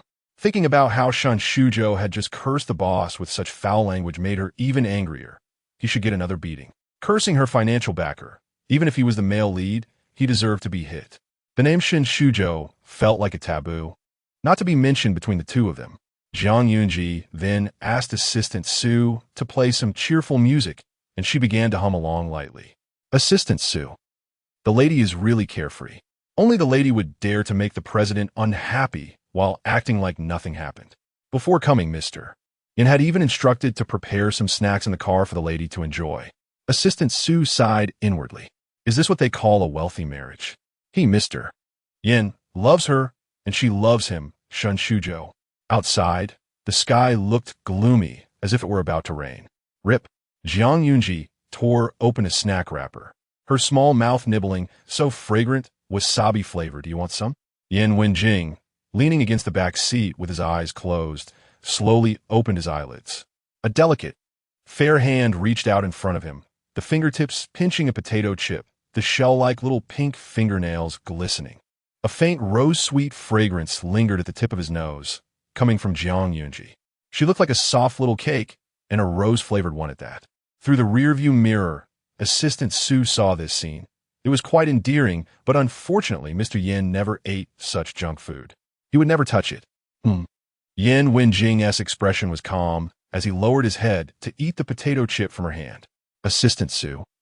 No, how could this be? Is this still the aloof Mr. Yin he knows?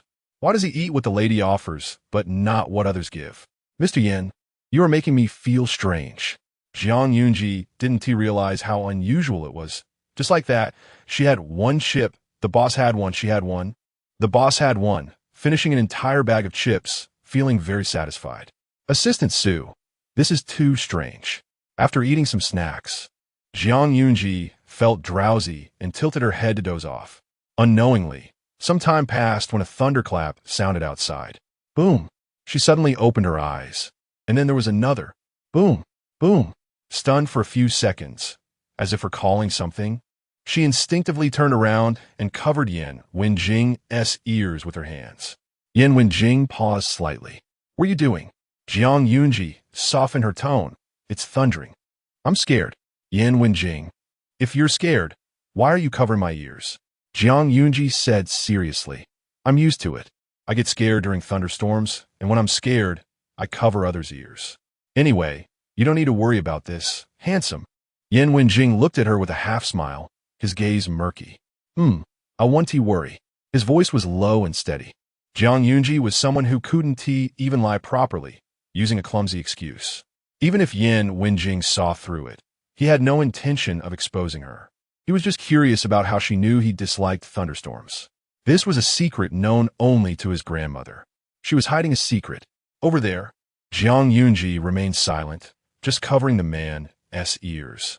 She remembered when reading a novel, some readers complained about Yin Wenjing being a background boss, whose setting was even more impressive than the male lead Shun Shuzhou. Having no weaknesses, it didn't seem reasonable. How could a person have no weaknesses? Then someone replied that Yin Wenjing had a weakness because of his childhood experiences. He was afraid of thunderstorms, feeling short of breath, and suffocated during them. Although she was skeptical about the shortness of breath and suffocation, Zhuang Zi'ang still didn't dare to take a chance and covered the boss's ears when hearing thunder. Don't be afraid, the boss has her guarding. The girl's soft palm covered his ears with a faint fragrance. Yin Wenjing looked at her smug little expression, thinking she had cleverly distracted him. In her big, bright eyes, there was concern. She was always like this, unable to hide her care for him. Even though she loved another man, she still directed kindness toward him. Perhaps that's just who she was. Her kindness and optimism were her essence. Anyone who was around Zhuang Zi'ang would be infected by her joy. Joy was no longer a scarce resource. Zhuang Zi'ang's actions soothed the restlessness in Yin Wenjing's heart. He wasn't actually afraid of thunderstorms now. He had long since overcome it. He just didn't like it. When he was young, because the illegitimate son of Yin's father was allergic to dog hair. Yin's father had killed the pet dog that had accompanied Yin Wenjing as he grew up. Young Yin Wenjing rebelled and was locked in a small dark room. He would forever remember that night. Outside, it was lightning and thunder, and he spent the night in the pitch-black room holding the dog's corpse. The dog's heartbeat had stopped. It seemed his own heartbeat had also stopped. Yin Wenjing was never a good person. After growing up, he sent that woman outside of Yin's father into a sewing machine, and the illegitimate son was still locked in a mental hospital abroad. As for Yin's father, He also died after his mother passed away. Yan Wenjing had overcome his fear of thunderstorms. He was no longer that 8-year-old child. However, the inherent predatory and cruel nature within him wouldn't reject Zhuang Zi'ang's concern. Being cared for by his marriage partner was indeed a novel experience. Yan Wenjing slightly curled his lips. At that moment, the thunder stopped. Zhuang Zi'ang was about to withdraw her hand, but was grabbed by Yan Wenjing. His long fingers weaving through hers, tightly interlocking their fingers.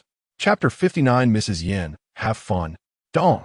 Zhuang Zi'ang's heart skipped a beat as she lowered her gaze to the intertwined fingers of the two. Who understands this sudden ambiguity? Oh no, my heart is beating a little too fast. This is the first time she has held hands with someone, and it happens to be Yan Wenjing. Yan Wenjing remained calm and composed. Just as Zhuang Zi'ang covered his ear, she realized her hand was quite cold, so she should warm it up. But why was she acting so obediently and shyly? It was just like the first time. What? Hadn't she held hands with Shun Shuzhou before? Thinking of this, the man's gaze turned cold, and his large hand unconsciously tightened. What else with this little couple's pink bubble atmosphere? Zhuang Zi'ang moved her clever little brain. Was the big shot afraid? Still shaken after the thunder, he couldn't show it. After all, even a big shot is pride. Well then, let's hold hands. It's just holding hands. She's not stingy.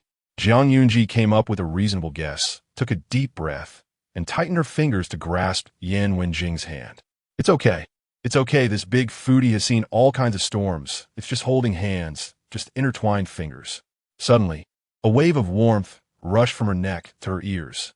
Yan Wenjing observed her calmly, noticing she was starting to blush while still pretending to be composed. So cute. Really cute. The man couldn't help but raise his eyebrows and chuckle. Suddenly, Assistant Su, who was filled with dog food. Don't worry about him, really, as long as you're happy. In the evening, after taking a shower and changing into a silk nightgown, Zhuang Zi'ang came out of the bathroom, dried her hair, and was about to lie down on the sofa. Suddenly, her movements paused. What is this? She picked up a black box and opened it, her starry eyes widening. This is the island property, including all the businesses on the island. Stunned, JPG the next second. Ecstatic.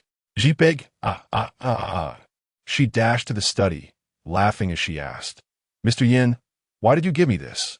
Yan Wenjing watched her joy and laughed, saying, You've called me your golden master. How could the golden master not show a little something? His pleasant voice was soothing to the bone. Zhuang Zi'ang felt a bit embarrassed. She knew Yan Wenjing had accidentally tapped to buy it, but she didn't expect to snag such a big deal.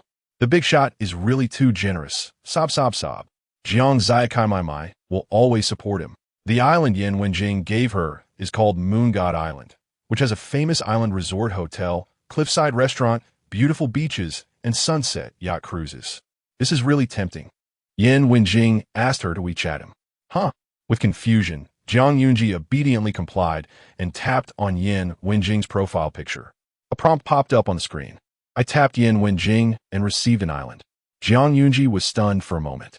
Then she looked up in surprise, her eyes crescent-shaped, giving him a thumbs up. As expected of you, you know how to play. She laughed happily, leaning forward and unexpectedly stumbled, falling onto Yan Wenjing's lap. Yan Wenjing let out a muffled grunt, supporting her with his arms, and they were pressed together. The study suddenly fell silent. Zhuang Zi'ang's facial muscles twitched. Indeed, one should not be too complacent, or it could turn deadly. The island property that hadn't even warmed up wouldn't just disappear, right? At this moment, Zhuang Zi'ang, whose fate had her by the neck, suddenly felt something was off. The position she was sitting in was a bit awkward. It was perfectly aligned, and through the thin fabric, she could vaguely sense an indescribable outline. Help! She really didn't want to be a girl who gets it immediately. Zhuang Zi'ang's legs went weak. I didn't mean to. Yan Wenjing's thin lips pressed together, His voice was lowered to an extreme. After a moment, he pinched her soft waist and lifted her up. They finally separated. Zhuang Zi'ang didn't dare to glance around, fearing she might see something she shouldn't. I'll go back to the bedroom. She hurriedly escaped, leaving behind a sentence. In a high-end restaurant, the pot was bubbling with red oil, making small popping sounds. Li Qinghe sat elegantly, using public chopsticks to pick meat and swish in the pot before placing it in Lin Xiaoyu's bowl. Lin Xiaoyu, this Friday, I'm going to Moon God Island with Ji. Her company is having a team-building trip, and they said we can bring family. She asked the family, hee. Li Qinghe knew who Ji was. He had met her during a blind date and also at the bar. Lin Xiaoyu, my best friend is married, and her husband said you know each other. You were both at the bar that day, right? Li Qinghe, which one? There were quite a few guys that day. Lin Xiaoyu, Yan Wenjing. Li Qinghe paused for a moment, then suddenly smiled, realizing it was his sister-in-law.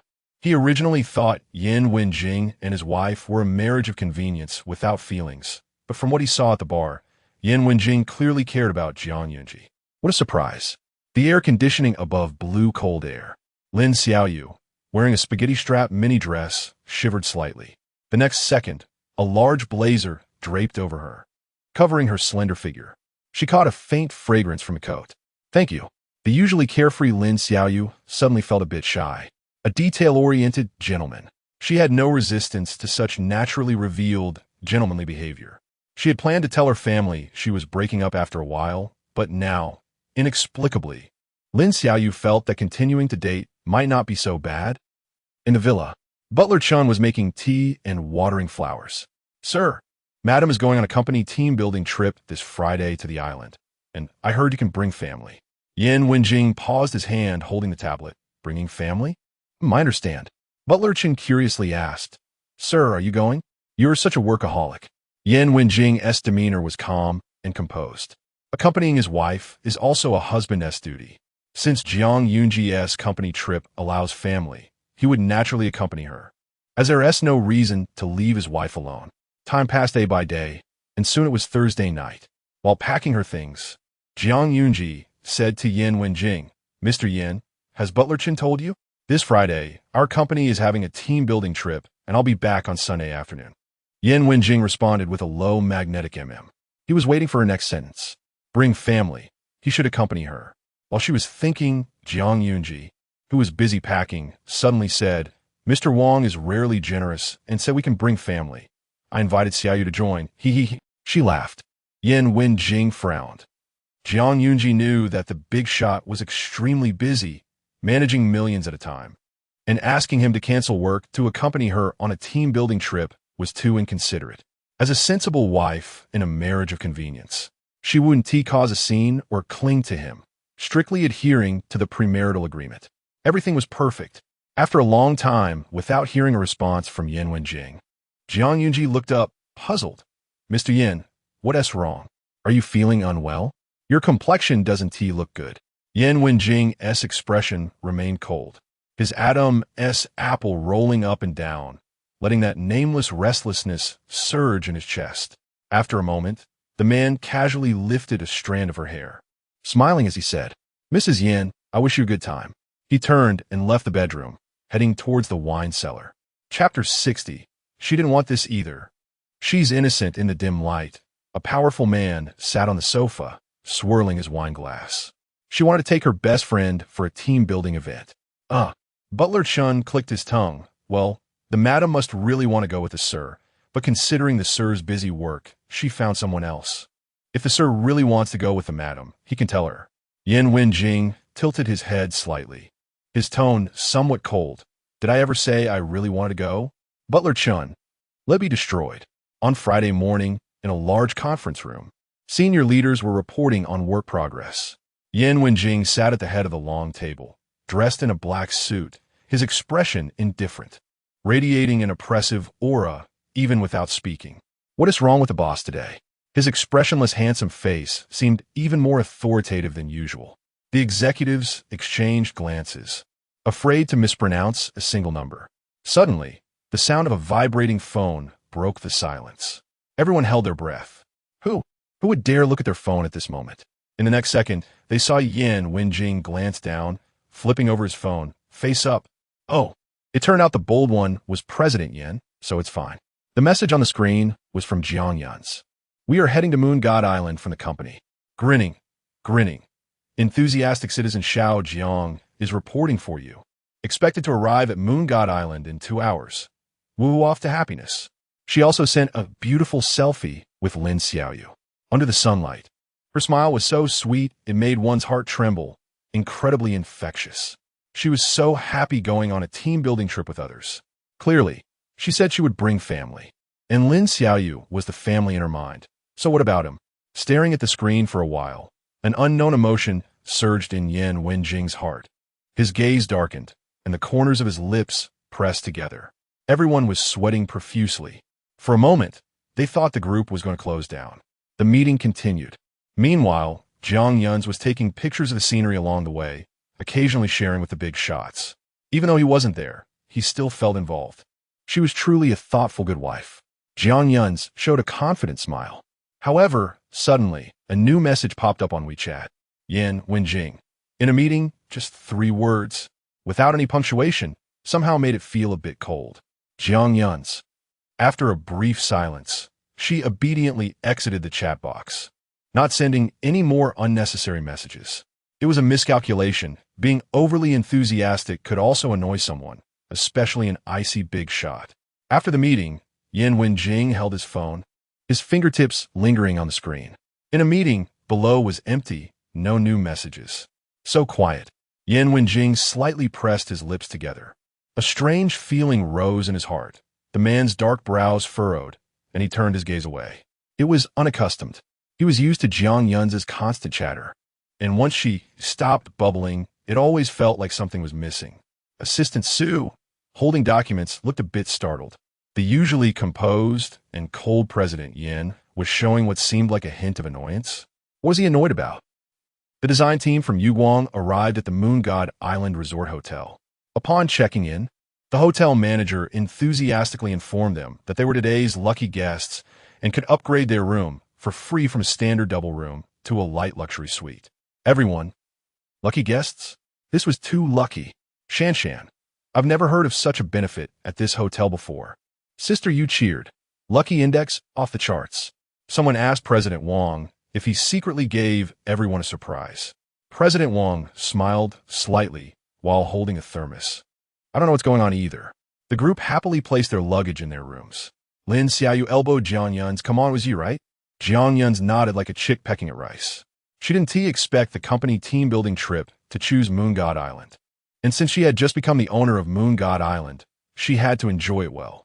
Zhang Yun's didn't want to stand out alone, so she simply let everyone stay in beautiful rooms and be happy together. Lin Xiaoyu, sister, you're so generous. Don't forget me when you get rich. For the team-building event, everyone was free to explore separately. The island had water activities, snorkeling, jet skiing, sailing experiences, and surfing. For those who preferred quiet, there were Pilates rooms, yoga rooms, and meditation rooms, along with a luxurious spa. At this moment, on a pure white sandy beach, staff were moving around.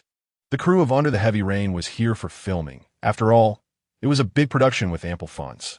Some fans of Zhang Lulu came to visit the set, including a somewhat famous streamer who started a live broadcast. Dear babies, come and see our Lulu's sister. She's super cute today.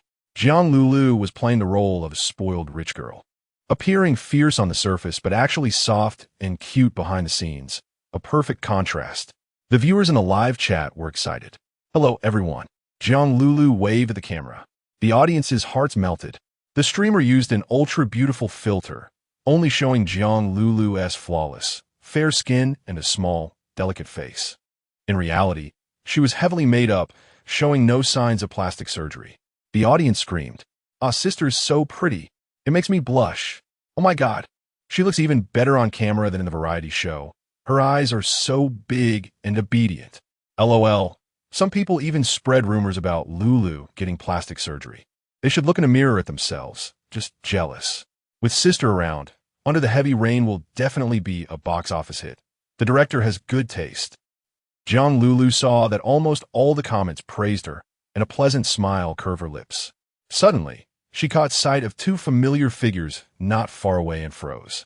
The streamer asked her, "Lulu, what's wrong?" Zhang Lulu's eyes darted around. She had run into familiar faces. It was her sister whom she had just recognized. She turned the camera toward Zhang Yun's and Lin Xiaoyu. The audience became curious, sensing something was off. Just recognized? It seemed Zhang Lulu just realized she had slipped up, lightly biting her lip, It's like this. My sister has been raised outside, and she was just recently brought back from the countryside. As soon as she finished speaking, not only the fans visiting the set, but even the viewers in the live stream were shocked. Raised outside. Doesn't that mean she's an illegitimate daughter? And from the countryside, wow, that's really an illegitimate daughter who can't hold her head up high. Seeing the audience's comments, Zhuang Zi'ang said, "Don't say that about my sister. It's not what you think." She hesitated. Moreover, she didn't want this. She was innocent. The streamer was very angry. "Lulu, you're just too kind. Protecting an illegitimate daughter like this." She aimed the camera at Zhang Yun's and the others, wanting the audience to see their faces clearly. "What are you doing?" Lin Xiaoyu noticed someone was filming. The streamer pouted. "So fierce." Sure enough, birds of a feather flocked together. What good people could be found hanging out with an illegitimate daughter? Zhang Yun's noticed Zhang Lulu's malicious gaze. "Xiaoyu, let us go." Seeing the direction they were headed, Zhang Lulu raised her voice to remind, "Sister, that area is not a public zone. It's not open to outsiders. Ordinary guests can't enter." The words ordinary guests were emphasized. Only hotel gold card clients could enter. She smiled lightly. "Sister, be careful not to get kicked out." Chapter 61. I stopped liking you a long time ago. Stop being self-indulgent, right? Jiang Yunji lazily put her hands in her pockets and curled her lips. "I don't believe it." Zhang Lulu's expression stiffened. Her gaze turned cold. Her sister really doesn't listen to advice. Ding. Facial recognition successful. Jiang Yunji and Lin Xiaoyu walked in without any hindrance. Then, Jiang Yunji turned around and revealed a mysterious smile to Zhang Lulu. "Be careful, gold card customer. You might get kicked out." How could this happen? Zhang Lulu's face turned as black as charcoal. The slap she just received was loud and too embarrassing. Zhang Lulu broke down on the spot, momentarily forgetting her expression management. The audience in the live broadcast saw her distorted face. What's wrong with the sister treasure? The expression is a bit scary. Looks like a vicious female supporting character from a TV drama, breaking down after being slapped in the face. Is it just me? I just saw the goddess change her face. Her features are all over the place, not to mention the audience being scared. Even the fans beside her were frightened by Zhang Lulu's sudden change in expression. Their faces changed too. Realizing her reaction was inappropriate, Zhang Lulu quickly tried to cover up. "Our sisterly relationship is very good. This is how we interact, teasing each other. My sister is with a man older than her. That man is very wealthy." This statement isn't wrong. She didn't lie. Yin Wenjing is indeed older than Jiang Yunji, and he is very rich. However, after she said that, it made people mistakenly think Jiang Yunji was being kept by a wealthy old man. Otherwise, why wouldn't the sister treasure call him brother-in-law?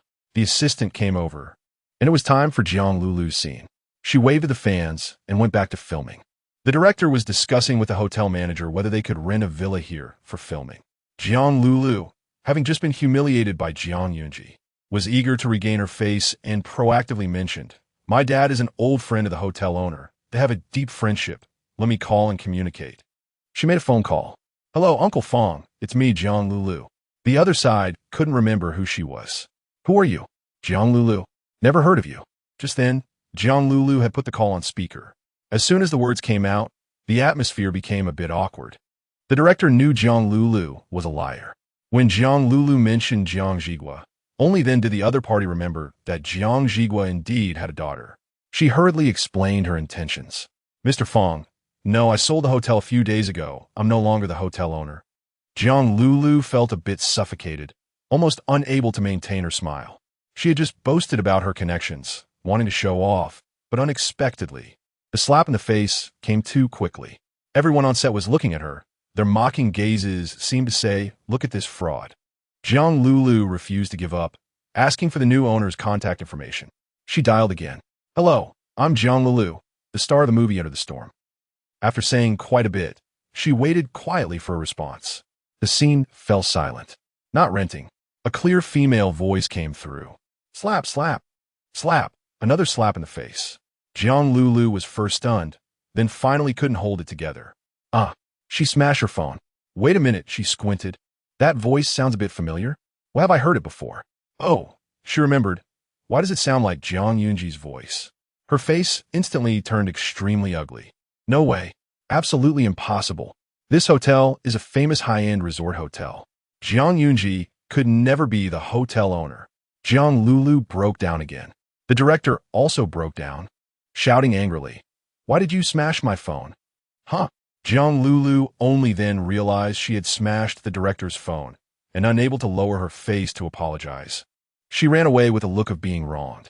The director was so angry he wanted to spit blood. The senior big names were very dissatisfied. She ran away again. Can we even film? If not, let's change the casting. The director suddenly got angry and called Zhuang Zi'ang. If your Lulu doesn't want to shoot, let's change people. No more pampering. Zhuang Zi'ang, who was giving a foot massage to a certain big shot, gritted his teeth. Damn it, to promote Zhang Lulu. He almost sold his soul, and she actually put him in such a dead end. Zhang Lulu, who was already on edge, got scolded by Zhuang Zi'ang over the phone and couldn't memorize her sad lines. Her lips were even blistered. As a result, the angry director decided to cut many of her scenes. Sunlight, beach, sea breeze. Zhang Zi'ang and Lin Xiaoyu were drinking juice on the lounge chairs. What a perfect day for a working person, she murmured. Huh. Zhang Zi'ang sat up straight, propping her chin in thought. Wait a minute. Why did the big shot suddenly send a private island? Not sending anything else? A thought flashed through her mind. Did he see my Weibo? Thinking about it, Zhang Zi'ang opened Weibo and quickly scrolled to that post. Private island, beach, candlelight dinner. A perfect day for a working person. She saw on the list that the big shot really liked her post. When did he start following her? Zhang Zi'ang couldn't help but smile brightly, her heart racing a few beats faster, and her mood instantly brightened. Smiling like this, the sisters must have something going on. Lin Xiaoyu went to pinch her face. Zhang Zi'ang's mouth was raised to the sky. No, I don't. Knowing that the big shot is paying more attention to her than she imagined, for some reason, she felt particularly happy. Why are you here again, haunting me? Lin Xiaoyu's face changed instantly when she saw someone approaching. Shen Shuzhou chuckled softly, his body slightly trembling, a look of delight on his face. He knew Zhang Zi'ang couldn't let go of him, always appearing in places where he could see her. She said she didn't want him, but her body was very honest. Shen Shuzhou had a knowing expression. Go on, you know I'm on vacation at this hotel, so you specifically came here to catch my attention, right? Dressed so beautifully today, too. Zhang Zi'ang was speechless. This guy was starting to get confident again. Enough, she was hurting her eyes. Zhang Zi'ang, you really are too much. I came here for a company team building event.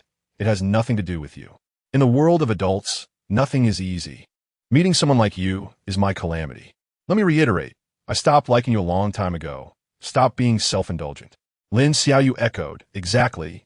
Gigi doesn't tea like scumbags like you.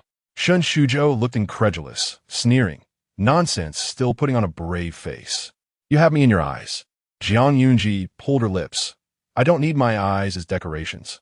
I can donate them. Look clearly, you're no longer in my eyes. After a pause, fearing the confident guy wouldn't understand, she added, only my husband is good, okay? That's enough. Shen Shuzhou gritted his teeth and smashed his phone into pieces. Yin Wenjing, it's always Yin Wenjing. What do I lack compared to him? I'm younger than him, more handsome than him, and better at caring for women. A wave of sweet blood spread in his mouth. Seaside mansion, balcony. Yin Wenjing had one hand in his pocket, his gaze falling on a certain corner of the beach, his brows slightly furrowed. Behind him stood a group of CEOs, puzzled about why Yin Wenjing suddenly changed locations to negotiate business on Moon God Island. However, this gentleman could meet anywhere he wanted. Even if he wanted to negotiate in space, they would obediently sit on the spaceship. Happy cooperation. Turning around, Yin Wenjing casually said, I'm leaving. Don't go. Shen Shuzhou grabbed Zhang Zi'ang's arm. Zhang Zi'ang was about to scold him when suddenly, her gaze fell on a figure. Yin Wenjing, in a shirt and slacks, with his sleeves rolled up to his forearms, had a tall and noble figure. Each step felt like stepping on Zhang Zi'ang's heart. Zhang Zi'ang's eyes lit up. How did you come here? Yin Wenjing glanced at the place where Shen Shuzhou was grabbing her, her gaze sharpening. She grabbed Shen Shuzhou's wrist and shook him off before answering Zhang Zi'ang's question. She walked past. Chapter 62, Does Your Hand Hurt? Yin Wenjing's voice was as usual, but Zhang Zi'ang felt that something was off about him his aura making people feel intimidated at first glance. She secretly glanced at the big shot. Shun Shuzhou was pushed away, his whole body staggering a few times, almost falling to the ground. His wrist hurt so badly. What is this Yan Wenjing made of? His strength is so great that it feels like his hand might be crushed. When he looked up, he met Yan Wenjing's sharp gaze. His heart skipped a beat. He didn't want to admit it, but he felt a bit scared. The man in front of him seemed very dangerous, like a fierce, bloodthirsty beast that could tear him apart in the next second. Suddenly, he recalled the moments when the back of his hand was burned by a cigarette, but sweat almost broke out on Shen Shuzhou's back. Still, he didn't want to bow his head in front of Zhuang Yunji's husband. Ji, I know you love me. You were forced by the Zhang family to marry Yan Wenjing. You two are just a marriage of convenience. There are no feelings involved. Even if you are with him now, it is only for his money. Under Yan Wenjing's deep gaze, Shen Shuzhou swallowed hard and reached out his hand to Zhang Yunji. Ji, come, give me your hand. A marriage of convenience is the grave of love. Let me take you out of the grave. Zhang Yunji's shoulders shook violently. Is this a challenge to hold back laughter? She used all her strength to suppress the corners of her mouth. When one is speechless, they really want to laugh, especially when hearing Shen Shuzhou say something similar to what Tang Wenci had said. After a few seconds of silence, Zhang Yunji stepped forward, walking towards Shen Shuzhou. However, a hot hand clamped down on her wrist. Yan Wenjing exuded a chilling aura. Zhang Yunji turned back. I have something to say to him. Over there, Shen Shuzhou seemed encouraged, his tone rising. Yes, just like that. Come here, come back to me. His voice was damp, sticky, and excited. He won. He was stronger than Yan Wenjing. Shen Shuzhou's gaze gradually became infatuated. Ji really loved him. Time seemed to freeze for a moment. Yan Wenjing narrowed his eyes slightly and slowly released Zhang Yunji's hand. He watched her move away from him, step by step approaching Shen Shuzhou. His brows furrowed slightly. A strange emotion surged within him, losing his usual composure, and a sudden irritability emerged in his heart. He didn't want Zhang Yunji to go over. The hand that was released fell to his side, fingers clenched into a fist. In the blink of an eye, Zhang Yunji had already reached Shen Shuzhou's side, revealing a sweet smile. She leaned in and whispered, "Are you still not full after all that babbling? If you don't understand human language, don't come out to show off. Just looking at your mysteriously confident face is enough to make me want to laugh." She cursed softly in a voice only the two of them could hear. As Shen Shuzhou stared in shock, a crisp slap landed on this confident guy's face. Shen Shuzhou's head was knocked sideways, and a large red palm print appeared on his cheek. His expression changed from "she loves me, after all," to "has she gone mad?" At this moment, Zhang Yunji raised her voice. "Listen well, I don't like you, I don't like you, I don't like you." Important things are said 3 times. This slap made Lin Xiaoyu feel relieved. The sister finally stood up for herself. She had long found Shen Shuzhou, that scumbag, displeasing. Haha, finally slapped him. So satisfying. I have a husband, don't bother me. With that, Zhang Yunji happily ran back to Yan Wenjing's side. Seeing her approach, Yan Wenjing's face showed no signs of reluctance. His brows and eyes relaxed, and that irritability silently faded away. The corners of his lips slightly curled. Zhang Yunji was refreshed. "Mr. Yan, I've finished speaking. Let's go." When she looked back at Lin Xiaoyu, oh, where was her figure?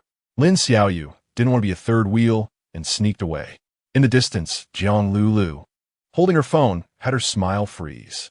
How was this situation different from what she had expected?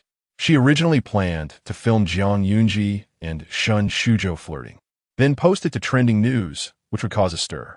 Yan Wenjing would definitely not want Zhang Yunji for the sake of face and would divorce her.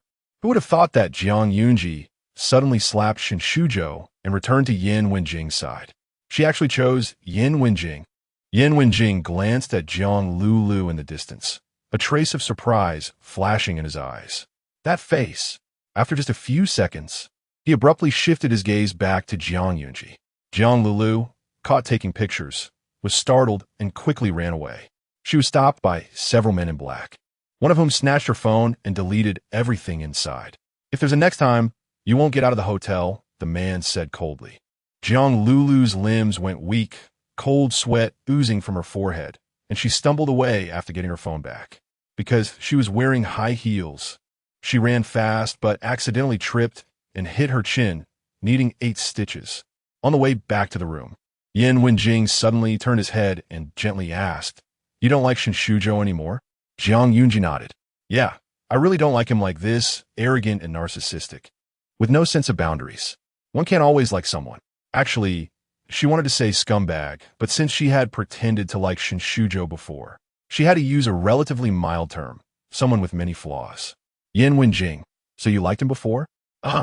This tricky angle was also thought of by the big shot. Life is not easy, Zhang Yunji sighed.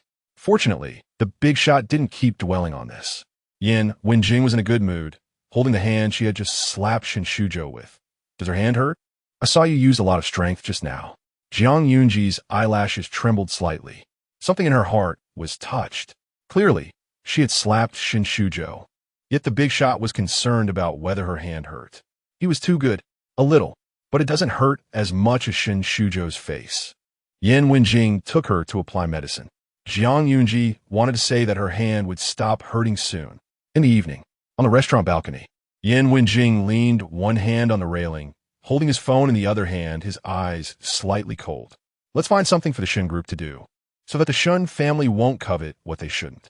Zhang Yunji is his wife, and she can never be with Shin Shuzhou. Today she chose herself, and there was no turning back.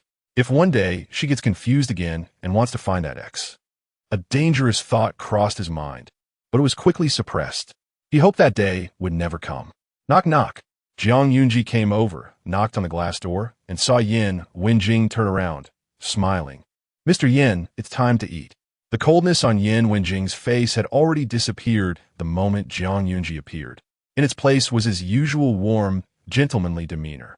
"Okay." He put away his phone and walked over. Zhang Yunji was hungry and ate heartily. It was truly a satisfying candlelight dinner. This day had everything: an island, a beach, and a candlelight dinner. "Mr. Yin, later I will ask the manager to book you a room." As she spoke, Yin Wenjing reached out and gently pressed his fingertip against her full lips, lightly rubbing it. He wiped off the cream on her lips. Zhang Yunji instinctively bit down on his finger. The atmosphere was quiet. Yin Wenjing's gaze darkened a few shades, darker than the night outside. Chapter 63. What bad thoughts could the big shot have? Dead mouth, do you know what that is? Just know how to eat.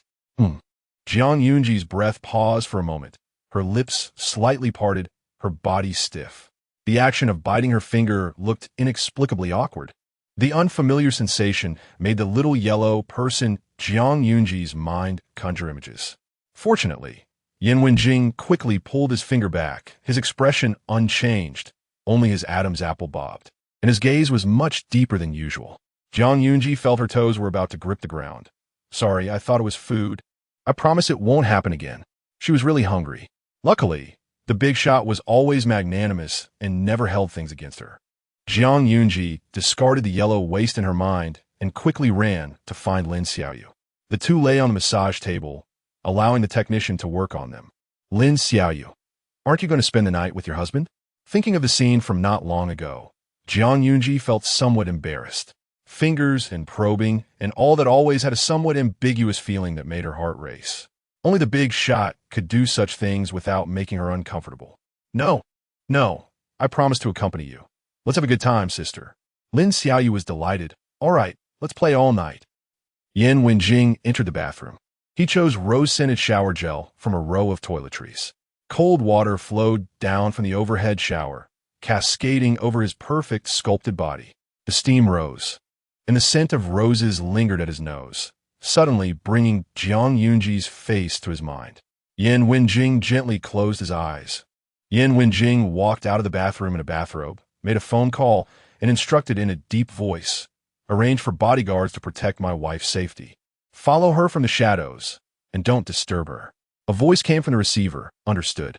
Then the man opened the WeChat interface and clicked into the chat with Zhang Yunji. His phone rang with a WeChat notification, and Zhang Yunji opened it to see. "Yin Wenjing, accompany me to sleep tonight. I'm having insomnia." Zhang Yunji was taken aback. It seemed the big shot didn't mind at all that she bit his finger during dinner. His heart was indeed broad. However, Lin Xiaoyu had already taken out the game remote control ready to wreak havoc with her. As she struggled, she suddenly saw a message. The bank card had been credited. 20 million. Zhang Yunji grinned widely, performing a quick leap off the sofa. Lin Xiaoyu. Baby, the game is about to begin. Zhang Yunji hugged her head and rubbed it. Sister, I'm sorry, but I have to go accompany my dear big shot. Being a union wife is a job she loves and wants to do more. Ha ha. She couldn't help but laugh out loud. Lin Xiaoyu watched her laugh so joyfully, as if she had won the lottery, and couldn't help but sigh. This is love, huh? Gigi, love is about restraint. Zhang Yunji typed a reply. Can't restrain at all. 20 million. What could she use to restrain? Let money corrupt her. Lin Xiaoyu looked at her good sister staring at the phone screen. Her eyes glazed over. Well, as long as she's happy, that's good. Zhang Yunji replied to Yan Wenjing. Wait a moment. Let me dry my hair, and I'll come over. Yan Wenjing. Come over now. I'll dry your hair. Zhang Yunji. The big shot not only gives money, but also wants to dry her hair. She's falling for him hard. With a rush of excitement, she dashed to the big shot's room. Lin Xiaoyu felt that her good sister really loved Yan Wenjing. She ran to see him. Little did she know, Zhang Yunji hesitated for a second, as that was disrespectful to 20 million. Knock knock. The door opened, and Zhang Yunji instinctively moved forward, while Yan Wenjing reached out to support her waist. She was wearing a champagne-colored fluffy pullover night dress, the thin fabric clinging to her waist, and his large hand transmitted a wave of heat through the material. Once she steadied herself, Yan Wenjing withdrew his hand, his fingertips slightly curling. Her waist was very slim, seeming like it could snap with just a little force. Moreover, Zhang Yunji's skin was delicate. A light touch would leave marks. A moment later, Zhang Yunji obediently sat on the sofa, her hands resting on her knees, enjoying the big shot's personal service. Good baby. JPG. Seeing her like this, Yan Wenjing slowly curled the corners of his lips, holding the hairdryer, and leisurely dried her hair. The man stood behind the sofa, tall and imposing, the light casting shadows that perfectly enveloped Zhang Yunji. His long fingers delved into her hair, gently tousling it. It was the first time he dried someone's hair. It felt quite novel, and she didn't feel bored or like it was a waste of time at all. Zhang Yunji closed her eyes in comfort, slightly tilting her head, looking like a lazy little cat, her legs curled up on the sofa. Suddenly, his fingertips brushed over her collarbone.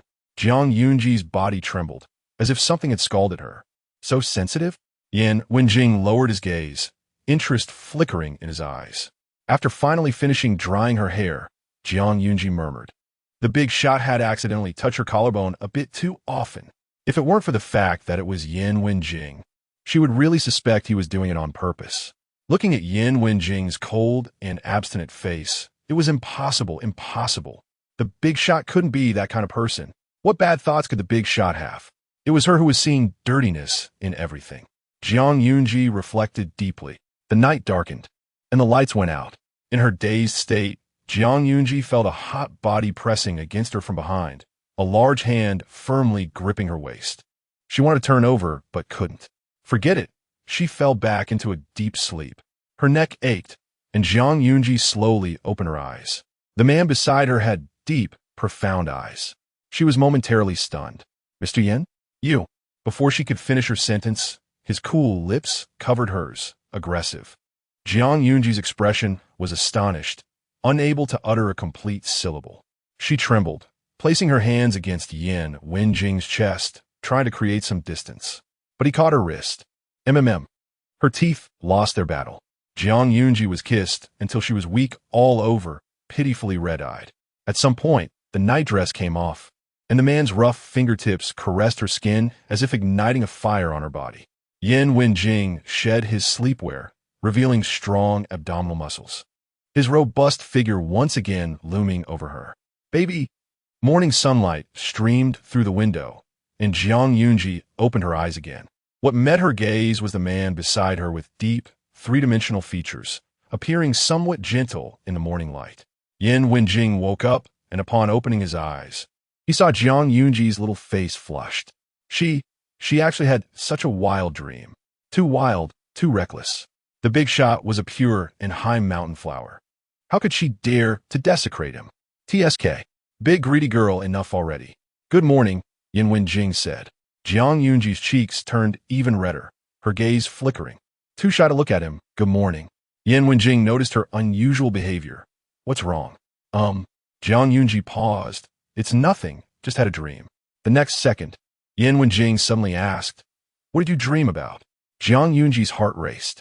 Chapter 64, Good Match. How did the boss guess so accurately? Do you have mind-reading skills? Zhuang Yunji's lips moved. No, absolutely not dreaming of you. The reaction was too intense, which gave off a feeling of wanting to cover up. Yin Wenjing raised his eyebrows slightly and suddenly leaned closer. Really? Zhuang Yunji felt herself almost blushing, her fingertips subtly tightening around her nightgown. Awkward. JPG Yin Wenjing's voice was very soft. Why is your face so red if you didn't dream of me? Madam Yin, do you want to get you a mirror? Zhuang Yunji's gaze flickered, and she blurted out, I naturally blush easily. Oh, I see. Yin Wenjing chuckled, seeing her truly blushing fiercely, and didn't tease her further. He reached out and pinched her cheek, which was soft and flushed and a bit hot. If you say so. He stood up and walked to the bathroom. The air that seemed to be still at that moment began to flow again, filled with a pink haze. Zhuang Yunji felt a bit dazed. For a moment, she couldn't distinguish between reality and dreams. The next second, she gave her pillow a heavy smack. Big boss, wake up. If she offended the boss, not only would she be kicked out, but she would also have to pay 100 million in breach of contract fees.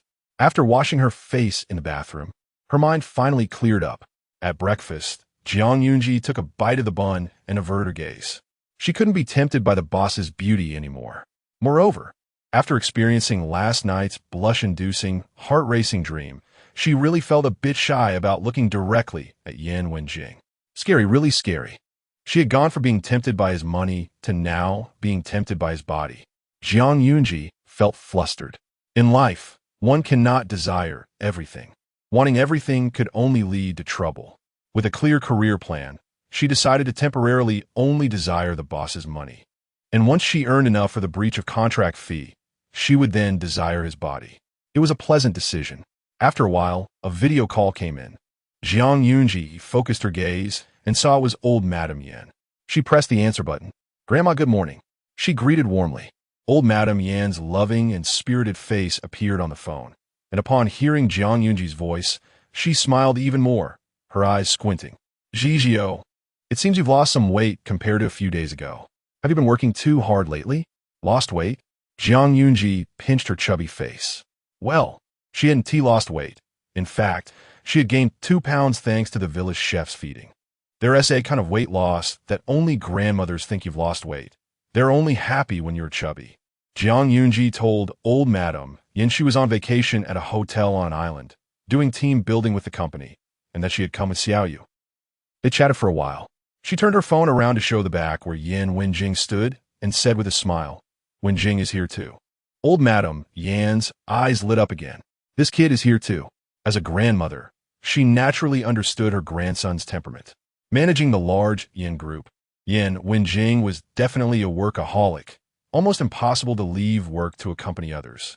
For such a self-disciplined person to accompany Zhuang Yunji to team building showed that she held a special place in his heart. Work is important, but so is his lady. As cold as he was, the balance was gradually tilting towards her. Old Madam Yin smiled widely. Good. You two have fun. Wenjing. It was the first time Zhuang Yunji called him like this. It sounded natural and smooth, like a term of endearment between a couple.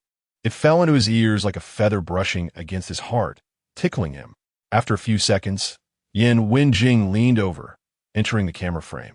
His chest pressed closely against Zhuang Yunji's back, making it seem like he was holding her in his arms. He raised his hand to take her phone and held it up. Zhuang Yunji could smell the crisp, woody scent of the man as she breathed. She stiffened her back without a sound. Yin Wenjing, Grandma. Old Madam Yin saw their posture and burst into hearty laughter. A perfect match. Zhizhi, Wenjing. The orchard in the manor has a lot of ripe fruit, kiwi, passion fruit, nectarines, blueberries, all kinds of fruits.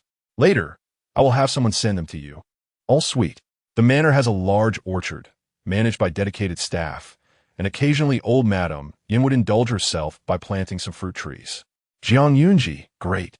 Next time we go to the manor, let us pick fruit together. They chatted for quite a while before hanging up.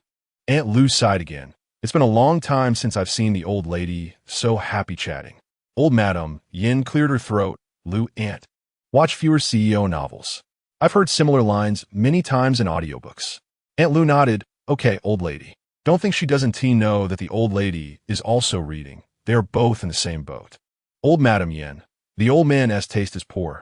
I have better taste. As if remembering something, she murmured, that girl Wen and I is really not suitable for Wen Jing. The old man is blindly matchmaking. What good days can come from pairing ice cubes and icebergs together? It's only now that being with Gigi brings warmth to my grandson. Wen and I should be with a fiery young man instead. Aunt Lu, Miss Wen should be returning to the country in a while. I wonder what her reaction will be when she finds out the young master is married. Jiang Lulu's accident and stitches were known by the fans of the live-streaming host who came to visit, and they were heartbroken. Was it done by your half-sister?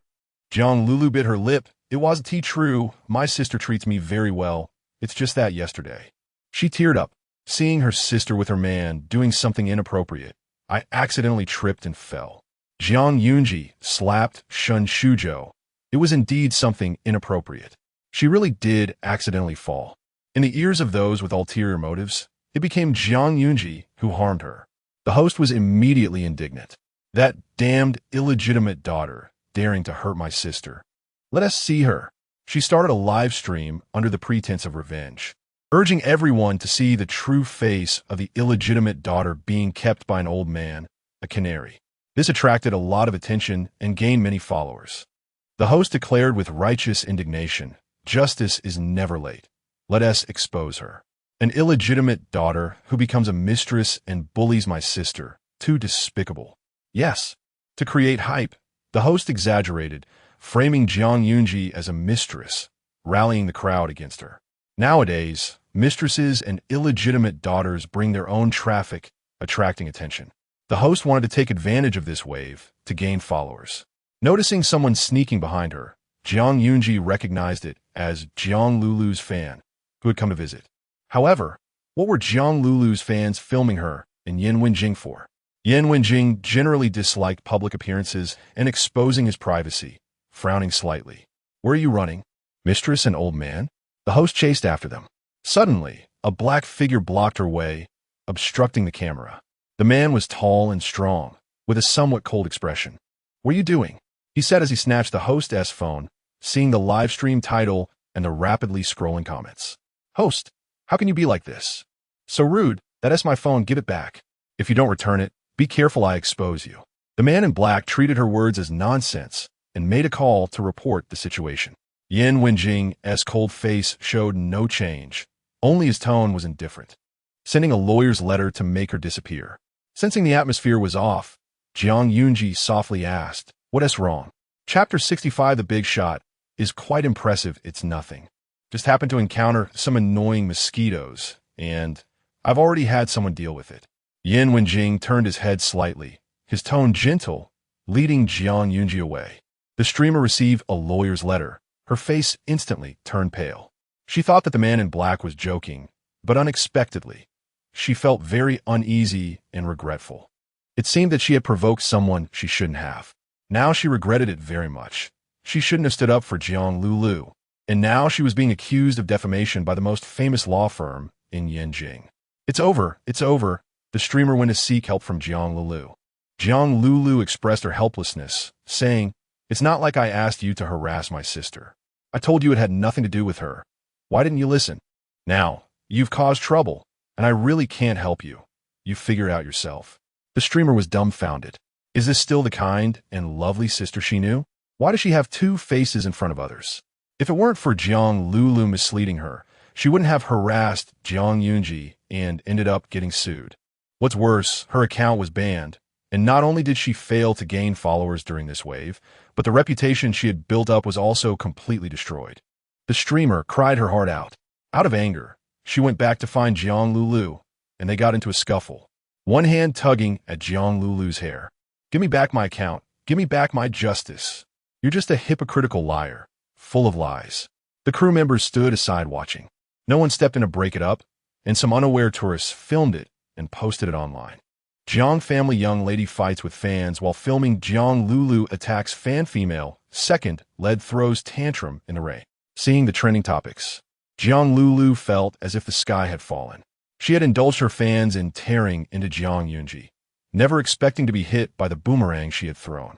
The carefully crafted contrast of the cute young lady persona was subtly collapsing.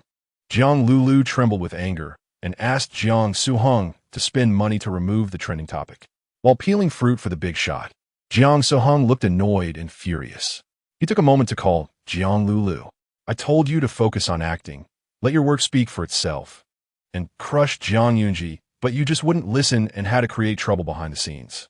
Zhang Lulu cried continuously, making Zhang Zi'ang feel both annoyed and soft-hearted. After all, she was the little sister he had watched grow up. "Lulu, remember, you are not like Zhang Yunji. You are the carefully cultivated young lady of our Zhang family, destined to soar high and become the most dazzling star. I understand, brother." This time, Zhang Lulu really learned her lesson and focused on filming. When she became a nationwide sensation, Zhang Yunji would be left in the dust. Sunday. "Look, a super handsome guy." Shan pointed in a direction.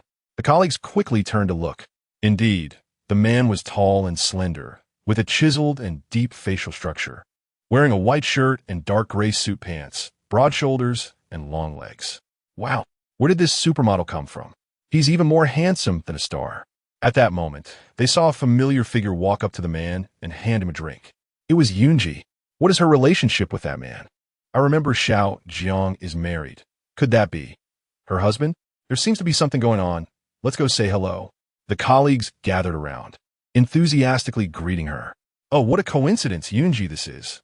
Facing the curious eyes of her colleagues, Zhang Yunji was slightly taken aback. She glanced at Yan Wenjing and saw that he showed no signs of displeasure. After a pause, she confidently said, "Oh, this is my husband, Yan Wenjing." Everyone was dumbfounded.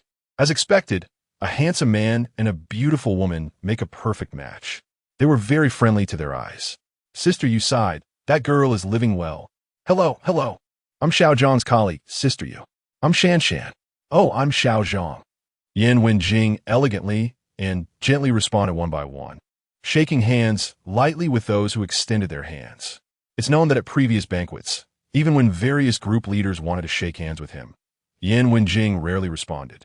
He has a cleanliness obsession and dislikes physical contact. Yet here, in front of Zhang Yunji's colleagues, he showed no unwillingness at all. Afterward, he didn't even take out a handkerchief to wipe his hands. Seeing all this, Zhang Yunji was slightly surprised. The big shot is quite impressive. His upbringing and gentlemanly demeanor ensured that he wouldn't embarrass her in front of her colleagues, always maintaining a smile and being very warm to others. Once Zhang Yunji and Yan Wenjing slowly walked away, President Wang scratched his head. "Yan Wenjing? Why does he seem familiar?"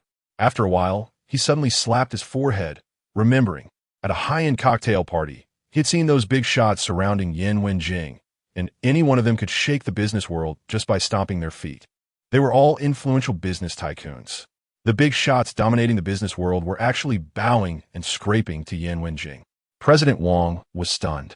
Xiao Zhang's husband is actually a man at the top of the food chain. His body trembled, and she must really love this job. He knew that many wealthy wives live in luxury and don't work. At this moment, President Wang didn't reveal Yan Wenjing's identity and took a sip from his thermos like an old cadre, his eyes filled with appreciation. Xiao Jiang is purely passionate about it. After the team-building event, Zhang Yunji returned to her busy life. 2 weeks later, a high-end restaurant tea party. A group of elderly ladies gathered together, sipping tea and chatting. One lady in a yellow dress touched the necklace around her neck, immediately attracting the attention of others. The central stone of the necklace was a blue diamond, reflecting sparkling light under the sun, surrounded by 20 teardrop-shaped white diamonds, lively and dazzling. So exquisite, so beautiful. This design is so unique. Why haven't I seen it on the market? Oh, this was custom designed by my husband. It's a wedding anniversary gift. When someone asked, the lady thought for a moment and said the designer was named Jiang. The previously sleepy grandma, Yin, immediately perked up. Is it called Zhang Yunji? The lady in yellow took out her phone to ask her husband, Yes, yes, it's Zhuang Zi'ang. Do you know her? Grandma Yin proudly said, That's my granddaughter-in-law. Gigi. Everyone. Good sister, so fortunate. Her grandson is the president of Yin Group, and her granddaughter-in-law is an impressive designer. Now, the old sisters rushed to customize jewelry. Yes, that's right, fine designer Jiang. One phone call after another came in, leaving President Wang dazed, especially since these clients were top-tier wealthy ladies who had a significant say in their families. Suddenly, the orders surged, and the workload directly extended to the end of the year. Zhuang Zi'ang. It feels like being chased by a god of wealth to eat. However, this also meant that her carefree life was gone for good. Along with the reputation of the Yu Guang design skyrocketing, her colleagues' work increased. Conversations among everyone turned into, Are we slacking off? No more slacking off. One cup of coffee, and let's get to work. At the cocktail party, someone brought up this matter, saying that those top-tier ladies all went to find Zhuang Zi'ang to design jewelry. They joked with Zhang's mother. Why didn't you let your daughter design a piece? Zhang's mother's smile stiffened. Her expression visibly became awkward. Another person chimed in. I've heard that Mrs. Zhang and her eldest daughter don't get along. It seems to be true. Don't you know? The Zhang family is famously doting on their daughters, and it's that Zhang Lulu. In this day and age, there are still people who don't love their own child, favoring a fake daughter? No way, no way. What a sarcastic person. Zhang's mother turned and left, plopping down on the sofa at home, sulking. There's a vague feeling that I made the wrong choice. Between Zhuang Zi'ang and Lulu, Su Yudie. Now Zhuang Zi'ang is not close to me, and she is living well after leaving the Zhang family, transforming from a once obscure country girl into someone radiant. How could this happen? Zhang's mother feels uncomfortable. As soon as she sees Zhang Lulu return, she pulls her aside to talk about the incident at the banquet. They all laughed at me. Zhang Lulu reassures her, Mom, this is sister's fault. She clearly knows how to design jewelry, but only designs for outsiders. It's sister who doesn't understand. However, don't blame her too much. After all, sister has been wandering outside for so many years, suffering a lot, and it's understandable that she has grievances against you and deliberately keeps her distance. Growing up as a wild girl in the countryside, she has no idea about the hardships you've faced over the years. Hearing these words, Zhang's mother feels a pang in her heart. Over the years, she has thought about trying to reconnect with Zhuang Zi'ang, but the hopes seemed too slim. Finally, Zhuang Zi'ang is back, yet she remains distant, making it feel as if she is trying to harm her. After all, she is Zhuang Zi'ang's biological mother. Zhang's mother's eyes turn red, and she thinks, Lulu, you are still so understanding. Zhuang Lulu whispers something in her ear, Mom, if you speak up. Zhuang Zi'ang won't be able to refuse. Zhang's mother smiles. You're right, I'll call her right now. Chapter 66. Mr. Yin, shall we kiss? Hey, Yunji. It's Mom. In a few days, it's my birthday. Let's celebrate at that private restaurant, okay? We haven't talked for a long time. You wouldn't refuse your mom on such an important day, would you? Jiangmu rarely spoke in such a gentle tone. She was used to being cold towards Zhuang Zi'ang, so she felt a bit unaccustomed to this sudden closeness. Oh, and remember to bring your husband. The whole family should be together. On the other end, Zhuang Zi'ang was silent for a long time until Jiangmu frowned, showing signs of impatience. It was only then that Zhuang Zi'ang replied, okay. Jiangmu finally smiled and gave Zhuang Lulu an okay gesture. The mother and daughter exchanged no further pleasantries and hung up the phone. Lulu, you're right. I'm her mom. She wouldn't dare miss such an important occasion. She'd be scolded for being unfilial. The upper-class circles care most about face and reputation. From Jiangmu's perspective, Zhuang Lulu's smile widened. It was just Zhuang Zi'ang, easily manageable. On Jiangmu's birthday, at the upscale private restaurant, Zhuang Zi'ang arrived fashionably late and pushed the door open to find the Zhuang family already waiting.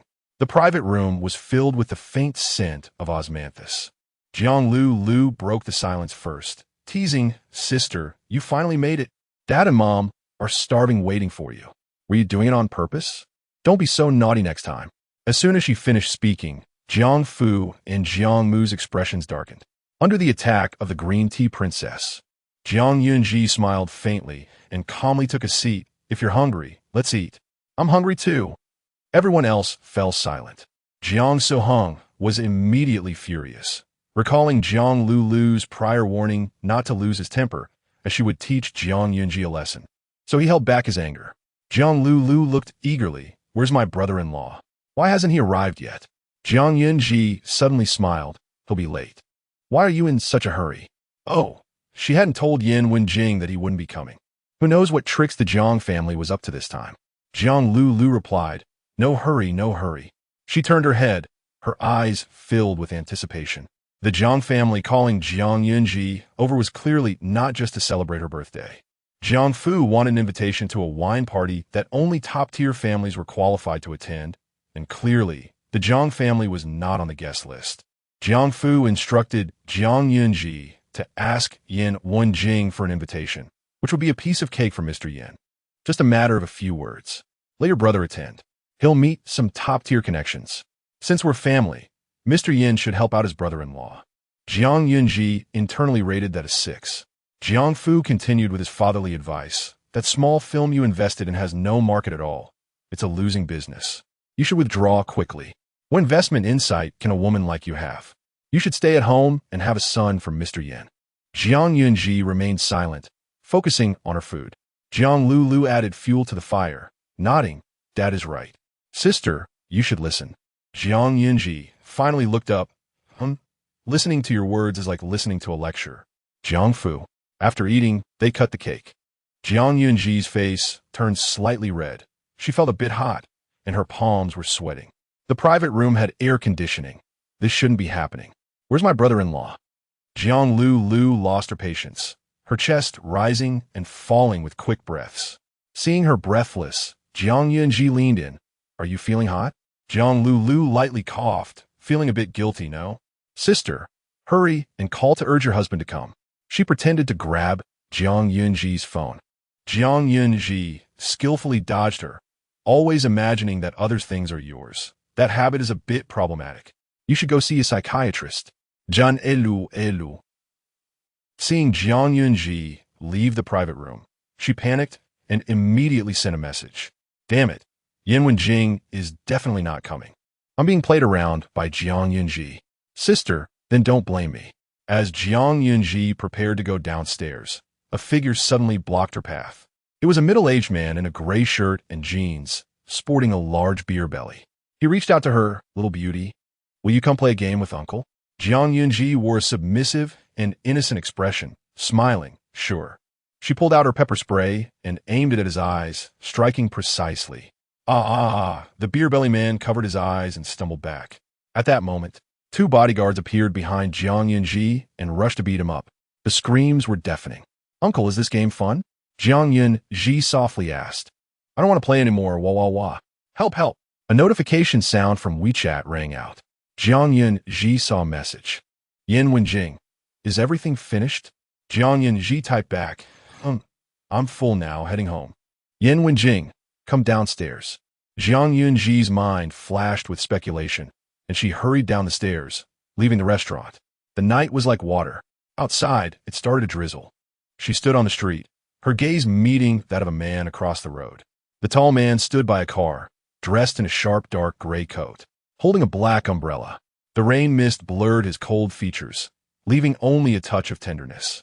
The person who had just messaged her appeared before her in an instant. Jiang Yunji felt a bit dazed, her limbs growing weak, and she slowly walked over. She knew it. The Jiang family must have plotted something, bringing bodyguards and pepper spray. She and T drunk any alcohol, and everyone had eaten the same food. They shouldn't stoop so low as to drug the dishes. What exactly went wrong? Yin Wenjing had already stepped forward, the black umbrella instinctively tilting towards her to shield her from the rain. His open coat perfectly blocked the night wind. Get in the car. Soon, Yin Wenjing noticed her unusual state, her cheeks flushed and breathing slightly rapid. What's wrong? Jiang Yunji already had a guess. It must be something wrong with the incense in the private room, probably infused with some aphrodisiac. No wonder Jiang Lulu kept urging her to bring Yin Wenjing over. That was their plan. She couldn't believe they would come up with such a disastrous scheme. Not just her, everyone had inhaled the incense and fell for it. Jiang Yunji remembered that Jiang Zi'ang was closest to the incense. Jiang Lu truly was a good sister to him, taking advantage of her brother without mercy. Yin Wenjing's eyes darkened with anger, instructing the driver to speed up. It's so hot. Jiang Yunji's throat felt dry as she swallowed hard, feeling as if she were floating on clouds, lightheaded and blissful.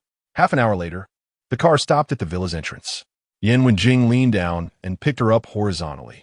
Jiang Yunji looked up, just in time to see his chiseled jawline and sexy Adam's apple. Her heart raced wildly. Oh no, now it was even hotter. This greedy girl urgently needed a perfect man to cool her down. Once inside the bedroom, Yin Wenjing laid her on the bed. Jiang Yunji was torn, almost losing control as her breathing quickened. She stared at Yin Wenjing, his high nose bridge and his entire being exuding a reserved and noble aura, looking incredibly handsome. Jiang Yunji's eyes glistened with moisture as she leaned in closer. Yin Wenjing soothed her. The doctor will be here soon. The scenes that had appeared in her dreams flooded Jiang Yunji's mind again. She hugged the strong and broad waist of the big boss, running her hands over his mountainous muscles, entangled with him. In that instant, reason was thrown into chaos, and reality blurred with dreams. She opened her mouth and bit down on Yin Wenjing's Adam's apple. Yin Wenjing let out a muffled grunt, holding her chin with one hand. His voice low and husky. Jiang Yunji, do you know what you're doing? The bitten spot felt like it was burning. The man's Adam's apple rolled. Jiang Yunji gazed intently at his lips, which were so close, looking incredibly kissable. Mr. Yin, shall we kiss? She asked. Chapter 67 Strong. Kiss. Jiang Yunji's eyes were moist, as if shrouded in a layer of mist. Hearing her words, Yin Wenjing was momentarily stunned. His voice, deep and terrifying, looked closely. Who am I? Unable to forget the last time when she mistook him for Shen Shuzhou and kissed him. Jiang Yunji blurted out, of course it's Mr. Yin. Her dear big shot, I saw it very clearly. So beautiful. As soon as she finished speaking, without waiting for Yin Wenjing to respond, she suddenly cupped his face with both hands and leaned up to kiss his handsome lips. Yin Wenjing's body stiffened slightly, feeling the softness of her lips brushing against him. His dark pupils deep and unfathomable. Jiang Yunji pressed her entire soft body against him, pecking at him like a little chick pecking at rice. Her kissing technique was very clumsy, completely unskilled, like a little novice who had never kissed before. She relied solely on her feelings, lightly sucking on him, neither too soft nor too hard. She even attempted to pry open his lips. So silly. She had no experience? Yin Wenjing's Adam's apple bobbed, one hand resting on Jiang Yunji's waist, while the other gently pinched her cheek. He had always possessed strong self-control, never allowing himself to lose his rationality and become a beast driven by desire. Even though she was kissing him repeatedly now, stirring a restlessness within him, he did not respond like an impulsive youth. He maintained his restraint, effortlessly in control of everything. Jiang Yunji was forced to pull away, unable to kiss him any longer, her lips pouting unhappily. Yin Wenjing said softly, You've never kissed a man before?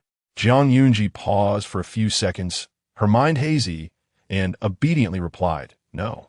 Something lightly struck at the tip of his heart, and Yin Wenjing's thin lips curved up, his eyes revealing an unmistakable pleasure as he leaned in closer. Not even Shen Shuzhou? Jiang Yunji nodded. No, you're the first. So that was her first kiss. The man silently chuckled. Leaning down, Yin Wenjing pressed her against the headboard and covered her lips with his. The scent of what enveloped them. At first it was gentle, but it quickly filled with dominance and possessiveness. Yin Wenjing was actually a person with a strong sense of possessiveness. Sir, just as Butler Chun was about to say the doctor had arrived, upon seeing this scene, his expression clearly fell into shock. Fortunately, he was professional. He quickly turned away, waving to the doctor, We won't need you for now. Let's have some tea first. Doctor? She just happened to be on vacation today. Unexpectedly, she was called back urgently. Now that she's here, they're saying they won't need her for the time being. Jiang Yunji was kissed into a daze. Her hands wrapped around Yin Wenjing's neck, gasping for air. The heat within her body was slightly calmed, but soon it surged back. Not enough, far from enough. She wanted more. Her gaze fell on the man's firm and enticing abs. Moving down further was so big, so hot. She wanted. The rationality of the big yellow girl crumbled, and she quickly reached out to touch. Yan Wenjing let out a muffled sound, grabbing her mischievous hand, the veins on the back of his hand bulging. His gaze darkened, breathing becoming heavy. Jiang Yunji was completely unaware of the danger, still teasing, with righteous indignation. I want. Give it to me. Yan Wenjing. The aggressiveness in his eyes was about to overflow. However, Jiang Yunji was not in a clear state of mind. She was under the influence of an aphrodisiac, desperately needing release. If something really happened between them, how would she react once she came to her senses? Would she hate him? Yan Wenjing didn't want to take advantage of her, didn't want to do such things while Jiang Yunji was confused, fearing she would regret it. He restrained himself and shared a brief kiss with her, rubbing her nose gently to soothe her. It'll be fine soon. At that moment, the doctor was called in, examined her, and prescribed a special medicine. Someone needed to watch over her tonight. Taking the special medicine could have side effects, such as vomiting and dizziness. So she couldn't be left alone. She would be fine after a good sleep. Butler Chen sent the doctor away and returned to arrange for a servant to take care of Jiang Yunji. Yan Wenjing, I'll keep an eye on her. All right, sir. Butler Chen turned away gracefully. Another bump. Yan Wenjing walked to the bedside, covered Jiang Yunji with a blanket, and brushed her stray hair. That night, she slept uneasily, occasionally murmuring softly. The next morning, Jiang Yunji woke up, rubbing her eyes. Fragments of last night's memories flashed through her mind, and her body stiffened, falling into a dead silence. In an instant, a look of great distress spread across her face. It's over, it's over. What did she do? She actually forced a kiss on the big shot. Strong. Kiss. Jiang Yunji tilted her head, trying not to let the tears fall. Her heart felt like it was about to shatter. Under the influence of the aphrodisiac, with the big shot's handsome face right in front of her, she really couldn't hold back. Images of her saying she wanted him flashed through her mind. Oh my, what a greedy girl. That was a big shot, not a male model. Jiang Yunji trembled, feeling like she was doomed, about to be kicked out by the big shot, paying an exorbitant penalty, then being blacklisted, ending up sleeping on the streets and picking up trash. She took out her phone and found a message from Yan Wenjing. Reply when you wake up. Jiang Yunji hesitated for a minute, deciding to take the plunge and bravely face the storm. Squeak. Mr. Yan, I'm awake. Almost immediately, Yan Wenjing's call came through. How do you feel? Is there anywhere uncomfortable? His voice was slow, carrying a hint of pampering. There was not a trace of disgust, which was different from what she had imagined. Jiang Yunji was stunned for a moment, feeling no discomfort, just a bit sleepy. Yan Wenjing, then sleep a little longer. Jiang Yunji was dumbfounded. She had forcefully kissed the big shot and even touched him, yet he reacted like this? He was simply a male bodhisattva. Jiang Yunji would be lying if she said she wasn't touched. She felt both moved and smitten. Oh no, if this went on, she would crave the big shot even more. Jiang Yunji hugged her pillow and started hitting it randomly, then lay down and went quiet, unexpectedly falling asleep again. Meanwhile, Yan Wenjing noticed the lack of response and, listening closely, seemed to hear her breathing. A hint of a smile appeared in his eyes. He didn't hang up the phone, turned up the volume, and placed it on the table, continuing to review documents. Knock, knock. Come in. Assistant Su walked in with documents and immediately noticed Yan Wenjing's lips. It was as if he had discovered a shocking secret, his pupils shaking. He tactfully averted his gaze. President Yan's lip was cut. It couldn't possibly be from him biting it himself, so it must be. Yet, President Yan looked to be in a very good mood. After Assistant Su left, Yan Wenjing raised his hand to touch the corner of his lips. It hurt a little. The little girl had kissed him without any restraint. So clumsy, yet quite adorable. On the other side, the Zhang family's mood was utterly terrible. Zhang's father's face shifted from green to white. How could I have such a foolish daughter? Jiang Lulu began to panic. Chapter 68, just reconciled, can't help it slap. Jiang father gave 2 slaps. It hurts so much. Jiang Lulu winced in pain, tears streaming down her face. I didn't expect it to turn out like this. I just wanted to win over Yan Wenjing. Last night, the whole family was affected by the aphrodisiac incense and had to go to the hospital. Jiang father and Jiang mother, at their age, couldn't handle it and almost started to nibble on each other on the way, scaring each other into having shadows. Jiang Lulu also suffered, tossing and turning in the hospital all night. What a shame. The three of them woke up early in the hospital and realized, oh no, they left Zhuang Zi'ang behind.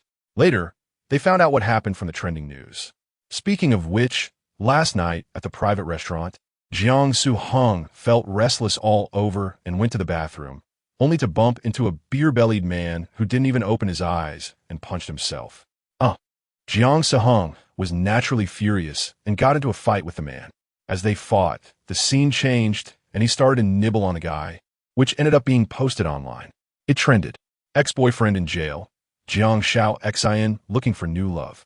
Passionate kiss at the restaurant. Jiang Group airs new relationship exposed. The smile on Jiang Zi'ang's face disappeared, shifting to the faces of the many netizens. Oh my! Jiang Xiao's new boyfriend is actually a greasy beer belly. How can he stand it? No, I don't understand. Such a heavy taste. Don't understand, but respect. Wishing them well. Maybe this is a soulmate? Can't bear to open my eyes. Hope this is just my illusion. This choice of partner. Dear little brother, quickly take a look at me. You're big fierce one. Bro, give a chance. Tonight at 9 p.m., Fuhua Hotel Room 8303. Jiang Zi'ang watched and pinched the space between his brows, almost about to collapse. Victimized by public opinion. He really was a straight man. Once the trending news came out, the rich girl he had finally pursued told him she didn't want him to be a sycophant anymore. For the first time, Jiang Zi'ang felt an urge to kill Jiang Lulu. That beer belly even accused him of ex-harassment, and it took $1 million to settle it. The worst part was that the Jiang Group was significantly impacted, with people doubting the heir's intelligence, and the group was on the verge of collapse. The Jiang family sat in the living room, resentment heavier than ghosts. Jiang mother was very disappointed in Jiang Lulu. Lulu, how could you do such a thing on your mother's birthday? Even if you want to win over your brother-in-law, couldn't you pick another day? Is this the point? Jiang father was furious, jumping 3 feet high. How could you use incense on the whole family? Now that it's turned into this, is the Jiang family a joke to you? Are you satisfied?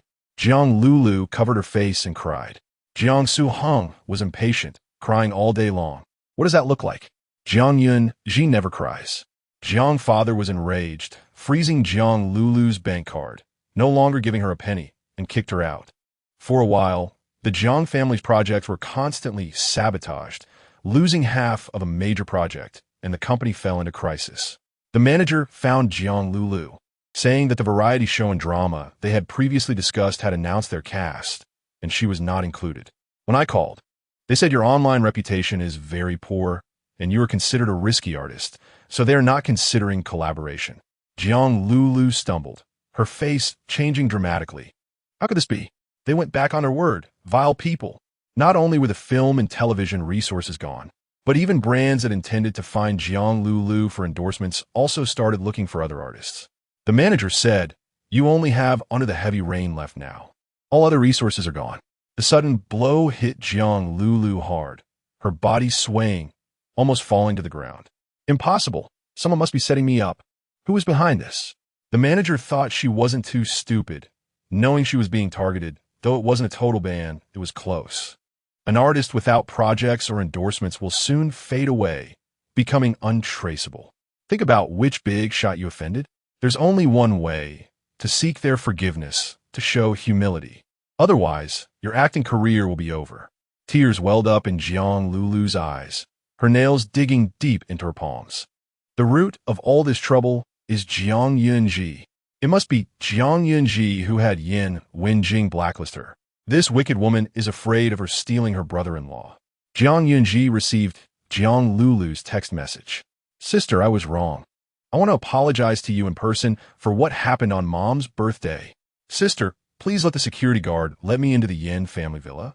Jiang Yunji ignored her. After a while, the other party sent another message. I sincerely admit my mistake and want to apologize to you. Why aren't you responding? Finally, Jiang Yunji, annoyed, found a CAF to listen to her apology. Jiang Lulu's face twisted, and she still couldn't get close to Yan Wenjing.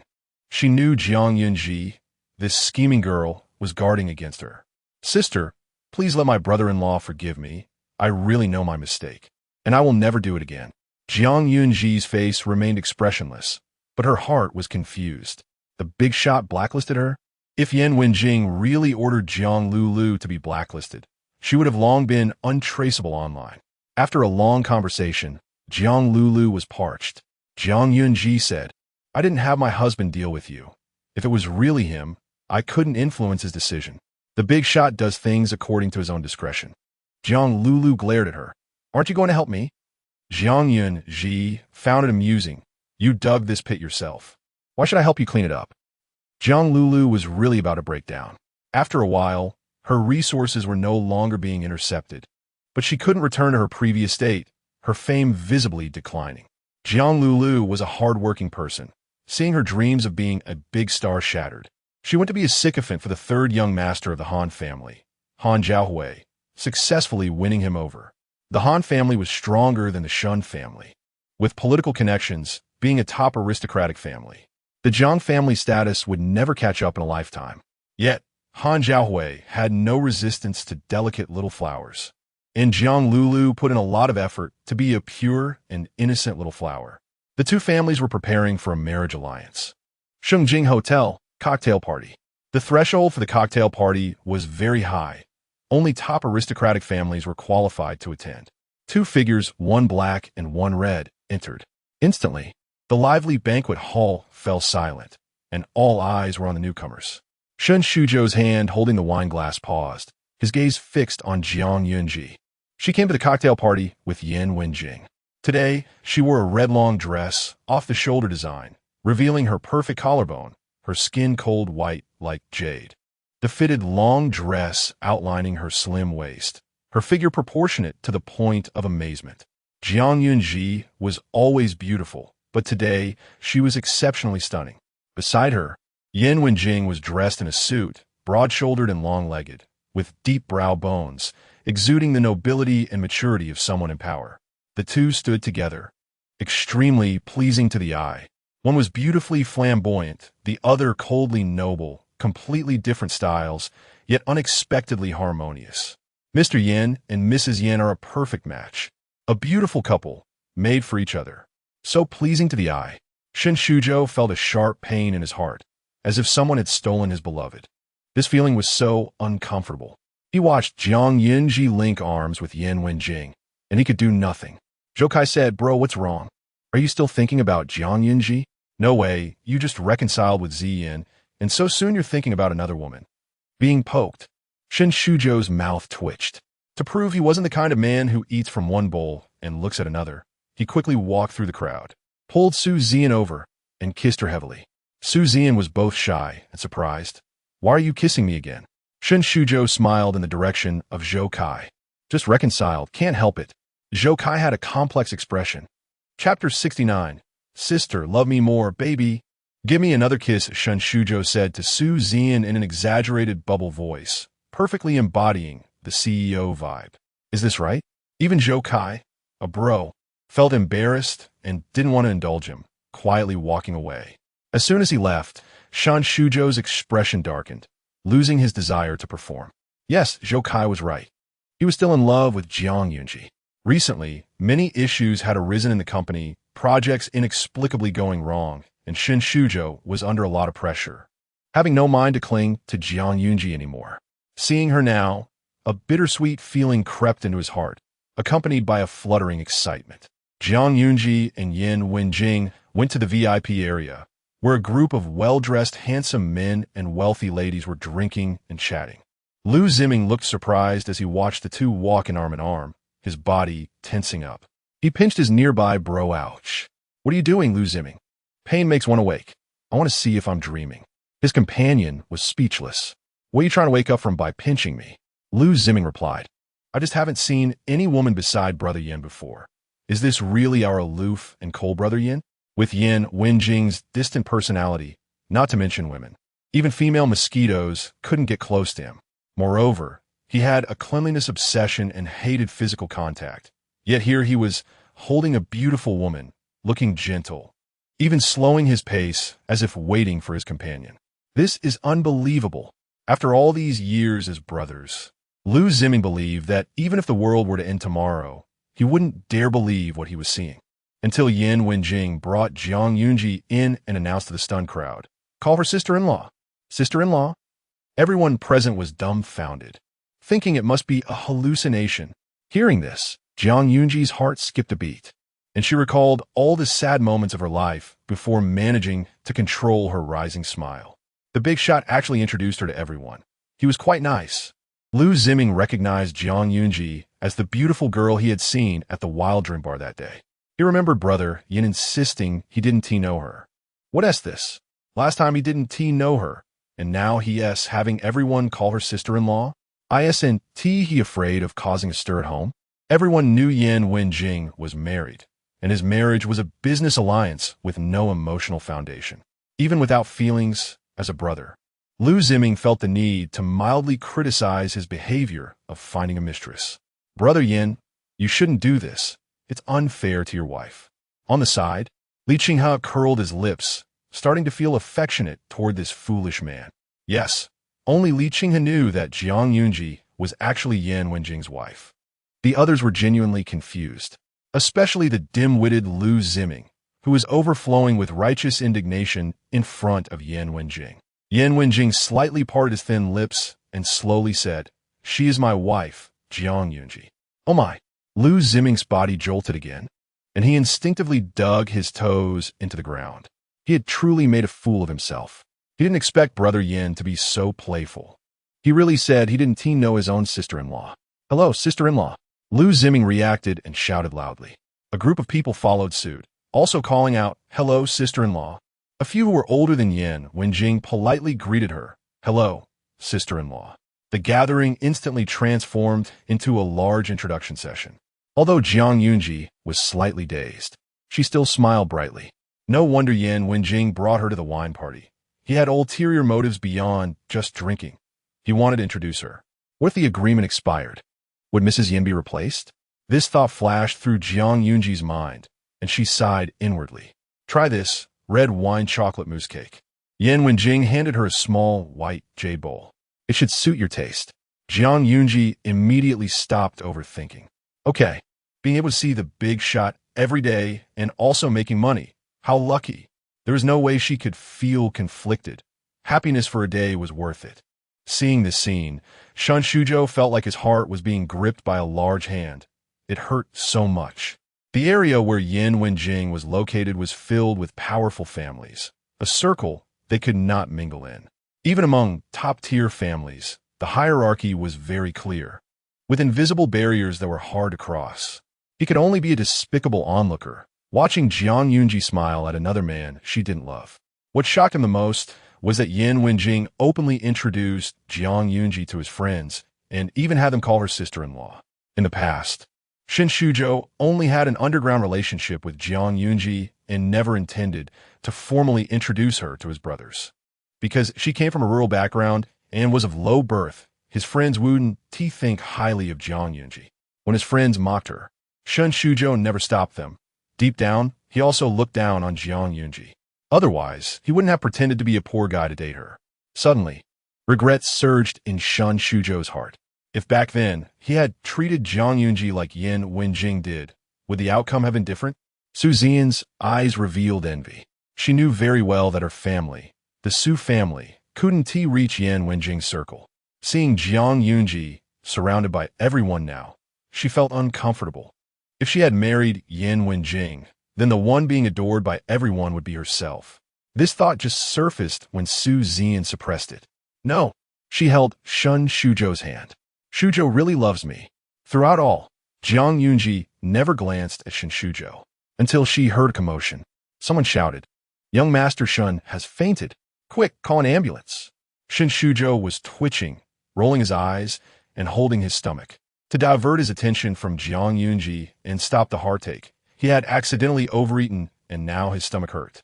Worried about losing face, he simply pretended to faint and had someone carry him out. Plus, he had a little selfish hope that Jiang Yunji would rush over to hug him upon hearing he fainted. However, nothing happened. Fainted? Jiang Yunji was curious and finally looked at Shen Shuzhou, seeing him being carried away. Unable to hold back, she flashed a bright smile, almost feeling cold from the laughter. "Hee hee hee hee hee hee. You have your day too. Ha ha ha ha." Suddenly, she felt a chill at the back of her neck. Turning her head, She met Yin Wenjing's deep gaze. Zhang Yunji stopped laughing and raised her hands. I don't like him. Yin Wenjing lightly scratched her cheek, not allowing her to look at him. What else with this domineering tone? Zhang Yunji nodded, but didn't think much of it. However, she spotted a figure in the crowd and immediately took out her phone to tell Lin Xiaoyu. Good bestie, I saw your brother. Lin Xiaoyu, who was originally bored and about to pick at her feet, immediately ripped off her expensive face mask, eager to smash the screen. Where? Send me the address. Zhang Yunji sent the address. Lin Xiaoyu, sister, wait for me. No, brother, wait for me. Zhang Yunji sent a playful emoji. Lin Xiaoyu, dressed in a spicy girl style, still in Zhou Ranqing support color, suddenly saw that Zhang Yunji said Li Qinghe was also at the wine party. She maneuvered back to her room, changed into a long dress, and came back out. She had to meet her idol and pursue her potential partner.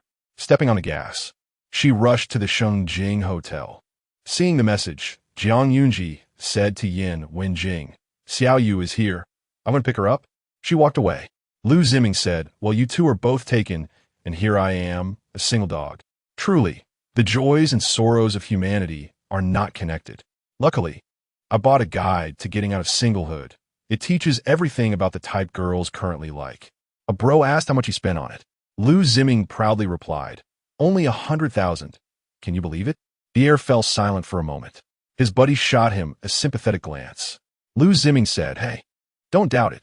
With this guide, all kinds of little wolf dogs, little milk dogs, and sugar daddies are within reach. I can be both wolfish and sweet. And my popularity is skyrocketing. Little milk dog? Yin Wenjing lifted his gaze to look at Lu Ziming. Lu Ziming continued in the past. I wouldn't have given a second thought, but now I'm learning frame by frame. Beautiful women love me to the point of life and death. Love to the point of life and death. Yin Wenjing's face showed little emotion, but his eyes flickered slightly.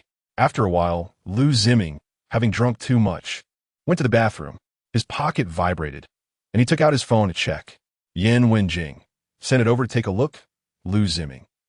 Bro, send what? Yin Wenjing, the guide, Lu Ziming. No way, this guy can't be Yin Ge. Lu Ziming. Get that dirty thing off, Yin Ge. Now, it was Yin Wenjing's turn to be speechless. Your company is going to be acquired tomorrow. Lu Ziming was taken aback, confirming with a glance that it was indeed his omnipotent Yin Ge. No, I was wrong, bro. I'll send the information right away. Yin Wenjing opened a file named Single Escape Guide. Learning frame by frame was quite childish. He wanted to see what kind of content it contained. Then, words like wet body, chains, swim trunks, and shackles came into view. The little milk dog pulled down his pants, half exposed. Sister, it hurts, touch my abs. Yin Wenjing fell into silence. Chapter 70 I hurt. Sister hurts you wait. Why don't they need an invitation? A sharp voice rang out. Zhang Yunji and Lin Xiaoyu turned around. Oh, it was Jiang Lulu questioning the reception staff. Beside her was Jiang Soheng, who looked pale. Seeing Jiang Yunji, Jiang Suheng's nostrils flared with anger. This bad girl Jiang Yunji had sprayed a beer belly man with wolf repellent, causing him to mistakenly cling to her. Now, it was even more complicated. Everyone thought the beer belly man was his new boyfriend, suspecting something was wrong with his eyesight, and that group of damn gays kept harassing him. Jiang Sehung had no way out and secretly pushed Jiang father as we chat over. This is my dad. He is very interested in you all. Please, give my dad a chance. The message sank like a stone. 0 responses. Jiang Suhung, his dad really has no market. The reception staff said, Miss, this is the property of the Yin family, and no one has the right to expel a member of the Yin family. Moreover, Mr. Yin is a supreme VIP guest of the event and is specially invited, so he does not need an invitation. He can bring anyone he wants. Naturally, as Mr. Yan's partner, Mrs. Yin enjoyed the same rights. Half of the guests at the banquet came to encounter Yin Wenjing, if Yin Wenjing did not attend. The other top families like the Li family and Lu family wouldn't come either. The value of the banquet would significantly decrease. Jiang Lulu's expression was even worse than that of someone who couldn't pull it off.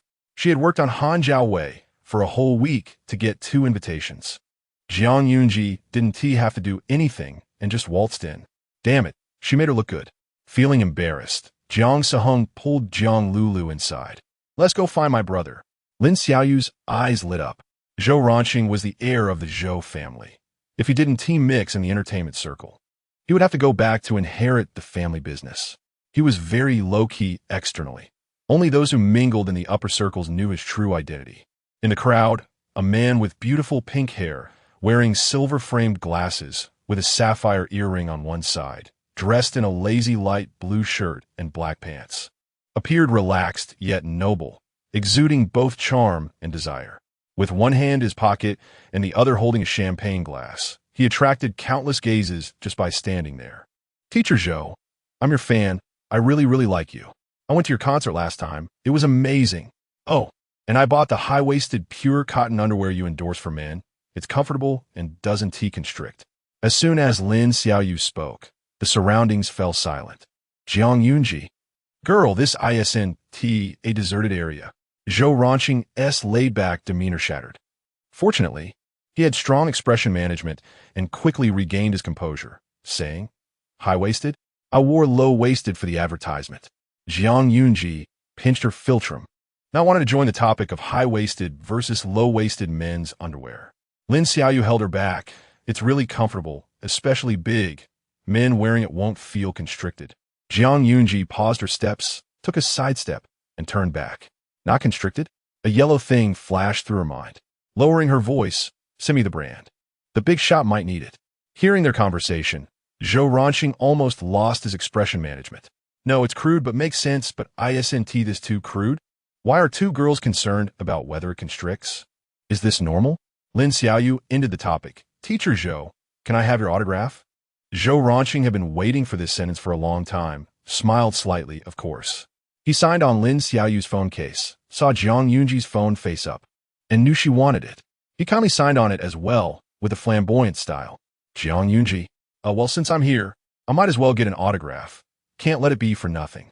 After the two got their autographs, they returned to their elegant seats like two happy butterflies.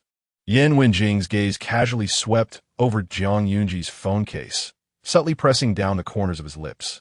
Noticing the big shot's gaze, Zhang Yunji looked down at her phone case. Zhou Ranqing's autograph. Could it be that the big shot wanted one too? But she only had one. If she had known, she would have gotten a few more autographs. If the big shot really wanted it, she could give it to him. Li Qinghe handed a cocktail to Lin Xiaoyu. Thank you. Lu Ziming suggested playing a finger-bending game. Everyone present extended 5 fingers and shared an experience or something they had. Those who didn't had to bend down a finger. If all 5 fingers were bent down, it was considered a loss, and the boys would drink a glass of whiskey, while the girls would drink half a glass. Someone spoke up. I could do 100 standard push-ups in a row. Damn, that's impressive. Except for Yan Wenjing and Li Qinghe, everyone bent down a finger. Another person said, I've received at least 50 love letters. Zhang Yunji bent down a finger and then saw Yan Wenjing still upright. Huh, did the big shot receive a lot of love letters too? Lu Ziming, Brother Yin is really impressive. He was the heartthrob in kindergarten and the heartthrob in middle school, high school, and university, of course. He received tons of love letters. Is that so? Really popular. Zhang Yunji secretly gulped some juice. Suddenly, a girl spoke up. I have 5 cruise ships. 5 cruise ships? What niche statement? Rich beyond reason. Zhang Yunji lost again. Lu Ziming complained. That's unfair. Your family sells this, of course you have them. Which family buys that many for no reason? Suddenly, the voice got stuck. Because Yan Wenjing hadn't bent a finger. Oh, forgot about this big Buddha? Yan Wenjing really had a lot of cruise ships, the kind that didn't need to be used, and were just there. Now, it was Lu Ziming's turn. He smiled and said, I still have my first kiss. Haha, he was the only single dog present. Who understands the sense of redemption when the first kiss comes out? In the car on the way back. Did you have fun at the banquet today? Yan Wenjing asked. Zhang Yunji had lost several rounds of games and had drunk some wine. Her head felt hot. Yes, I had a lot of fun. Also, the big shot was very happy when introducing himself to everyone. Happiness escaped from the corners of her eyes, and a soft glow covered Yan Wenjing's deep face as the corners of his lips lifted slightly. Unknowingly, Zhang Yunji began to doze off, and when she woke up, the car had already stopped, and the driver was nowhere to be seen. Only she and Yan Wenjing remained in the car. Zhang Yunji groggily unbuckled her seatbelt and prepared to get out when suddenly, her wrist was grabbed by a large hand. She turned around in confusion. Yan Wenjing's expression remained unchanged, but suddenly his thin lips parted. "Sister, hurt me." In the car, it was dead silent. After a long time, Zhang Yunji raised her hand and touched the man's forehead, mumbling, "No, you're not running a fever." Ha ha ha ha ha ha. She couldn't help but burst out laughing, shaking the seat with her laughter. "Sister? Hurt me? What the hell?" She even rolled around in the car. Ha ha ha ha ha ha. I'm dying of laughter. What kind of strange play is the big shot playing? Indeed, the domineering CEO has a little quirk. Yan Wenjing's eyes narrowed slightly, exuding a dangerous aura. Just smiled. "Zhang Yunji, your pocket money is gone." His voice was like a devil-esque whisper. Burp. Zhang Yunji's laughter abruptly stopped, stiffened. What? Her pocket money was gone? Her monthly pocket money of 20 million was gone. Yan Wenjing got out of the car. "Shut your mouth, let you laugh." Zhang Yunji hurriedly chased after her. "No, please don't deduct my pocket money. I was wrong, woo woo woo." She hugged Yan Wenjing's arm. Her eyes filled with tears. "It hurts, it hurts, it hurts. Sister, it hurts you as long as you don't deduct my pocket money. I can do anything." Yan Wenjing paused slightly, lowered her gaze. "Anything?" Zhang Yunji's mind was full of thoughts on how to keep her pocket money, nodding crazily. A little newbie who couldn't even understand a kiss dared to boast. Yan Wenjing raised an eyebrow, withdrew her arm. "Remember what you said." Zhang Yunji. "So, does this mean you won't deduct money?" Sister is happy again. JPG, after all, the big boss won't make her do anything. She just knew the big boss was soft-hearted and didn't care about her little bit of pocket money. However, that night, Zhang Yunji was still careless. Zhang Yunji received a WeChat message. The dear boss asked her to bring pajamas. Knock knock. The bathroom door opened, and a mist filled with a refreshing fragrance rushed out. A hand covered her wrist, and the next second, she was pulled inside and pressed against the door. "Mr. Yan?" Her voice trembled lightly, filled with confusion. Yan Wenjing leaned down, a hint of interest flickering in her eyes. "Didn't you say you could do anything?" "Zhang Yunji." "That's what I said." The man's hoarse voice sounded again. "Help me." Chapter 71. Should I give a try? Help me. Hearing Yan Wenjing's words, Zhang Yunji's heart raced like a drum, almost jumping out of her chest. The big shot wants her help. Does that mean what she thinks it means? The bathroom was filled with steam. Yan Wenjing was bare-chested, with only a towel wrapped around his lower body, revealing his pale skin, with muscles taut and exuding strong, sexy energy, generous and wealthy, enticing and seductive. Truly a male bodhisattva saved. Beads of water glistened on his body, sliding down the lines of his muscles, flowing over his waist and disappearing into the towel. So awkward. "I'm not okay." Zhang Yunji's legs felt a bit weak, taking a deep breath, her voice trembling. "What do you need my help with?" Her back pressed against the door, with no chance to retreat, even a little. Yan Wenjing's arms firmly trapped her. Lowering his head, his narrow eyes narrowed slightly, letting out a light laugh. "Are you scared? Aren't you usually quite bold?" Zhang Yunji's face turned red in embarrassment. With such beauty in front of her, who wouldn't blush? "No, I'm just worried you'll be in pain later." She would stand up for him no matter what. The big shot now gave her a feeling that was both charming and dangerous. Yan Wenjing suddenly moved closer, seeing her flushed face, almost ripe with embarrassment. He stopped teasing her. He said slowly, "Help me wash my back." "Huh?" Zhang Yunji's mind buzzed, momentarily not reacting. After a brief pause, she came to her senses. "Wash your back. I thought." Yan Wenjing stared at her intently, a smile playing at the corners of his lips, his tone teasing. "What did you think it was?" Zhang Yunji. "Damn, all that tension for nothing." Yan Wenjing was soaking the bathtub, the water just covering his abdomen, arms spread out resting on the edge of the tub, muscles taut, veins bulging, showing tremendous explosive power. Zhang Yunji stood behind him, taking a damp towel to wash his back, feeling a bit hot all over. Wherever her fingers touched felt like fire. Her gaze inadvertently swept across the water surface, the foam blocking. Just as she lost focus, Yan Wenjing caught her, his large hand enveloping her soft hand. "Zhang Yunji, do you want to give it a try?" He turned to look at her. In the steam, his voice carried a strange allure. As soon as the words fell, Zhang Yunji's heart raced, asking, "Try what?" Having had the earlier experience, she was now more cautious. Yan Wenjing's gaze deepened, just the kind you were thinking about earlier. Zhang Yunji's heart almost jumped out. The bathroom temperature rose. Zhang Yunji's mind went blank. Her fingertips felt numb. Yan Wenjing's expression changed slightly, letting out a muffled groan from his chest. "Sorry, did I hurt you?" Zhang Yunji was startled. Seeing her retract her hand, Yan Wenjing, noticing her timid expression, said softly, "Little coward." Zhang Yunji. Tick-tock, tick-tock. Suddenly, something warm dripped from her nostrils. Raising her hand to wipe, it was red. She really couldn't take it. She was actually having a nosebleed. So embarrassing. Yan Wenjing stood up to help stop the bleeding. And as Zhang Yunji accidentally glanced at the area below his waist, she felt her nosebleed intensify while she gasped for breath. After stopping the bleeding, she burrowed into the blanket, curling up like a silkworm, playing dead. "Big yellow girl, you had your chance, but you couldn't handle it." Yan Wenjing brought over a glass of milk, lifting the blanket to reveal her head. "Don't cover your head." Zhang Yunji, like a wilted eggplant, replied, "I'm not covering." Yan Wenjing handed her the cup. "Drink the milk, then sleep." Zhang Yunji gulped down half a cup, not wanting any more, turned back and lay down to sleep again. Yan Wenjing's gaze fell on the rim of the cup, and after a few seconds, his thin lips pressed against it, seemingly still holding her taste. He swallowed the remaining milk before continuing to work. While processing documents, he could see the lump on the bed. After a long time with no movement, Yan Wenjing approached the bed again, gently lifting the blanket to look. Zhang Yunji's face was buried in the pillow, her skin glowing with a faint pink. Her messy black hair all over, clumsy and greedy. Yan Wenjing tucked her hair behind her ear, covered her with the blanket, and kissed her forehead.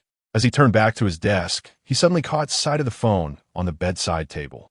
The back of the phone was facing up, revealing a big signature, Zhou Ranqing. A bit glaring. Yan Wenjing's gaze darkened slightly as he stepped onto the balcony to make a call. The next day, Zhang Yunji put last night's embarrassing incident behind her and went to work as if nothing had happened. In the evening, in the villa's living room, "Butler Chun, sir, the lady is a designer. Her taste must be very high. She might not like something simple and crude." Just as he was speaking, there was a sound from the entrance. "I'm back," a sweet voice rang out. Zhang Yunji hurried over, suddenly stopping in her tracks. Her attention caught by something shiny on the table. Wow. She picked up a phone case. This wasn't an ordinary phone case. The back was encrusted with pink diamonds. Such a beautiful phone case. The little money-loving Zhang Yunji couldn't put it down. "Mr. Yin, is this your new phone case?" Yan Wenjing smiled faintly. "It could also be yours." Zhang Yunji's eyes lit up. Then she heard him slowly say, "However, there is one condition." Zhang Yunji blinked. "What condition?" Chapter 72. "Come on. Brother will teach you how to kiss. Let's exchange your phone case," Yan Wenjing said casually. Zhang Yunji was shocked. "Exchange her plain phone case for a pink diamond one? Such a good deal?" The corners of her mouth twisted into a Nike logo. Sure. She hurriedly took off her phone case and threw it on the table at sprinting speed, then put on the pink diamond case, sparkling and so expensive. She loved it. Wait a minute. Zhang Yunji noticed something was off. A dazzling white light flashed in her mind, and all the details unraveled, leading to a bold guess. When she looked up at Yan Wenjing again, their eyes met for a brief moment, and she noticed a barely perceptible smile in his eyes. He seemed to be in a good mood. She solved the mystery. The big shot just wanted her phone case and was willing to trade anything for it. The only reasonable explanation was that he was a fan of Zhou Ranqing. She didn't expect the big shot to hide it so well. Zhang Yunji chose to keep it to herself. If he wanted it, she would give it to him, satisfying him since, after all, he was her wealthy benefactor. She pushed the phone case signed by Zhou Ranqing towards Yan Wenjing, saying, "Take good care of this." Yan Wenjing glanced at the phone case, slightly furrowing his brow, resisting the urge to throw it in the trash. He instructed Butler Chun to take it away and not let it appear under his eyes again. During dinner, Zhang Yunji's hands were too sore to lift. She had overexerted herself last night. Her fingertips were numb. The big shots clearly exceeded her expectations, and she was still recalling the intense feelings from that time. It was exhausting. Just a little while made her feel drained. Cough, cough. Now was serious dinner time. The gluttonous girl needed to stop. Just as she was distracted, a beautiful hand came into her view, and a piece of sweet and sour fish appeared in her bowl. Then came the broccoli, all her favorites. Yan Wenjing put down his chopsticks, casually rolled up his sleeves, resting his arms on the table, and slowly peeled shrimp. The peeled shrimp were placed in a small bowl next to Zhuang Yunji. The small bowl quickly filled with shrimp meat. Both Zhuang Yunji and Butler Chun were stunned. Even Butler Chun was at a loss. When did the sir become so attentive? The domineering CEO novels she had read flashed in her mind. Indeed, the madam was special. It felt like a scene straight out of drama. Butler Chun couldn't help but show a motherly smile, quietly retreating, burying his head in his elbow, and chuckling softly. The gardener, the weeder, the cleaner. Who is laughing? What a creepy laugh. Seeing Zhuang Yunji in a daze, Yan Wenjing lifted his eyelids and asked lightly, "Why aren't you eating? Aren't you hungry?" Zhuang Yunji's ears turned a bit red as she lowered her head to eat, showing off. Her beautiful starry eyes were filled with a satisfied smile, and her cheeks were puffed up, moving like a little hamster. Yan Wenjing wiped his hands with a napkin, his entire demeanor exuding an air of restraint and elegance. No matter what he did, he was pleasing to the eye, like a high and mighty flower, controlling everything. At that moment, the man looked at the girl opposite him, his usually indifferent and distant eyes rippling with a hint of amusement. Cute. This word flashed through Yan Wenjing's mind. Throughout the meal, Zhuang Yunji hardly picked any vegetables, accepting the big shot's automatic feeding. Her hands were sore. She had long planned to slack off during the day and sleep well at night. Now, lying on the sofa, she decided to give back to the big shot. Since he was a fan of Zhou Ranqing, she quickly sent him all the videos Lin Xiaoyu had sent her. In the study, at the desk, the phone on the table suddenly lit up with a message notification. Yan Wenjing put down the documents, shifting his gaze from the complex data report to the phone screen. Zhuang Yunji, cat peeking out. JPG, Zhuang Yunji. Good evening, sharing something good with you. Next was an edited video titled All-Round Male, Very Handsome Montage Heartbeat. Yan Wenjing's gaze sharpened as he clicked on a video. In the video, Zhou Ranqing was wearing a hollow white shirt, not covering anything that should be covered, completely treating the audience like they were invisible, turning the stage into a no-man's land. A loose red tie hung around his neck, swaying with his movements, full of charm. The lower half was clad in tight black pants with silver chains, performing a series of hip thrusts, the chains glimmering, and the audience erupted into sharp cheers. Brother, I love you. You're the most handsome. So hot. This is what I should be watching. Oh my God, he is so handsome. A bunch of videos followed, with Zhuang Yunji's message below. Is brother hot? Handsome? Heartbeat or not? Yan Wenjing. Heartbeat? His expression gradually turned cold. The next second, he turned off the screen and did not reply to Zhuang Yunji. Where did she get so many Zhou Ranqing promotion videos?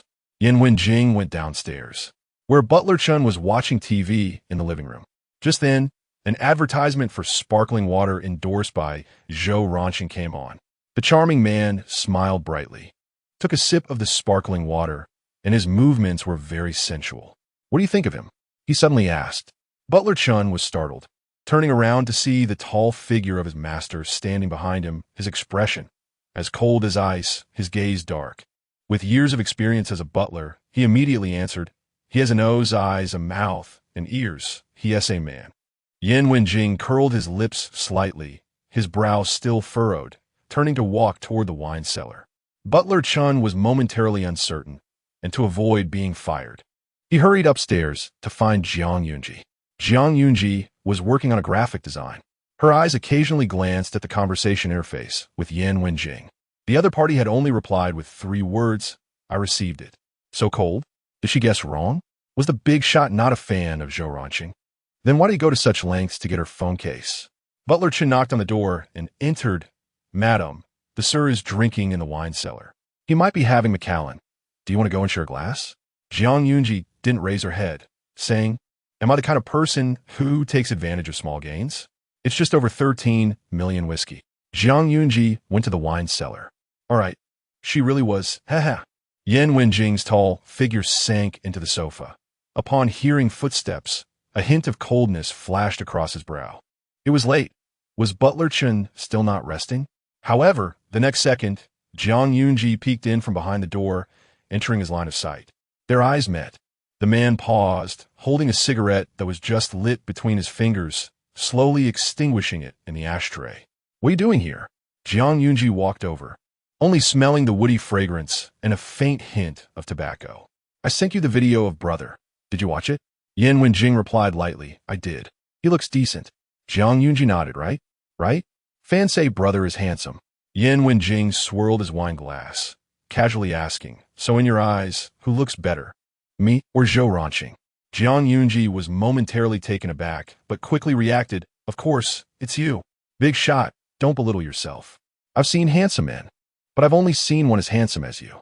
After a brief silence of a few seconds, a low, pleasant mem was heard from the man. Yan Wenjing tilted the glass toward her.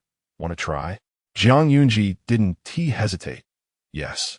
Hesitating for even a second would be disrespectful to the whiskey worth over 13 million. "Come here," Yan Wenjing said with a faint smile. Zhang Yunji took a couple of steps forward, but before she got close, Yan Wenjing reached out and pulled her wrist, bringing her into his embrace. Zhang Yunji was startled, her face filled with confusion. Wait, wasn't just for drinking? What was this about? Was McCallan meant to be hugged while drinking? Yan Wenjing, last time you bit my lip? How are you going to compensate me? The dead memories are alive again. Zhang Yunji's eyes widened instantly, and she simply pretended to be dead. Which time? I don't remember. Yan Wenjing raised an eyebrow slightly, intrigued. Do you need me to help you recall? Zhang Yunji hurriedly waved her hand. No. I just remembered. I remembered everything. Feeling guilty, she asked, "What kind of compensation does Mr. Yin want?" "Bite back. But biting my lip hurts a bit." She is afraid of pain. Zhang Yunji was caught in a dilemma when suddenly she felt someone pinch her cheek. Meeting Yan Wenjing's gaze, that handsome and aloof face suddenly drew closer. "Come on, brother will teach you how to kiss." Chapter 73. The dead girl eats really well. Suddenly, there was silence. "Brother? What strange thing has the big guy looked at again?" Zhang Yunji's cheeks flushed with a hint of red, her almond-shaped eyes filled with confusion and shock. Too stunned to move. JPG, greatly shocked. JPG Yan Wenjing's arm wrapped around her waist, leaning forward. In the next moment, Zhang Yunji's back pressed against the armrest of the sofa, a faint scent of alcohol lingering in the air. Yan Wenjing's eyes were dark, his palm cradling her face, covering her lips. Zhang Yunji's heart felt like it was about to jump out. It was crazy. It had never jumped this fast, even when receiving pocket money. Her fingers clenched tightly on the fabric of Yan Wenjing's clothes. At first, the kiss was incredibly gentle, caressing her lips, their breaths intertwining, carrying a unique scent of alcohol. Clearly, she hadn't drunk any, yet Zhang Yunji felt a bit dizzy, slightly tipsy. Suddenly, Yan Wenjing lifted his head, pulling back slightly. He smiled silently and asked slowly, "Did you learn?" From start to finish, he was at ease, restrained yet steady.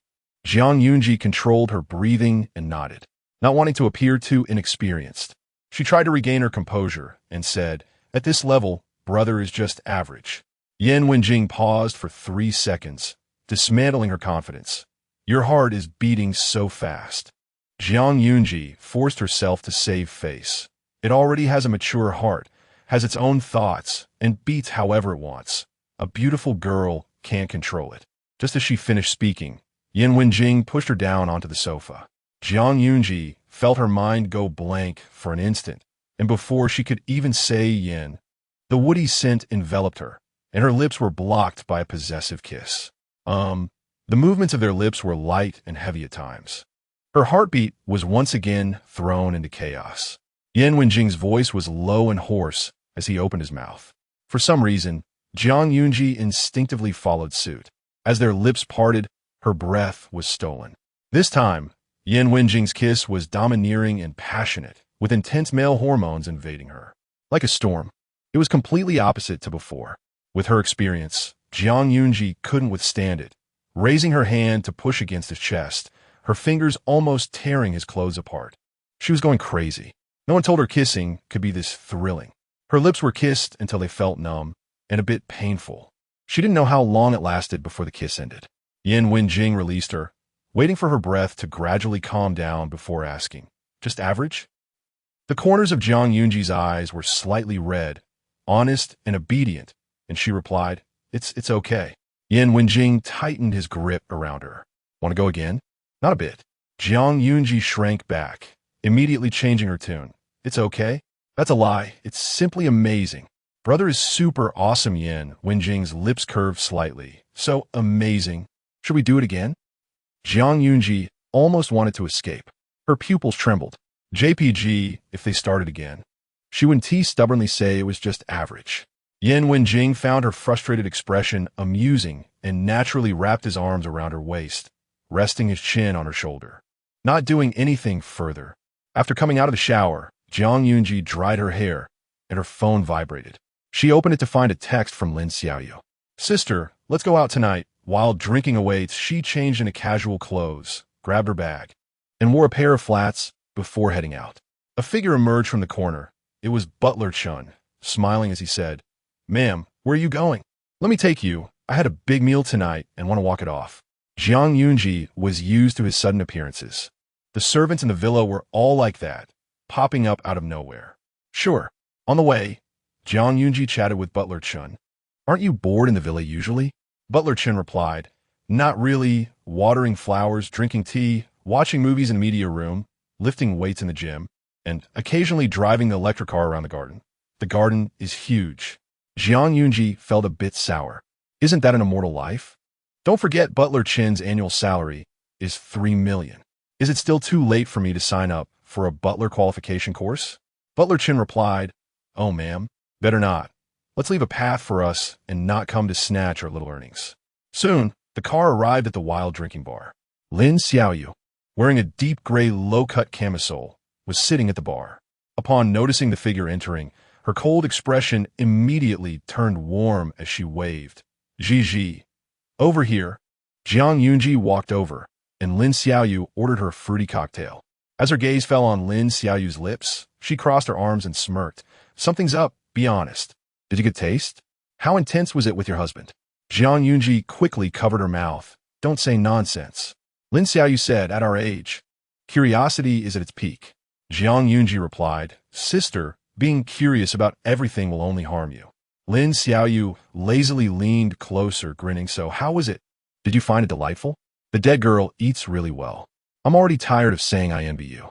Zhang Yunji's ears instantly turned red as she pushed her head away. "You've crossed the line. We're just ordinary close friends who depend on each other and talk about everything." The truth is, she hadn't experienced it all yet. She'd tell her once she did. The two chatted and laughed. At that moment, a figure appeared before them. "Xiaoyu, I miss you so much.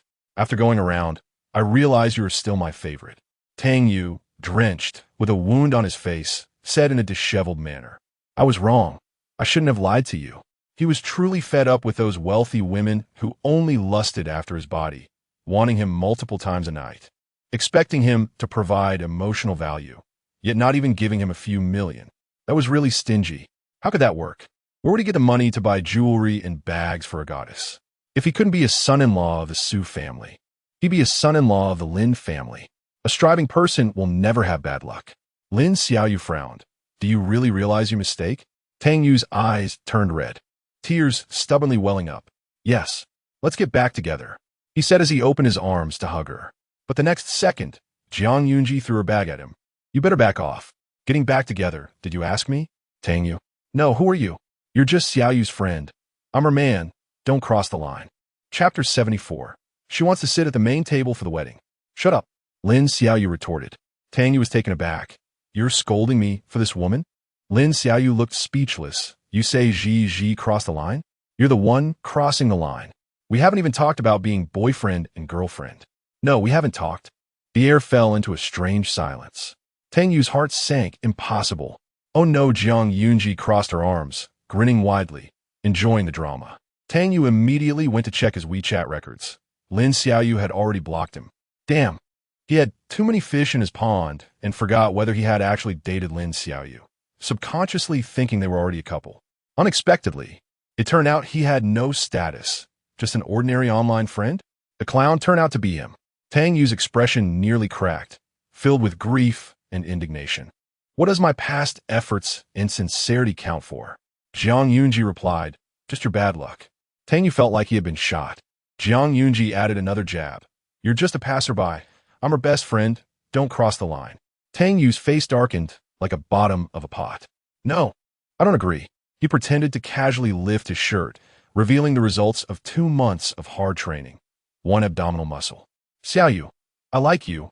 Let's be together. Zhuang Yunji. Great, my eyes are dirty. Lin Xiao Yu. You made me laugh. The man showed off, only to find no one cared. He really felt like he was dying inside. If seduction didn't work, then he would go hard. Tang Yu directly reached out to grab Lin Xiao Yu. But Zhuang Yunji slapped his hand away.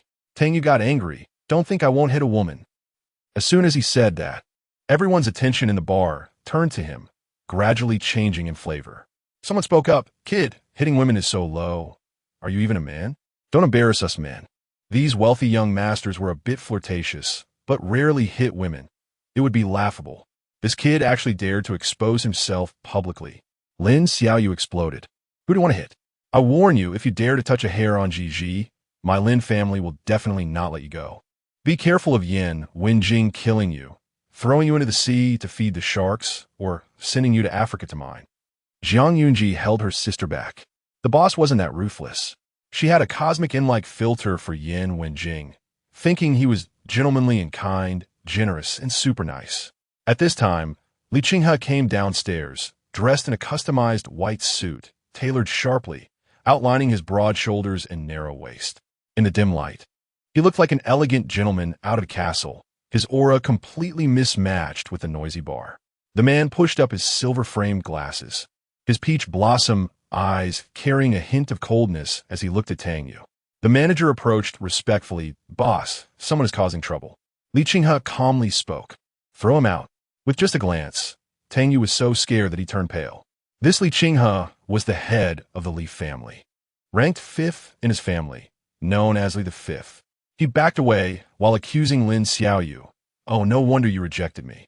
It turns out you're getting close to Li the Fifth, you vain woman who loves wealth. Zhuang Yunji couldn't help but interject, yes, yes, yes.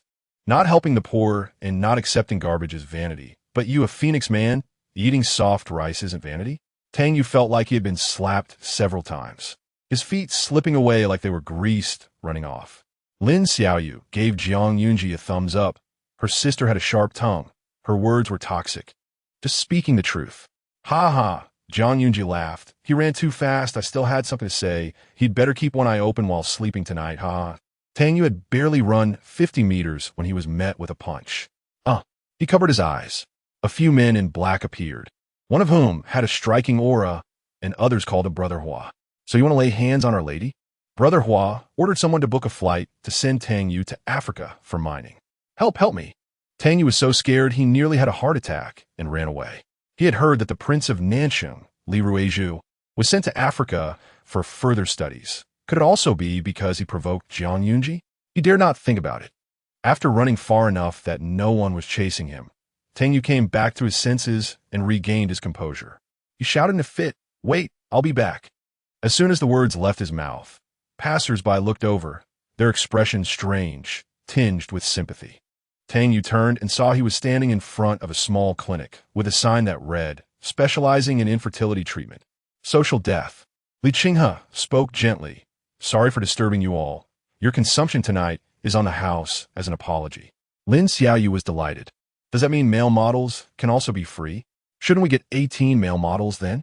The manager's heart trembled. Which blind person couldn't see that the boss was interested in Miss Lin? Male models? If he really brought male models to please Lin Xiao Yu, he would be dead. Li Qinghe chuckled. No can do. Upon hearing this, Lin Xiao Yu felt a bit regretful. All right, thanks, Mr. Li. The drinks were on the house, and her girlfriends drank to their heart's content. Li Qinghe stepped aside to make a phone call, suddenly receiving a call from the head of the Li family. Old man Tang, who was preparing to soak his feet, perked up. Hello, Li the Fifth. What can I do for you? Li Qinghe's voice was somewhat cold. Old Tang. Tang Yu is causing trouble in the wild tonight. Control your brat, or I'll take care of it for you. After the call ended, Old man Tang kicked over the foot-soaking bucket. Come here. Let that brat Tang Yu roll over.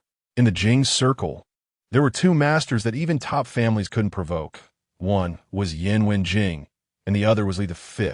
Late at night, after the event ended, Lin Xiaoyu said, "I'll have the driver pick me up."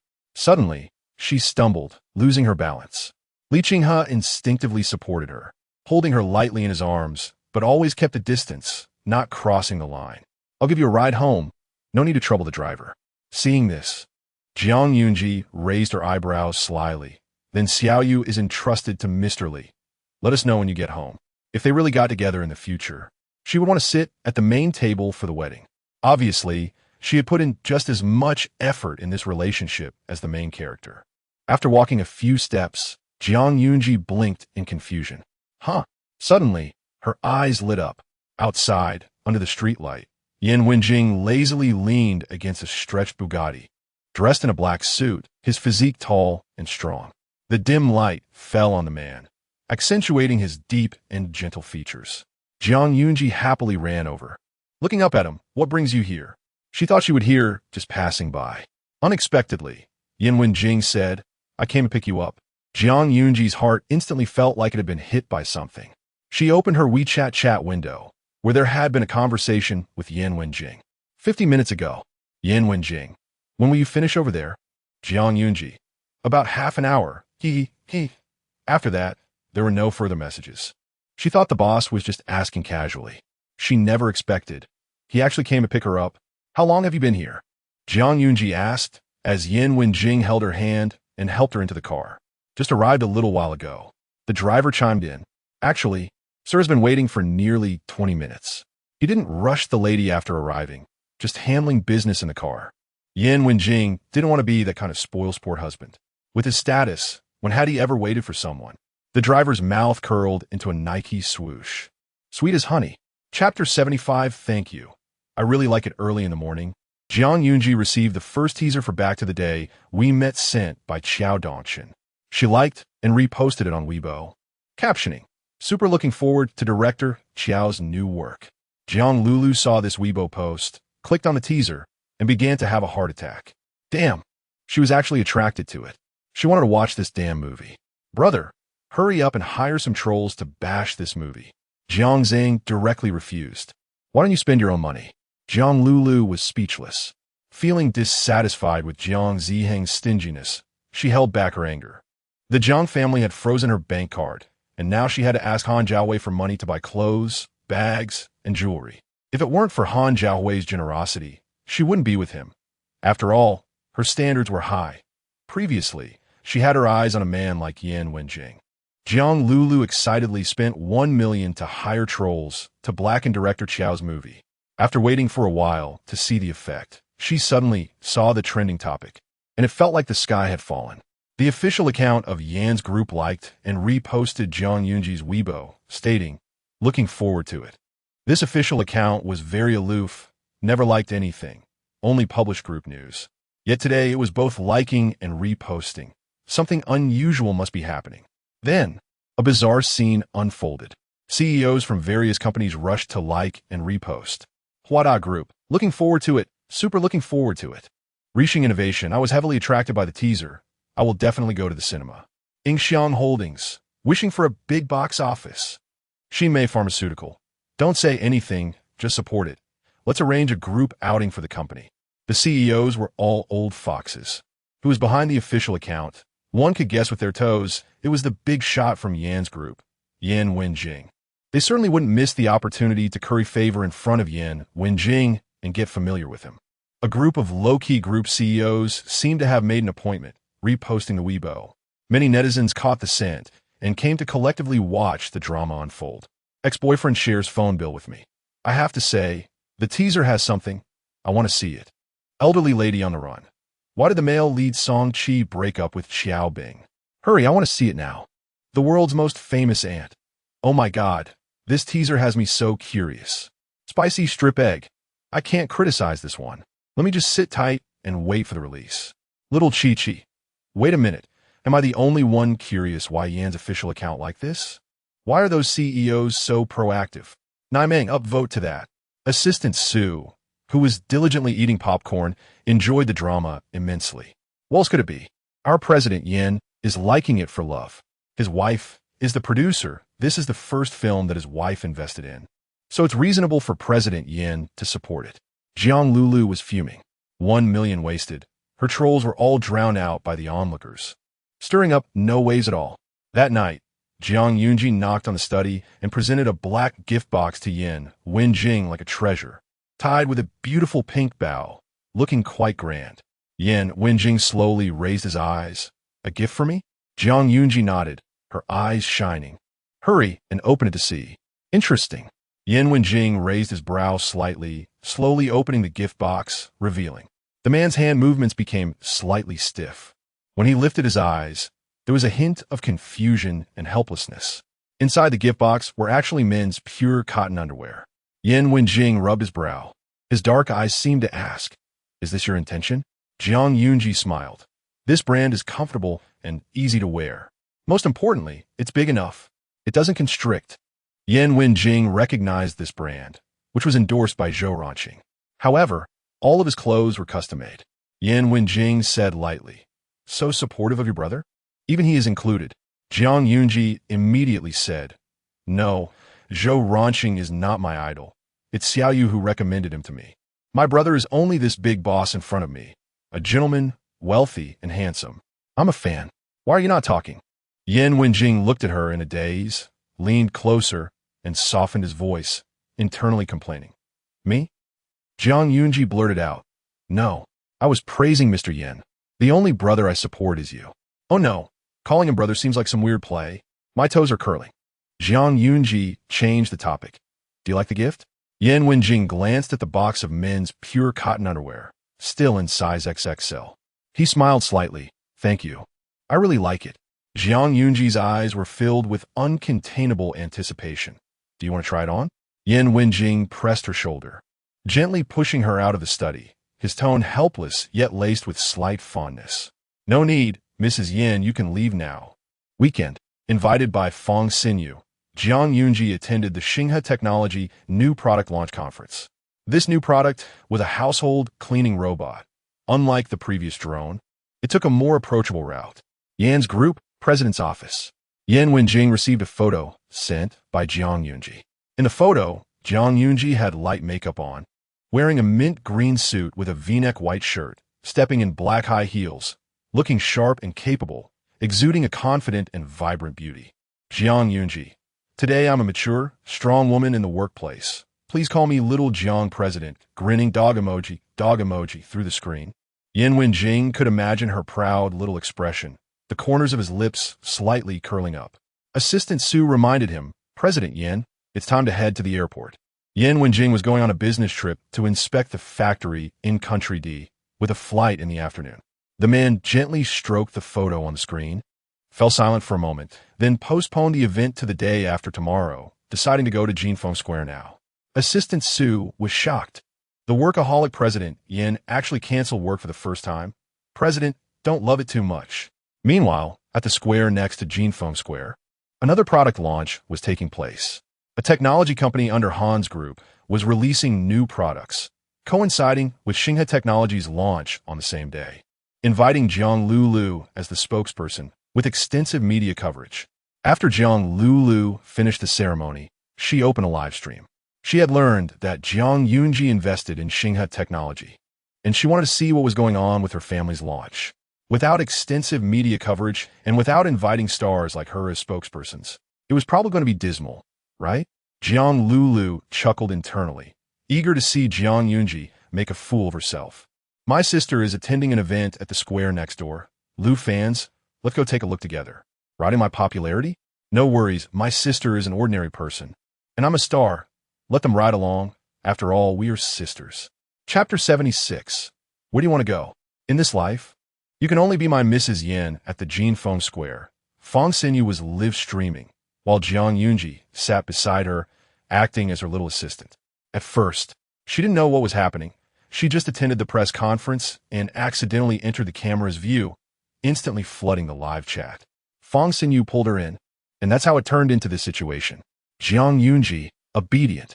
JPG clearly, she was supposed to be the strong woman today. But how did she end up as a mascot? The live chat went wild. "Ah, The girl is so beautiful. Where did this beautiful streamer come from? Sister's divine looks, even better than a star, supporting her. Fong Xinyu introduced the new product's features while taking time to answer audience questions. The person beside me is not a streamer. She's our big boss from Xingha Technology. Haha, isn't she beautiful? I think so too. Should we let the boss say a few words? Okay, I'll ask the boss. Zhang Yunji leaned in a bit. She had light makeup today. Her skin was flawless. And under the high-definition camera, you could even see the fine, soft hair on her rosy cheeks. Her features were three-dimensional and exquisite, giving off a natural beauty. Instantly, the live chat went crazy again. Big boss? So obedient. Feels more like a mascot. Doghead, Zhang Yunji smiled. A mascot is fine, then. May it bring good fortune and wealth. After she said that, the comments were filled with, Join, miss. We're live streaming. Unrelated personnel, please leave. A staff member reached out to block Jiang Lulu. Jiang Lulu made a snake-like move, bypassing the staff member. Don't block the way. Hey, sister, what a coincidence. She pretended to be playful, leaning into the camera and showing a brilliant smile. Fong Xinyu. Jiang Yunji. Jiang Lulu. Isn't there anyone on this side, sister? Let me bring some popularity to you. Lulu fans, go support her. Upon seeing the number of viewers in the Xingha Technology livestream, Jiang Lulu couldn't smile anymore. The number of viewers was in the 7 figures. It was much more popular than her own live stream. Just as she finished speaking, she was slapped in the face. Suddenly, such a person barged in, almost scaring the casual viewers in the live stream. What the hell? Help! The bullet screen is my shield. Big Boss's stunning looks can't be critiqued. But this one full of technological laziness is too much. Upstairs, my internet mouthpiece. This person looks like that female, star named Jiang Lily. No, her name is Jiang Lulu, not Jiang Lily. Jiang Lulu quickly stepped back, exiting the camera view. Not only were the viewers of the Xingha Technology live stream shocked, but even the Lulu fans who came to join the fun were also quite startled. Is this woman really their Lulu? It turned out that the Xingha Technology live stream did not apply a beauty filter, and under the high-definition camera, Jiang Lulu's plastic surgery scars and the faint scars from chin stitches were visible. She wore heavy makeup and without super strong beauty filters. Her makeup looked thick and made her appear older. Plus, she and T had her usual American coffee today, leading to facial puffiness, which was indeed quite frightening. The staff once again asked Jiang Lulu to leave and not to stir the live stream. Realizing that Jiang Yunji hadn't even given her a glance the whole time, she ended up humiliating herself.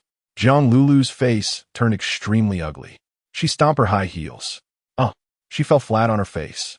Her little assistant hurriedly picked up her phone and went to help her. Jiang Lulu, furious and embarrassed. Kneel. Lulu fans.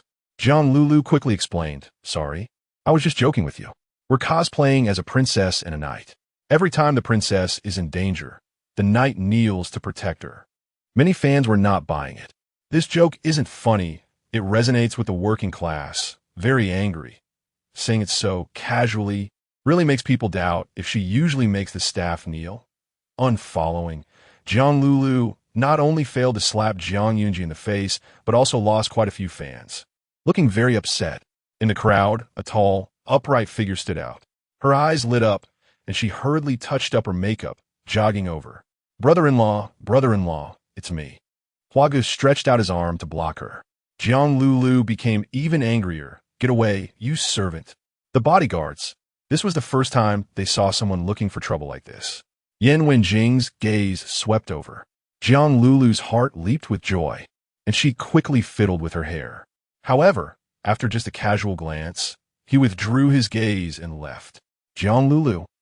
Just that? No way. She clearly transformed into one Ni's appearance. Wasn't Wen and I his first love? Is this how he treats his first love? Jiang Lulu's dignity and pride were ruthlessly pressed to the ground and rubbed. Huagu felt a sense of helplessness in front of someone so clueless. He just didn't hit women. Get lost. Jiang Lulu was left in a daze. Jiang Yunji didn't expect Yan Wenjing to show up. Her voice filled with joy. Aren't you going on a business trip this afternoon? Yan Wenjing. Temporary change, flying out tomorrow. It was her first time attending a press conference. And she looked so beautiful. He didn't want to miss an important moment for her. They should share the joy together. Assistant Su brought over milk tea, Mr. Yin and Mrs. Yin invite everyone to drink milk tea. Everyone get to share. Come pick your favorite flavor. The staff was very happy, and the atmosphere of the entire press conference was harmonious. Meanwhile, at the CAF on the third floor of Jinfeng Square. Trying to annoy me? Shin Shuzhou saw the figures downstairs, huddled together and laughing, and couldn't help but murmur. Shuzhou, what are you doing here? Coming to see Zhang Yunji again? Su Zian walked over with an unhappy expression, questioning him. Shin Shuzhou was shocked. Are you stalking me? Su Zian frowned. Yeah, it's not the first time. What's so surprising about it? Shin Shuzhou. He didn't like Su Zian's current insecure demeanor. Did he seem so unreliable? Did he make her feel unsafe? She didn't even give him a bit of trust that a couple should have. His heart felt so tired. Shin Shuzhou, what are you throwing a tantrum about now? I'm here to meet a client. Don't overthink it. I can only give money to other women, but to you I give love. Also, why didn't you discuss with me before getting rid of Tang Wenxi? Su Zian rolled her eyes. I gave her 3 million to leave you. She agreed. She wasn't truly sincere about you. Shin Shuzhou felt uncomfortable inside. A mere 3 million was more important than him.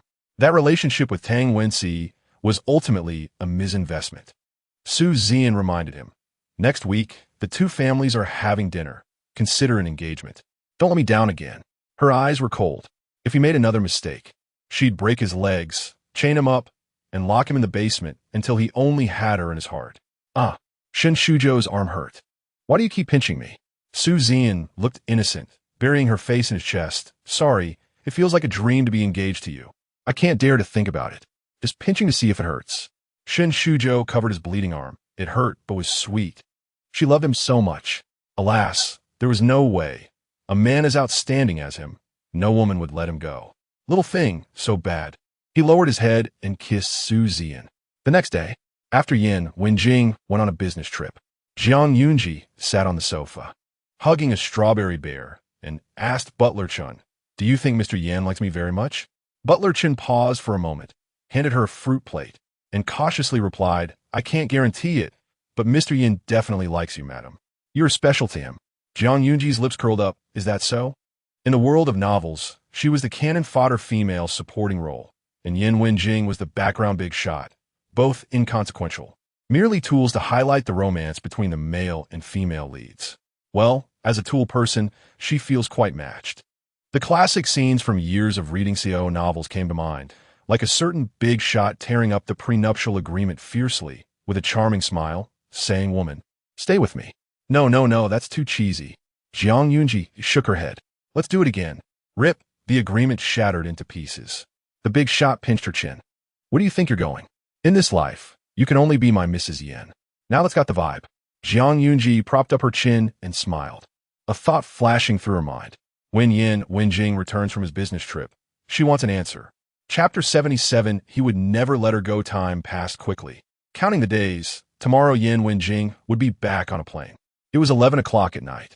Zhang Yunji jumped onto the bed and rolled around, closing her eyes and reciting a spell. $1, $2, $3. An hour later, she opened her eyes wide and looked at her phone. It was only 12 o'clock. Good heavens. The hypnosis had failed. Zhang Yunji was clearly a bit annoyed. Today, I will let you know who the real master of this body is. She turned on the light with a snap and dialed Yan Wenjing's number. It was nighttime here and daytime in Country D, so she wouldn't disturb his rest. After waiting for less than 5 seconds, the call connected. What's up? Yan Wenjing's low, magnetic voice reached her ears. The restlessness of being unable to sleep was instantly soothed. Happiness returned to Gigi. Zhang Yunji asked, "Did I disturb your work?" "No." Yan Wenjing's voice was calm, yet gentle, making a gesture for everyone around him to hush. The boss was on an important call. Upon seeing this, the head of Country D decided it was best not to disturb him and left with others to focus on their work. Yan Wenjing glanced at his watch. It was already past midnight in their country. Can't sleep? Usually, Zhang Yunji fell asleep quickly. Zhang Yunji, being honest as always, replied, a little. Yan Wenjing tapped his long fingers on the table, smiling lightly. You want me to keep you company? Sure, but I'm quite expensive. Zhang Yunji. Fine, then I'll hang up. The precious man was amused by her annoyance. She was so stingy about money. Zhuang Zi'ang. He called her name. This time, no charge. Zhuang Zi'ang pouted. So you'll charge me next time? You're quite greedy. Yan Wenjing replied nonchalantly. Let us see how you perform. The two chatted casually, and gradually, Zhuang Zi'ang's eyelids grew heavier. Her head buried in the pillow, and her grip on the phone slowly relaxed. The clock struck 1:30 in the morning. The voice in the receiver became softer. Yan Wenjing said goodnight. The next day, how did I fall asleep last night? Zhuang Zi'ang recalled, remembering she was on the phone, and then there was nothing. Vaguely, it seemed she heard goodnight. That big boss was quite thoughtful. Going downstairs, she smelled the aroma of breakfast, and her fingers itched with hunger. Thinking about Yan Wenjing coming back today put her in a great mood. Lin Xiaoyu sent her a message, inviting her to go hiking together tomorrow. Here is how it went. Li Qinghe invited Lin Xiaoyu to hike, and she brought Zhuang Zi'ang along. Zhuang Zi'ang thought for a moment, agreed, and even dragged the big boss along. Yan Wenjing agreed. The next day, before heading out to hike, Zhuang Zi'ang excitedly rubbed her hands and asked Yan Wenjing to help her get her headphones from the bedroom desk. I just dropped them. Yan Wenjing replied. Go buy new ones. Why is the big boss not playing by the rules? Oh, I forgot he's a big boss with cash flow. Zhuang Zi'ang put her hands in her pockets. I like that. This time, Yan Wenjing didn't say anything and went upstairs to get her headphones. After a while, he came back down. Zhuang Zi'ang secretly raised her eyes to observe his expression. Unfortunately, Yan Wenjing had no special expression. Strange. Didn't he see the prenuptial agreement on the table? Or did he see it and show no reaction? Oh, things were starting to get interesting. Just kidding. Zhuang Zi'ang, living person micro-dead. JPG. 3 hours later, they arrived at the foot of the mountain. The four of them were fully equipped and started climbing. Luckily, the weather was cool with no strong sun, and the mountain path was not too rugged. The scenery along the way was beautiful. And Zhuang Zi'ang and Lin Xiaoyu took out their phones to take pictures. During a break, Lin Xiaoyu pulled Zhuang Zi'ang over to whisper, "What's wrong with you? You seem down. Are you too tired, or is something bothering you?" Zhuang Zi'ang was usually cheerful and never held anything in, but today her state was really off. Something was up. Without a moment's hesitation, Zhuang Zi'ang told her about the prenuptial agreement. Lin Xiaoyu was stunned. You guys are actually a contractual couple. The agreement was valid for 2 years, and now several months had passed, meaning this relationship only had a little over a year left before it would end. Zhuang Zi'ang was about to part ways with Yan Wenjing, becoming strangers again. She would be a lonely little rich woman, counting money all day and only able to click on male models. The male models weren't as handsome as the big boss, didn't have his physique, and couldn't take care of her like he did. Zhuang Zi'ang was really reluctant. Oh no, such a big boss gone? Zhuang Zi'ang asked, what if I accidentally burn the agreement? Lin Xiaoyu smirked, but Yan Wenjing still has a copy, probably even a backup. Zhuang Zi'ang nodded. True. A moment of silence. Lin Xiaoyu comforted her. If he doesn't like you enough, then let it go. Feelings can't be forced. You still have me. I'll always be by your side. Zhuang Zi'ang was moved to tears and hugged her tightly, planting a kiss on her cheek. Truly her best friend. If the big boss didn't like her, when the time was up, she would obediently leave with a few $100 million. In the evening, they checked into a hotel at the mountaintop. After taking a shower, Zhuang Zi'ang pulled out a document from her suitcase and walked straight to Yan Wenjing, placing it in front of him. What do you think of this? All right. She was laying her cards on the table. Yan Wenjing, with his long legs crossed, leaned back lazily on the sofa. Upon hearing this, he lifted his narrow eyes, deep and unfathomable. His tone was slightly cool. You want to cancel the agreement? If he remembered correctly, tomorrow was the engagement of Shen Shuzhou and Su Yudie, and she chose to cancel the agreement at this critical moment. Zhuang Zi'ang's eyes were determined as she replied firmly, yes. She had calculated her current assets. Even if she had to pay a breach of contract fee and was thrown out, she wouldn't end up sleeping on the street. The temperature around them dropped sharply. Yan Wenjing stood up, walked towards her, grabbed her wrist, and pulled her into his embrace. All along, he could have whatever he wanted. However, encountering Zhuang Zi'ang had slipped her out of his control. She was like a cloud in the sky, ungraspable, and would slip away from him if he wasn't careful. She was too happy. Even if she left him, she would still live well. But losing Zhang Yunji made Yin Wenjing feel that life would revert to the dull, boring state it had been before. Yin Wenjing cupped her face, his gaze brewing a storm. He leaned down and pressed a kiss on her lips. Zhang Yunji turned her face away. She was really a bit angry. Why kiss her if he didn't like her? Why not cancel the agreement if he liked her? How infuriating. Kissing someone meant taking responsibility. According to the agreement, there couldn't be any inappropriate physical contact. Mr. Yin, you've breached the contract now, and the penalty is 100 million. 100 million? To Zhang Yunji, that was an astronomical sum, but to Yin Wenjing, it was merely a number. Yin Wenjing stroked Zhang Yunji's face with his finger, his voice low. Mrs. Yin, are you underestimating me? Just 100 million. Each word was emphasized. In the next moment, he could no longer restrain himself and kissed her fiercely. One hand held the back of Zhang Yunji's head, while the other wrapped around her tightly. The force strong, as if he wanted to meld her into him. He would never let her go. The man pried her lips apart and plunged in. Zhang Yunji hadn't expected this scene. Her eyelashes fluttered, her breath trembling. Yin Wenjing's kiss was heavy, forceful, and impossible to refuse, unlike before when he had shown restraint. This kiss carried an inexplicable release, seizing all her breath and thoughts, completely under his control, solely for his indulgence. The lips brushed against each other, warm and tingling, even accompanied by a hint of pain. Ambiguous, entangled, humid. The sound of each other's breathing filled the air. Zhang Yunji's heart raced out of control, her mind went blank, and she instinctively tightened her grip on Yin Wenjing's shirt, her legs weak and unable to support her. Yin Wenjing's gaze was dark and profound, with intense emotions swirling in his deep eyes.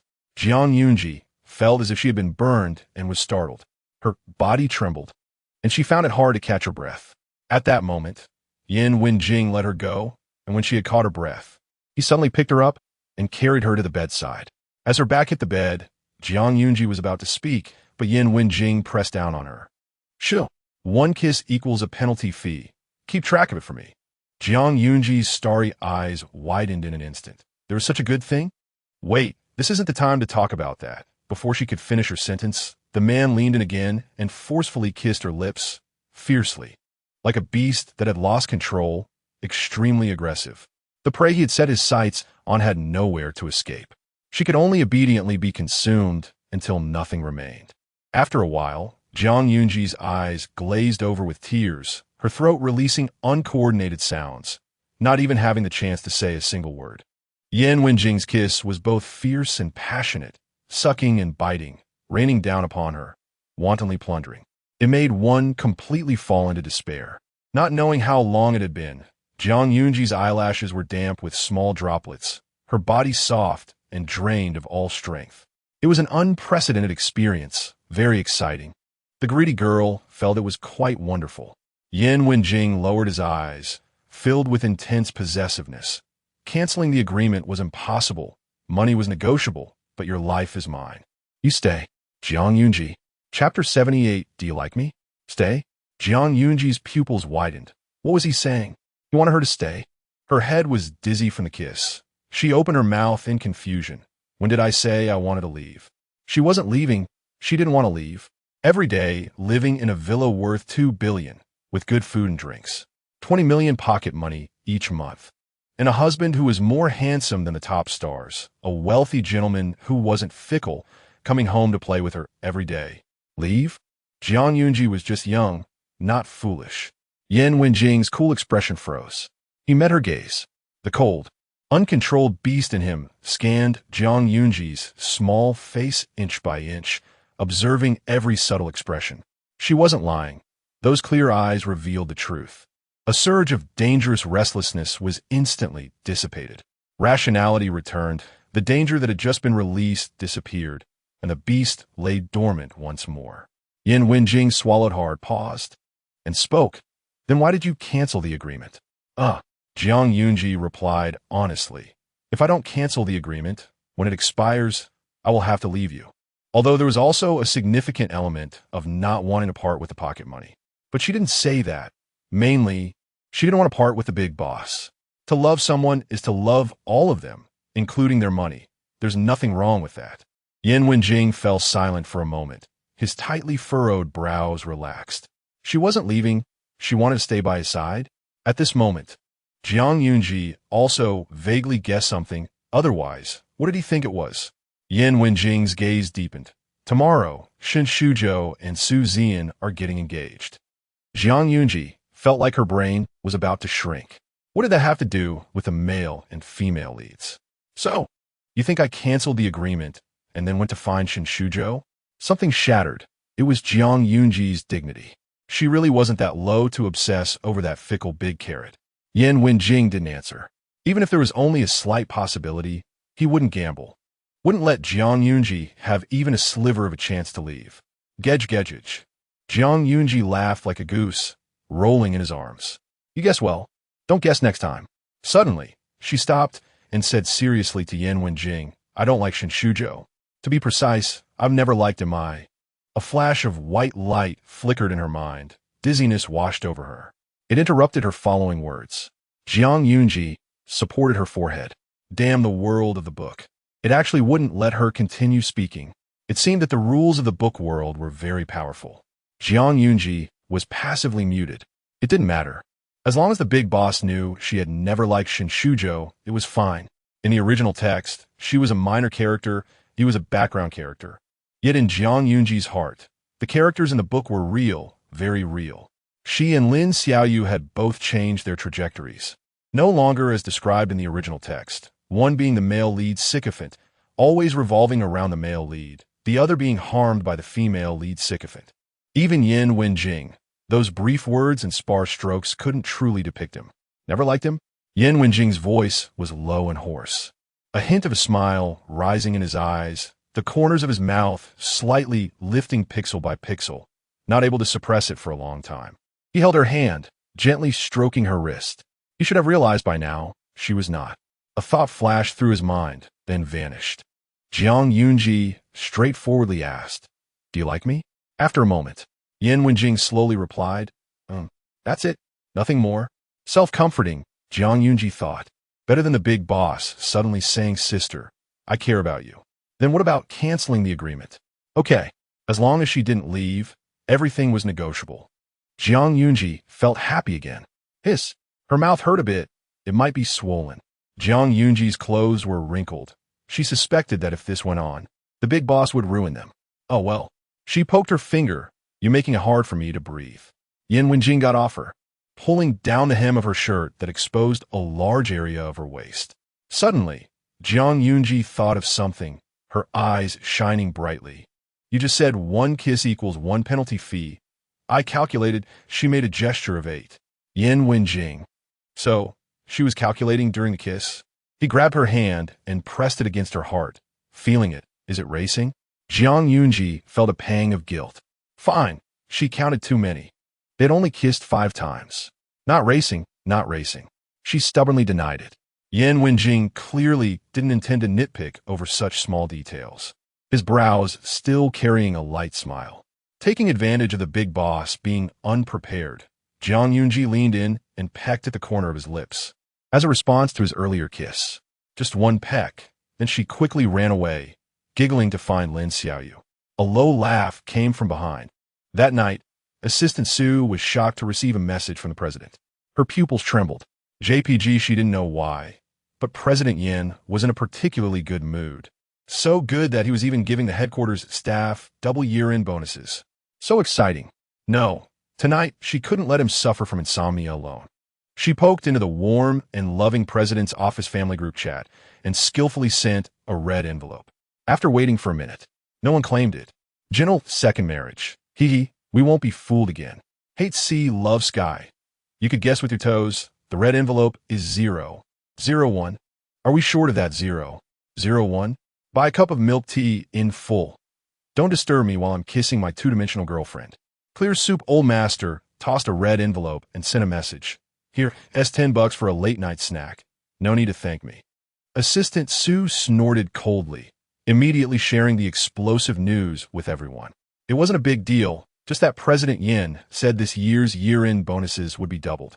The whole group erupted. One after another, they bubbled up. Well, tonight no one would sleep.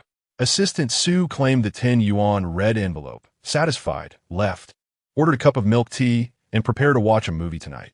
The next day, Zhang Yunji got up early at 5, washed up, and went out to watch the sunrise. The wind at the mountaintop was strong, and the clouds were swirling. Lin Xiaoyu, very perceptive, tugged at Li Qinghe and quietly walked a bit further away, leaving space for the young couple. Li Qinghe looked down at the hand held by Lin Xiaoyu. His fingers slightly tightened, holding hers. Lin Xiaoyu was captivated by the rolling sea of clouds in the distance, completely unaware. Over there, Zhang Yunji watched the sun rise little by little. The golden light was dazzling, so beautiful. Zhang Yunji. Yan Wenjing's voice rang in her ears. She turned her head to look at him. The man's face was calm, but his dark eyes were filled with affection. Behind him was a vast expanse of golden light and clouds, making him look noble and abstinent. Very handsome. Zhang Yunji's heart skipped a beat. Here it comes.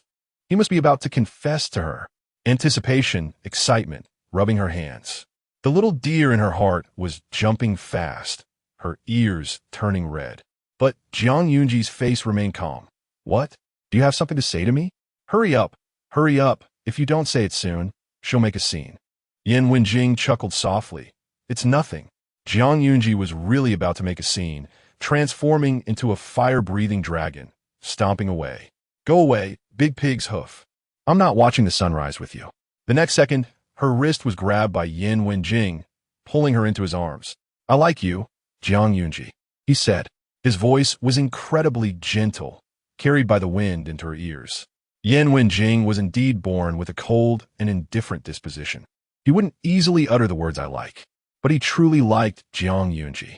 Restraint, endurance, all vanished. The man continued at a steady pace.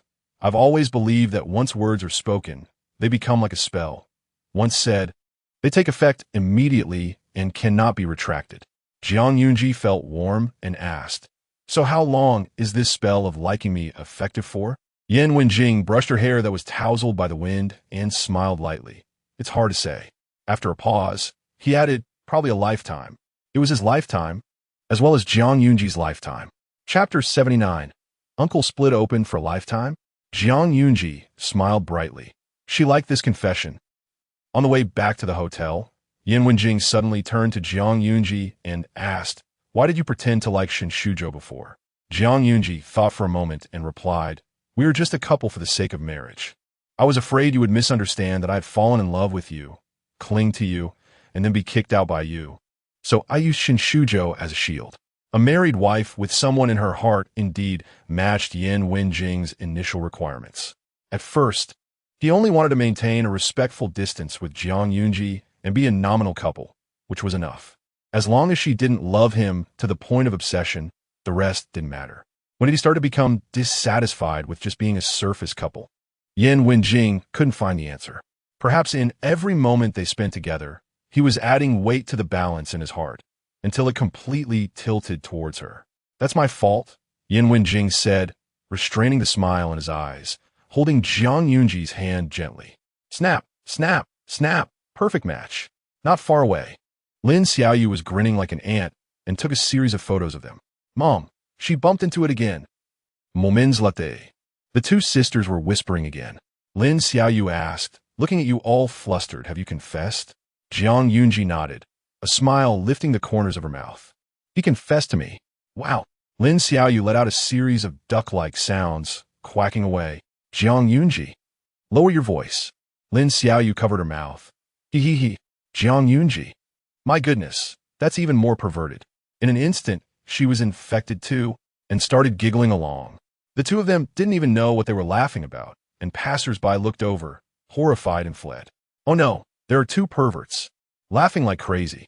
The four of them took a group photo and posted it on Moments. Grandma Yin was the first to like it, saying, good. It's the first time I've seen this little brat smile so gently. Following that, Butler Chin left a comment, the photo is really beautiful. Mainly because the lady and the gentleman look great? Oh, Miss Lin and Mr. Li are not bad either. Colleagues who encountered the post also liked Zhang Yunji's Moments.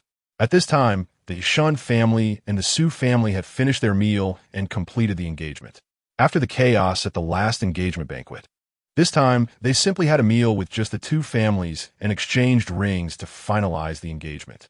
From now on, the two of them would be in a fiancé and fiancé relationship. The Shen group and the Su group each announced this news. Su Zi'an saw Lin Xiaoyu's moments from her friends and took a screenshot to show Shen Shuzhou. To be honest, people rely on appearance. Zhang Yunji now looks somewhat worthy of Yan Wenjing. Shen Shuzhou found her tone annoyingly sour and replied with a nonchalant Su Zi'an's eyes darkened. Shuzhou, we are engaged now? You wouldn't still be thinking about Zhang Yunji, would you? Not at all. Shen Shuzhou embraced her, gently coaxing, Baby, you are the only one in my heart. Su Zi'an stood on her tiptoes and kissed his lips. So good. A moment later, Shen Shuzhou stepped back, leaning on the railing with one hand and holding a cigarette with the other. His mind was filled with that photo, Zhang Yunji leaning against Yan Wenjing, smiling sweetly. She had never smiled at herself like that. The scarlet glow of the fire burned slowly until he felt a sting in his hand. Hiss! Shen Shuzhou came back to his senses. Back at the villa, a WeChat notification suddenly rang. Zhang Yunji picked up her phone and looked. Lin Xiaoyu. Gigi. I think I might like Li Qinghe a bit. Do you think I should confess to him?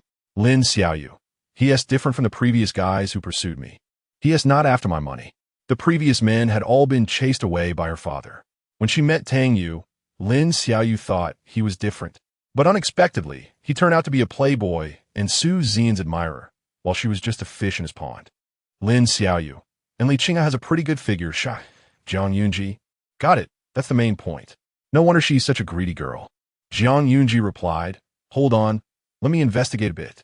However, before she could use her connections to find Li Qinghe, he took the initiative to reach out. Li Qinghe added Zhang Yunji on WeChat and asked to meet. The next day, at the agreed time, Zhang Yunji entered the CAF and sat down opposite Li Qinghe. The warm and elegant man got straight to the point, saying he wanted to confess to Lin Xiaoyu and pursue her. His mindset, as someone in a higher position, made him never act rashly, avoiding battles he wasn't sure of. As Lin Xiaoyu's best friend, Zhang Yunji knew her the best and was the best consultant. Li Qinghe wanted to hear her thoughts. Zhang Yunji asked, I heard that, mister. Li had a girlfriend while studying abroad. Could you tell me why you broke up? She needed to vet this guy for her sister. Li Qinghe smiled, of course. The situation was simple. The other party was the daughter of a family closely associated with the Li family, and their elders hoped for a marriage alliance. A strong union of two families. In their social circle, love wasn't important. Family interests often came first. However, Li Qinghe didn't intend to just settle for anyone. He was similar to Yan Wenjing, having no interest in romantic relationships, only in expanding his business territory. But Yan Wenjing had a beloved grandmother, who had some health issues in recent years, and her only wish was to see him have companion. Li Qinghe had no such concerns. He didn't want a marriage alliance, and the other party liked girls, but unfortunately his strict and serious father would never agree. The two pretended to date for a while, and then quickly broke up. The other party pretended to be greatly affected, shouting about wanting to become a nun, which startled the old man, who said as long as she didn't become a nun, she could do anything. Later, the other party brought the girl she liked home, and the strict old man reluctantly accepted it. Compared to becoming a nun, liking a girl was fine. Li Qinghe slowly said, now they travel around the world together. And every year, they send gifts to the Li family in gratitude. 666. Zhang Yunji fell silent after hearing this. Li Qinghe sincerely sought advice, sister-in-law. How should I confess to her for the best chance of success?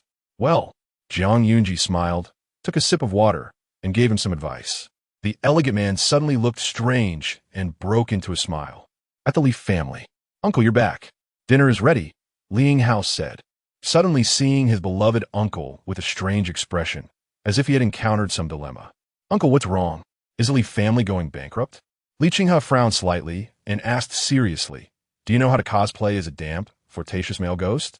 Li Hao. Chapter 80, Only Let My Girlfriend Touch. Li Hao was so scared that he almost spilled the glutinous rice everywhere. What is this? Get off my uncle. Li Qinghe rubbed his forehead. Don't be afraid. It's me. I changed your bed sheets when you wet the bed as a child. Li Hao. All right. This truly is as gentle, refined, mature, and steady uncle. There's no need to bring up the bedwetting incident. Uncle, why are you cosplaying a damp male ghost? No one would dare to threaten my uncle with a knife. Li Qinghe explained the situation, leaving Li Yinghao dumbfounded. Who understands family matters? The old house caught fire, and he cosplayed a male ghost for love. Suddenly, a hoarse voice came from behind. What are you talking about? What damp ghost? Li Yinghao turned around suddenly, startled. Grandpa, how come you walk so quietly? Grandpa Li squinted. Li Yinghao, nothing. I told my uncle I won't play games anymore, and my uncle said he doesn't believe me. Speaking of games, Grandpa Li had to have a word with him, grabbing his ear. Not playing games? I really don't believe you. Ouch, ouch, ouch, that hurts. In the end, only Li Yinghao was hurt in this world. This kid set out to conquer, but met his demise first. Li Qinghe had turned to find Lu Ziming. This guy had some ideas too. Lu Ziming, dude, you found the right person. He promptly sent Li Qinghe a 100,000 yuan single life strategy. Good stuff. Yin go on to copy too. Li Qinghe was shocked. Yin Wenjing also wanted a single life strategy. He poked into the chat with Yin Wenjing. Ziming said you wanted a single life strategy. Which one did you use, and how effective was it? Yin Wenjing was looking at documents when he received the message, his expression subtly changing. The memories of the dead attacked his brain again. Sister, it hurts. He mentally prepared himself. However, Zhang Yunji asked if he had a fever, laughing so hard she couldn't stand up. The man typed back, not great. Through the screen, one could feel a chilling air. Fine. Li Qinghe changed the subject. In the evening study room. Yin Wenjing, what did you talk about when you met Li Qinghe? Zhang Yunji laughed. He wants to confess to Xiaoyu. And I gave him the idea to cosplay a damp, flirty male ghost. Yin Wenjing, that's really low. Li Qinghe has been serious for 32 years. And in the end, he still has to learn how to flirt like a ghost to chase girls. Zhang Yunji laughed radiantly. Yin Wenjing stepped closer, slowly leaning down. How does Madam know so much? I watch a lot. Zhang Yunji's smile froze on her face. I made you laugh. It exposed you. The image of the greedy girl was completely gone, but it seemed she never had an image to begin with. It was all in ruins. So it didn't matter if she fell from grace or not. If she came across suggestive videos, she would like them, and let big data remember she liked them. Loves to watch. Watch more. You hear me argue? No. Hear me explain. I just accidentally came across them. It was a slip. A slip. Yin Wenjing stared at her intently, smiling slightly. Zhang Yunji was starting to lose her composure. Fine, I won't watch anymore. Her gaze heatedly focused on the man's abdomen. Touch the abs. Yin Wenjing. He held Zhang Yunji's hand, squeezed it gently, and said slowly, dream on. Big shot. His mouth is like it's been poisoned. Zhang Yunji turned her head to look at the flirty male ghost. Yin Wenjing frowned slightly. Come back. Then, gripping her wrist, his elegant and long fingers pressed down. He made her hand rest on his well-defined, firm abs. Here, touch. The moment of contact was electrifying, her fingertips involuntarily curling. The warmth spread from her palm. All of Zhang Yunji's cells were boiling. So good. The big shot really has 8-pack abs, each one distinct, making her gasp. This is deadly. Yin Wenjing asked. How does it compare to the videos you watched? The stubborn Zhang Yunji couldn't hold her ground at this moment. Blushing. It's okay. With a whoosh, she tried to escape. The next second, Yin Wenjing anticipated her move. She didn't get away. The man stretched out his long arm, pulling her into his embrace. He gently pinched her face and leaned down to peck her lips. Just okay? Zhang Yunji met those deep, dark eyes, and her heart raced uncontrollably. Okay was my lie. Super awesome was my true feeling. Being stubborn is my talent, and being adaptable is my last stubbornness. Yin Wenjing raised an eyebrow and chuckled softly. His madam is truly hilarious. Their noses brushed lightly, accompanied by a cold, woody scent before kissing her again. 2 days later, at 9 in the evening, wild drink bar, Lin Xiaoyu arrived at a private room as agreed. Meanwhile, the next room was filled with a group of Li Qinghe's buddies. Zhang Yunji and Fang Xinyu also came to join the fun. Thus, pulling in Li Yinghao and Lu Ziming, the four of them chatted while playing cards. Fang Xinyu, flirting with a male ghost is a bit challenging. Li Yinghao sighed. My uncle has been practicing hard these days. I don't know how effective it will be. Lu Ziming, no way. Is brotherly really that committed? He is really going all out. Zhuang Zi'ang, don't worry. With Mr. Li's face, he is already handsome enough.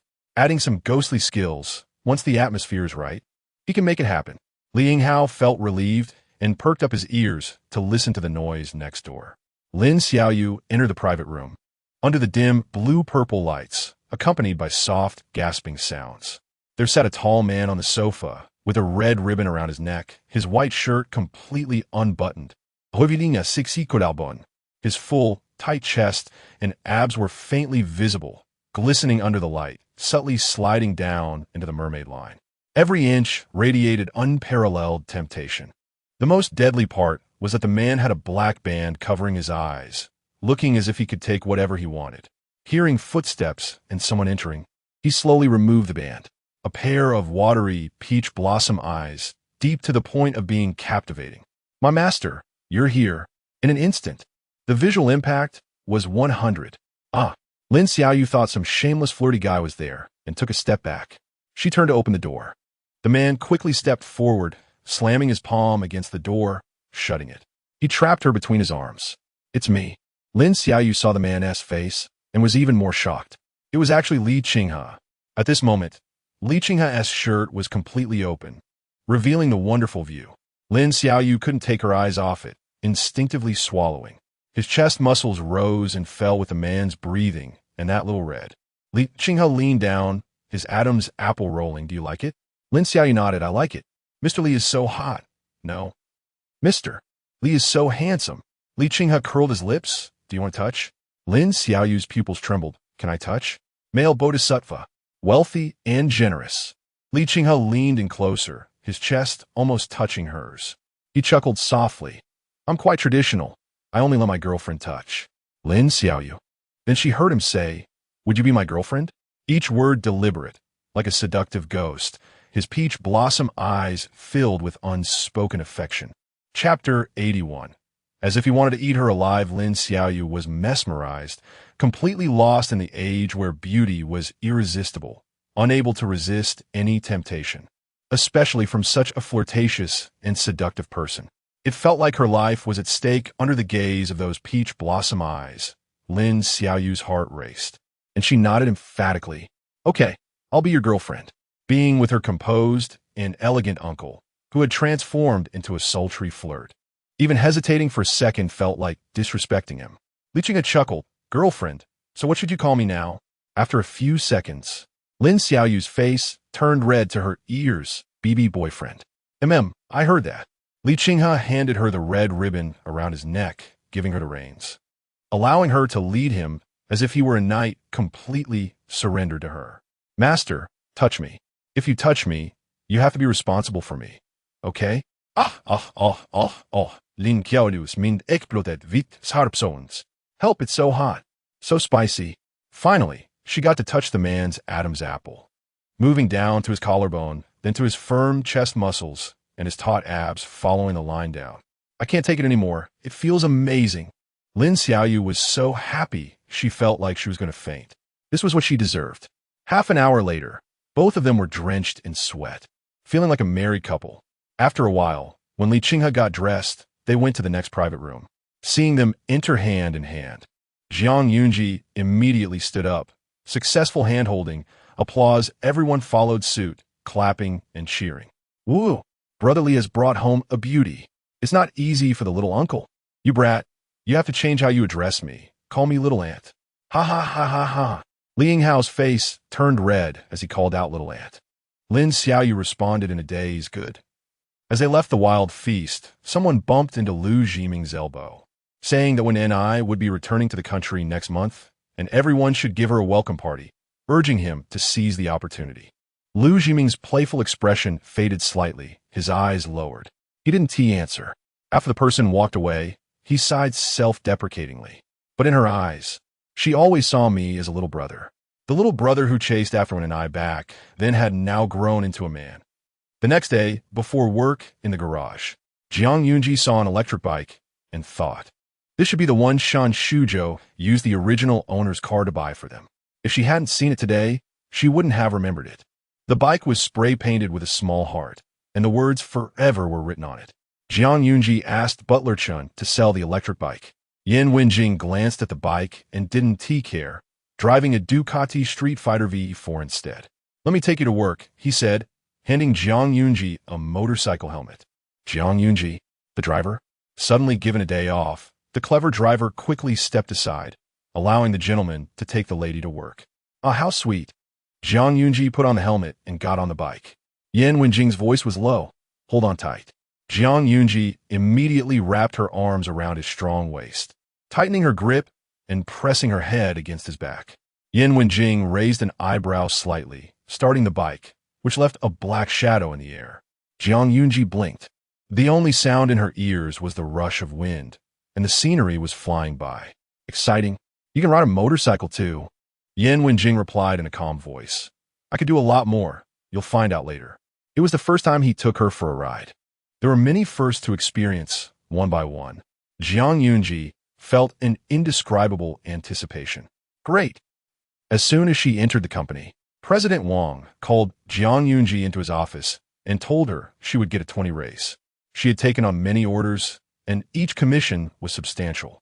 Zhang Yunji left with a smile, hands in her pockets, and in an instant, she vanished from sight. President Wang, holding a thermos, sighed. She really loves her work. Little did he know, Zhang Yunji was sincerely slacking off at her workstation. She just loved to slack off. It didn't mean she couldn't do her job well. One eye was slacking off, while the other kept watch. Division of labor was clear. When she checked, the Slack Off and Gossip WeChat group already had 99 messages. It turned out that her colleagues were discussing a recent variety show, 19 Days of No Heartbeat, featuring a mix of ordinary people and celebrities. Seeing the guests, Zhang Yunji froze for a moment. Shen Shuzhou, Su Zi'an, Tang Yu, Zhang Lulu, Han Zhaohui, Zhou Ranqing, and the popular star Du Yixuan. It was a familiar lineup. The group was filled with various video edits and chaotic CP pairings. The most popular pairings were Shen Shuzhou with Zhang Lulu and Su Zi'an with Han Zhaohui. There were also the odd pairing of Tang Yu and Zhang Lulu. Zhou Ranqing and Du Yixuan had a wave of toxic fans, calling them brother and sister, making it hard for the audience to ship them. Shan Shan tagged Zhang Yunji, Gigi, which pair do you support? After thinking for a moment, to be honest, Zhang Yunji couldn't really support any pair. If she had to say, she poked the screen. Tang Yu and Shen Shuzhou wished them 99.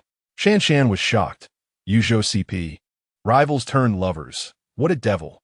The group was filled with 666. You really know how to ship. An unexpected combination. Indeed clever. In the evening, Yin Wenjing picked up Zhang Yunji after work, and they went to a restaurant called Guei Yin for dinner. He didn't take the Ducati from the morning, but drove a Porsche instead. After settling down in the restaurant's private room, a bodyguard handed over a box. A black gift box with a pink ribbon. Zhang Yunji. This looks familiar. It was exactly the same as the gift box she had given to Yin Wenjing last time. What could be inside? A hint of interest appeared in Yin Wenjing's eyes. Guess. Seeing the bodyguard walk away, Zhang Yunji whispered, it wouldn't be XXL women's pure cotton underwear, would it? Yin Wenjing's eyelid twitched. Good guess, but don't guess anymore. Zhang Yunji's competitive spirit flared up again.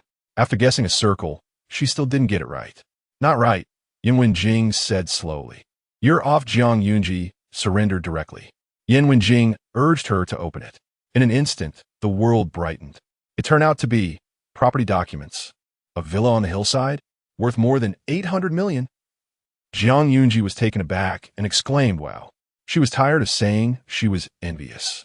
This time it was finally her turn to be the main character. Wow, wow, Zhang Yunji clasped her hands together, starry eyes. JPG, she felt so happy. Why did you give me this? So easily satisfied. Yin Wenjing explained with a faint smile. I told you before, 1 kiss equals 1 penalty fee. You said 8. And now I'm delivering. Zhang Yunji was stunned. She had just said it casually and never thought he would take it seriously. It seemed like every word she said was remembered by the big boss. As if seeing through her thoughts, Yin Wenjing's voice was low. What I said to you is not a joke. Zhang Yunji's ears turned a bit red. So the question is, why a villa on the hillside? Regarding this, Yin Wenjing didn't answer. Sir, miss, we have launched a special package. Shen Shuzhou clicked his tongue. Cut the nonsense. Just tell me the price. The waiter was momentarily taken aback, smiling as he said, they are 49, 999, 59, 999, 69, 999, and 99, 999. Too expensive. Shen Shuzhou was displeased, but didn't show it on his face. Then let's go with the 49, 999 package. Across the table, Su Zi'an turned green. The menu clearly stated, special package, appearance deceptive 49, 999 yuan. Love at first sight, 59, 999 yuan. Heavenly match, 69, 999 yuan. Destined 99, 999 yuan. At this moment, a waiter pushed a cart by and exclaimed.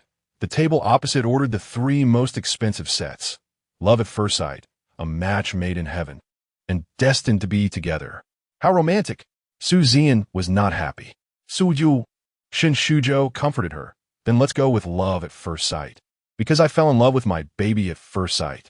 Waiter, okay. Shen Shuzhou, Zi'an, let's not play those superficial games. Love should be kept in our hearts. Not just for show. The people opposite are just pretending, putting on a brave face. Creak, the door of the opposite private room opened. The waiter delivered the food. Haha, pretending. As he saw the people opposite, Shen Shuzhou's laughter came to an abrupt halt. A pair of deep, sharp eyes looked over. Shen Shuzhou shivered. He saw Yan Wenjing leisurely raise his hand to wipe across Zhuang Yunji's lips, his fingertip caressing her. Zhuang Yunji, did I get something on my mouth? Yan Wenjing gave a deep hum. Zhuang Yunji felt inexplicably strange. Why did the big shot's gaze seem like he wanted to eat her? Chapter 82 Baby. I miss you so much. Su Zi'an followed Shen Shuzhou's gaze and was surprised to find that the booth across from them was occupied by Yan Wenjing and Zhuang Yunji. Instantly, her face darkened like a pot bottom. Waiter, we'll take all the set meals on the menu. Shen Shuzhou's eyes widened, wanting to say something but hesitating. He saw Su Zi'an take out a card and quickly closed his mouth. If she used his card, then it was all good. Just go ahead and order. He's not the kind of stingy man who cares about a bit of money. What matters more is his fiancée's feelings. Just as a smile began to form on Shen Shuzhou's lips, it suddenly froze. Wait, why does the card in your hand look familiar? Su Zi'an confidently replied. It's your card, remember? You gave it to me the night before when you were drunk, and I said I didn't want it, but you got upset. Shen Shuzhou. It feels like it's going to shatter. After the meal, Yan Wenjing held Zhuang Yunji's hand as they walked out of the banquet, heading towards the Porsche parked by the roadside. The night was cool, and under the warm yellow lights, the 2 figures were particularly eye-catching. Yan Wenjing wrapped her hand in his palm, his fingertips instinctively stroking gently. The warmth transferred from their close skin, spreading a cozy feeling. Hidden in the shadows, a paparazzi preparing to take secret photos of Shen Shuzhou and Su Zi'an was suddenly drawn to the couple by the roadside. It was a case of professional instinct kicking in, and he began snapping away. What a handsome man and a beautiful woman. Where did these stars come from to shoot a drama? Wow, the vibe is really something. Absolutely amazing. Su Zi'an was good at capturing the camera. Her eyes, sharp as a hawk's, immediately spotted the hidden paparazzi. They must be here to take pictures of her and Shen Shuzhou. After all, their rekindled romance was quite the buzz. Shen Shuzhou saw Zhuang Yunji sit in the passenger seat of Yan Wenjing's Porsche, and his eyes instantly turned red. How dare she? Damn it, woman. At that moment, Su Zi'an raised her hand, tugged at Shen Shuzhou's collar, pulled him down, and kissed him without hesitation. Paparazzi, come and take pictures, guaranteed to be sweet enough. The audience is in for a treat. They will surely turn into screaming fans.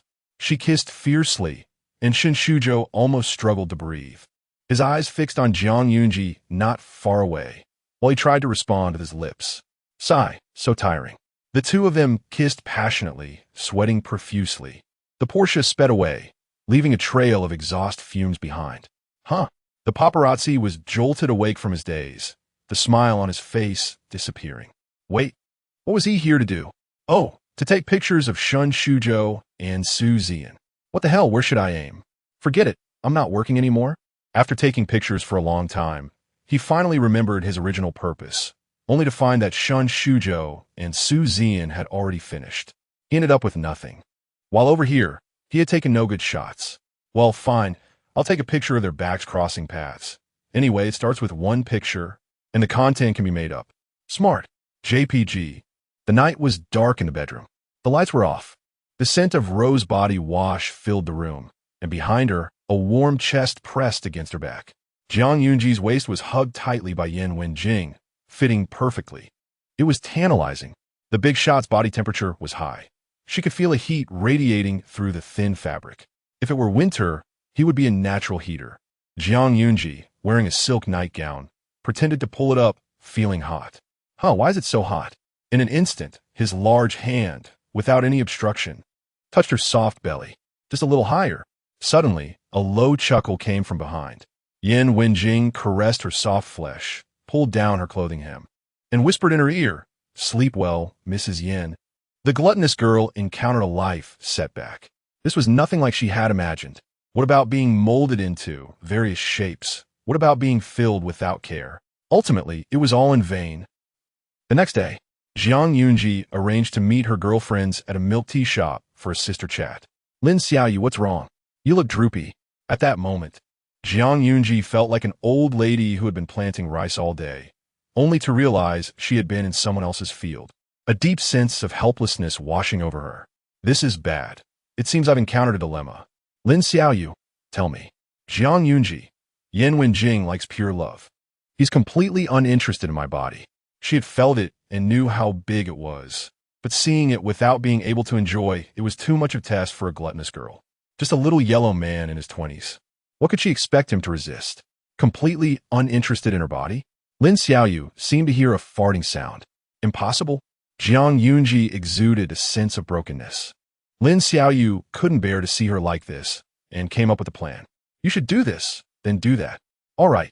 Zhang Yunji decided to give it a try. That night, after taking a shower, she saw the man at the desk. Remembering Lin Xiaoyu's words about capturing the pure love abstinent big shot, she could transform into a cute little flirter. How to be a little flirter? Oh dear. Zhang Yunji twirled around a few times and stumbled right into Yin Wenjing's arms. Rubbing her forehead, she mumbled, "I'm a bit dizzy, what's going on?" Yin Wenjing. Clatter. The pen in the man's hand fell onto the desk. Yin Wenjing wanted to know what was going on in her mind every day. How could she keep coming up with these things? She was truly adorable. Seeing he had no reaction, Zhang Yunji stood up, only to be picked up by the big shot again and pressed onto his lap. Her legs wrapped around his waist. One of his hands supported her buttocks, while the other continued to flip through documents. Zhang Yunji. Wait, is this position proper? Great, the cute little flirter is defeated. Unknowingly, Zhang Yunji fell asleep in Yin Wenjing's embrace. Yin Wenjing stopped what he was doing, leaned down, and placed a kiss on her forehead. He should have realized she wasn't the original Zhang Yunji. She had never liked Shen Shuzhou. She was a gift from heaven, his very own little rose. The next day, the cute little flirter Jiang was back at work. During a break, she sent a WeChat message to the big shot. "Zhang Yunji, hi cat paw. JPG, Zhang Yunji, baby, I miss you so much." Yin Wenjing was inspecting when he felt his pocket vibrate. He took out his phone and opened WeChat. Suddenly, he paused, a hint of confusion appearing in his deep-set brows. "Yin Wenjing, was my account hacked?" Seeing the reply, Zhang Yunji felt a pang in her heart. The man is unyielding. She tapped the screen, "Mr. Yin, it's me, smile," and then exited the interface, disappearing. Assistant Su saw that the president's expression was slightly tense. "Mr. Yin, what's wrong?" Yin Wenjing raised his eyes and asked, "What should I reply when the person I like says they miss me?" This question stumped him. Assistant Su was a single dog. However, considering his high salary, it wouldn't hurt to rack his brains for some bad advice. Assistant Su's eyes were determined and wise, without a trace of the naive foolishness of a single dog. "Mr. Yin, at this time, you must respond with 100 enthusiasm, letting the other person know you can't wait to kiss them to pieces and mold them into your shape." His voice was loud. The people around looked over in shock. "Wait, Assistant Su, you are quite deep." Yin Wenjing seemed to be pondering. After a while, Zhang Yunji saw a WeChat notification. It was a voice message from the big shot. She touched it with her fingertip. A slightly deep voice sounded. She continued to open it. "I miss you too, baby." Chapter 83. Bite me, baby. In an instant, it felt like an electric current coursed through her heart, causing a tingling sensation. Zhang Yunji's cheeks had already turned red. She was laughing loudly at her workstation. The expressions of her colleagues were quite entertaining. People in love are surrounded by pink bubbles shaped like hearts. One moment, Zhuang Zi'ang was indifferent to men, and the next moment, she transformed into someone who could charm the big boss. Sweet and very reassuring. Noticing the gossiping gazes of her colleagues, she immediately put on her headphones and played the song on repeat. Baby, baby, baby. A video was uploaded online, and its views skyrocketed. Love rivals and lovers have their own distinctions. Meeting you is my calamity, high sugar mix of encountering, Zhou not moved for 19 days directed by. There's only one room in the house, and the audience votes on which two people will sleep in the room tonight, while the others sleep in separate tents. Completely fair and just. After the announcement, all the guests were eagerly awaiting the results. Shun Shuzhou appeared indifferent. Zian, we will definitely sleep in the room tonight. The others will have to set up tents. I've already arranged it. He had bought a large number of votes, showing off his boyfriend power. Han Zhaohui tilted his head towards Jiang Lulu and said, I can't get used to tents. No one can make the young master of the Han group sleep in a tent.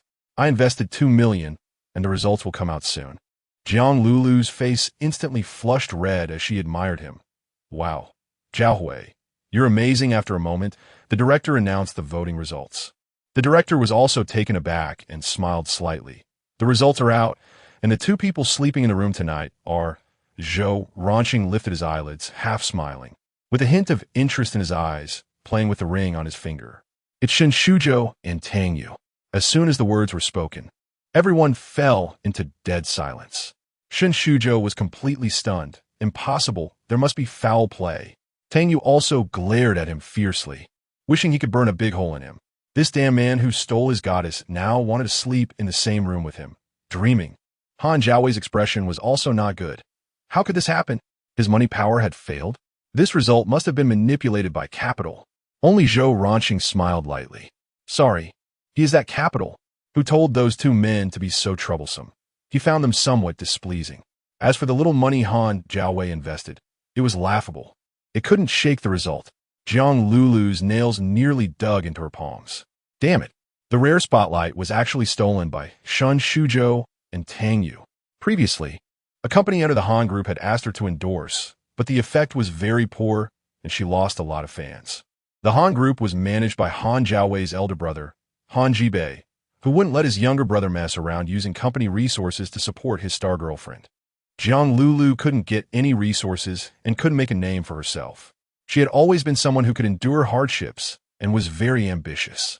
So, following the example of a young star, if she couldn't be a wealthy family daughter-in-law, she would be the mother-in-law of a wicked mother-in-law. If being the future Mrs. Han Sanshao wasn't classy enough, she would be the eldest young master's wife, wanting to win over Han Jibei and drunkenly barging into his car. Unexpectedly, she was captured by Han Jibei's bodyguard and sent to the police station. Fortunately, after crying and explaining, Han Zhaohui's soft heart helped her out. Now that she had finally gotten on this show, she was reduced to being a runner-up, making Jiang Lulu so angry that she wanted the director to kneel. At noon, there was a dinner party. Han Zhaohui took Jiang Lulu to attend, introducing her to contacts in the entertainment industry. Not far away, surrounded by a large crowd, Jiang Lulu saw the tall and imposing figure of Yan Wenjing. He stood out so much, both in looks and physique. Han Zhaohui saw the presidents of various film and television groups, respectfully addressing a man. Looking closely, Lulu, that's your brother-in-law. Go say hello. Jiang Lulu's expression stiffened. The two approached, and Jiang Lulu called out, Sister. The word brother-in-law didn't come out as she was frozen by Yan Wenjing's cold gaze. Mr. Yan, she corrected herself. Yan Wenjing's attitude was very indifferent. Jiang Lulu's face couldn't hold its composure. She had dressed herself up to look like Wen Ai. So why was he still unmoved? Was Fan Hengchuan's information wrong? When Yan Wenjing went to the balcony, Jiang Lulu followed, timidly calling out, brother-in-law. A bodyguard blocked her. Yan Wenjing slowly turned around, throwing the cigarette handed to him by the producer into the nearby trash can. Jiang Yunji didn't like the smell of tobacco. The man leaned against the railing, casually fiddling with his lighter. Do you think that just because you're a woman, I won't do anything to you? Indeed, with Yan Wenjing's upbringing and demeanor, he wouldn't do anything to a woman, but Zhang Lulu completely failed to see the situation and insisted on approaching him. Zhang Lulu's heart trembled violently. I just feel that I understand Mr. Yin better than my sister. She came from the countryside and doesn't know anything. Slap. The lighter was heavily thrown into the trash can, interrupting her words. Yin Wenjing said sternly, "Say one more word, and I'll make you roll out of Huagua." Zhang Lulu's face instantly turned pale. Ever since she had previously provoked Yin Wenjing, her resources had been very harsh. Only by getting involved with Han, San, Xiao had she seen a bit of improvement. However, Yin Wenjing's one sentence could blacklist her. He could even make her disappear from Yinjing. Zhang Lulu felt like the sky was about to fall, tears streaming down her face. But no one gave her another glance. At night, Jiang Yunji made the picture below, then scrolled through some funny videos before going to bed to rest. Today, Yin Wenjing returned relatively late, and after taking a shower, it was already 11 o'clock. The room was pitch black. Two hands wrapped around Jiang Yunji's waist and abdomen. Used to this position, she touched the back of Yin Wenjing's hand and softly said, "Good night, Yin Wenjing. Are you going to sleep just like this?" Jiang Yunji, huh? What else can we do if we don't sleep? After a few seconds, her underwear's button was undone. Jiang Yunji. Yin Wenjing's distinctly knuckled hand grasped her chin, and a dominating kiss came crashing down. He turned her over, leaning down, with a faint fragrance lingering in the air, very pleasant. Their noses touched, and their breaths intertwined. Jiang Yunji slightly raised her chin, responding to him shyly. The kiss grew more intense. Unknowingly, her nightgown was lifted, and the man's warm fingers, slightly calloused, caressed her. It became reckless. The softness beneath the silk straps swayed. Jiang Yunji momentarily lost her senses. Realizing something, her face flushed. The big boss wasn't about pure love. Why was he so wild? Her breathing became chaotic, and Jiang Yunji's eyes were moist, staring intently at Yin Wenjing. The fabric was torn away, and the ground beneath her felt cold. Something dangerous pressed against her most sensitive spot. Yin Wenjing lightly bit her earlobe, his voice hoarse. "It might hurt a little. Can't take it. Bite me." Chapter 84. What exactly happened? The air was thick with an ambiguous tension, the faint sound of plastic tearing in the background. Wow! The big shot was quite prepared. Jiang Yunji's heart raced, almost jumping out of her chest. By the bed, black pajamas and silk straps were tangled together. In the dim light, she saw Yin Wenjing's gaze, dark like the deep sea, revealing an unrestrained surge of possessiveness. He hovered above her, their starkly different body sizes evident at a glance. Before anything had even begun, Jiang Yunji's cheeks flushed, her breathing quickened, and her legs began to weaken. She was both inexperienced and eager, just as the saying goes. Seeing her timid yet eager expression, Yin Wenjing chuckled softly, leaning down again to cup her face and kiss her. His cold white hands, with prominent veins, were utterly enticing. Jiang Yunji tilted her neck back, her eyes soon misting over, the skin they touched starting to heat up as if someone was striking a match. Yin Wenjing didn't want her to feel pain. He was patient and thorough, entirely considering her feelings. His large hand encircled her delicate waist effortlessly, pulling her into his embrace, demanding her submission. He was indeed a man with a strong desire for possession. At this moment, he just wanted to completely claim her, leaving his mark on her from the inside out. Their fiery kisses spiraled out of control, intense and forceful.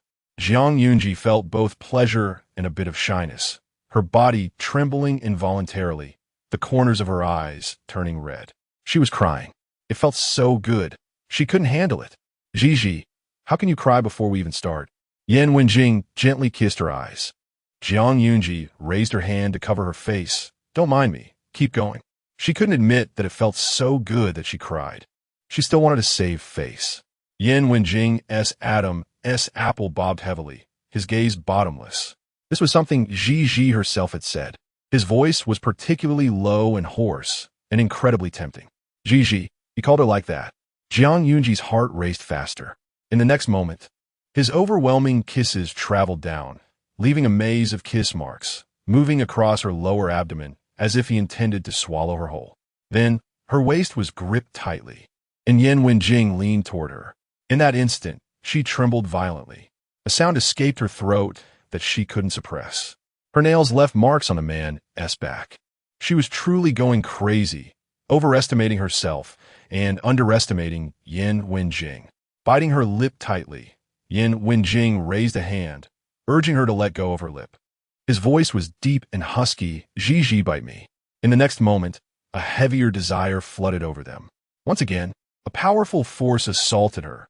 Jiang Yunji could no longer think, only whimpering. Yan Wenjing kissed her frantically, possessing her completely, from head to toe, sending shivers through her, filling her with a scent. Jiang Yunji succumbed to the repeated soft calls of Ji, allowing him to have his way. She lost all sense of time, only knowing that this night was incredibly long. Eventually, she lost all her strength. Yan Wenjing wrapped his strong arms around her soft waist and carried her to the bathroom for a bath together. Feeling something, Jiang Yunji was confused. Is this bath for real? In her daze, she raised her voice, "No, I don't want it." Yan Wenjing's breathing seemed to deepen as he kissed her earlobe, his voice dripping with desire. "Good." Jiang Yunji nestled in his arms, falling into a deep sleep. Yan Wenjing watched her for a few seconds before leaning down to kiss her cheek again. After cleaning her up, he carried her out of the bathroom and placed her on the bed. Outside the window, the morning sun filtered through the curtains. When Jiang Yunji opened her eyes again, she was confused. Why was it still night? Had this night been so long? Getting out of bed, Jiang Yunji nearly cramped up. Ouch! The soreness in her body reminded her of her actions. It had felt good, but the consequence was that she felt like she had been beaten, her whole body falling apart. She was awake. Yan Wenjing walked in with his long legs, dignified yet relaxed, showing no signs of fatigue from the night's activities. His three-dimensional, deep face was even more charming than before. Jiang Yunji thought, "We're all human. How is there such a big difference?" Seeing her standing there dazed, hands on her waist, Yan Wenjing approached to support her. "Not feeling well?" Jiang Yunji declined. "I'm fine, just a little sore." "It's not a big deal." This was probably her last bit of stubbornness. Yan Wenjing chuckled softly, noticing her barefoot on the floor, and bent down to pick her up, putting her shoes on. Without waiting for Jiang Yunji to react, he carried her back into the bathroom.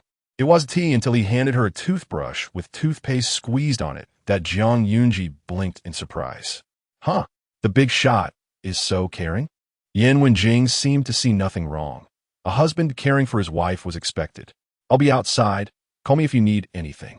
He walked over to the desk and continued to handle his work. Soon, Jiang Yunji realized that the villa was empty. The usual servants who suddenly appeared were nowhere to be seen. In the living room, she asked, "Why don't I see anyone? Is Butler Chen not here?" Yan Wenjing leisurely rolled up his sleeves. "I gave him 3 days off." "Oh." Jiang Yunji held the cup in her hand and began drinking milk. Yan Wenjing suddenly asked, "Are you hungry?" Jiang Yunji nodded. Watching him take out ingredients from the refrigerator and put on an apron, Jiang Yunji was stunned. "You can cook?" Yan Wenjing casually replied. "Yeah, it's not that difficult." Jiang Yunji thought, "What window did God close on the big shot? It seems they're ISNT1? How could there be such a perfect person?" Jiang Yunji smiled. "I don't eat dark cuisine, okay?" However, seeing Yan Wenjing's knife skills and cooking methods orderly and decisive, she realized he had some skills. Jiang Yunji lazily nestled on the sofa, admiring the figure in the kitchen. So handsome. Although last night had been quite a bit of a hassle, it was ultimately worth it. The greedy girl had tasted the sweetness. Ouch! A strange sensation from her legs made her behave immediately. Garlic, garlic. At this moment, she truly couldn't eat anymore. Before long, a bowl of fragrant seafood noodles was placed in front of her. Jiang Yunji's fingers twitched as she took her first bite, her eyes lighting up. She gave a thumbs up to the man. Delicious. So fragrant. Yan Wenjing rested his chin on his hand, focused on her, with the corners of his lips slightly raised. Jiang Yunji didn't dare to meet his gaze again. It was that kind of look that seemed like he wanted to eat her up. Her legs felt a bit weak. Jiang Yunji applied for remote work and spent 3 days in the villa with Yan Wenjing. He made breakfast, while lunch and dinner were delivered by Guiyan. That day after work, she arranged to go shopping with Lin Xiaoyu. She saw a pair of cufflinks that she really liked and wanted to give to the big shot. Suddenly, she felt someone pat her shoulder. She turned around. "Xiao Jiang, it's really you." Chapter 85. His little rose is so easy to deceive. Zhuang Zi'ang was full of questions. Who are you? Zhu Haoyan was stiff and a bit unhappy. It's me, the general manager of Landu. You used to work under me. Don't you remember?